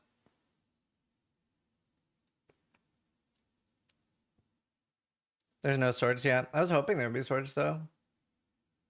Fractures seem almost meaningless in PoE too. It's just for chaos spamming. I'm a lot less excited. So when I got excited for them, I'm still excited for recombinators, by the way. They're really cool. I mean, like, they could be shit to use, but we'll see. They at least look exciting. But when I got excited for fracturing orbs, it was because in my head you could essence craft, but you can't. There's no raffle. Can I recommend 2 fractured items? Hopefully not. I hate double fracture.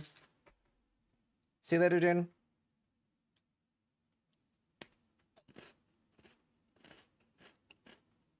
I'm very excited for last epoch.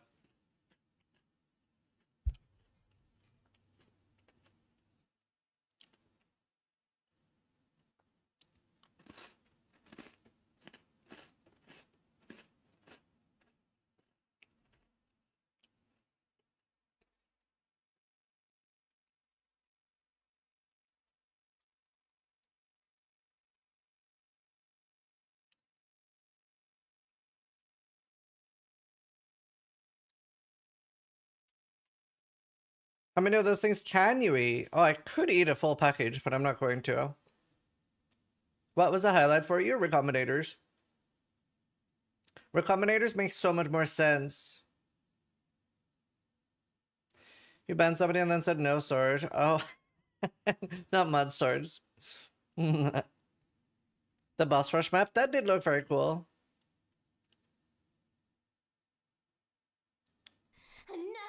Maybe. Early, thank you for the 5 gifted, dude. Thank you, girl. Let's do a poll. If people will actually bother voting. How happy are you? Very moderately unhappy.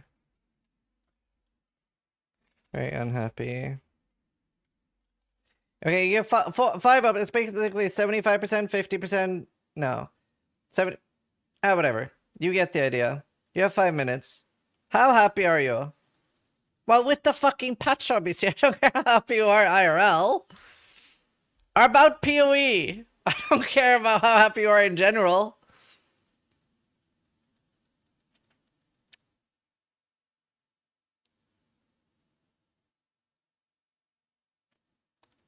I'm probably in the moderately happy bunch.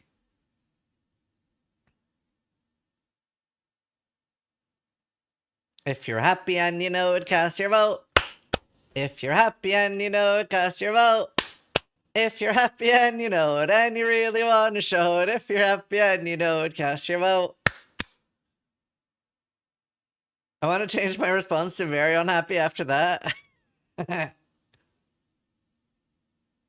Or if you're not, true.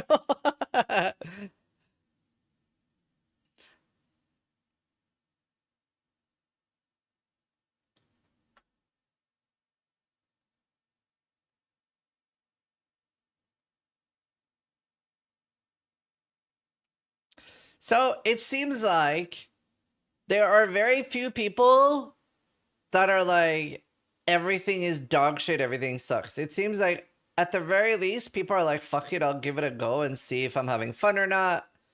And more people seem to be between happy and moderately happy.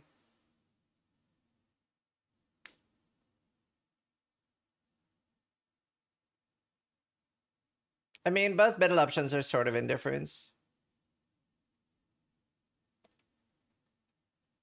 I'm definitely moderately happy. I'm between moderately happy and very happy, really. Like, there are good things here.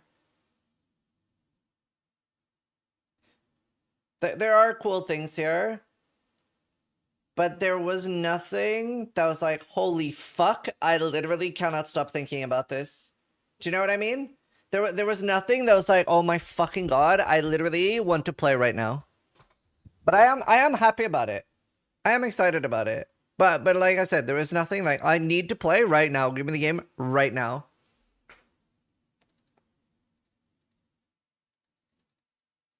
Ambivalence. The pet was cool though.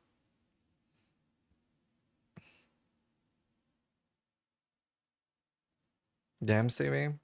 No wow moment, yeah. This is Mount Eden Dubstep, still alive. I don't think I've ever been moderately unhappy about anything in my life, though. What are you most excited for with the new Last Epoch stuff coming out? I just hope that they have a more complete endgame in Last Epoch. I'm excited for the Ascendancy respecs and being able to shift. Oh, I'm so excited for the way the new like set items work. That's really good. There's a lot of things. But like more endgame stuff in general. I'm excited for that in PoE too. Yeah, Last Epoch has trading and a really good, basically solo self-fun mode. You can still play with other people, but there's some cool stuff, but we're gonna need the patch notes to know more about the core game changes. Yeah.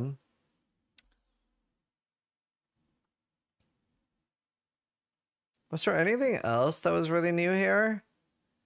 Ghosts, Cleansed Areas, 7 unique maps, Rogue Exiles, Huntress, Spectres, Tower, Rework, Ritual Guaranteed Omen, Recombinator.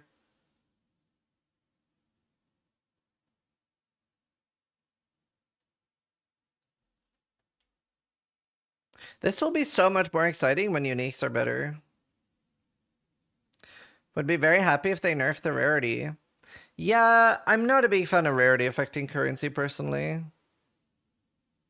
The thing for me, in my opinion, why rarity sucks is when I was playing, I was using a 65% increased rarity amulet instead of my +3 minion skills amulet. And that sucked a little bit for me.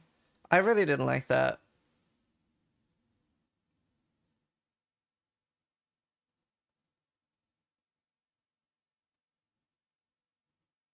Huntress and Row was kind of saying, yeah.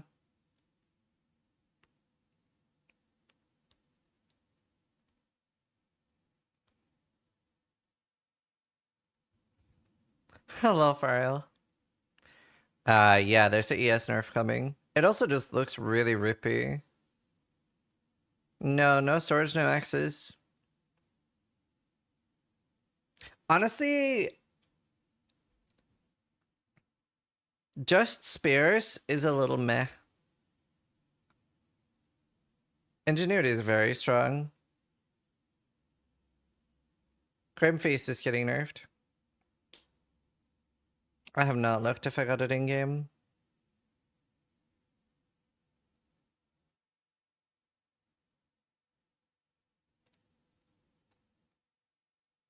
I'm assuming Ingenuity will get nerfed.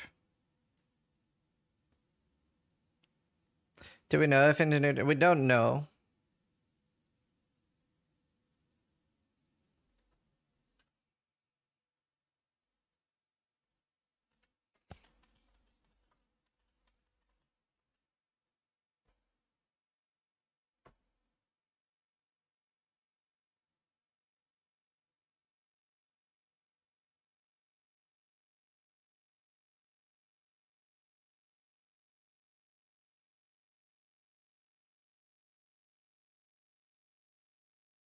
You get a free 25% buff to rings and amulets? Yeah.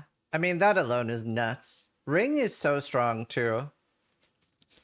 I'm definitely going hardcore trade though. I played solo self-on for launch and yeah, extremely whelmed. Like I like I really did not like SSF. I'm glad I did it and killed all the bosses and stuff at the highest level. But I think I think the game will be a lot more fun in trade. Like SSF is kind of garbage in PoE 2 currently. There's just not enough tools.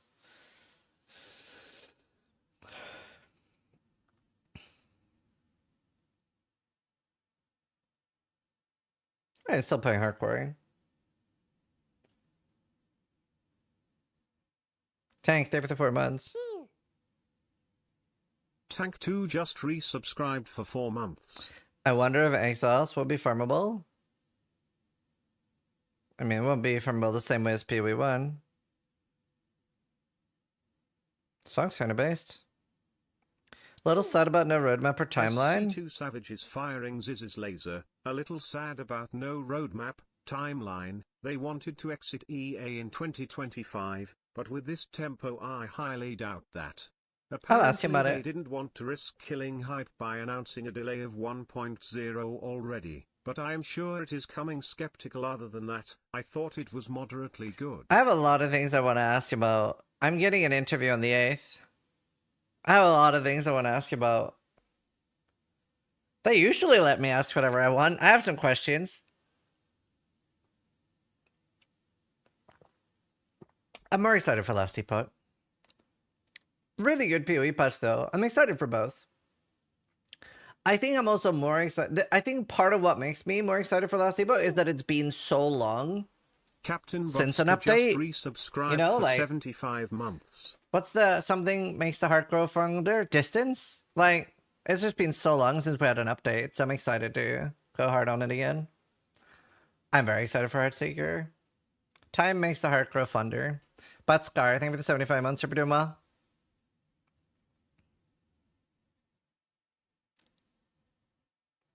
Absence? Yeah. I was not expecting 100 support gems to get added. Yeah, my guess was 60. 100 will be really big.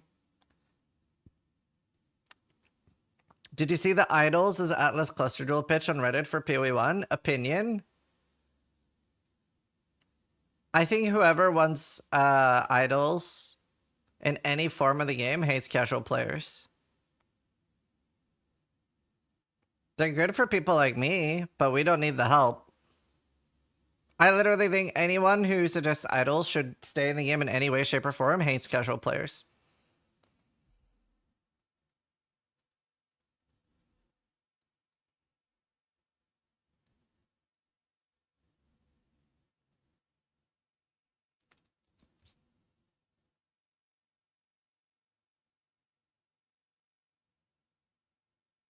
These are just infinitely better for no-lifers. These are just infinitely better for no-lifers.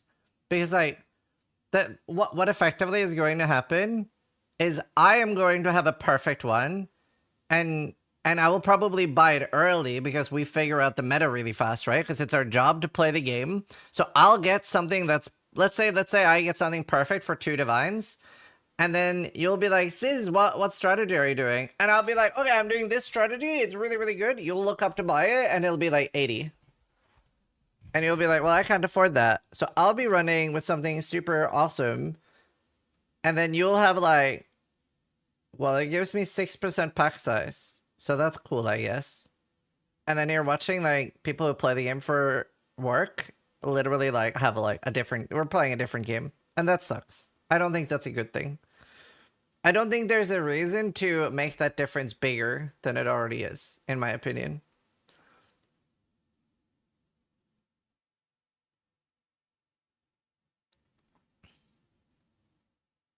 Yeah, Solvexer. It is.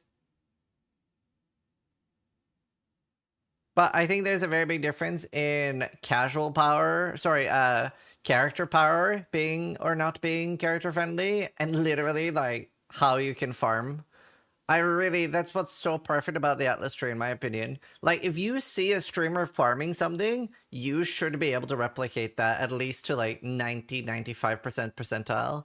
Like, sure, there can be some scarabs and stuff for some strategies you might not, but like nearly every strategy I ever use, you are able to replicate, and that's good, in my opinion. There's already going to be such a gap between us that we don't need to make that gap bigger for no reason. There's no benefit.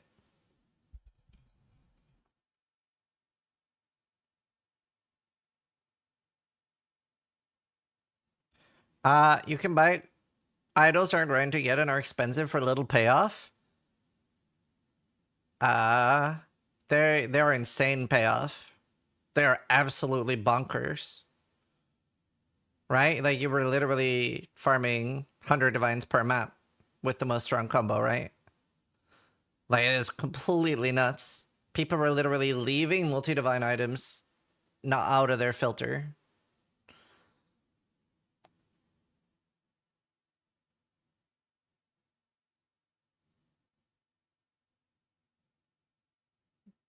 It was extremely rich get richer, and we don't need help.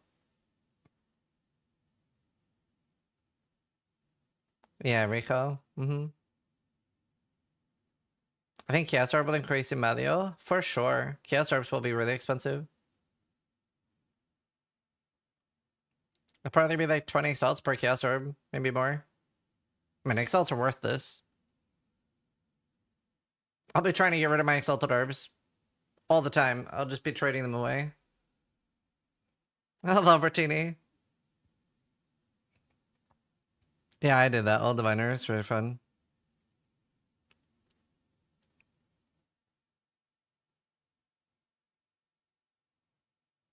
Harvest me too. A lot of people do. Honestly though, how fucking good is April? How fucking good is April? Yeah, they cost gold. No, they cost expedition juice. I love Olas. Scheiße. But you can't trade them. Same issue though.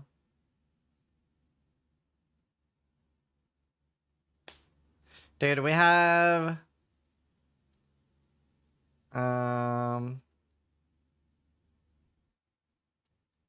I remove it? Yeah, we have PoE 2, 4th of April, last EPOG, 17th of April, News for the Wicked, 30th of April, V Rising, 28th of April, and then PoE 1 in May or June. I will almost guarantee to be making a V Rising server. Rain World? Wait, what's Rain World? I thought you wrote Rim World, but what's Rain World? What's No Rest for the Wicked? It is like a mash between Dark Souls and yeah, it's like a mash between Dark Souls and RPGs. Yeah, I'll probably make a V Rising server. They were actually really slow at updating, and they recently made a big update video, and they said they were slow at updating because their publisher fell apart, and they bought back the rights to their game, so the devs actually own their own game now.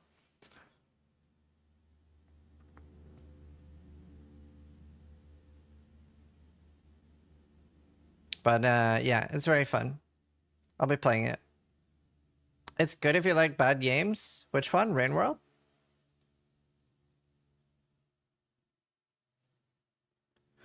I don't know when the last good game released. I mean, if you feel that though, I would genuinely consider that you should give up gaming.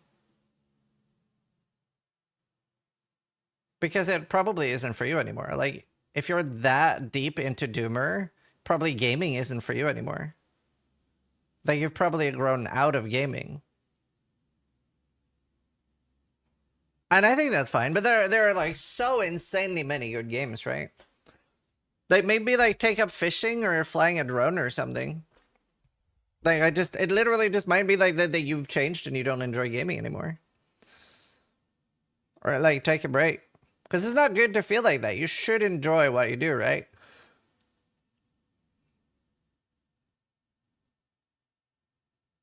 But there are so many.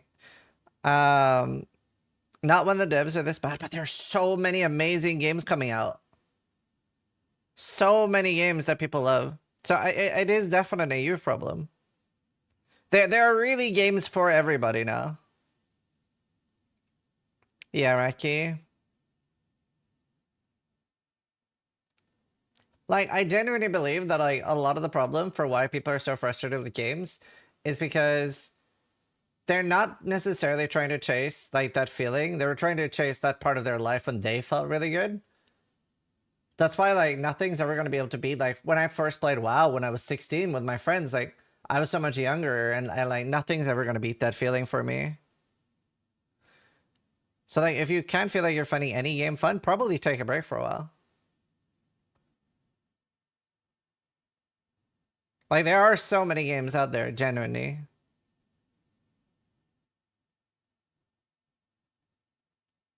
Like, I haven't tried them, but I've heard really good things about, like, Kazan, Adamfall. If you want something that's not super new, then you have, like, RimWorld, Brotato. And honestly, another thing as well, if you are really angry and you hate yourself, Dota and League are always an option. I heard really good things about Marvel Rivals. Daisy is so good. I love Daisy.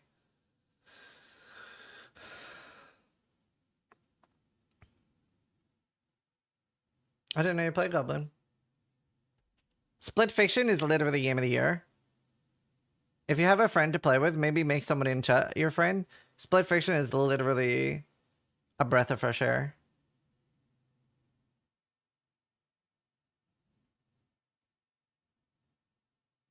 I have not played Factorio yet. I'm playing Dota right now. I'm so sorry, dude. Project Zomboid is really cool too. They just had a big patch.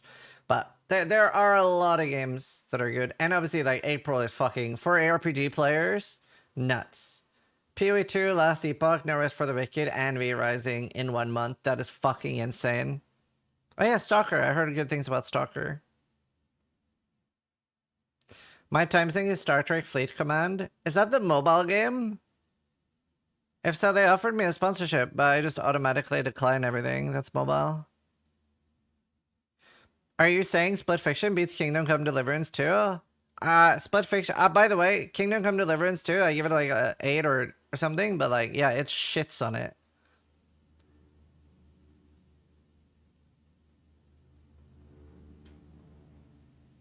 It's mobile and PC. I put on PC. Yeah, I just decline mobile sponsorships for the most part.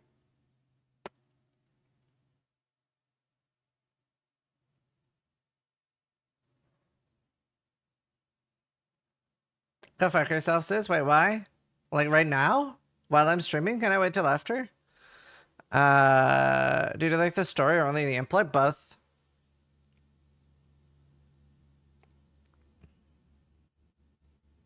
Send pictures.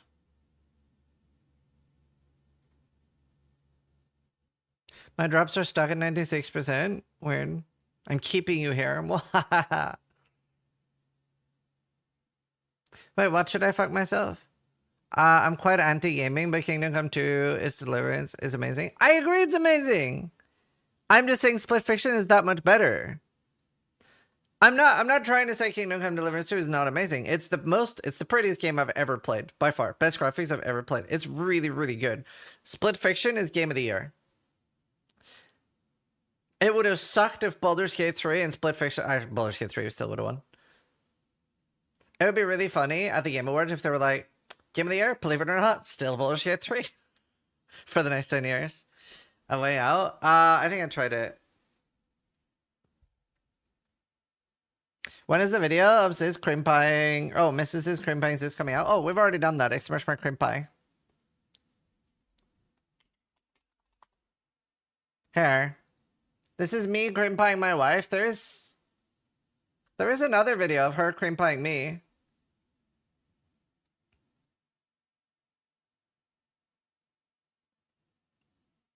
Cream pie my wife live on stream.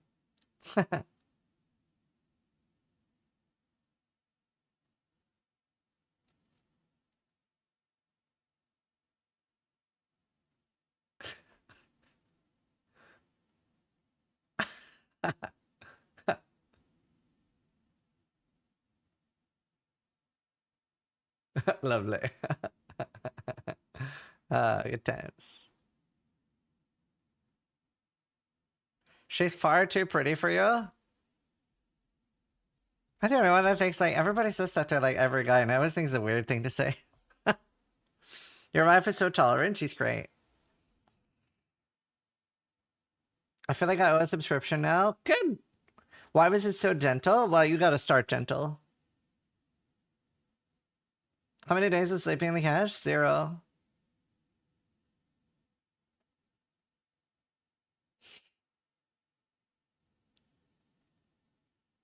Can you even bench press your wife? No.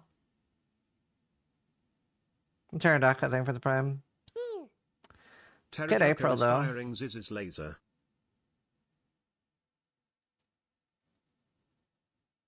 Can she bench press you? No.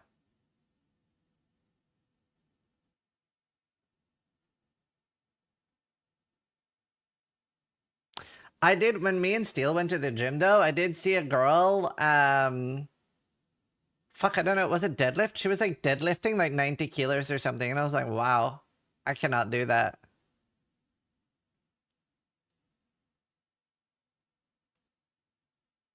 Was it deadlift? I don't know. It's something with 90 kilos, and I was like, wow.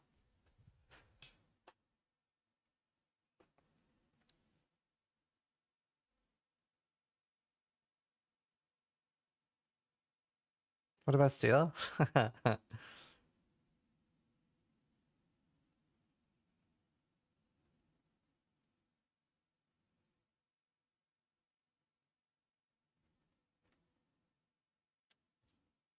I don't know. I can't remember what it was.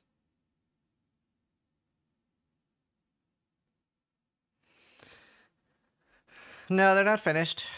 They should be going for a bit more. Isk, thank you. Zchesk47x is firing Ziz's laser. This is pretty much all the new stuff, right? Well, new maps. There were other new maps too, right? Yeah, Spectres are coming.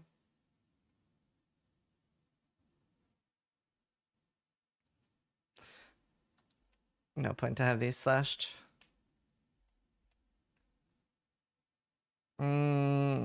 Oh, more uniques. Was it 100 plus uniques? Thanks, Isk. Appreciate it.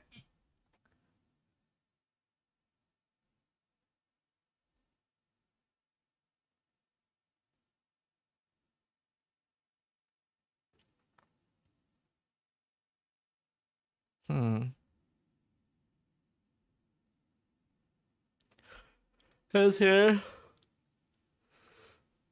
Are they doing anything to monks? Well, they said no skill is not touched. So, do you think ED is viable somehow? Yes. I mean, I have no idea, right? They're changing everything. Fracturing orbs not important. It's here, but no, fracturing orbs are kind of underwhelming since the only thing we can do to them is chaos spam.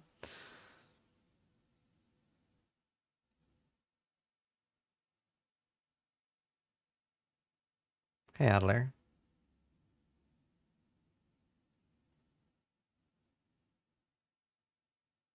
Hey, you can X-slam them a couple of times too? Yes.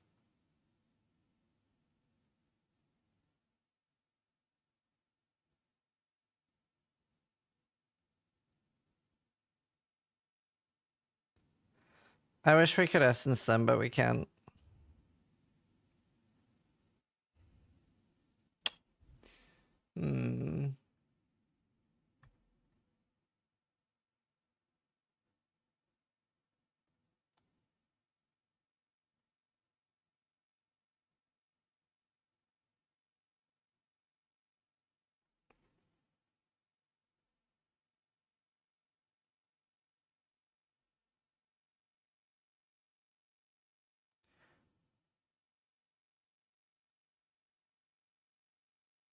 I don't have.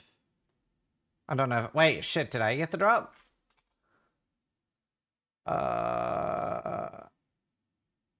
Oh, claim now. Okay, I have it, but I don't want to go find a rare right now. It's just a finishing effect. Alright, see you later, Bertini. Wait, I thought you stopped drinking. You said you stopped drinking. What happened to that, huh? What happened to that? What happened to stopped drinking? I did? Well, now you're starting again?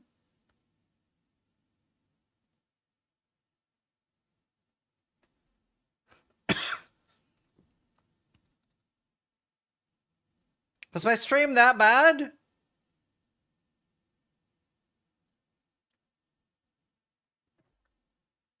Blame someone? But it's your fault. You could just not drink. You said you felt better not drinking. That's not my fault. You could just not drink. You said that you felt better not drinking. Guaranteed omens per ritual? Yeah. It's not guaranteed you get a good one. If you love me, you won't drink. I would never say that to someone. We all understand you needing a drink after watching Zizaran? Damn. Just remember you said you felt better when you didn't drink. Just saying. I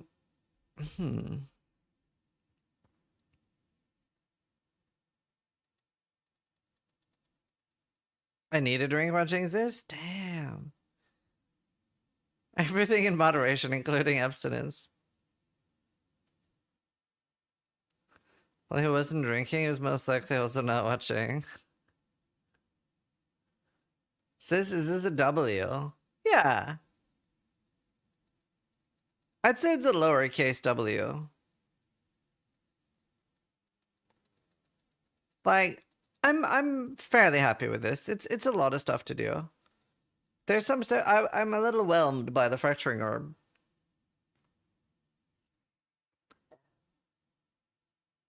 We are talking about Bertini's drinking habit. What happened to Chris? Is he well? He is doing awesome. I've talked to him. He's retired, enjoying life.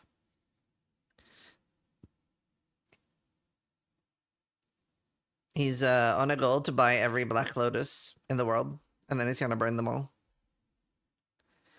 This chat makes me understand why people like Twitch. I was just here for the drop. I'm saving that message. That is the nicest thing anyone has written in my chat this year. That is the nicest thing anyone has said in my chat this year. Holy shit. What a nice comment. That's so sweet. We are nice here though, aren't we, chat? Huh? Your hair is red? Nah, fuck off. Too nice. I'm just kidding. Thank you. I appreciate it. I'm getting rid of it tomorrow morning, actually. Sweet. That was funny. Thank you. Do you know, I actually kinda don't hate it. I don't... Okay, well, now it looks dumb. But, like, I don't hate this style too much. If you're gonna have dyed hair... If you're gonna have dyed hair, this is infinitely better than how fucking weird it looks when fully blue. I hate having it fully blue, dude. I do look a bit like a Rolla. But I'd rather just have normal hair.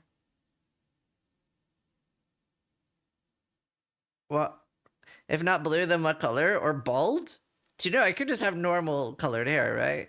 Stop making it a sub-goal then? Well, so the reason I made it a sub-goal, and I actually fucked up because the sub-goal was actually blue or white hair, so I could have had white hair, but I had said for a long time when people asked, like, when are you gonna have blue hair again? I said, whenever I hit 10k subs. But now I've stopped saying that, so now I'm not gonna do it anymore. I also, in my defense, was not... Also, thank you for the gifted sub. In my defense, I was not prepared for how more toxic people were going to be against a dude with colored hair, because that changed a lot since the last time I did it. Nice, Bart.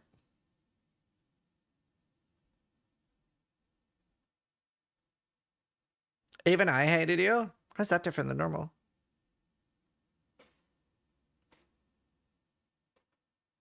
Even in Europe? Well, no, I never saw any toxicity, like, in person. It was just online.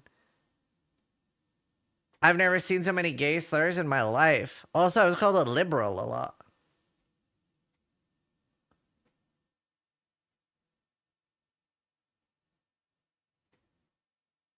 So it's mostly just Americans that were really angry at me because I got called a liberal so much.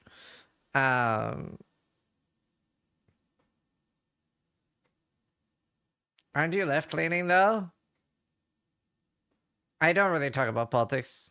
I like a lot of right and left things. I actually pick and choose.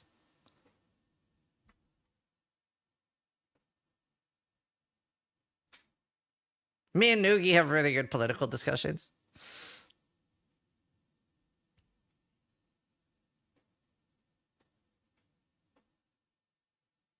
Sis loves money, so he must be super right.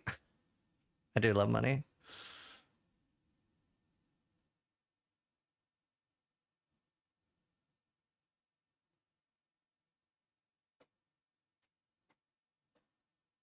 What's your audience breakdown? Certainly it's mostly American. 28% American.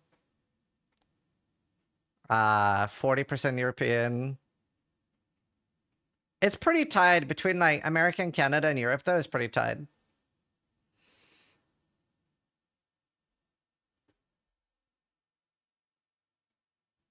But last time I checked, like out of Europe, Germany was the highest. And it's because I do very deadpan humor and German humor is no laughing matter. So I have a lot of German viewers. What's the rarest? South Korea or Japan? Something like that. Iron Coffee just resubscribed for 24 months. I still love the hi Mark. Yeah, me too. How many of us Canadian? You know what? I want to look. Let's look at my analytics. Overview. Research, maybe? Where is it? Discovery. Okay. So let's look. Okay, I put the last 120 days. Yeah, I don't know. So it's 23% United States, 9% Germany, 5% Russia, and then now it's mostly like 5% or less. 5% United Kingdom, 4% Canada, 4% Poland, 3% Sweden, France, Brazil, and then Australia 2%, and then it's just like spread between like Europe, different European countries. I'm repping the UK, but yeah, Germany is like very high. I also had like a really good turnout whenever I was in Germany for TwitchCon. I had a very good turnout. It was fun. Streamer since? I've been streaming since 2015 October.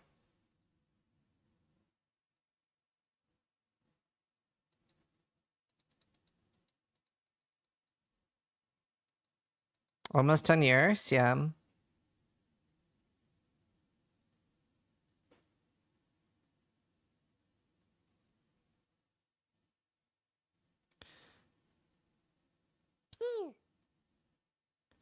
John0891 Thank just you, John. resubscribed 10th for 86 anniversary. months. Less than Yeah, 3. soon.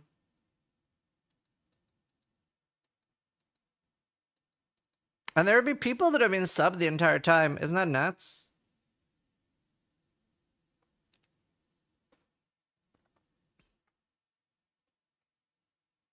So I got partnered very early. Got partnered after 6 weeks of streaming. Never subbed, never donated. It's fine. Still watched. It's a way to support. Did they say anything about Adduct? No. I think they'll come all at once.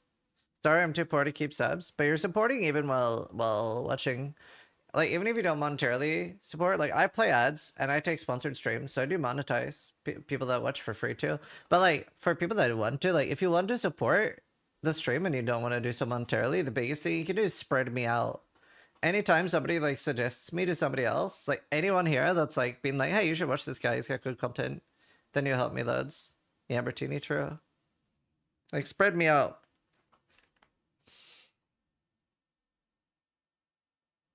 Like a virus. Or an infection. Cough me on people.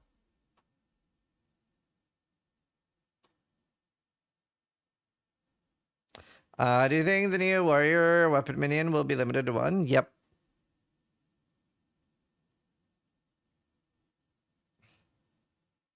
Like a disgusting STD. Rachel, thank you for gifting us up. I don't have to take you out to dinner first. Fuck you. I got you, boo. Thanks. I would love to be the streamer, but I don't have the brains. Doesn't that make you a perfect streamer? If you're not very smart, that's almost a requirement.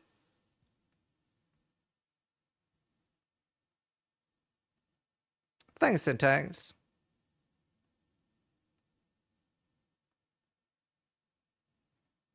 That you sound like a perfect candidate already.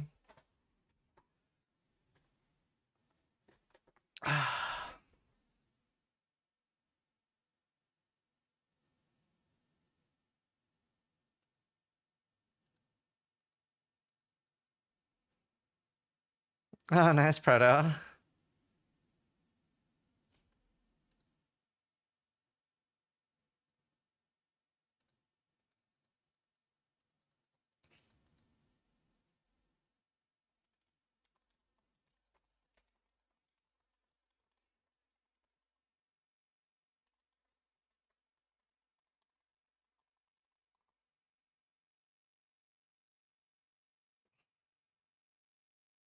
You and Mathil are definitely my go-to PoE streams. Nice. That's good. Good choice. Isn't it crazy that me and Mathil are the same age on the day? Shark 84. Okay, Shark, thank you for the Prime, and Power Weasel, thank you for the 111-month resub.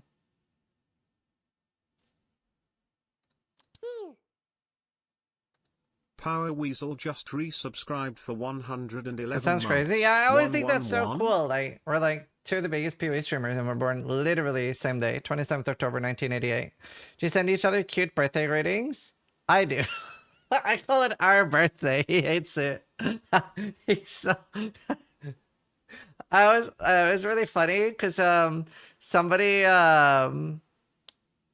Dude, 111 is so crazy, Weasel. What did he win? Do you know he almost met me?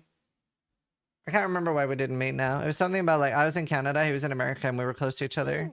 We're Trauma, thank you for the Prime, and Necro and then for the 73 just months. resubscribed for 73 There was like months. somebody had a picture of the Naruto cast, and they had like picked like what PoE streamer embodied what character, and it was really funny because like they had put me as Naruto and Mathil as Sasuke, and I was like, oh, it's kind of fitting. And Mathil's always a bit like broody and negative too. It was funny. I was in Toronto.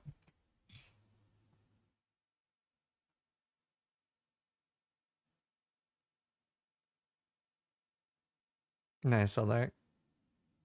We were gonna meet up at Niagara Falls. That's it. Like Rice was like Jiraiya. Nugi was Kakashi. Big Blue, thanks so much for the 5 gifted, dude. I really appreciate that. I might be going back to Canada this year. A friend's wedding.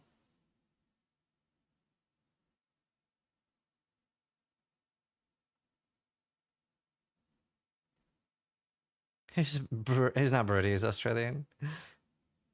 Yeah, Ice Monk is probably dead. It would probably be Toronto again. I'm not sure. I can't remember. But I'd probably be in Toronto. I don't know if I'll have time to meet up with people though.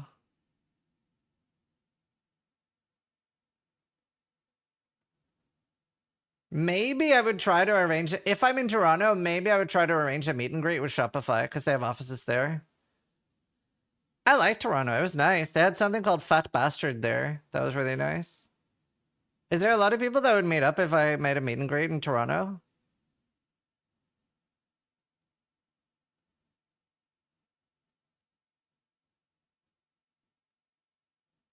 Yeah, eh?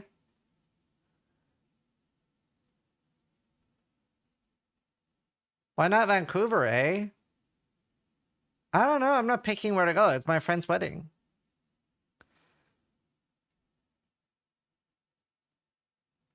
Me and my brother would drive up and meet, eh? You have to speak like this if you go there, Weasel.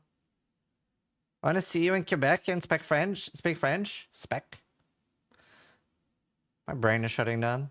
There's no way we say "eh" that much, eh? Eh? No, Foxy, not yet. That's not how... I don't have enough power. Canada, huge as fuck, and mean rate would be tough. Yeah. Talking about... Are you done for a rip, are you, bud?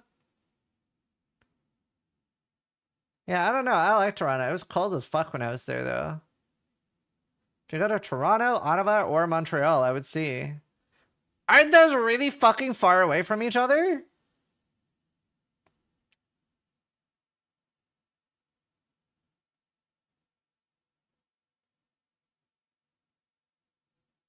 Like, I would not put more than like a 40-minute travel effort to come meet me. That's fucking nuts.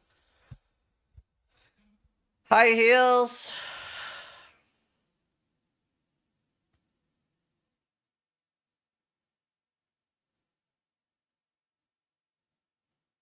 That's a nuts effort. Yeah, I don't know. If I have time, I'll try to arrange a meet and greet with Shopify. Is Shopify still here? Scott, Jeremy? Never mind, you guys have one row to meet you. It would be a number of hours. No, you can. I'm just saying I wouldn't. But I'm very lazy. I'm a lazy cunt. Like, I don't like traveling. Actually, I hate traveling. Like, I wish I could teleport. I didn't want to go see Ziz when he was 5 minutes away. Okay, that's on you.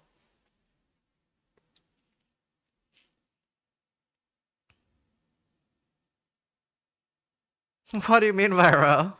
I'm very introspective. I thought you liked that about me. I could smell you. True. It's because I shit in your yard. It was me. Lately, you've been very introspective. Bertini's the elder hate watcher. I will meet you one day, Bertini. Next time I'm in Denmark, I'm gonna force myself upon you.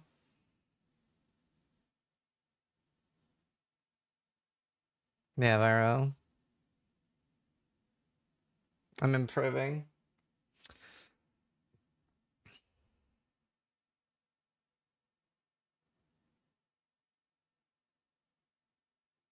Huh?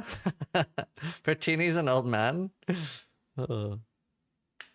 Hiya then, Mark.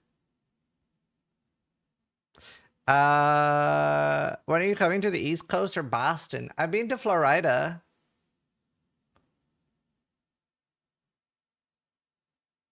I don't know. I don't have any American visits planned. I usually go to TwitchCon. Boston? But yeah, I have nothing planned to America.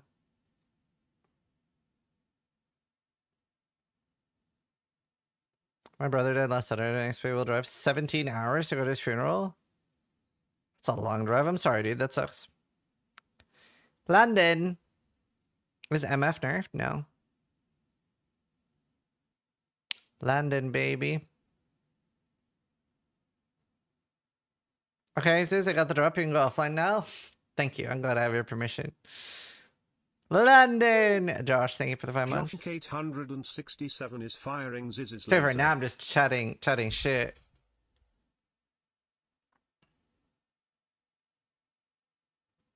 MF is buffed with cleansed maps? Not necessarily. What would they be?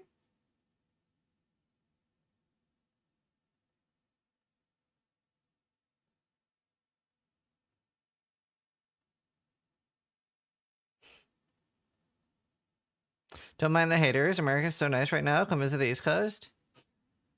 It's not on top of my wanting to travel to list right now. To be fair.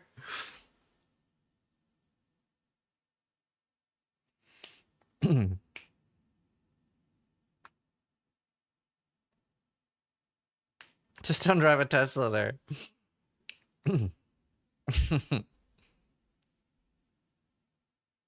I like churros though. I miss churros. But anyway, let's talk about more PoE stuff. Fuck, do you know what? Do you know what? The only thing this patch would be missing for me to be like really, really pogging out would be more crafting related stuff. No, there is a fresh start. There will be a new league. Like you will be able to play a new league with a fresh reset.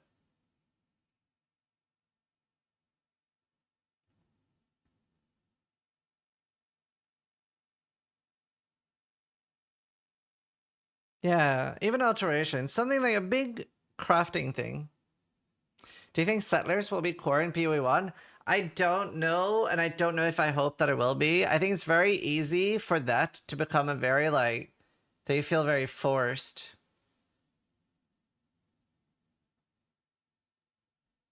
I don't know.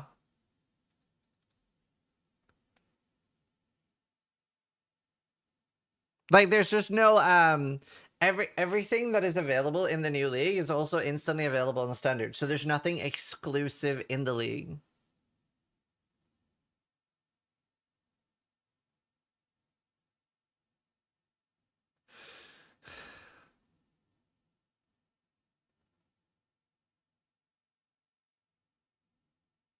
Everyone and their brother is going to try Huntress. I mean, I'm going to be playing hardcore, and I think everybody and their brother is going to start blacksmith. Everyone is starting blacksmith on hardcore, right? It almost seems dumb not to. I kind of want to start Huntress, but Huntress does seem a bit more softcore in nature, whereas blacksmith is just like, hello, this is your hardcore ascendancy. Hey, Angormus, how you doing? Hey, what date did we pick? It's on Saturday, right? Me and Angormus are going to do a collab on Saturday, 2 p.m. UK time. We'll try to do like, hopefully we can do like some generic tips too, because obviously everything with Warrior is changing. What is Blacksmith? Free max res and free all res. When will your opinion video drop? I'll record that after the end stream.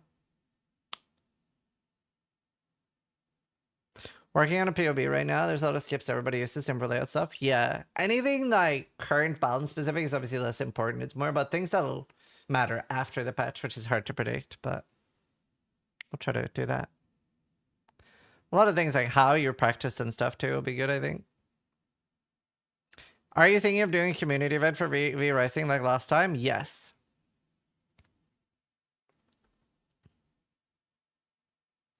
Friday. Check out this interview. 2025 release is still the target. Okay. Wow. Okay, let's read that after. I'm gonna go be right back then. I was gonna end, but I'll be right back. Let's read that. That's big news. Thank you for the sub.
Yes, there's an economy reset.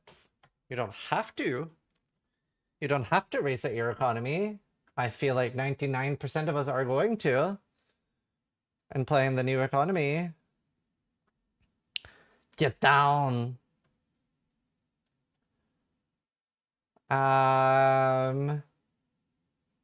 Jonathan Rogers sat down. What is this? WCCF tank. Path of the Exiles 2 has two radically different gameplay tempos. The slow, methodical campaign and the fast rain game, more similar to the first game. This is already good questions. Do you aim to slow down the endgame and provide players with more agency? Do you slow reactive skills like parry block? The answer to that is that it's not the endgame. Things suddenly change or anything. It's just that there are various meta builds that I would say were overpowered and have led to a situation where in order to fight the endgame more effectively, people have tended to center around a few broken things. Now, this patch also contains a full rebalance that'll improve a lot more broken things that have been going on, which means that we don't have as many people feeling they're forced into stuff, which should balance things. The other things that were changing the on-ramp to the endgame quite a bit. Let me turn this down a bit, it's a bit loud. Actually, I'll just turn it off for now. Oh, maybe it's just loud on my headset. You should be in a scenario where people don't feel the need to use that staff and those builds are not so much available. We do want to make it so you can get very powerful as you go though, but it should be more earned than it is currently, where there's just a few broken things. It'll take us a while to get all the stuff fully resolved. It might take a few iterations before every single broken thing is earned, but it's a constant goal and we'll get there in the end. Is it just me? I feel that it's less about the powers and more about the monsters. I feel, and obviously I will feel this more than a software player will, but I feel pressured into playing broken OP things because the monsters are fucking charging me at Mach 5 and one-shotting me, and bosses are one-shotting me. I feel like that's a larger issue. I would feel a lot more encouraged to play other things if everything wasn't so fucking bloodthirsty and fucked. Everything's charging me at Mach 5.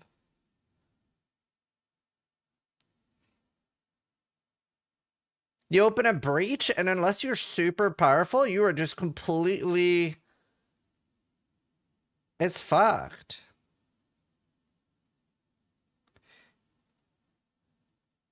You also play very powerful builds in PoE 1 though, but you're right.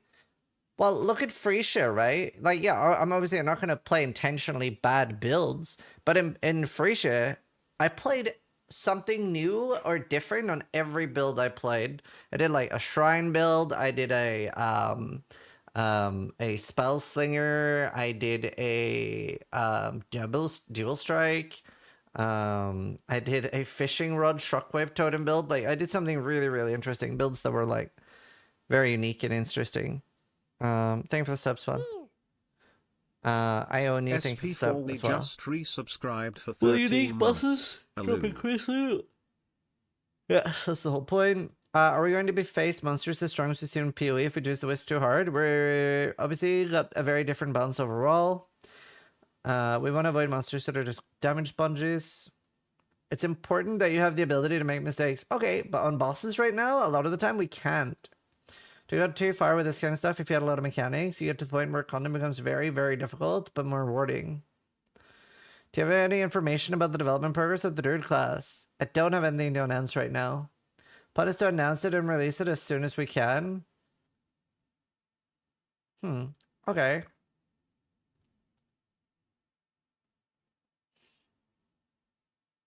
A lot of these things I kind of wanted Ziggy to ask. In the last season, there wasn't much of a balance nerfing the class.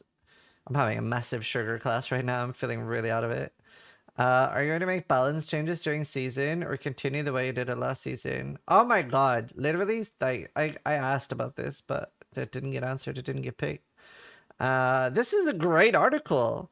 When we went into early access with PoE 2, we did believe that we'd be able to do a bunch of nerfing and that kind of stuff during the leagues, which we normally don't do. We quickly found out that it's just really like a live game. You can't just nerf stuff mid-league. I disagree with this. They should have just done it. You're letting people force you to treat it like actually out. We pretty much stopped doing that very quickly. Like, were those angry people that many? Were there that many of them? This update will do a huge amount of balance, and then anything really egregious we'll fix it as it comes up. But generally speaking, we try to leave the balance mostly alone during the league. Then you have to have more often leagues, man. I don't think this is the play. It's a full rebalance. A lot of things the players are complaining about, like Herald device. Is this AI? Is this from text to speech? Herald of Ice? Herald device? Herald device. Herald of Ice.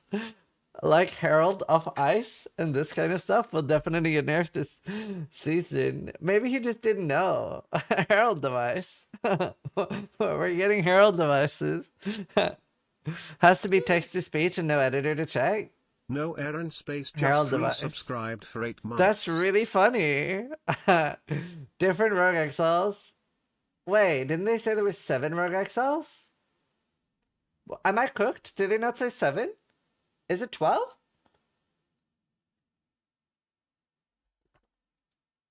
I am cooked. Do Rogue Exile have presets? No, Aaron, thank you. I believe that different Rogue Exile have different sets. There's 12 Rogue Exiles. The idea is to try to make it so the big full set of uniques that could drop from regular content can spawn on them. Specific AI. Cool. They're dodge rolling and everything. I'm really excited for Rogue Exiles in PoE 2. I hope I don't insta-die them. A lot of changes in the new content touch on player feedback. How do you balance that with the vision for PoE 2? This is the single best journalism article I've ever seen about a game. We always listen to the... And I fucking hate gaming journalists. Turn on night mode? Oh. Oh. Thank you for pointing that out. Seriously though, like high praise. This is a really good, like Herald device aside. The players are really the ones bringing this to our attention. Normally we'll always be going some kind of third way. Like we've got an idea how it should work and the players have an idea how it should be. And if we try to combine the concerns of both, we'll come up with a third way. There are a few issues that aren't like that. We're always going to be able to come up with some kind of thing that both the players can get excited about. And we can be happy about as well. I agree that's the best solution. I actually really feel as a player, like for example, Towers is a great example. I would not really have been able to suggest that myself. I can tell you I fucking hated Towers. I didn't know how it should be, but I knew how it shouldn't be. It's like, definitely.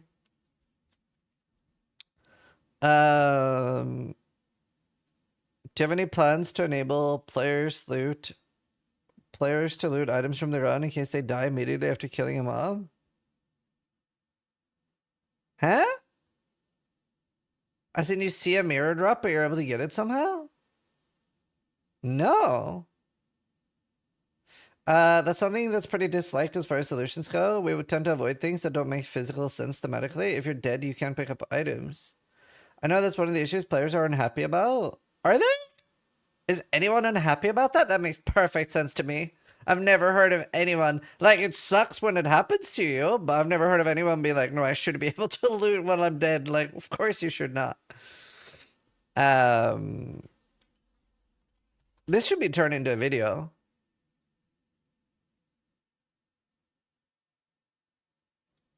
Oh, we should remove the tornado shot thing. That's funny. They're doing it in Last Epoch now, sis? Huh? What do you mean they're doing Last Epoch now? I can loot while dead?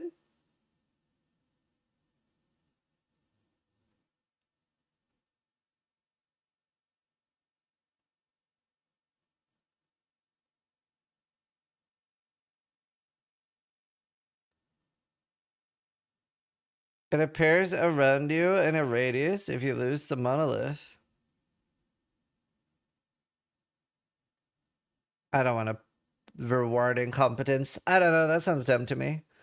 Will the least played Ascensi, such as Acolyte, Chronomancer, Warbringer, Witch, Hunter, get changed in the patch? I wouldn't say Chronomancer is not very well played.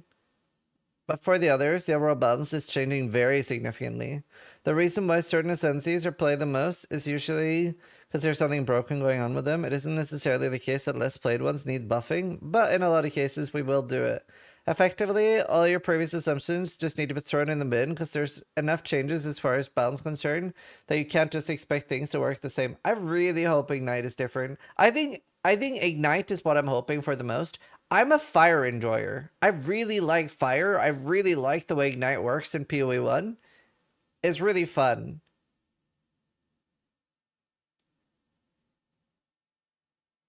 I really hope Ignite's good. Can the Smith and Katava take multiple of the armor modifiers? You can take as many as you like, as long as you have Ascendancy points. It's a question of, do you want to use the other elements, or do you want to go all in on the armor? Which can be powerful. There's a lot of choice. Yeah. What additional uses do you have planned for gold? It's useful. It looks like map portals are tied to the number of resurrecting. It's lower if it's harder.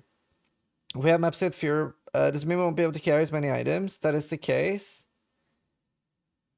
Yeah, they said they were gonna look at that. Will Temporalis get removed or overhauled? This is literally every question I'd written down. This is a fucking awesome article. It broke the games over with. It's not getting removed and it's not getting overhauled either. It might get nerfed a little bit, but I should mention that it's not like everyone should be getting a Temporalis just on demand. It's supposed to be a very hard unique to get. Just due to other balance issues, it's meant getting a Temporalis was much easier than it should have been. You would have to be able to get through Sanctum without getting hit one time. It shouldn't be something that's easy to get.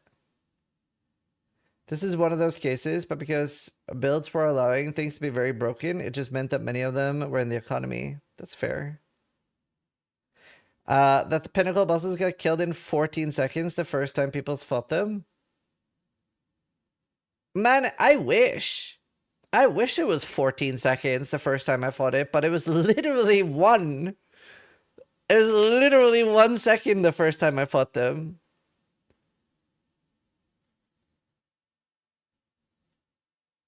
"14 seconds would have been a kind of exciting fight compared to what I had. I just went in and blasted it, and I was like, oh, well, that was actually shit.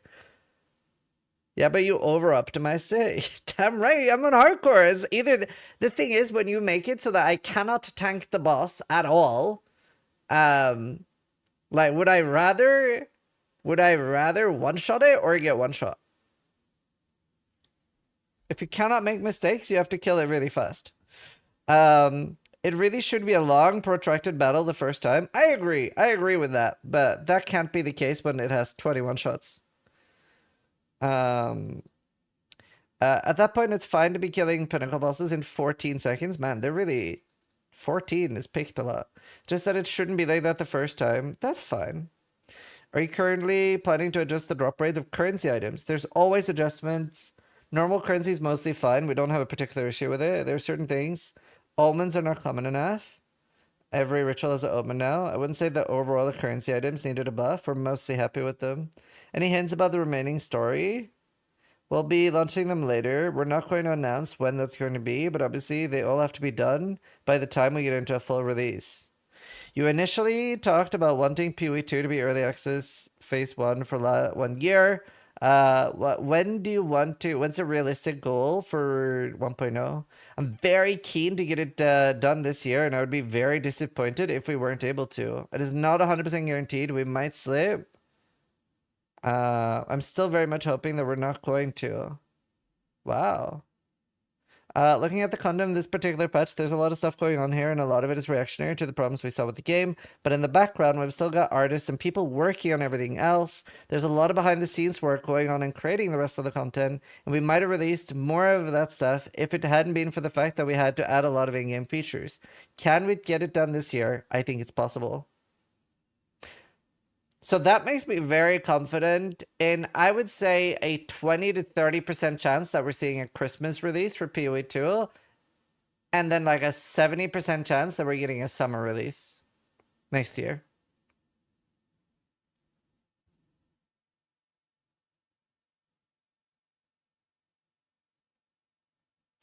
Are there any plans to change gold so that it isn't a drop item, but rather auto pick up and kill, like Expedition? in PoE 1? Definitely not. I think it's nice that you pick it up. It's got relatively large pickup radius and you just run over it. Yeah, I don't mind that too much.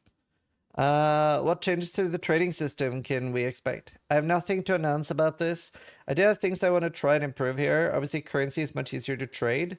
There are other things people want to do with trading. There are things that I would potentially change and would definitely want to make sure we're testing the changes before the end of early access. It's one of those things that can affect the economy significantly.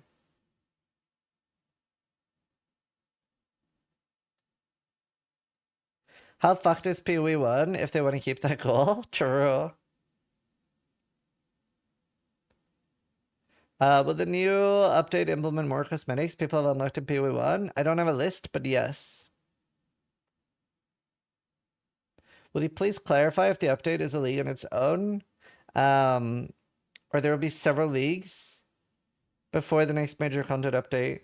Every new update we do will contain a new economy.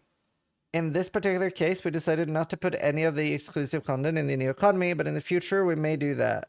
Generally speaking, there's probably going to be more content in these Path of Exile 2 updates than you would have seen in Path of Exile 1 leagues in the past, just because we're finishing the game at the same time. It should result in a lot. In this particular case, our focus was really more on the endgame and making sure there were lots of new encounters to find there. While we did add the wisps throughout the game, we've also added a strongbox and things like that. I didn't think it quite rose to the level of being able to make it exclusive to the league. That makes sense. The wisps are the closest thing. Yeah, I was thinking that. I'm surprised the wisps aren't a new league beginning. I'm keen to do exclusive challenge league content for future expansions before the end of early access, and that's our plan. But honestly, we'll see. Currently, having plus level link skills. Having a plus level link levels to skills feels like a must. It's such a large power boost. Is it intentional? That's fine. I really like plus 10 levels being strong. It's always just felt good in the RPGs. I like it. I like it. I've always liked it. Every game plus 10 level has always just felt good. I don't have a particularly good reason. I just know that it feels good. I've liked it in every RPG. I don't like how much it skull fucks you on mana in PoE 2 though. But I do enjoy it. Any plans at a higher difficulty mode for the existing acts? No. And no. The higher difficulty content is the endgame, which is already done. Yeah, no, silly. Will all the remaining classes be added to early access before release, or could some be held back?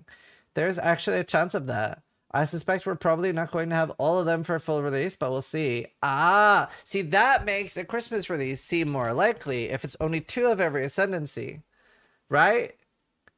Man, that would suck a bit. I would like to get them all in, but they do take a long time to make. Man, imagine missing a full class. The most important thing for the full release is that we have the full campaign and there's all the content that we need. It's not like we have a shortage of classes. If we didn't have 1 or 2 of them for the full release, that wouldn't be the end of the world. Damn. Damn, that changes everything.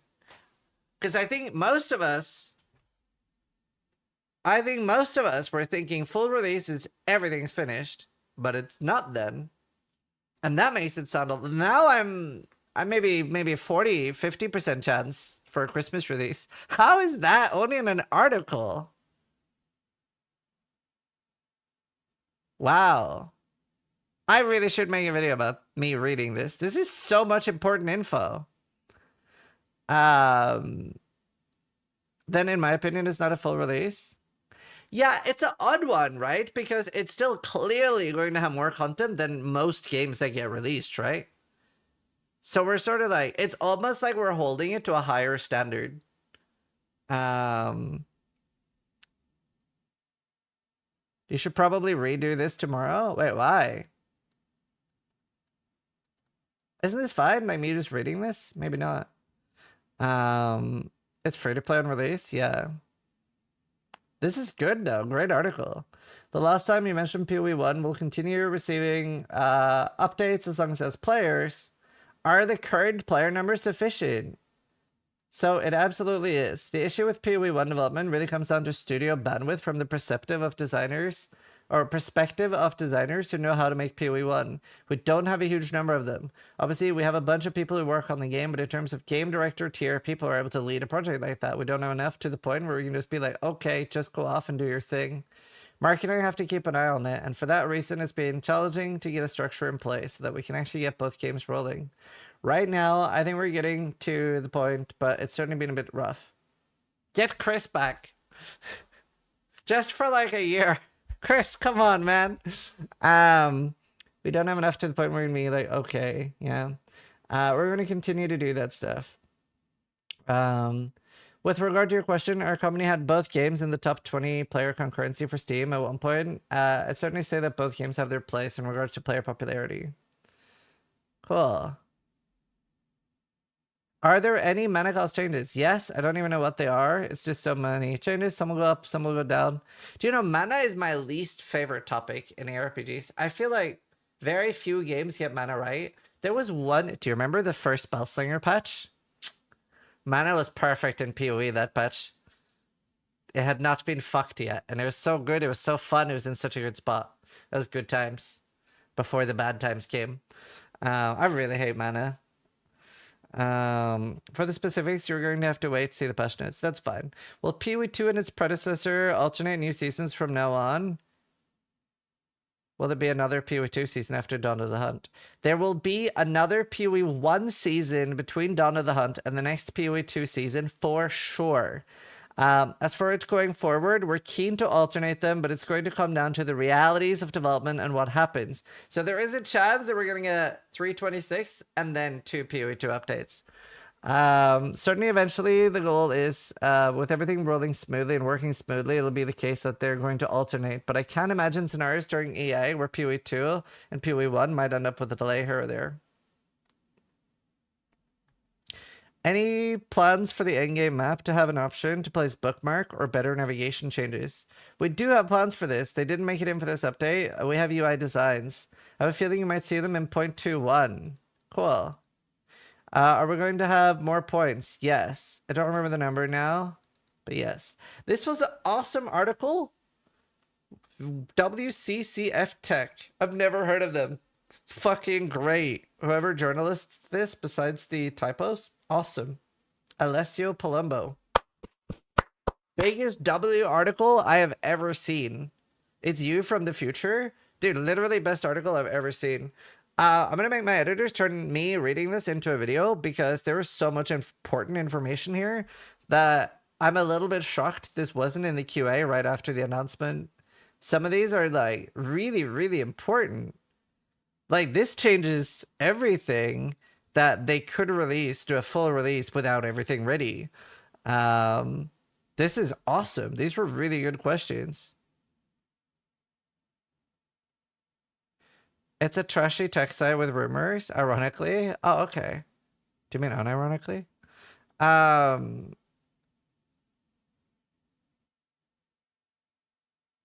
But yeah, no, it was a really good article. The whole all class thing is massive. This was really good. Yeah,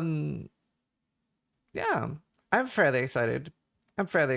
I think what would take me from being like, I'm pretty excited to like, oh my fucking god, let me play this now, would be like large crafting changes. I think that's why I'm so excited about Last Epoch, is like their crafting shit is so fucking fun. And I like crafting. I like finding good gear too. But I kind of get both in Last Epoch.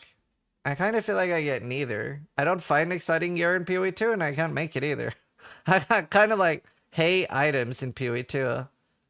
I guess that's my like, that's what I need to really pug out, I think.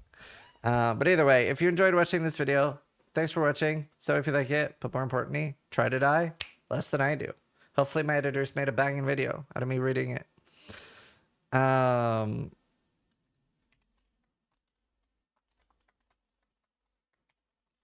I'll be playing Hardcore Trade. I don't think solo self-fun's very good in PoE 2.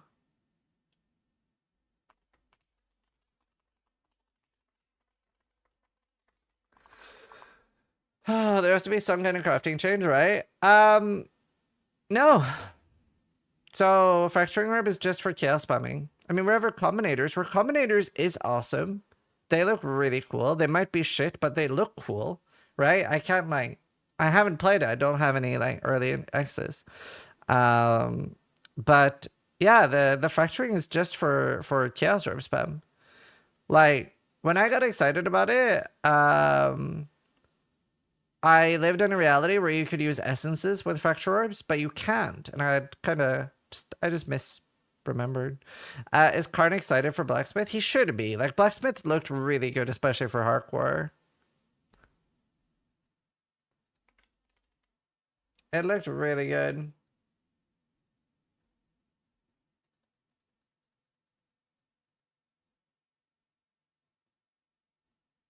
You can't fracture essence mods in PoE 1?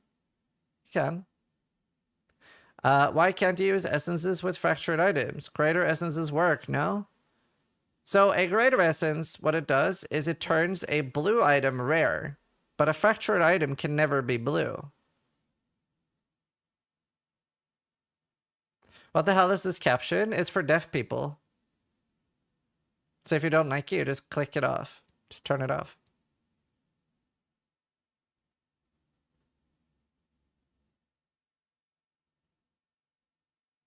I wonder if I make it not the overlay, if I make it as component 1, what does it do now? Because I want the PoE one on as the overlay. Although we have none for PoE 2 yet anyway. What does it do now? Does it go away entirely? What if I'm blind? And just listen. Okay, what happened now?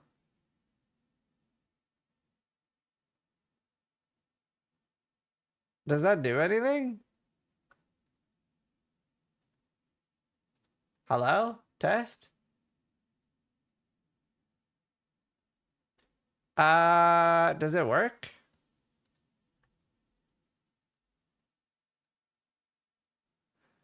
Let me click start captions. Hello? Testing? I don't know if it's working. It doesn't seem super functional. I don't know. I'll play around with it.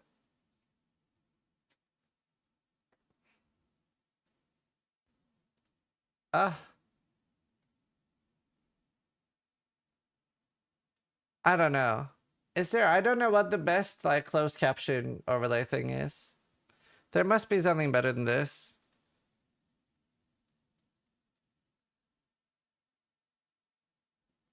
There must be.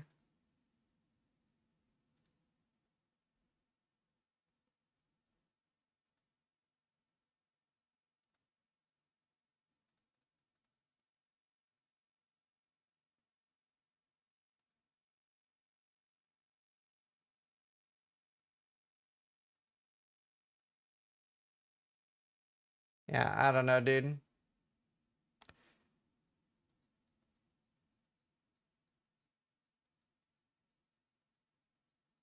Temporals and TFT, wow. Doesn't Twitch have their own CC now? I don't know. Just write in a text file? True. I don't know. I'll try to figure it out. But I do like the idea of having something for deaf people, because I have several deaf people that watch. When you said, I hope my editors make a banging video, have they ever let you download a video before and you have to get them to do it again? I've had some incidents with shorts and titles, but on videos, no.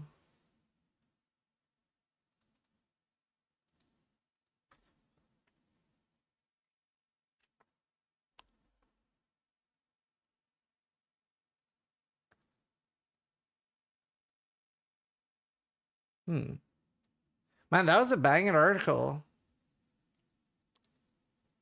That was really good.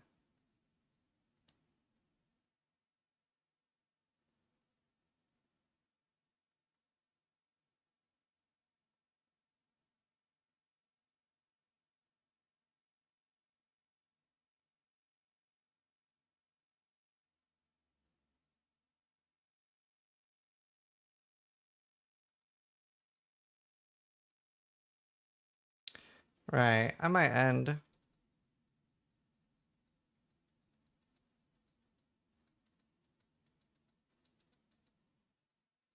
Here comes the sadness. Oh, I love the song. Oh, I'm ending though. So it's good that you're sad. I'm gonna raid another Path of Exile streamer. Did y'all enjoy the stream, chat?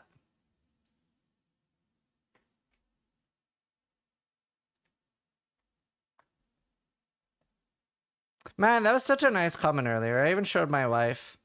That was so sweet. A guy called Dude Inspire said, this chat makes me understand why people like Twitch. I was just here for the drop. That's a compliment to you too, chat. Isn't that sweet? That's really nice. To be fair, as far as chats go, we're pretty non-retarded. Like, there are some chats out there I like open and I'm like, fuck me, dude. All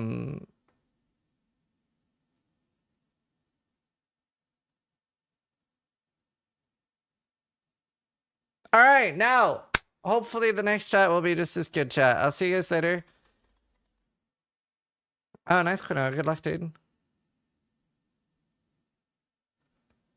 But yeah, I'll see you guys later. Thanks for watching. Try to die less than I do. We're gonna raid Karn Darak, first of his name.